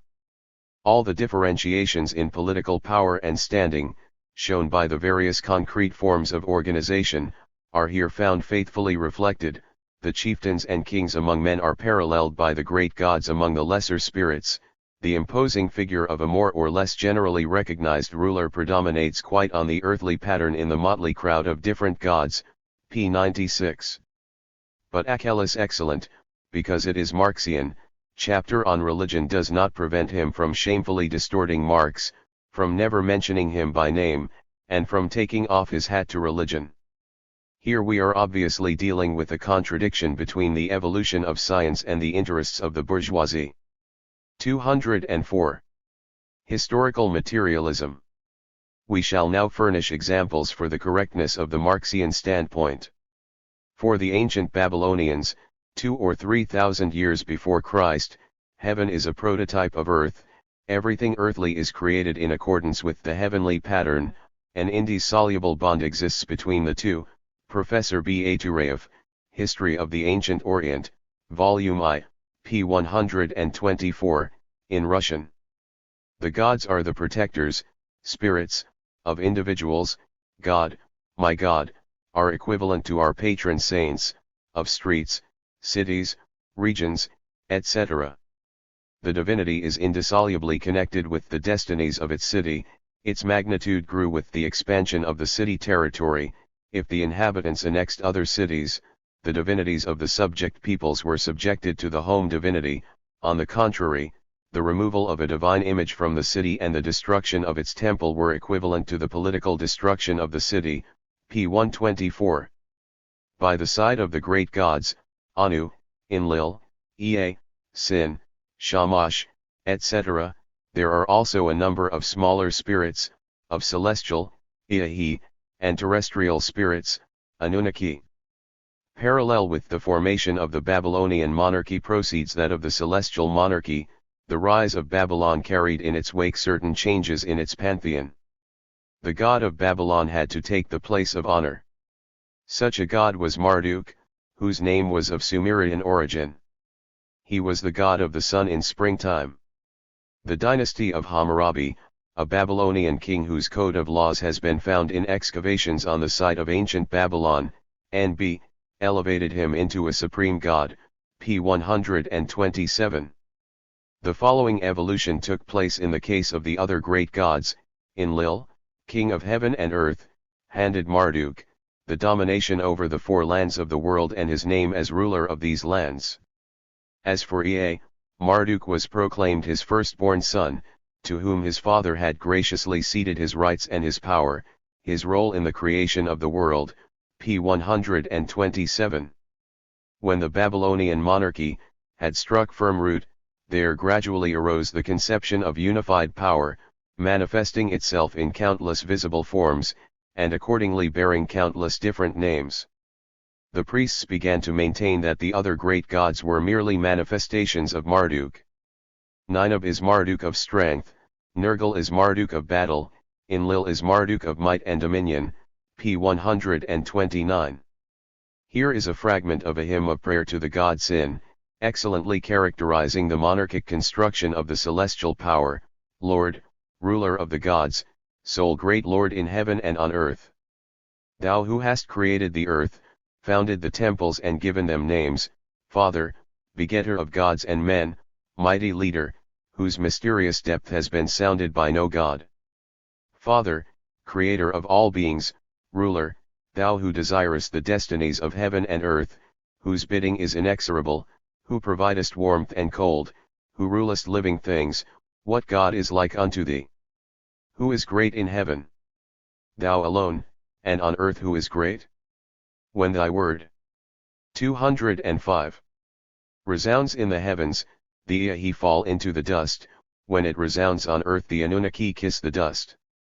Ruler, in thy rule on heaven and earth, none is like unto thee among the gods, thy brethren, etc. Quoted from Bukharin, Ibid, p. 144. Sin is here depicted almost as a celestial emperor, before whom all appropriate ceremonies are carried out, bending the knee, kissing the ground, etc. It is self-evident that the official religion always has expressed chiefly the idea of the ruling class, as we may note even in little things.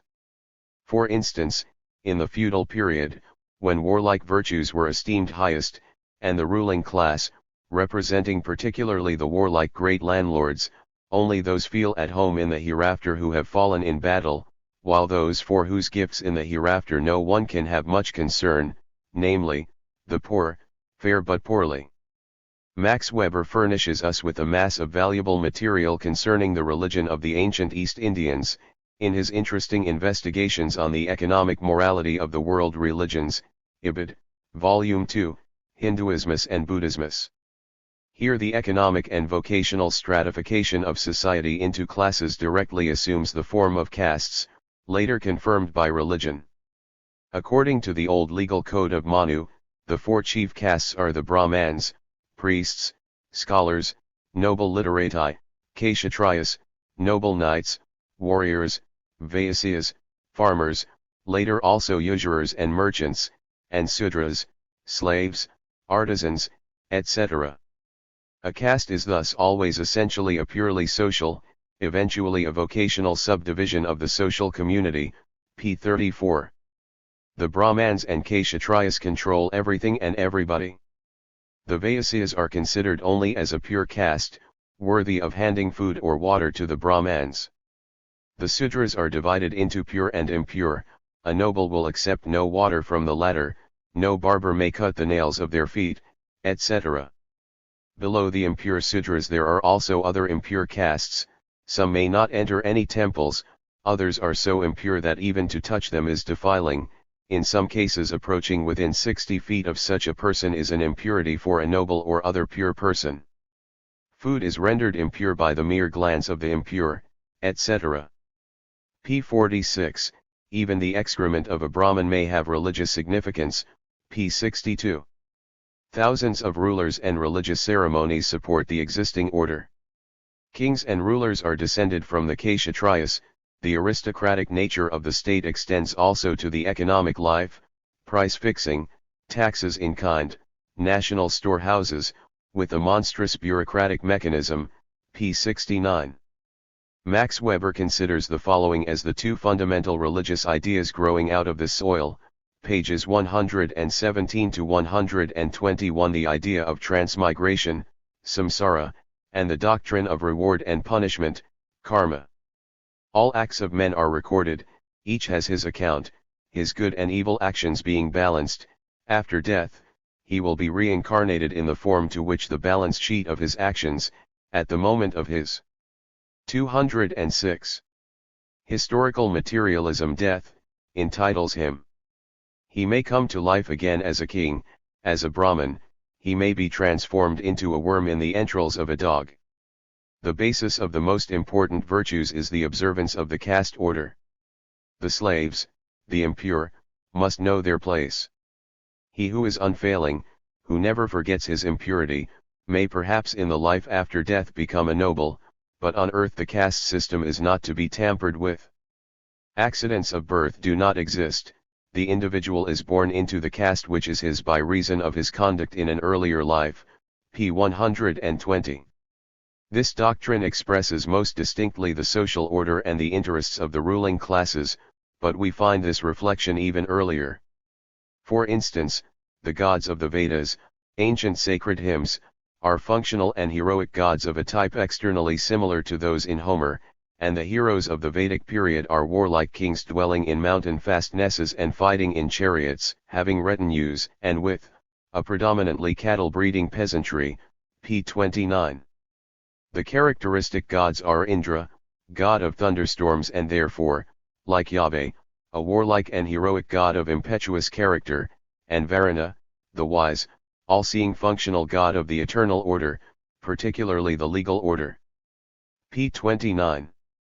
It should be remembered that the heavens were originally destined only for the Brahmans and Kshatriyas, cf. p. 119. Alongside of the official religion of the ruling classes, there was also a religion of the people, often including, among other things, sexual manipulations. The Vedas designate one of these cults as an evil custom of the subjected ones. We are, therefore, dealing with class religions. For instance, here is the description of the religious split in southern India, reminding one somewhat of the schism in the Russian church. A portion of the lower castes and the royal artisans, coming from other parts, there opposed reglementation by the Brahmans, and thus arose the still existing schism of the Valangai and the Idangai, the castes to the right and to the left, p. 324. Among the ancient Greeks, the feudal order, and later the slave order, were reflected in heaven, Zeus being the chief of all the gods, Demeter the goddess of agriculture, Hermes, the god of trade and intercourse, Hellas the god of the liberal professions, arts. The class struggle proceeded along these lines. In Athens, in the 5th century, period of highest culture and incipient decay, religion was one of the chief weapons of the ruling class of the commercial democracy. In the opinion of Sophocles, one of the orthodox poets of the time, N.B., the entire world will perish if faith ceases, for all the moral and state regulations, according to Sophocles, depend on the will of the gods. Edward Meyer, Geschichte Altertums, Volume 4, p. 140. The opposition element of the nobility and the déclassé strata make use of a criticism of religion in order to criticize the existing order. The merchant democracy imposes the death penalty for expressions of doubt as to the existence of the gods. 207. The ancient Slavs present the same picture. Ancestor worship, worship of tribal gods, of house gods, of vocational gods, are found here also. The most important national god was that of the traders and noble warriors, simultaneously also god of thunder, Param. Paradise was reserved for departed princes and their retinue, there was no place for ordinary mortals. M. N. Nikolsky, Primitive Religious Faith and the Origin of Christianity, in Pokrovsky's History of Russia Volume I, in Russian, Nikolsky himself finds the origin of religion in the fear of the departed, etc. Let us now consider the modern forms of the Christian religion. The Russian Orthodox Church was a precise reflection of Byzantine Muscovite absolutism. God is the Emperor, the Mother of God the Empress, Saint Nicholas the Wonder Worker and the other popular saints are his ministers of state. Under them is an entire nation of officials, angels, archangels, cherubim, seraphim, etc. Due division of labor exists between these heavenly courtiers. Saint Michael is commander-in-chief, the Mother of God is First Lady of the court, Saint Nicholas is principally the god of fruitfulness of the soil, Saint Pantaleon is a sort of medicine man, the victorious Saint George is the divine warrior, etc. The more distinguished saints have finer honors, better halos, fairer raiment, sacrifices, etc. The class struggle repeatedly assumed religious forms in Russia, schisms, the sects of the Stundists, the Flagellants, Mologons, etc. We cannot pursue this subject here, but merely point out that the Russian designations for divinity distinctly indicate the true origin of these precise notions of godhood. Lord, Gospod, is practically the same as Gospodin, Master, God, Bog, has the same root as Bogati, rich. Ruler, Heavenly Father, Judge, Father, etc., such are the names of the feudal noble monarch who looks upon the people as his slaves. Absolutism had good reason to be content with the Orthodox Church. Religion, as a superstructure, consists not only of a system of ideas that have been fitted into a pattern, but like science it also has a corresponding personal organization, ecclesiastical organization, and a system of special methods and rules in the worship of God, the services, liturgy, high mass, low mass, with many ceremonials, conjurations, magic formulas, and a great number of unintelligible magic incantations, the gods cult. This phase of the religious superstructure is also indissolubly bound up with the course of social life. The Church has at every epoch reproduced and repeated contemporary society within itself, in its economic and cultural traits. In the period of the feudal magnates, the church was 208. Historical materialism. A feudal magnate, while democratic elements and the forms of financial economy were expressed by the church in the period of the rise of the cities, etc. 40. The original form of the professional clergyman was the sorcerer, mountebank, clairvoyant, prophet, soothsayer, etc., whom Edward Meyer considers as the earliest social classes known to us. In general, the highest class of priests were a portion of the ruling class, reflecting its division of labor, some of the rulers becoming military leaders, others priests, others legislators, etc. It does not surprise us to find the church reproducing and repeating contemporary society. The dominant church also constitutes an economic organization whose economic conditions are a portion of the general economic conditions of society as a whole.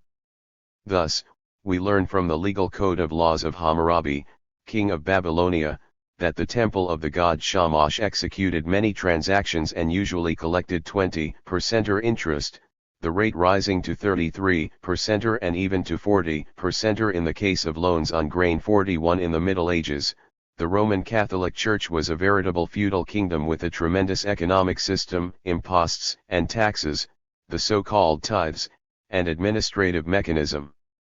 Similarly, the monasteries and lavras, groups of monasteries, in Russia accumulated immense wealth. Characteristically enough, the magnificent edifice of the Moscow Stock Exchange belonged to the Troitsa Sergius Lavra. The Church, in addition to serving as a pacifier of the masses, restraining them from violations of the established order of things, itself was and still is a portion of the exploiting machinery, constructed according to the same general plan as the larger exploiting society. Society, except in its initial stage, was always class society. Its production relations were those of domination and submission, its political system was a reflection and an expression of this condition. Its religion justified this condition and secured its acceptance by the masses, sometimes by very skillful means, as in the case of the Hindu doctrine of reincarnation and compensation, discussed above. But this conciliation did not always last. The oppressed classes, unable to free themselves entirely from the religious mode of thought, would set up their own religion in opposition to the orthodox religion. So-called heresies arose in opposition. 209. To the Orthodox Church doctrine, we now have an official church and also special religious groups of dissenters, sometimes organized illegally and conspiratively, with priests and prophets of their own, who are also their political leaders. A short time ago, such a view of religion and the church would have been considered as downright blasphemy, but even bourgeois investigators who have made a special study of the subject now accept this view.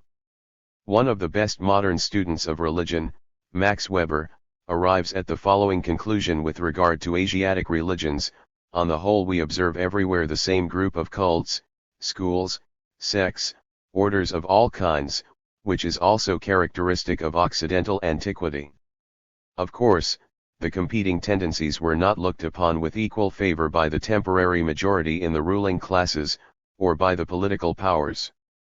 There were orthodox and heterodox persons, the former including a number of more or less legitimate schools, orders, and sects. Particularly important for us is the observation that they were distinguished from each other socially. In the first place, according to the strata of society in which they existed; in the second place, however, according to the species of salvation ministered to the various strata of their adherents. We find the former case, where, for instance, an upper social class that rigidly condemns the entire religion of redemption is opposed by popular soteriologists 42 among the masses, as was typical of China. But we also find the various social strata following different forms of soteriology. 43. As an example of the class struggle waged under a religious flag, we may take the so-called Protestant Reformation, the first onslaught of certain classes on feudal rule and its expression in Western Europe, the Roman Catholic Church. The ruling princes all sided with the Pope, the petty provincial nobility and the bourgeoisie with the moderates, headed by Luther, The artisans, semi-proletarians, and a portion of the peasants join the extreme sects, Anabaptists, etc., sometimes not without an element of communism. The religious struggle, slogans, groups of adherents, of the various tendencies were a precise reflection of the struggle, the aspirations, and the alignments in the social-political field. The religious superstructure is thus determined by the material conditions of human existence, its nucleus is the reflection of the social polity. 210. Historical materialism order of society. Other ideas group themselves about this nucleus, but their simple axis remains the social structure as transferred to the invisible world, and furthermore, as viewed from a specific class standpoint. Soul is here also a function of social matter. The following objection might be raised in the case of capitalist society: while religion continues to exist in that society throughout Europe in the form of monotheism, the capitalist social order has different forms of bourgeois domination in politics, monarchy, republic, and while production relations are based on domination and submission, they are not monarchic in character. The capitalist is a monarch in his own factory, but in society the class of capitalists usually does not operate through a single person. The Marxian theory affords, however, the only possible explanation of the religious forms of our day. The apparent contradiction above mentioned is easily disposed of. In feudal society, the monarchs and princes and officials under them had control of the semi-natural economy in kind, but under capitalism we have a powerful, new, impersonal regulator, of elemental nature, the market, with its incalculable caprices, exalting some and destroying the lives of others, playing with men as a blind, irrational, inscrutable force. What is our life? A trifle. Let the luckless dog bemoan his lot, says the poet. Divinity now distributes the lots. The Greeks and Romans already had their Parsi, their Moira, their Ananke, necessity, a compulsory force superior even to the gods. This conception was associated with the growth of exchange relations and the consequent commercial wars which endangered the very existence of Greece. The gods, the individual god also, have not always been disembodied spirits. They were fond of eating and drinking, they cohabited with women, assuming the form of a dove for the purpose, in the case of the Holy Ghost. In Greece, where homosexual practices were frequent, Zeus adopted the shape of an eagle in his intercourse with the boy Ganymede. But the economic evolution which brought about an economy based on exchange and undermined the feudal political system, not only plucked from the god his eagles and dove's feathers, but deprived him of his beard, his mustaches, and the other attributes of his previous in. 211. Carnations. The pious bourgeois now believes in God as an unknown, unknowable, divine power on which all things depend, but with no external relation with man. The divinity is a spirit, not a crude aboriginal form. The condition may be stated as follows: economy is characterized, on the one hand by a relation of domination and submission, and on the other hand by unorganized exchanged relations. The preservation of religion at all is due to the former circumstance, while the latter explains the meager and fleshless character of God today. But we must not forget that we are here considering only the fundamental ideas of religion. The subsidiary notions must always be explained from the peculiar conditions of development. In concluding our consideration of religion, we must not fail to point out that the proletariat holding our view of religion is faced with the necessity of actively combating it. Hermann Gorter, in his book Der historische Materialismus, not only departs from philosophical materialism, but takes a purely petty bourgeois and opportunistic view of the attitude which would regard religion as every man's private affair. His view of this attitude is that it is equivalent to our paying no attention to religion, which will disappear of itself. But nothing disappears of itself in society. As early as in the days of Marx, we find the latter, in a brilliant essay, Critique of the Gotha Programme, 44, poking fun at the Gorter view of religion a private matter. Marx considers the slogan to mean merely that the workers must demand of the bourgeois state that it shall not poke its police nose into things that do not concern it, but it by no means signifies that the workers are to be tolerant of all the remnants of the wretched past, of all the powers of reaction. We may not regard Gorter's point of view on this subject as at all revolutionary or communist, it is a genuinely social democratic point of view. We now turn our attention to philosophy, which is a meditation on the most abstract questions, a generalization of all knowledge, a science of sciences.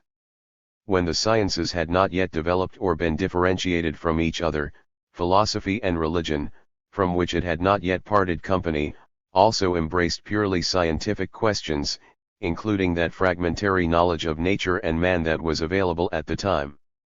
But even after the various sciences began to exist independently, philosophy still retained a field of its own, namely, the common element of all the sciences and particularly the subject of man's knowledge and of 212.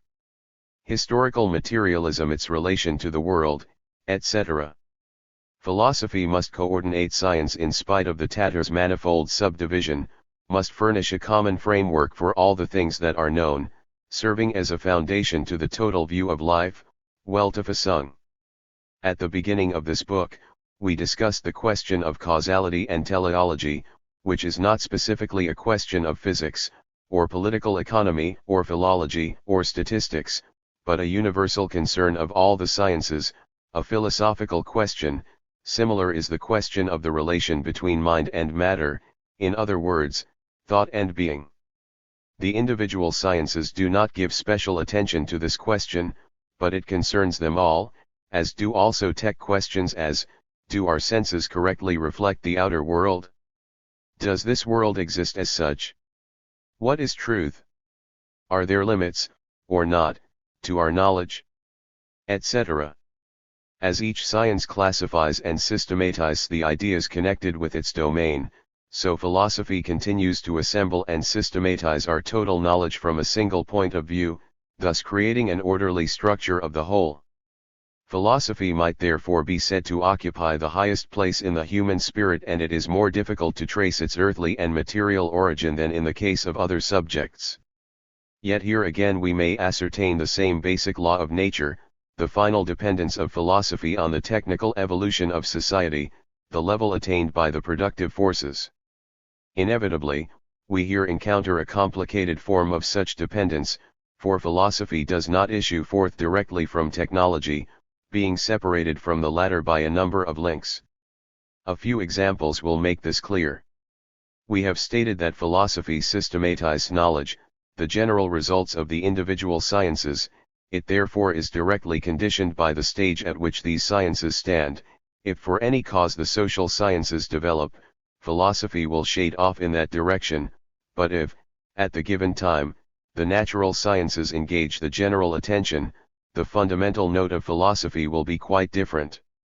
These results are produced by the social psychology, the general mental attitude, prevailing in the given time and place, which is in turn an expression of the alignment of classes, the conditions of their existence. These conditions of existence in general are governed by the situation of the classes in the social economy, and the latter is the result. 213. Of the given level of the productive forces. We thus find a number of links interposed between the productive forces, technology, and philosophy.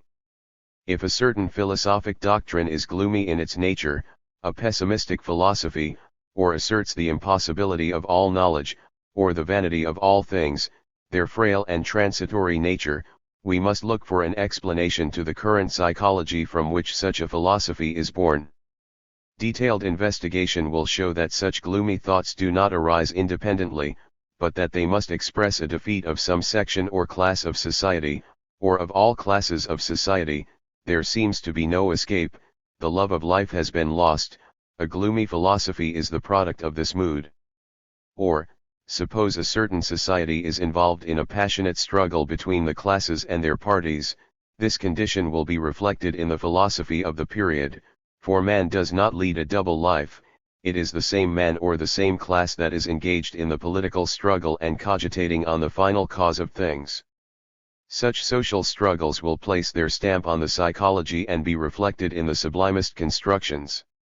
Or, if we assume a society whose tempo has become excessively slow, life creeping along monotonously day by day, today another yesterday, tomorrow another today, etc., tradition, routine, time-honored precedent, control all things, no changes in technology, in social life, in science, men die, other men are born, with thoughts precisely like those of their predecessors, etc. Such a rigidity of a whole society will necessarily cause its philosophy to be based in general on the notion of immutability, of permanence. The causal chain may be traced back as follows: a philosophy of inertia, a science of inertia, a social psychology of inertia, a technology of inertia. Examples might be multiplied, but we consider that the ultimate dependence of philosophy on the social economy and technology has been proved. The entire history of philosophic thought will support the above. In ancient Greece, usually considered the classic home of philosophy, the earliest philosophical systems arose in the Ionic commercial cities. These cities lay on the great maritime routes between Asia Minor and Europe. The meshes of economic relations with Egypt also centered here. More than anywhere else in the world as then known, 6th and 5th centuries BC, trade, artisan work, and slave industry, particularly trade, were devil. 214. Historical materialism op at here. Together with economic intercourse with other countries, there was an exchange of ideas, influence of Babylon, Egypt, cultural life flourished. We have the beginnings of the natural sciences, astronomy, geometry, arithmetic, medicine. On this basis, the first philosophical systems also grew up, so-called natural philosophy, i.e., a philosophy connected with the natural sciences, its task being to find the natural basis of all being. The Ionic school, Thales, Anaximander, Anaximenes, and their disciples, sought the unity of matter now in water, now in air, now in infinity, etc. In addition to their observations on the essence of things, we find many scientific observations among these philosophers. Anaximander, for example, devised a geographical map that remained in use for some time. In the Ionic school, philosophical thought was not yet separated from scientific observations connected with practice. We then find a growth of wealth, its accumulation, an increase of slave labor, of parasitism in the higher classes of society, simultaneously, an increased contempt for labor, for the life of the worker, for production, for a direct engaging in trade, not through employees. All this retarded the development of scientific technical thought, transforming philosophy into a thoroughly unworldly speculation. But it does not follow that philosophy therefore developed out of itself. It continued to be shaped and conditioned by the social life. For instance, let us consider the philosophy of one of the greatest Greek philosophers, Heraclitus of Ephesus. He was born in a rich commercial city which had passed through many tribulations, wars, civil wars, etc. In the era of tyrants, Ephesus was as much torn by internal dissension as any other Ionic city. Edward Meyer, Ibid, p. 216. The commercial aristocracy had struck deep roots here and was politically dominant over the agrarian aristocracy. Heraclitus was of an old noble family, which had retained feudal royal traditions, and he was, if not a partisan of the aristocrats, yet a fanatical opponent of the democracy, of rule by the blind mob, p. 217. Being a counter-revolutionary, he shunned politics himself, and he even expounded his philosophy in a particularly obscure, semi-conspirative language. "One is worth tens of thousands for me, if he is the best one," he wrote. "What manner of sense and reason have they, the present rulers, N.B. They run after minstrels and permit the mob to teach them, since they know not that most men are evil and few good. Rather than all other things, the best choose a single thing, namely, eternal fame among mortals, but the mob feed themselves like cattle," p. 218. It is to this principle of the persecuted aristocracy of birth that we must trace the philosophy of Heraclitus, born among turbulent transformations and dissensions. Society, torn by many conflicts, nevertheless exists as a whole, with all its contrasts and confusions. Such is the universe also. The essence of each thing consists in the fact that it is a whole and not a whole, concordant. 215. And discordant, constructive and destructive, one consisting of all and all of one. It is precisely in these contrasts that we have the unity, the essence of things, p. 220. It is folly to speak of peace when there is no peace, one cannot have peace when the enemy prevails. Therefore, war is father and king, of all things. He has made some men gods, others men, some slaves, others free men. Homer, who wished to see struggle, Eris, eliminated from among gods and men, was not aware that he was thus renouncing all new birth, p. 220. It is absurd to speak of peace when all is in commotion and change. As a matter of fact, there is nothing rigid and immutable. We cannot step into the same river, for ever different water flows along. We hear it said everywhere that the present order is good, but truth is relative. The ocean is the purest and the impurest water, potable and beneficent for fishes, non-potable and ruinous for men, p. 220. It matters not that merchants and democratic upstarts now rule the city, we must not regard only the surface of things, but must penetrate below the surface. The sense is deceived, even the eye, a better witness than the ear, p. 219. Changes are constantly maturing in life, what exists must perish. Fire lives through the death of earth, air through the death of fire, water lives through the death of air, earth through the death of water. Not only are the classes constantly succeeding one another, but social things also are constantly changing place. Everything is exchanged against fire, and fire against everything, as commodities against gold and gold against commodities, p. 221.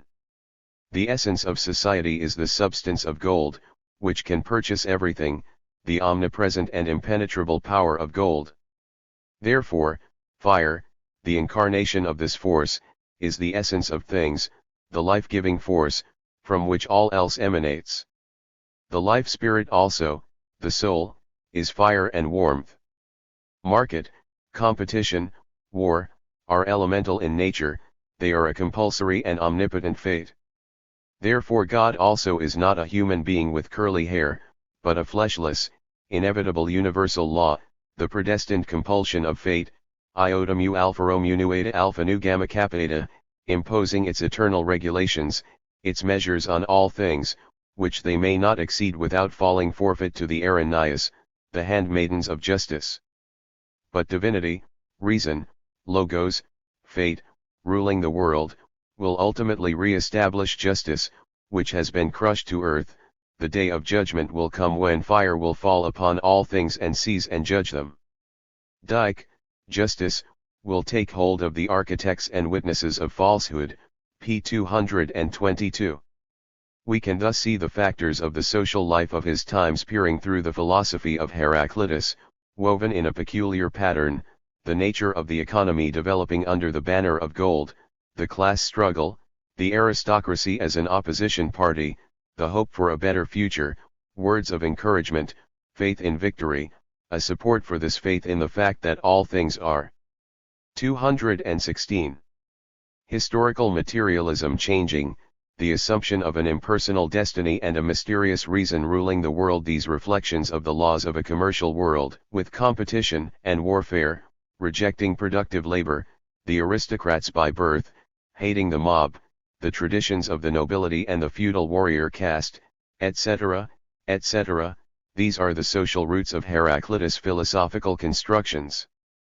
Quite characteristically, while Heraclitus, a member of the opposition and representing the aristocracy, and therefore not interested in preserving the existing order of things, was defending the principle of change, of contradictions, of struggle, of dynamics, the philosophers of the ruling school were with equal vigor defending the principle of immutability and permanence.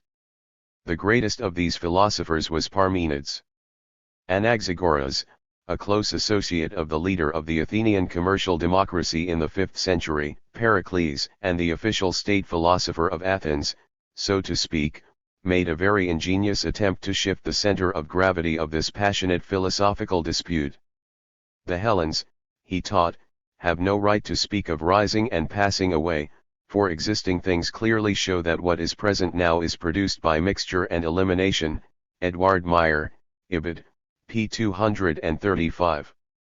In other words, Anaxagoras represents the point of view of gradual evolution, which is precisely what we should expect from the social position of his class. Anaxagoras, by the way, among his other ideas, also did much to advance the atomic theory. We cannot dwell in detail here on Greek philosophy. It was manifestly incapable of finding a solution by making it up of whole cloth and elaborating intangible impressions of social life, which was meanwhile becoming more and more confused. The extremely complicated struggle and the very restless condition of the leading cities produced numerous currents, disputes, and criticisms. The social ties, standards, and traditional morals were falling into decay. Men were becoming confused.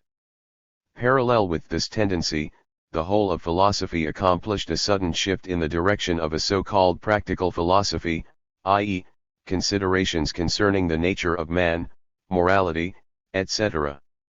Instead of investigating the essence of the universe, attention began now to be given to the essence of man, of standards of conduct, of duty, of good and evil. On the one hand we have the sophists, subjecting everything to their criticism, on the other hand Socrates. We have already mentioned, at the beginning of this book, the greatest philosopher of slave-holding antiquity, a man of outspoken Black Hundred tendencies, Plato, with his perfected system of philosophical idealism, incorporating, at one and the same time, pure reason and the good as well as the big stick for the slaves. We may take another example, from the period of the decay of the Roman Empire, simultaneously a period of decay of the entire ancient Mediterranean civilization. The cities grew with tremendous rapidity, com. 217. Modities were accumulated by plundering colonies and exploiting slaves. The ruling class was absolutely parasitic, as were also the great numbers of free lumpenproletariat, corrupted by state alms. The slaves were oppressed as never before. Such, in broad outline, is the internal situation. Seneca, a philosopher of the Stoic school, a rich man, imparts the philosophy of life to his friend Lucilius. What is there that can tempt you away from death? You have tasted all the enjoyments that might make you hesitate, none of them are strange to you, you have had your fill of all. You know the taste of wine and of honey. Is it not a matter of indifference to you whether 100 or 1,000 bottles of them pass down your throat? Also, you have tasted oysters and crabs. Thanks to your splendid living, nothing remains untasted for you in the years that are to come. And can you not separate yourself from these things? What is it you may still have to regret? Friends. Home. Do you really value them so highly that you would sacrifice yourself for them to the extent of postponing your supper hour? Oh, had it been in your power, you would have extinguished the sun itself, for you have accomplished nothing worthy of the light. Confess it, you are hesitating to die, not because you will be sorry to leave the curia, the forum, or the beauties of nature. You are merely sorry to leave the flesh market, and yet you have already tasted all its supplies. Seneca, Letter to Lucilius, here quoted from N. Vassiliev, The Question of the Decay of the Western Roman Empire, Transactions of the University of Kazan, Volume 31, in Russian. This is a philosophy of absolute individualism, of persons recognizing no social ties, a pessimism, an advocacy of death, a fruitless criticism of all social institutions, a worship of abstract reason which despises all things.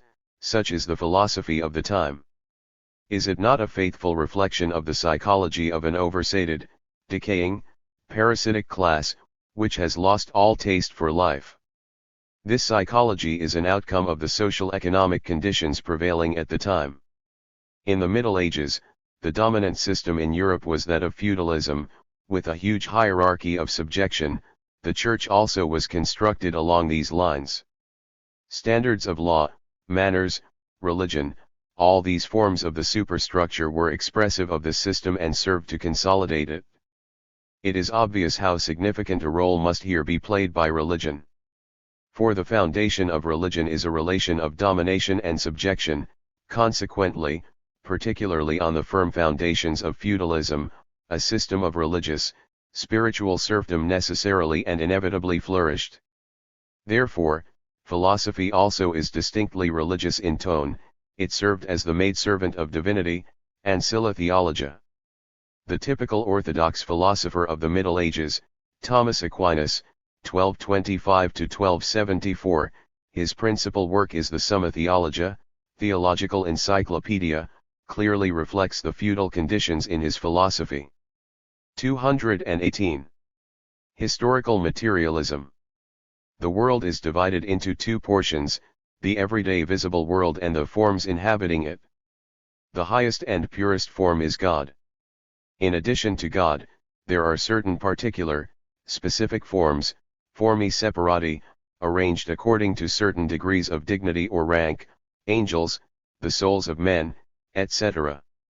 This entire philosophical system is based on the idea of constancy, of tradition, of authority.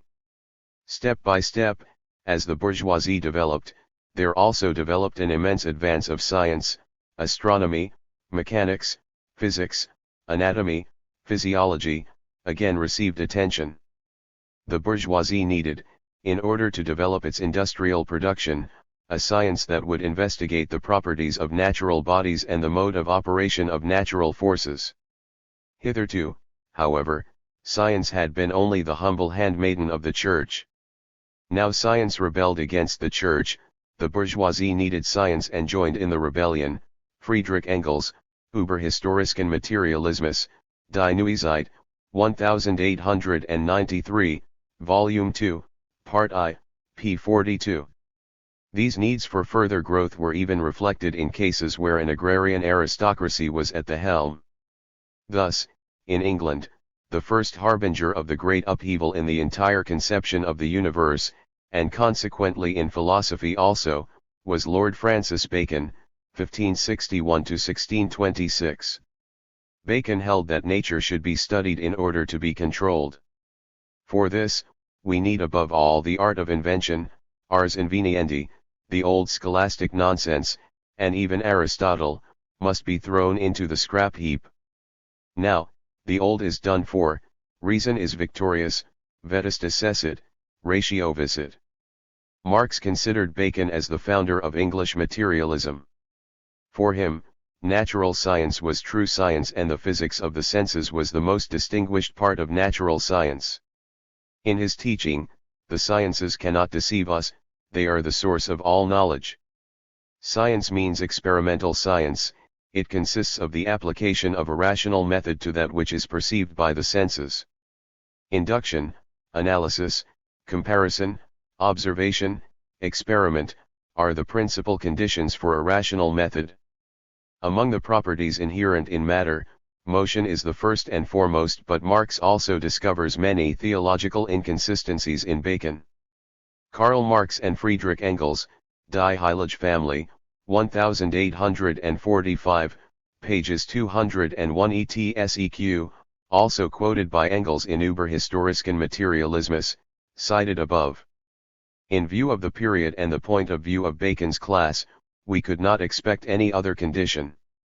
French materialism in the 18th century declared war most emphatically on the feudal conception of the universe, in the field of philosophy, just as the bourgeoisie was declaring war on feudal society in the field of politics and economy. This materialism supported and energetically expounded the doctrine of the English philosopher Locke, according to which man has no innate ideas, all the psychical elements in man being merely a modification of feeling. This phase of the doctrine is termed sensualism. 219. Feeling is declared a property of matter. Simultaneously, Locke believed in the omnipotence of human reason and of rationalism, the whole being permeated with an individualism that is also found expressed in the field of practical philosophy, the rights of the individual, the freedom of the individual, etc. This philosophy, extremely revolutionary in its time, is an outgrowth of the revolutionary position of the bourgeoisie of the period, which was destroying the feudal world, its traditions, its church, its religion, and its theological and conservative philosophy. The revolutionary attitude of the bourgeoisie may easily be explained by the social economy of the 18th century and by the conditions of the productive forces, which had encountered, in the feudal system, a great obstacle in their development, and which, operating through the bourgeoisie, the petty bourgeoisie, the artisans, and the semi-proletarians, were obliged to break down these barriers. In order to make the dependence of philosophy on the course of social life even clearer, we shall consider as our final example the philosophy of the bourgeoisie in the period of its decay, after the imperialist World War of 1914 to 1918. The great crisis of the war, the crisis in economy, the social crisis which is bringing about a collapse of capitalism before our eyes, shattering its entire cultural structure to its very foundations, is producing among the ruling classes a psychology of despair, of profound skepticism, of pessimism, a lack of confidence in one's own forces, in the power of the intellect in general. This results in a return to mysticism, a seeking for the mysterious, an inclination toward occult rites and ancient religions, by the side of a reawakening of the modern form of parlor magic, spiritualism. In many of its traits, this philosophy recalls that of the ruling classes in the declining period of the Roman Empire. We shall close with a few specimens of this philosophy, characteristic of the collapse of capitalism. Paul Ernst, Der Zusammenbruch des deutschen Idealismus, Leipzig, 1918, is our first example. Ernst offers a criticism of the capitalist organization which led to war. This blind organization oppressed the individuality of man. Whence can a change come? There is but one way: humanity must bethink itself of itself. It must become aware of the fact that the most distinguished task imposed upon it by God, is that of setting goals for itself and its actions, p. 400. Ideal wisdom, says Ernst, is found in China. We must attain clarity on the point that the foundations for the sufferings of men do not lie in institutions, but in the attitudes creating institutions. Why has capitalism never succeeded in gaining a foothold in China? For the simple reason that the Chinese loves and honors agricultural work, and always succeeds in obtaining the little parcel of land that he needs, and can produce on it what is required for his simple tastes. We want no reforms or 220 historical materialism revolutions, but an introspective return to true morality, pages 406, 407. The ultimate source of all the goals are men of a higher order. The highest of our metaphysical thought we owe to men who lived naked in the fir forests in India and nourished themselves on grains of rice, begged by their disciples, p. 418. Therefore, we are to infer, according to Ernst, that the highest forms and methods of knowledge are those devised by men who have sucked the divine wisdom from their own thumbs. The highest forms of life are those of the Chinese peasant and his virtuous spouse. The solution offered by present-day philosophical thinking is, a flight from civilization, which has run into a blind alley. Hermann Kaiserling says in his Reichstage eines Philosophen, all truth is, in the last analysis symbolical. The sun more correctly expresses the character of the divine, than does the best formulation of a conception. Therefore, all the worshippers of God are right in the eyes of God. The author is not joking, he is serious. N.B. The divine reveals itself to man everywhere in the frame of his intimate prejudices. According to Kaiserling, the Hindu fakirs are the ideal in faith and knowledge, for there is no cruder superstition than the belief in the insurmountable character of natural determinism. Man is spirit in his profoundest essence, and the more he recognizes this, the more firmly he believes it, the more of his fetters will fall away from him. It is therefore possible that, as in the Hindu myth, perfect knowledge may even overcome death, pages 282, 283. And he who is perfectly instructed, he who is of spiritual practices, utilizes faith according to his desire as an instrument. So far had gone the greatest among the Indians. They knew that all religious formations were of human origin. But they sacrificed now to this god, now to that, devout in their hearts, knowing well that this practice is useful to the soul, p. 284, etc., etc. Oswald Spengler says in Der Untergang des Abendlands, München, 1920. Systematic philosophy is today infinitely remote from us, ethical philosophy has reached its termination. There is still a third possibility, corresponding to Hellenic skepticism, within the Western mentality, p. 63. This is a skeptical history of philosophy. Spengler considers the entire history of humanity and puts the idea of fate in the place of the idea of causality. It devolves upon each society, according to Spengler, to accomplish a cycle, running from youth to age and terminating in death. The European cultural cycle has exhausted its creative powers and is on the downward path. Our task is to predict this downward motion and adapt ourselves to the inevitable. The bourgeois philosophers, like the oversatisfied Roman higher bureaucrats, and the effeminate noble sages, make journeys to foreign countries, in quest of men going about naked, in order to learn the great secret. 221. Spengler predicts the fate of the Roman Empire for Europe, but he is reckoning without his host. While his glances have been turned to India and China, he has been blind to the proletariat at home. While in ancient times the lower classes were only capable of bringing about the philosophy of Christianity, we now have Marxian communism which cannot but gain strength in the ruins of the Abendland, Occident. This communism has its own philosophy, a philosophy of action and battle, of scientific knowledge and revolutionary practice. We thus are again led to conclude that philosophy also is not a thing that is independent of social life, but that it is a quantity that changes in accordance with the changes in the various phases of society, i.e., in the last analysis, with the changes in economy and technology. We shall now take up another order of social phenomena: art. Art is as much a product of the social life as is science or any other outgrowth of material production. The expression objects of art will make this apparent. But art is an outgrowth of the social life in the further sense that it is a form of mental activity. Like science, it can develop only at a certain level of productive labor, in default of which it will wither and perish. But the subject of art is sufficiently complicated to justify an investigation of the manner in which it is determined by the course of social life. The first question requiring an answer is, what is art? What is its fundamental social function? Science classifies, arranges, clarifies, eliminates the contradictions in the thoughts of men. It constructs a complete raiment of scientific ideas and theories out of fragmentary knowledge. But social man not only thinks, he also feels, he suffers, enjoys, regrets, rejoices, mourns, despairs, etc.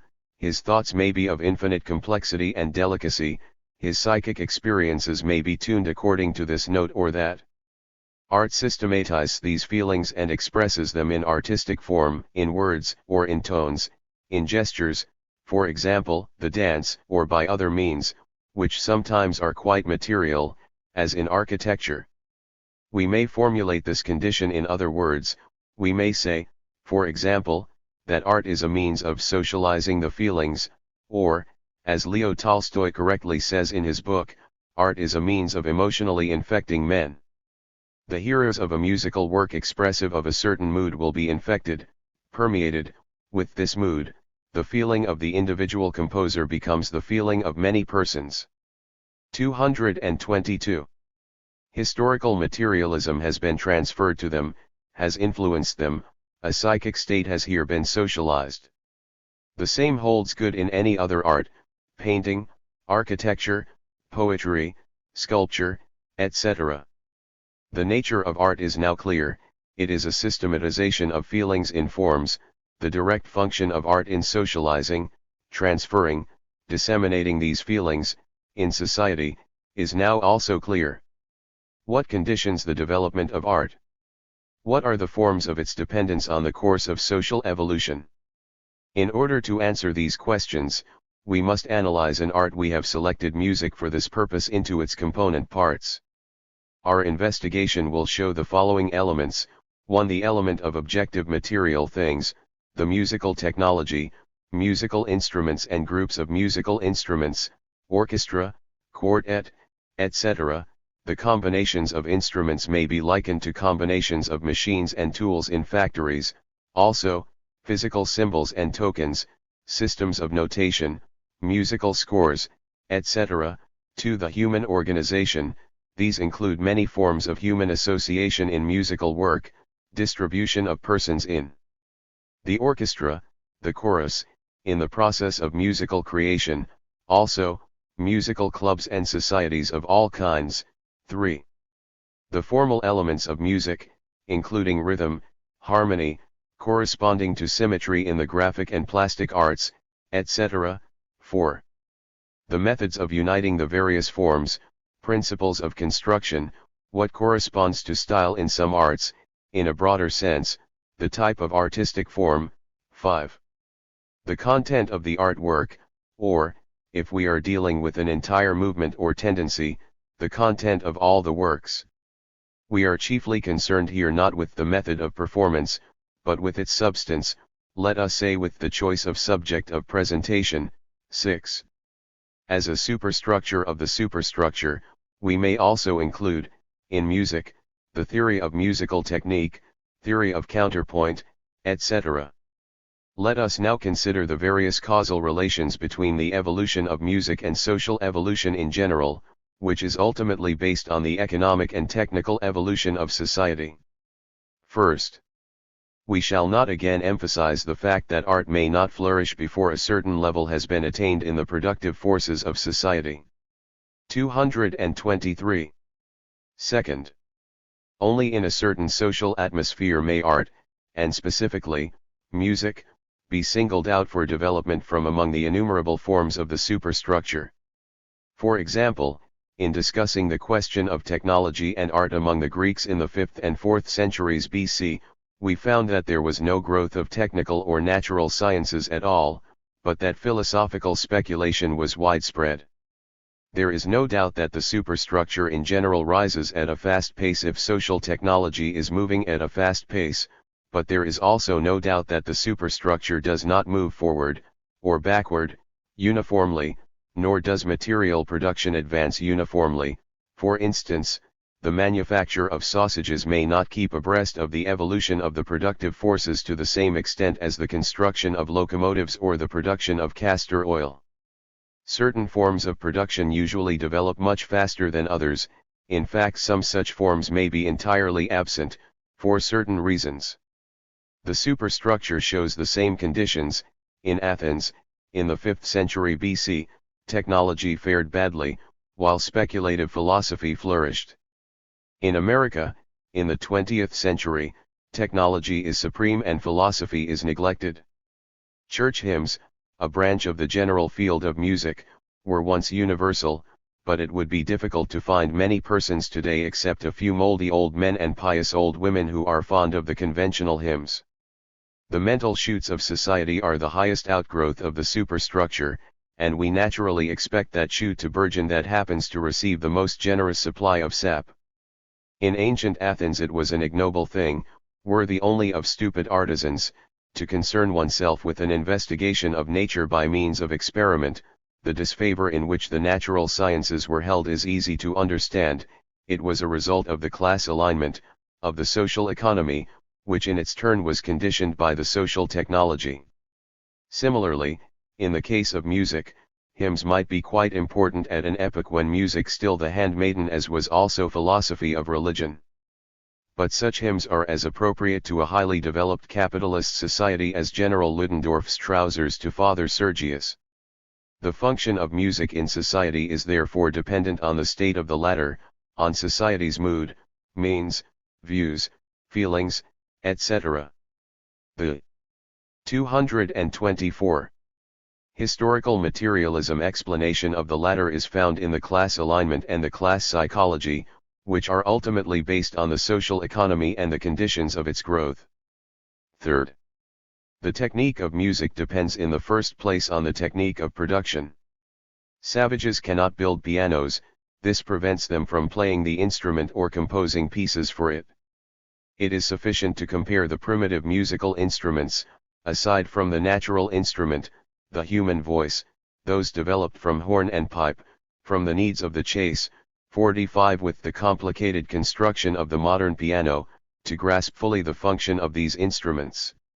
Music is not possible as an independent art until appropriate tools have taken shape and developed, the instruments and their development. 46 Music can express the gamut of emotions only within the scale of the available instruments. 47 The production of such things as the telescope and the piano are a portion of the social material production. It is obvious that musical technique, now meaning the instruments, depends on the technique of this material production. Fourth, the organization of persons is also directly connected with the basis of the social evolution. For instance, the distribution of the members of an orchestra is determined precisely as in the factory, by the instruments and groups of instruments. In other words, the arrangement and organization of these members is here conditioned by musical technique, in our restricted sense of the word, and, through it, based on the stage in social evolution, on the technique of material production as such. Similarly, the organization of persons in another musical field, let us say, a musical society, is the result of a number of conditions of social life, principally, a love of music, resulting from the social psychology, as above discussed, the opportunities afforded the various classes to indulge this predilection, for instance, the amount of unoccupied time available to the various classes, i.e., the class alignment and the degree of productivity of social labor, which elements govern the number of members, the extent and nature of their activity, the character of the membership, etc. Or, in the case of the creative process, we also find a number of forms for the human relations involved, the oldest of which is the impersonal stage. 225. Individual names are not handed down, the so-called folk songs. Here the artwork is produced in an elemental manner by thousands of nameless artists. Quite different is the case when the individual artist works on order, by the command of a prince, king, or wealthy man. The case is again different when the artist works as an artisan for an unknown market, on whose caprices he depends. An artistic production may also result when the latter assumes the form of a social service, etc. These forms of human relations are obviously based directly on the economic structure. In the slave-holding system, the musicians were slaves. Not so long ago, we still had serf musicians in Russia, performing and composing not to satisfy a market requirement, but at the command of a feudal magnate. Of course, these elements are expressed in the artwork. Fifth, the formal elements, rhythm, harmony, etc., are also connected with the social life. Many of these elements are already present in prehistoric times, even in the animal kingdom. Karl Bucher says, concerning rhythm among horses, rhythm springs from the organic nature of man. Every normal use of his animal body he seems to control, as a regulating element of economic utilization of energy. The trotting horse and the laden camel move as rhythmically as the rowing fisherman and the hammering blacksmith. Rhythm awakens a feeling of well-being, it therefore not only renders work easier, but is a source of aesthetic pleasure and the element of art to which all persons respond, regardless of their mental nature. 48 Quite true, but rhythm has also developed, as Bucher points out in his work, under the influence of social relations and particularly under the direct influence of material labor. The workers' songs, like the Russian Dubanushka, arose on the same basis. Rhythm here is an instrument of labor organization. In other words, while the formal, such as rhythm, may have arisen in prehistoric times, became man, they do not evolve from within them but under the influence of social evolution. A further circumstance is worth mentioning. At a certain stage of development, only the simplest rhythms are available to man.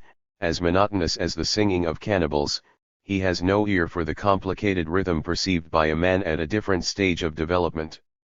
A. V. Lunacharsky, in one of his essays on art, says, from all of the above, i.e., the determining role of economy, N.B., it by no means follows that, the forms of creative 226 Historical materialism work may not have their own immanent psychophysiological laws, they have such laws and are entirely conditioned by them, my italics, NB, in their specific form, while the content is given by the social environment. We learn later on what is meant by this. The immanent psychological law of evolution in art is the law of complication. Impressions of similar energy and intricacy begin, after a number of repetitions, to exert less and less force on the mind, and to be capable of suggesting a lower intricacy. We experience a sense of monotony, of boredom. It gets on my nerves. It follows that every school of art will naturally seek to make more complicated and to enhance the effect of its works. A.V. Lunacharsky further remarks on the theater and socialism, in the collection Verslozyny, p. 196 ETSEQ, in Russian. We thus find the psychophysiology contrasted with the economy, the content is left to economy, the form to psychophysiology. This point of view seems to us to be at least insufficient, if not wrong. As a matter of fact, if we consider the evolution of those elements that we regard as formal, we shall find that this evolution has by no means proceeded at a uniform rate. The music of the savage, the number of harmonious tones produced by him, was very poor, yet, the social evolution itself was not characterized by great speed. Manifestly the musical supply lasted for a long time, did not produce boredom for a long time. Antiquity did not know our modern harmony and made use of unison arrangements. It took a long time for it to become accustomed to the octave. We have reason to believe that it is only recently that the fourth has been recognized as a harmonic interval. L. Obolensky, The Scientific Basis of the Beautiful and of Art, p. 97, in Russian. Therefore, the formal elements become more complicated as a consequence of the more complicated structure of life, for an increasing intricacy of life alters the psychophysiological nature of man. The crude hearing of the savage is as much a function of social evolution as is the fine hearing of the inhabitants of the great capitalist cities with their extremely delicate nervous organization. The immanent laws, therefore, are merely another phase of the social evolution. And since the social evolution is conditioned by the evolution of the productive forces, they constitute in the last analysis a function of these productive forces. 4. Man alters his nature in accordance with his influence on the external universe. 6th. The type, the style, is also conditioned by the course of social life. It embodies the current psychology and ideology, it expresses those feelings and thoughts, those moods and beliefs, those impressions, those current forms of thought, that are in the air. Style is not only external form, but also embodied content with its corresponding objective. 227. Symbols, the history of the styles is an expression of the history of the systems of life. 49. The style of form is a reflex of the social vitality. 50. The religious music of the ancient Hindu hymns, the Vedas, have not the same style or construction as, let us say, a French music hall song or the battle song of the Revolution, the Marseillaise. These productions are the outgrowth of different environments, different social soils, and their form is consequently different.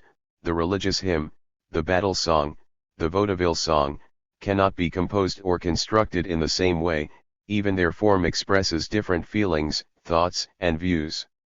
This difference is a result of the difference in the situation of the societies or classes involved, and this difference is conditioned by the economic development and consequently, by the state of the productive forces.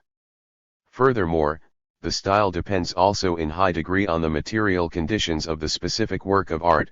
For instance, instrumental music is conditioned by the nature of the instrument, as well as by the method of artistic creation. We have already discussed the organization of persons in music, etc. All these phases likewise depend on the fundamental causal relation in social evolution. 7th. The content, subject, almost impossible to isolate from the form, is obviously determined by the social environment, as may be readily seen from the history of the arts. It is obvious that artistic form will be given to what is engaging the attention of men in one way or another at the given moment. the creative spirit is not stimulated by subjects that do not hold its attention, but those things that constitute the central interest of society or of its various classes are given treatment, thus reflecting this general interest in the form of mental labor. There is indeed a certain moral temperature governing the general condition of manners and minds, d'esprits. 51 The artistic family, tain here means a specific school or tendency in art. N.B. is situated within a larger community, namely, the surrounding world, whose taste conforms with that of the school. For the state of morals and of mental life is the same for the public as for the artists, the latter are not isolated men. 52 These statements by Taine are entirely correct, but Taine seems incapable of thinking them out to their ultimate conclusions, which would 228. Historical materialism lead him into the acceptance of impious materialistic inferences. We have again and again discussed, in another shape, this question of the moral of the milieu, of which Taine speaks. Both mental life in general, feelings and moods, do not develop out of themselves. We know that this social consciousness is the social being, i.e., the conditions of existence of society and its various parts, classes, groups.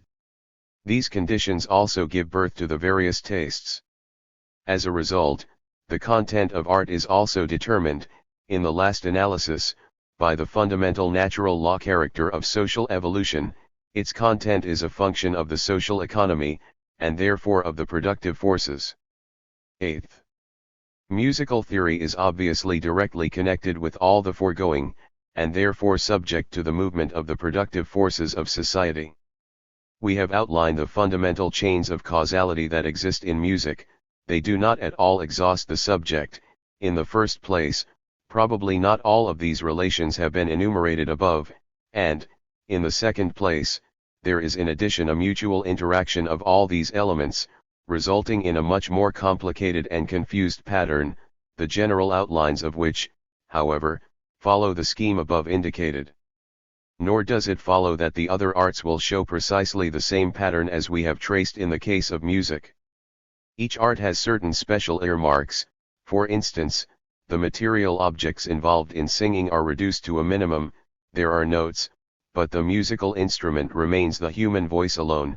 In architecture, the role of the material, the tools, the purpose of the buildings, temple, residence, palace, museum, etc., is of immense importance. The student must not neglect such distinctions, but we shall always find that the following holds good. Directly or indirectly, art is ultimately determined in various ways by the economic structure and the stage of the social technology. At the early stages in its evolution, when human society had barely begun to turn out surplus products, art was in direct contact with practical material life. The earliest forms of art are the dance and music, and so much of poetry as was involved in the combination. The original aim of these arts was to produce a mood of unity, as a preparation for a certain act, a sort of practice or repetition of the act itself.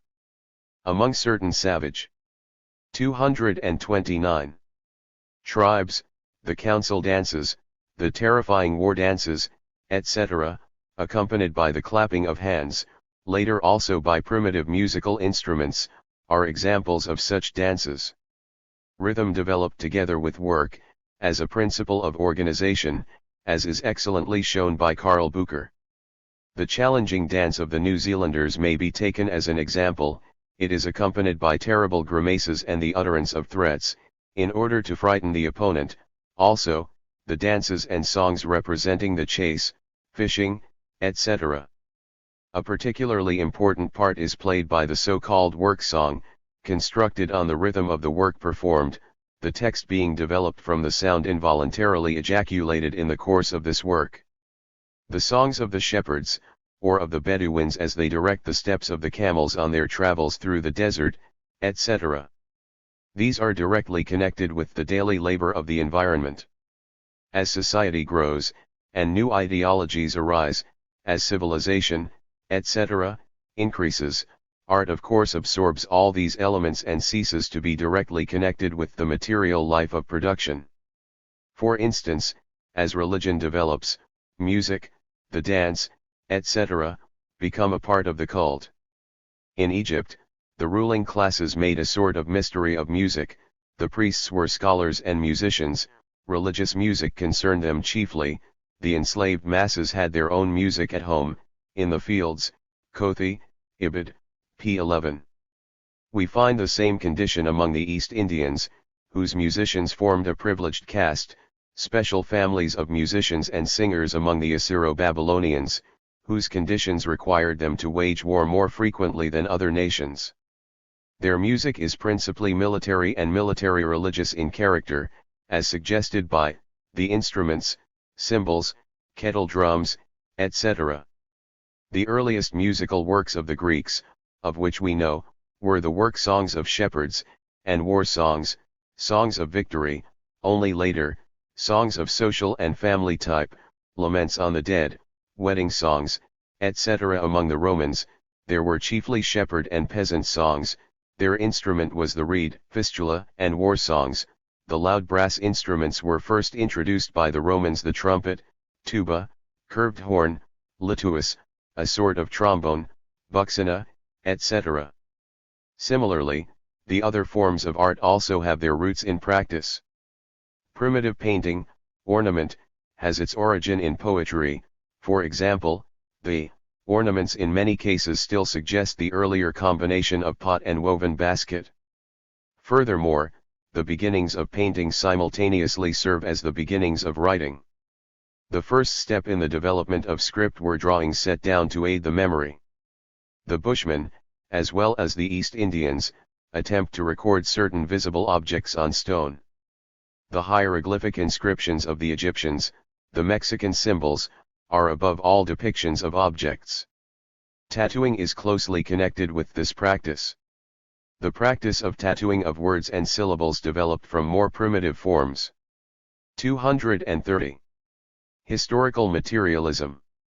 The earliest stage was that of pictorial representations on the human body, tattooings, with the purpose not only of securing religious effects, warding off spirits, etc., but also of making known the tribe, the rank, age, etc., of those marked in this manner. R. Eisler, Allgemeine Kulturgeschichte, 3rd ed., Leipzig, 1905, p. 42. Markings for the purpose of producing terror, and adornments, must also be considered here. Since such adornments had the purpose of causing admiration and producing an impression, they were used chiefly in warfare. Cf. Lippert, Allgemeine Kulturgeschichte. They include, for instance, the war masks of Germanic tribes, which were used in war. According to Tacitus, here is the germ of sculpture. Architecture is chiefly technical in character, as will be readily understood. Originally it amounted merely to the construction of, materially, useful edifices. The Greek temple and Gothic spire are both merely the permanent representations of useful wooden constructions. John Ruskin, Lectures on Art, New York, Maynard, Merrill & Co., 1893, p. 42. The lovely forms of these were first developed in civil and domestic building, and only after their invention, employed ecclesiastically on the grandest scale. Ibid, p. 141. Of course, the direct influence of production relations made itself particularly noticeable here. In Egypt, the firm construction of the houses with their receding walls, was due to the overflowing of the Nile, as such walls were capable of offering more resistance to the rush of waters. Columns were used as props before the arch and vault were known. In order to show the dependence of form, and therefore of style, on the social environment, we shall offer a few examples in this field, taking our material chiefly from the interesting investigations of Wilhelm Hausenstein. In the primitive reproductive arts, we may discern two periods: a purely naturalistic period, representing things as they were, on the one hand, and a conventionalized ornamentation and symbolic drawings, with little resemblance to reality, on the other. In the former case, we have drawings of bisons, horses, mammoths, reindeer, scenes of the chase, etc., found on the walls of caves, or drawn on the bones of horses, the teeth of mammoths, or reindeer antlers, etc. In the second period, we have chiefly conventionalized idols and human and animal figures. Max Verworn explains the circumstance as follows: the Paleolithic hunter of the earlier period did not yet possess, as far as we know, the notion of the soul. He looked for nothing behind things, i.e., was not yet an animist, and b. he had no metaphysics, he concerned himself only with what he perceived, fully resembling the Bushman in this respect. On the other hand, all tribes among whom the conception of the soul and other religious conceptions have gained a control over life, as among Negroes, American Indians, South Sea Islanders, we find extremely idioplastic, i.e., symbolic not naturalistic, or in Verworn's 231 words, physioplasty, and b. art. Max Verworn, Zur Psychologie der primitiven Kunst, Naturwissenschaft like Wochenschrift, New Series, Volume 6, Jena, 1907, also quoted by Hausenstein, Ibid, p. 38. Hausenstein observes that Verworn does not pursue the thought to its conclusion. Hausenstein finds the nucleus of the matter in the fact that the hunter is more an individualist, the peasant more of a collectivist.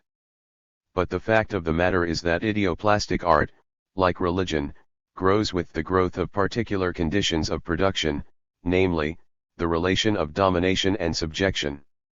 In the feudal era, this relation attains huge dimensions in production and politics. The gulf between the slave and the despot may indicate the extent of this relation. This condition determines the specific style of all feudal eras, as brilliantly analyzed by Hausenstein. The power and domination of the divine despots, of mighty feudal kings, of pharaohs, their unattainable sublimity, valor, audacity, etc., as opposed to common mortals. This is the essential point expressed in the feudal styles of the Egyptians, Assyro-Babylonians, of the earliest Greeks, Chinese, Japanese, Mexicans, Peruvians, East Indians, as well as in the Romanesque and early Gothic art of Western Europe. Hausenstein, Versuch einer Sociologie der Bildenden Kunst, in Archiv für Sozialwissenschaft und Sozialpolitik, May, 1913, pages 778, 779. Literary examples from the epochs mentioned will support this statement. From the legal code of the Babylonian king Hammurabi, whom we have mentioned before, we take the words, "I am Hammurabi, the incomparable king. With the mighty weapon given me by Zamama and Inanna, with the wisdom given me by Ea, with the reason bestowed upon me by Marduk, I have destroyed the enemies to the north, above, and to the south, below, have terminated dissension, have bestowed prosperity upon the land. The great gods called me. I am the beneficent shepherd. I am Hammurabi, the king of truth, upon whom Shamash bestowed the quality of justice. My words are good, my deeds incomparable, sublime. They are a pattern for the wise, to attain fame," quoted from Tureyev, Ibid, pages 114, 115. The following eulogy of a king is found on an Egyptian tomb: "Praise the king in your bodies, bear him in your hearts. He is the God of universal wisdom living in hearts. He is the radiant sun illuminating both the earths more than the disk of the sun, he makes more things green than the great Nile, he fills both the earths with power, he is breath-giving life. The king is sustenance. Multiplication is his lips, he is the begetter of what is, he is Hnum, original father of man, battle for his name, etc." Ibid, p. 325. Meanwhile, in good society, the lower stations were despised. An Egyptian father, giving paternal advice to his son, wants the latter to become a court scribe, and speaks of the lower trades as follows: "I have never seen a smith serve as an envoy, or a jeweler as an ambassador, but I have seen a smith working at his." 232. Historical materialism. Forge, his fingers were like the hide of a crocodile, he spread an odor worse than rotten fish roe.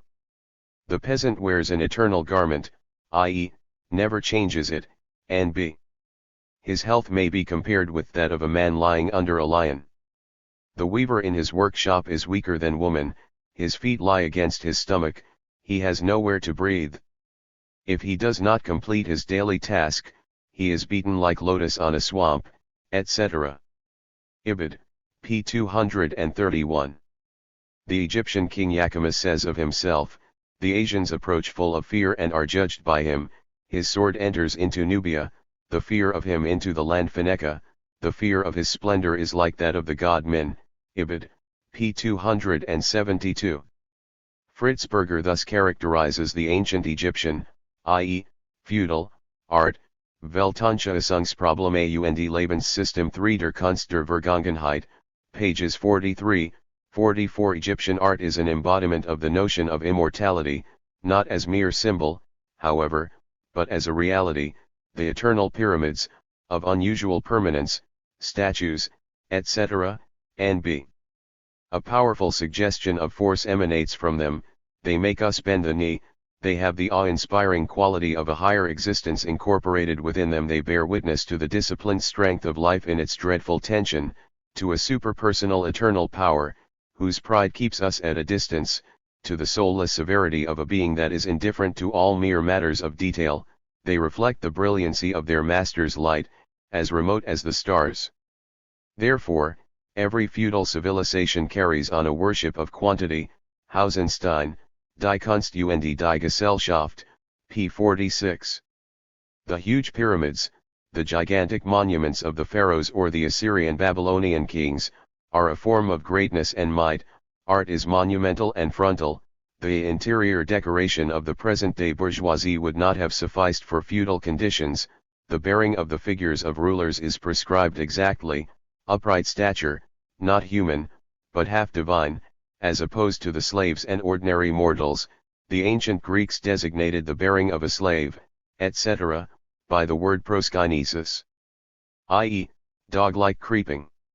One of the best specialists on Egypt, Ehrman, maintains that the human body is represented in a number of different forms in Egyptian painting, according to the social rank, it is natural for ordinary mortals, conventionalized for superiors, virile power is represented by a wide chest, not foreshortened as perspective would require, among the Egyptians, the chest is always given its full width, even if the figure stands in profile.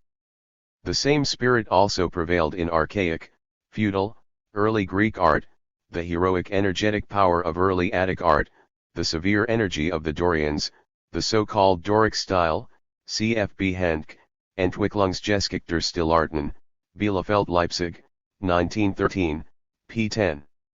Approximately the same condition is found among the East Indians, Peruvians, Mexicans, Chinese, and Japanese. When the Mexican Aztecs succumbed to the conquistadors under Hernando Cortés, the style of this kingdom was almost identical. 233. Cal both socially and aesthetically with the style of the feudal despotism, Hausenstein, Ibid, p. 77. In literature we find, in addition to the eulogies of kings, in inscriptions and elsewhere, also heroic warlike epics, and the heroic knightly drama, among the Greeks, the Iliad and the Odyssey, among the Japanese, the knightly drama, glorifying the fidelity of the samurai, who were the feudal masters, among the Incas, likewise the heroic drama, etc. A divine sublimity, a crude strength, both inaccessible to ordinary mortals, are expressed also in medieval European art, particularly in the architecture of the cathedrals, built in the course of many years by great numbers of unknown persons. Later, in the bourgeois epoch, these gloomy and solemn structures began to be designated as citadels of the spirit. The transition from the feudal style to the bourgeois styles begins everywhere with the growth of trade, of commercial capital, or trade-capitalist relations, in the Athens of the 5th century, in the Italian commercial city republics of the Renaissance, later in the commercial cities of all Europe. The process was finally completed with the definite collapse of feudalism, i.e., with the victory of the French Revolution, 1789 to 1793. In the place of the masses, held down by the feudal system, by the scale of hierarchic relations, we have the bourgeois individual with his commercial calculations, his thoughts of profit, a man and a citizen. In music the situation is as follows: up to the 16th century, the community principle prevailed, i.e., in the sense of feudal restrictions, serfdom, but after all a form of organization, and the individual was relegated entirely to the background. He was absorbed in the family, the community, the church, the guild, or brotherhood, the state. Accordingly, choral music was the prevalent form of the times.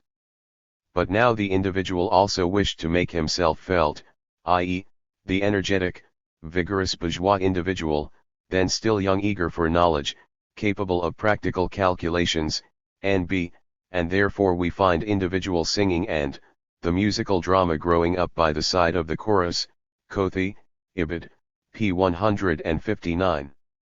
The new musical style rappresentativo, i.e., the style of theatrical performances, of opera, of drama, practically constituted a transition to recitative, i.e., half singing, half conversation, melody, rhythm, etc., all were subordinated to a faithful representation of the words of the text. It is extremely interesting to note the concomitance of the circumstance that this new musical style arose simultaneously in 3 quarters, writes Kothi, Ibid, p. 161, so that it is difficult to determine the real inventor.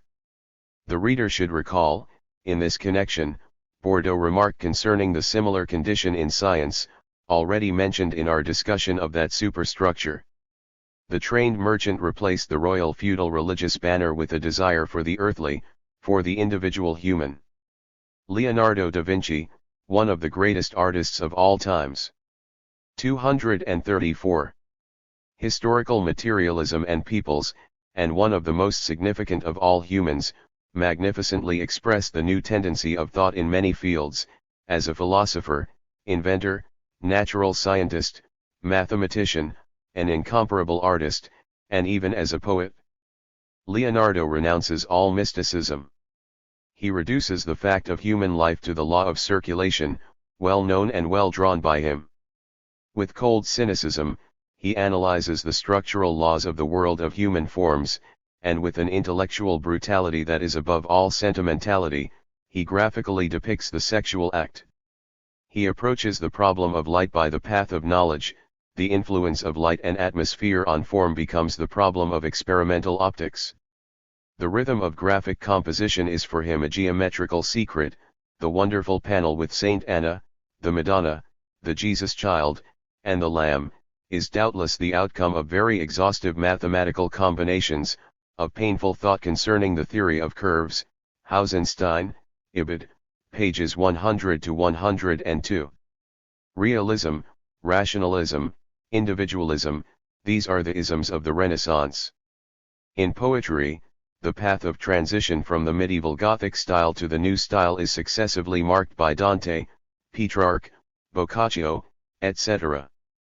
The content of this art is a criticism of feudal churchdom, a rejection of the feudal style in favor of an elegant style of the world, realistic, but also personal, individual. The connection with the social life is here clearly evident. Unfortunately we cannot dwell on all the art forms, for instance, on the Baroque, on which, by the way, we have an excellent Marxian work by Hausenstein, Vom Geist der Baroque, München, 1920. We shall proceed at once to the modern period. Just before the French Revolution, the so-called Rococo style prevailed, the social basis of which was the rule of the feudal aristocracy and the financial oligarchy, haute finance, parvenus who bought ducal and princely titles and adopted aristocratic manners. Positions of tax farmers were sold, manipulations and dubious financial operations were carried on the stock exchange, commercial and colonial policy, domination by the nobility, which needed money and sold its titles, rich burghers who bought these titles, also purchasing the young scions of the nobility as husbands for their daughters, etc., such was the environment up above. This environment determined the manners peculiar to this gallant period. Life was dominated by love, not as a powerful passion, but in the form of philandering, which had become the trade of elegant idlers. The ideal type was that of the specialists in deflowering virgins, the de-virginator. The frivolous doctrine of the proper moment for this operation constituted practically the spiritual axis of the age. Rococo art, with its delicate and absolutely erotic curves, is a perfect reflection of these traits in the social psychology. Cf. Hausenstein, Rococo, Französische und Deutsche Illustrator and 18 Jahrhunderts, München, 1928. With the growth of 235. The bourgeoisie, with their battle and victory, a new style was brought forth, the best representative of which is, in French painting, David. This style was the embodiment of the bourgeois virtues of the revolutionary bourgeoisie. The ancient simplicity of its forms expressed its content, concerning which Diderot wrote that art must have the purpose of glorifying great and fine deeds, of honoring unhappy and defamed virtue, of branding flagrant vice and of inspiring tyrants with fear. Diderot also advised dramatists to get close to real life. He himself blazed the trail in literature for the so-called bourgeois drama. Cf. Father Muikel, Das Kulturproblem der Französischen Revolution, Volume I, Jena, 1921, pages 177 etseq, which was called Le Genre Honnête, Beaumarchais Le Mariage de Figaro may be taken as a specimen. The social roots of this genre honnête are perfectly manifest. If, after having viewed a painting by Watteau, of the Rococo school, we return to our room and open J.J. Rousseau's Nouvelle Héloïse, we shall find we have entered a different sphere. George Brandes, Main Currents of the 19th Century Literature, New York, Volume I, p. 17. This changed artistic sphere corresponds closely with the changed social sphere. The burgher has become the hero in the place of the enervated parlor butterflies of the aristocracy, and he begins to create his genre honnête. For purposes of contrast, it would be very interesting to consider the art of the dying bourgeoisie. This art has been expressed with particular sharpness in Germany, where, by reason of the military collapse and the Peace of Versailles, on the one hand, and the constant menace of a proletarian uprising on the other hand, the general basic note in the life of the bourgeoisie has become particularly gloomy, where the capitalist mechanism is deteriorating most rapidly, and where, therefore, the process of unclassing, of transforming bourgeois intellectuals into human riffraff, is rapidly proceeding, into individuals thrown from their course by the pressure of great events. This condition of hopelessness is expressed in a strengthening of individualism and mysticism. There is a convulsive grasping for a new style, for new forms of generalization, without any possibility of finding them. Each day brings some new ism, which does not hold the ground for long.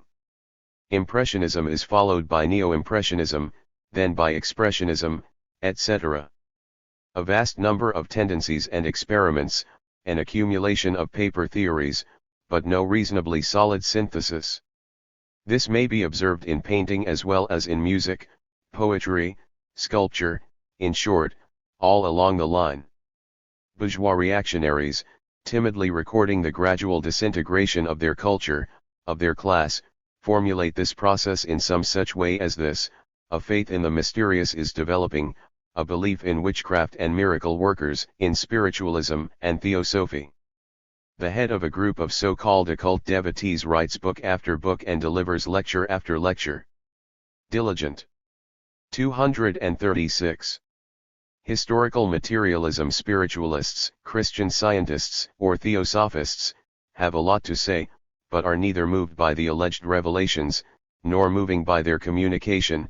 Max Dessler, Die neue Mystik und die neue Kunst, in Die Kunst der Gegenwart, Leipzig, 1920, p. 130.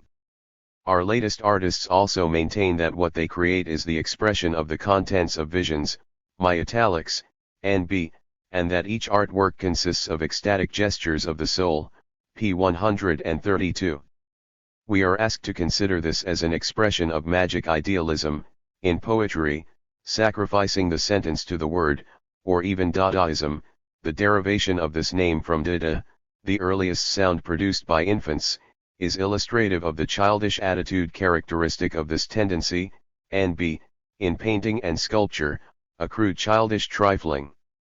Christian scientists, astrologers, and their ilk, distort the admitted fact that wisdom is not exhausted by the logic of syllogisms, into a laudation of prenatal Negro metaphysics, Ibid, pages 133, 134.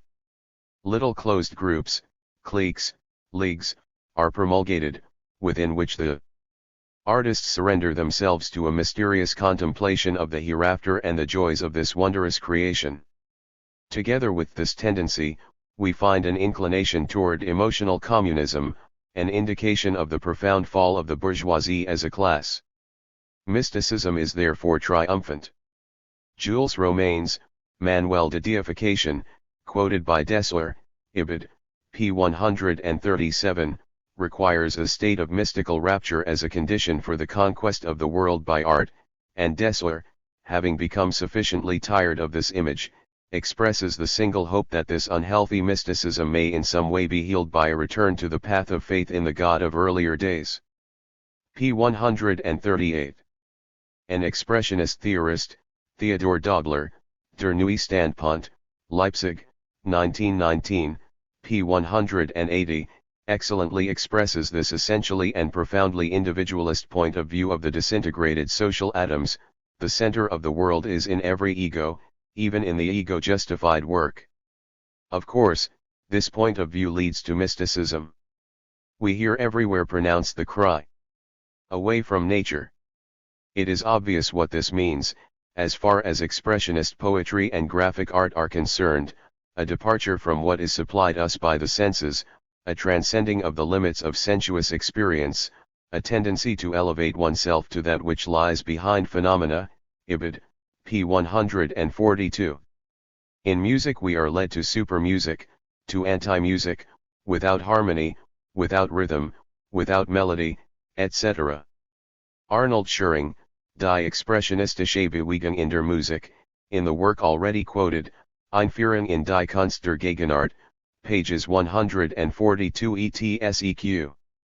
A general social evaluation of all this business from the point of view of capitalist culture is given by Max Marterstieg, Das Thüringssaint Deutschland in Literatur und Kunst, Ibid, p. 25. The states of rapture produced by the suffering of monstrous things must yield place to reason. No variety of war psychosis or disarmament psychosis may any longer serve as an excuse for fragmentary and anarchic work.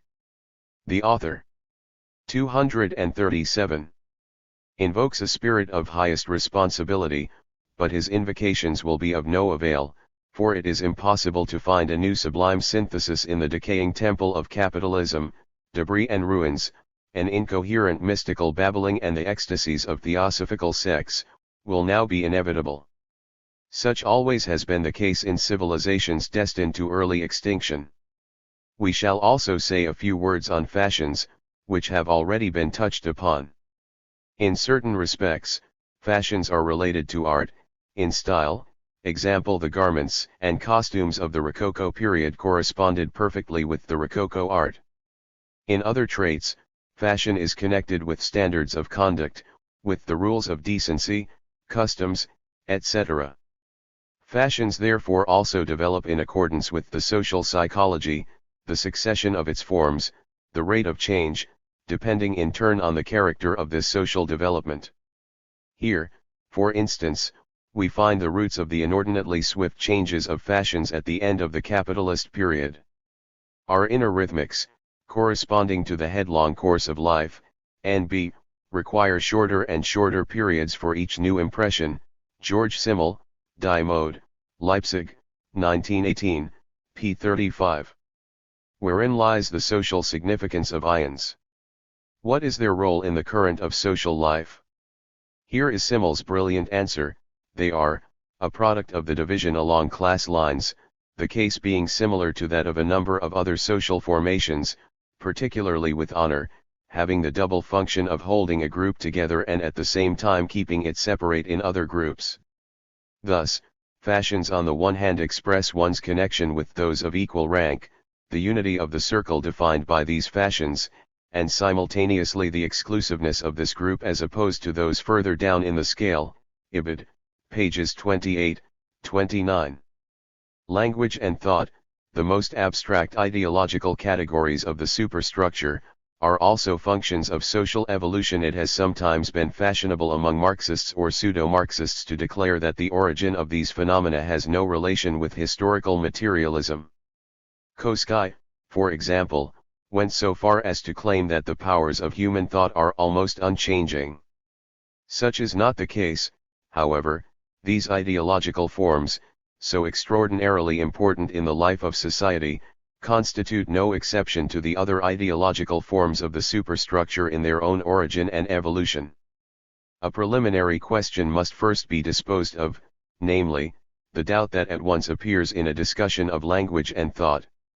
It is customary to admit that language is a social relation, a tool in the intercourse between men, an instrument of cohesion, and that Marx is right when he states that it would be absurd to speak of an evolution of language if men.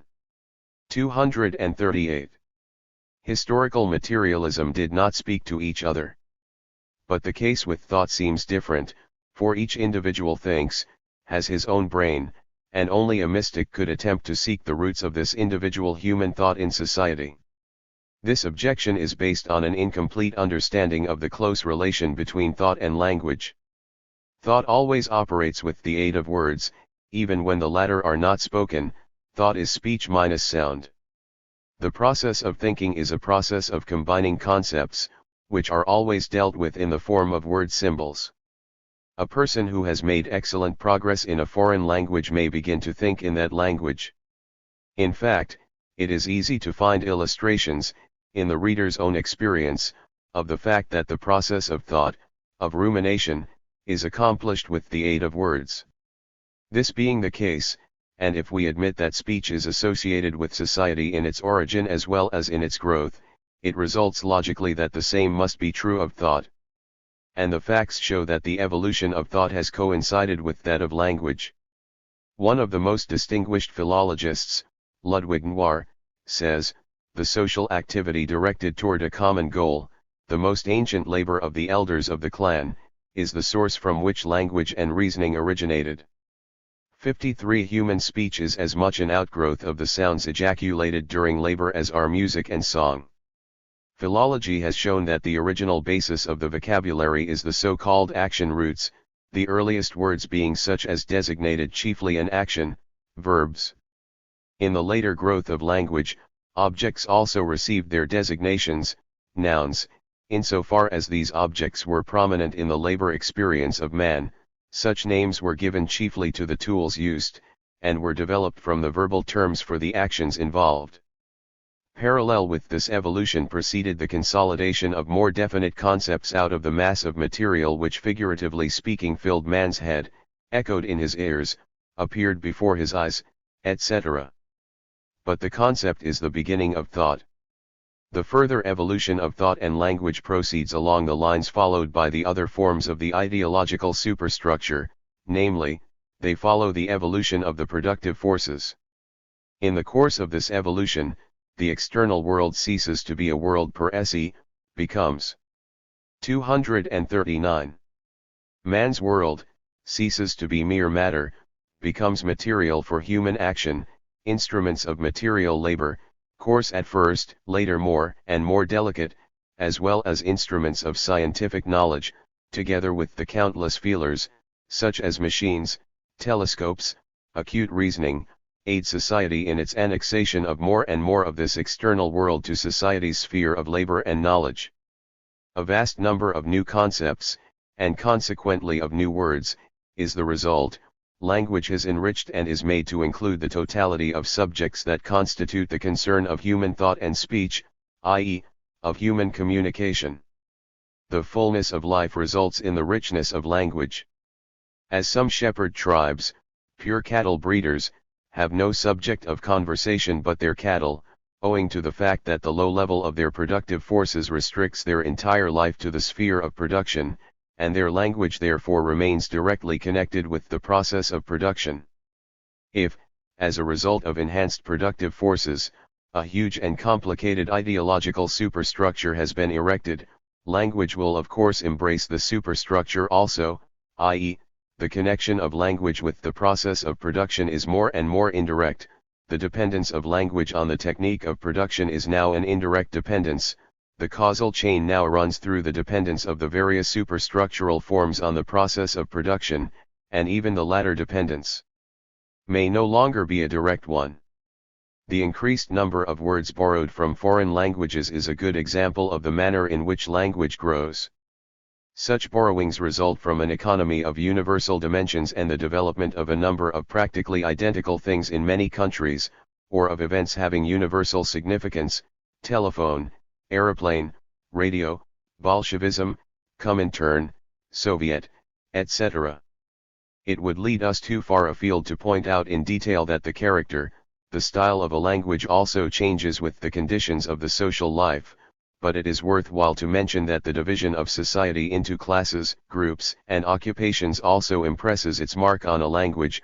The city dweller has not the same language as the villager, the literary language is different from common speech. This difference may become so great as to prevent men from understanding each other. In many countries there are popular dialects. 240. Historical materialism that can hardly be understood by the cultured and wealthy classes. This is a striking example of the class cleavage in language. And the various occupations have their special languages. Learned philosophers, accustomed to dwell in a world of subtle distinctions, write and sometimes even speak a language that only their fellows can understand. The desire to indulge in such forms of expression is partly due to the same cause that produces fashions in dress, namely, to distinguish these persons from everyday mortals. Thus, a Russian noble landowner would show his class by bringing back with him from Paris, clothes of foreign design, an expensive mistress, and an accentuated pronunciation of the letter R. Wundt shows that the peculiar intonation of the Puritans also had this social character. They not only took the names of patriarchs and prophets, but even imitated in their speech the chanting tones in which the Bible is still read aloud in the Jewish synagogues. Wundt rightly observes that the philologist cannot afford to consider language as a phenomenon that is isolated from human society. On the contrary, our conjectures as to the evolution of linguistic forms must accord with our view of the origin and evolution of man in general, the growth of the forms of social life, the origin of customs and law. Thought has not always followed the same lines. Certain respectable scholars find that science originates in man's mysterious and universal inclination toward causal explanations, but they do not consider the question of the cause of this extremely laudable tendency. But we may now consider the mutability of the types of thought to have been definitely established. Thus, Levi-Bruhl devotes a whole book 54 to the mode of thought of savages, which he considers entirely different from the present logical thought, terming it pre-logical. In savage thought, details and specific things are often not distinguished from the general or even the whole. One thing is confused with another. The entire world is not a system of things, but a system of mobile forces, man being one of these. Individual man is not a personality, personality is absolutely socialized, being absorbed in society and not distinct from the latter. The fundamental law of savage thought is not the concept of causal succession, but what Levi-Bruhl terms the law of participation, loi de la participe. 241. If it is possible to exert an influence on any object under conditions which from our point of view preclude such a possibility. The law of participation permits him to shift from the individual to the group and from the group to the individual without the slightest difficulty. Between a bison and bisons in general, between a bear and bears in general, between a reindeer and reindeers in general, this psychology accepts a mystical participation. 55. This psychology has no place for the species as an aggregate, or for the individual existence of its members, in our sense of these words. Levi-Bruhl himself finds a connection between this type of thought and a certain type of social existence, in which personality had not yet been differentiated from society, i.e., he connects this stage of thought with primitive communism.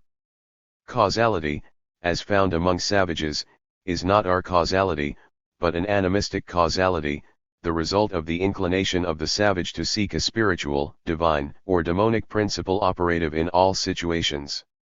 All things that come to pass have been ordained by someone. Cause seems identical with a command emanating from a superior spirit.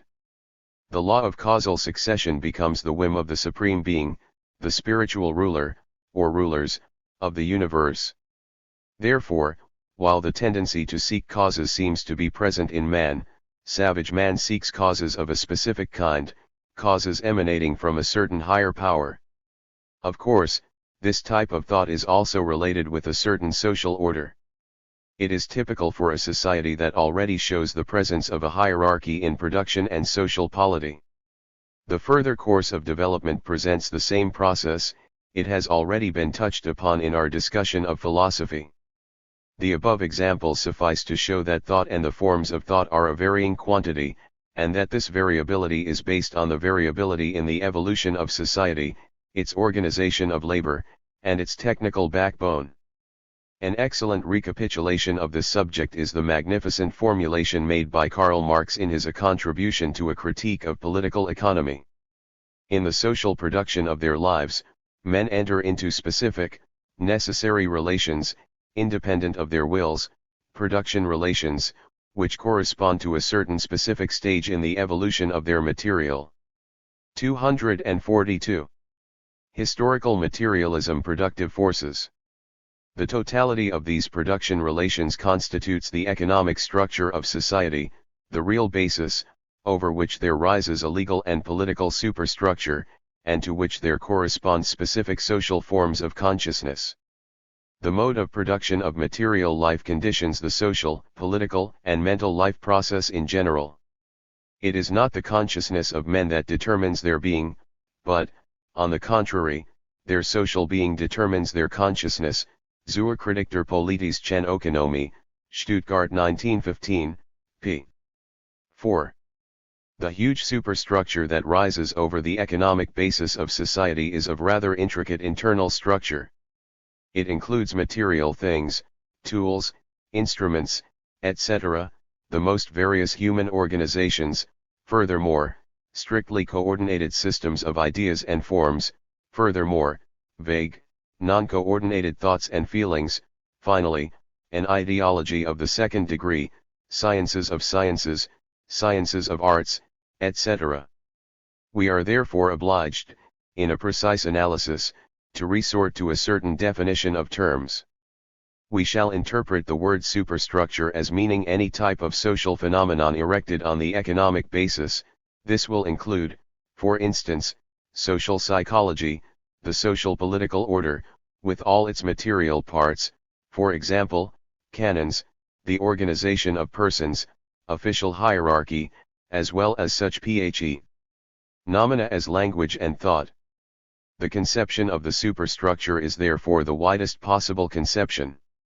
The term social ideology will mean for us the system of thoughts, feelings, or rules of conduct, norms, and will therefore include such phenomena as the content of science, not a telescope, or the personal staff of a chemical laboratory, and art, the totality of norms, customs, morals, etc. Social psychology will mean for us the non-systematized or but little systematized feelings, thoughts, and moods found in the given society, class, group, profession, etc. E. Social psychology and social ideology. In our treatment of science and art, law and morality, etc., we were dealing with certain unified systems of forms, thoughts, rules of conduct, etc. 243. Science is a unified, coordinated system of thoughts, embracing any subject of knowledge in its harmony. Art is a system of feelings, sensations, forms. Morality is a more or less rigid coordination of rules of conduct giving inner satisfaction to the individual. Many other ideologies may be similarly defined. But social life also includes a great mass of incoherent, non-coordinated material, by no means presenting an appearance of harmony, for instance, ordinary, everyday thought on any subject, as distinguished from scientific thought. The former is based on fragments of knowledge, on disorderly, scattered thoughts. It is a mass of contradictions, or incompletely digested notions, freakish conceptions. Only when this material has been subjected to the sharp test of criticism, and stripped of its contradictions, do we begin to approach science.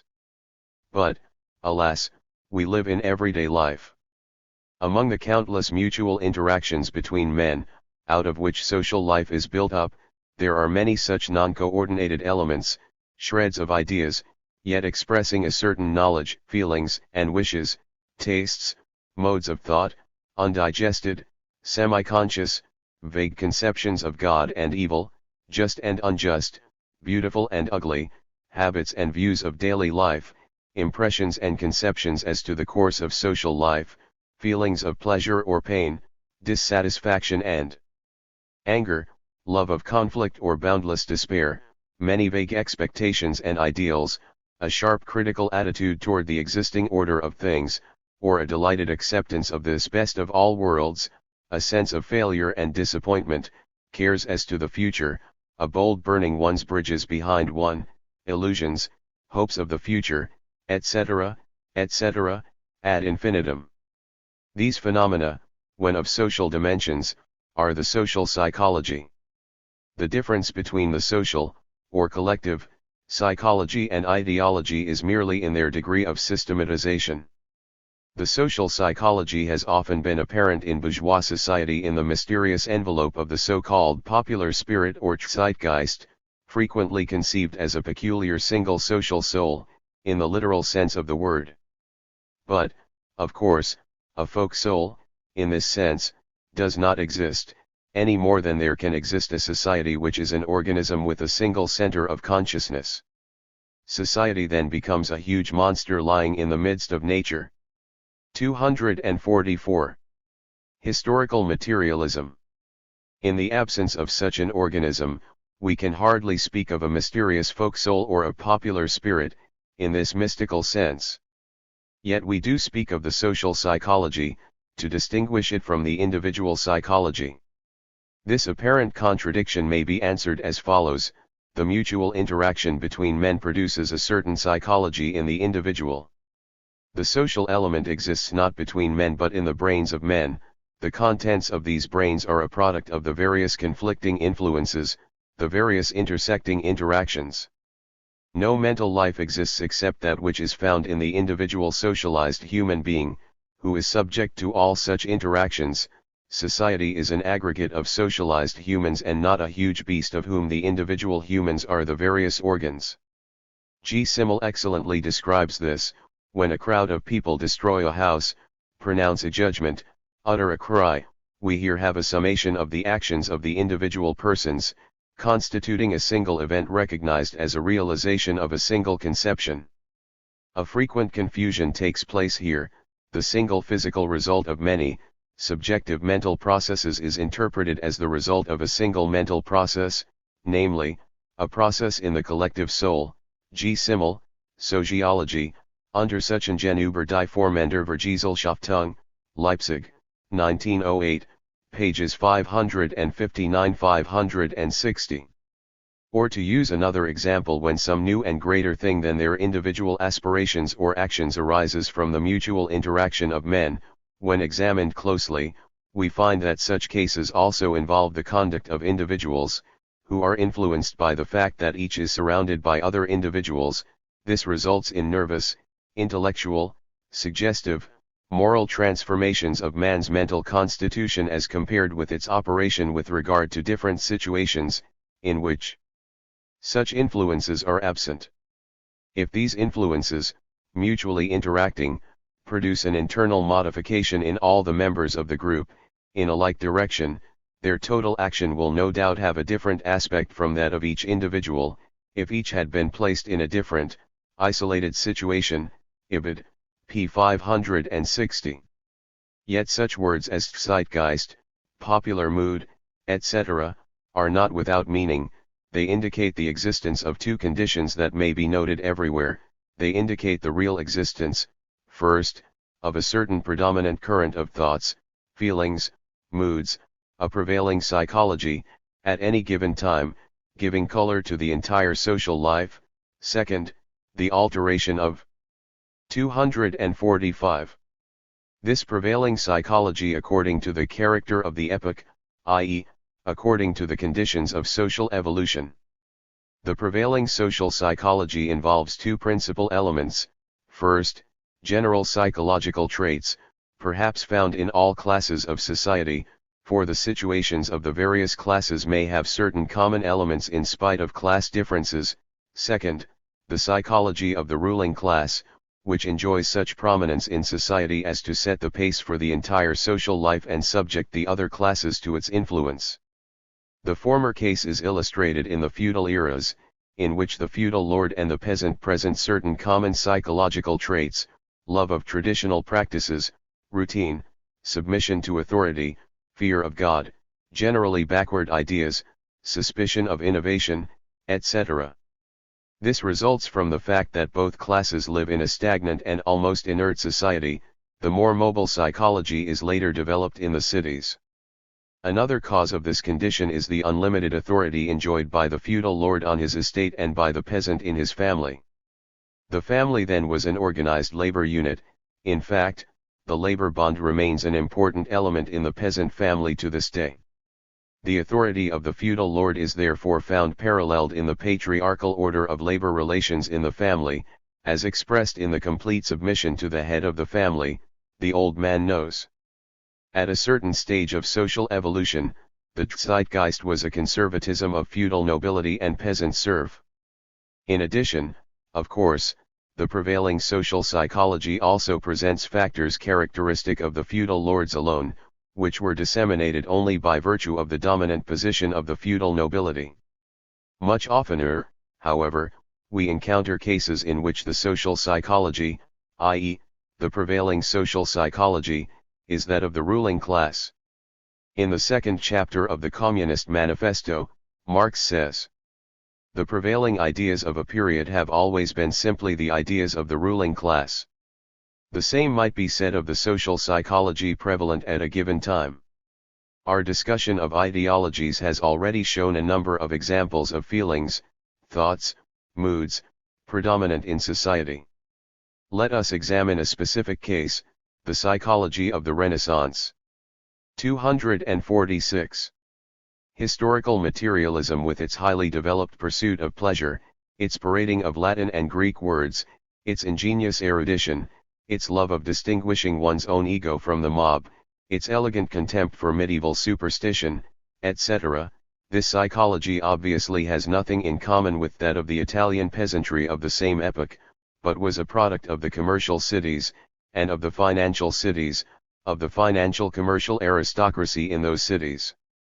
At precisely this period, the city began to control the provinces. The cities were ruled by bankers, who married into the families of the prominent nobility. The psychology of this class was the ruling psychology.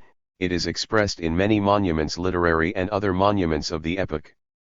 The development of the productive forces among the ruling class causes mighty levers to be fashioned for molding the psychology of the other classes. The 3 or 4 metropolitan sheets will, in our future, determine the opinion of the provincial papers, and therefore the popular will, is the frank statement of Oswald Spengler, 56, the philosopher of the German bourgeoisie of the present day. Yet, it is obvious that no permanent, uniform, integral social psychology may exist in a class society. At most there are certain common traits, whose importance should not be exaggerated. The same applies to so-called national characteristics, race psychology, etc. It goes without saying that Marxists do not in principle deny the possibility of certain common traits in all the classes of one and the same nation.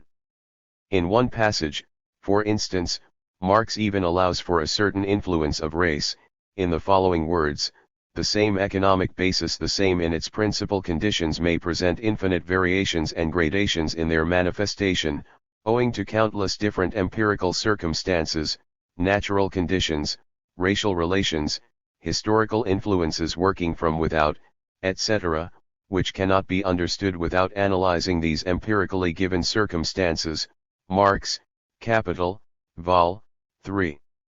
In other words, if any two societies are passing through the same stage of civilization, feudalism, let us say, they will nevertheless present certain perhaps unimportant, special traits. These special traits are the result of certain deviations, in the conditions of evolution, as well as of the special conditions of evolution in the past. It would be absurd to deny such peculiarities, as it is impossible to deny certain peculiarities in the national character.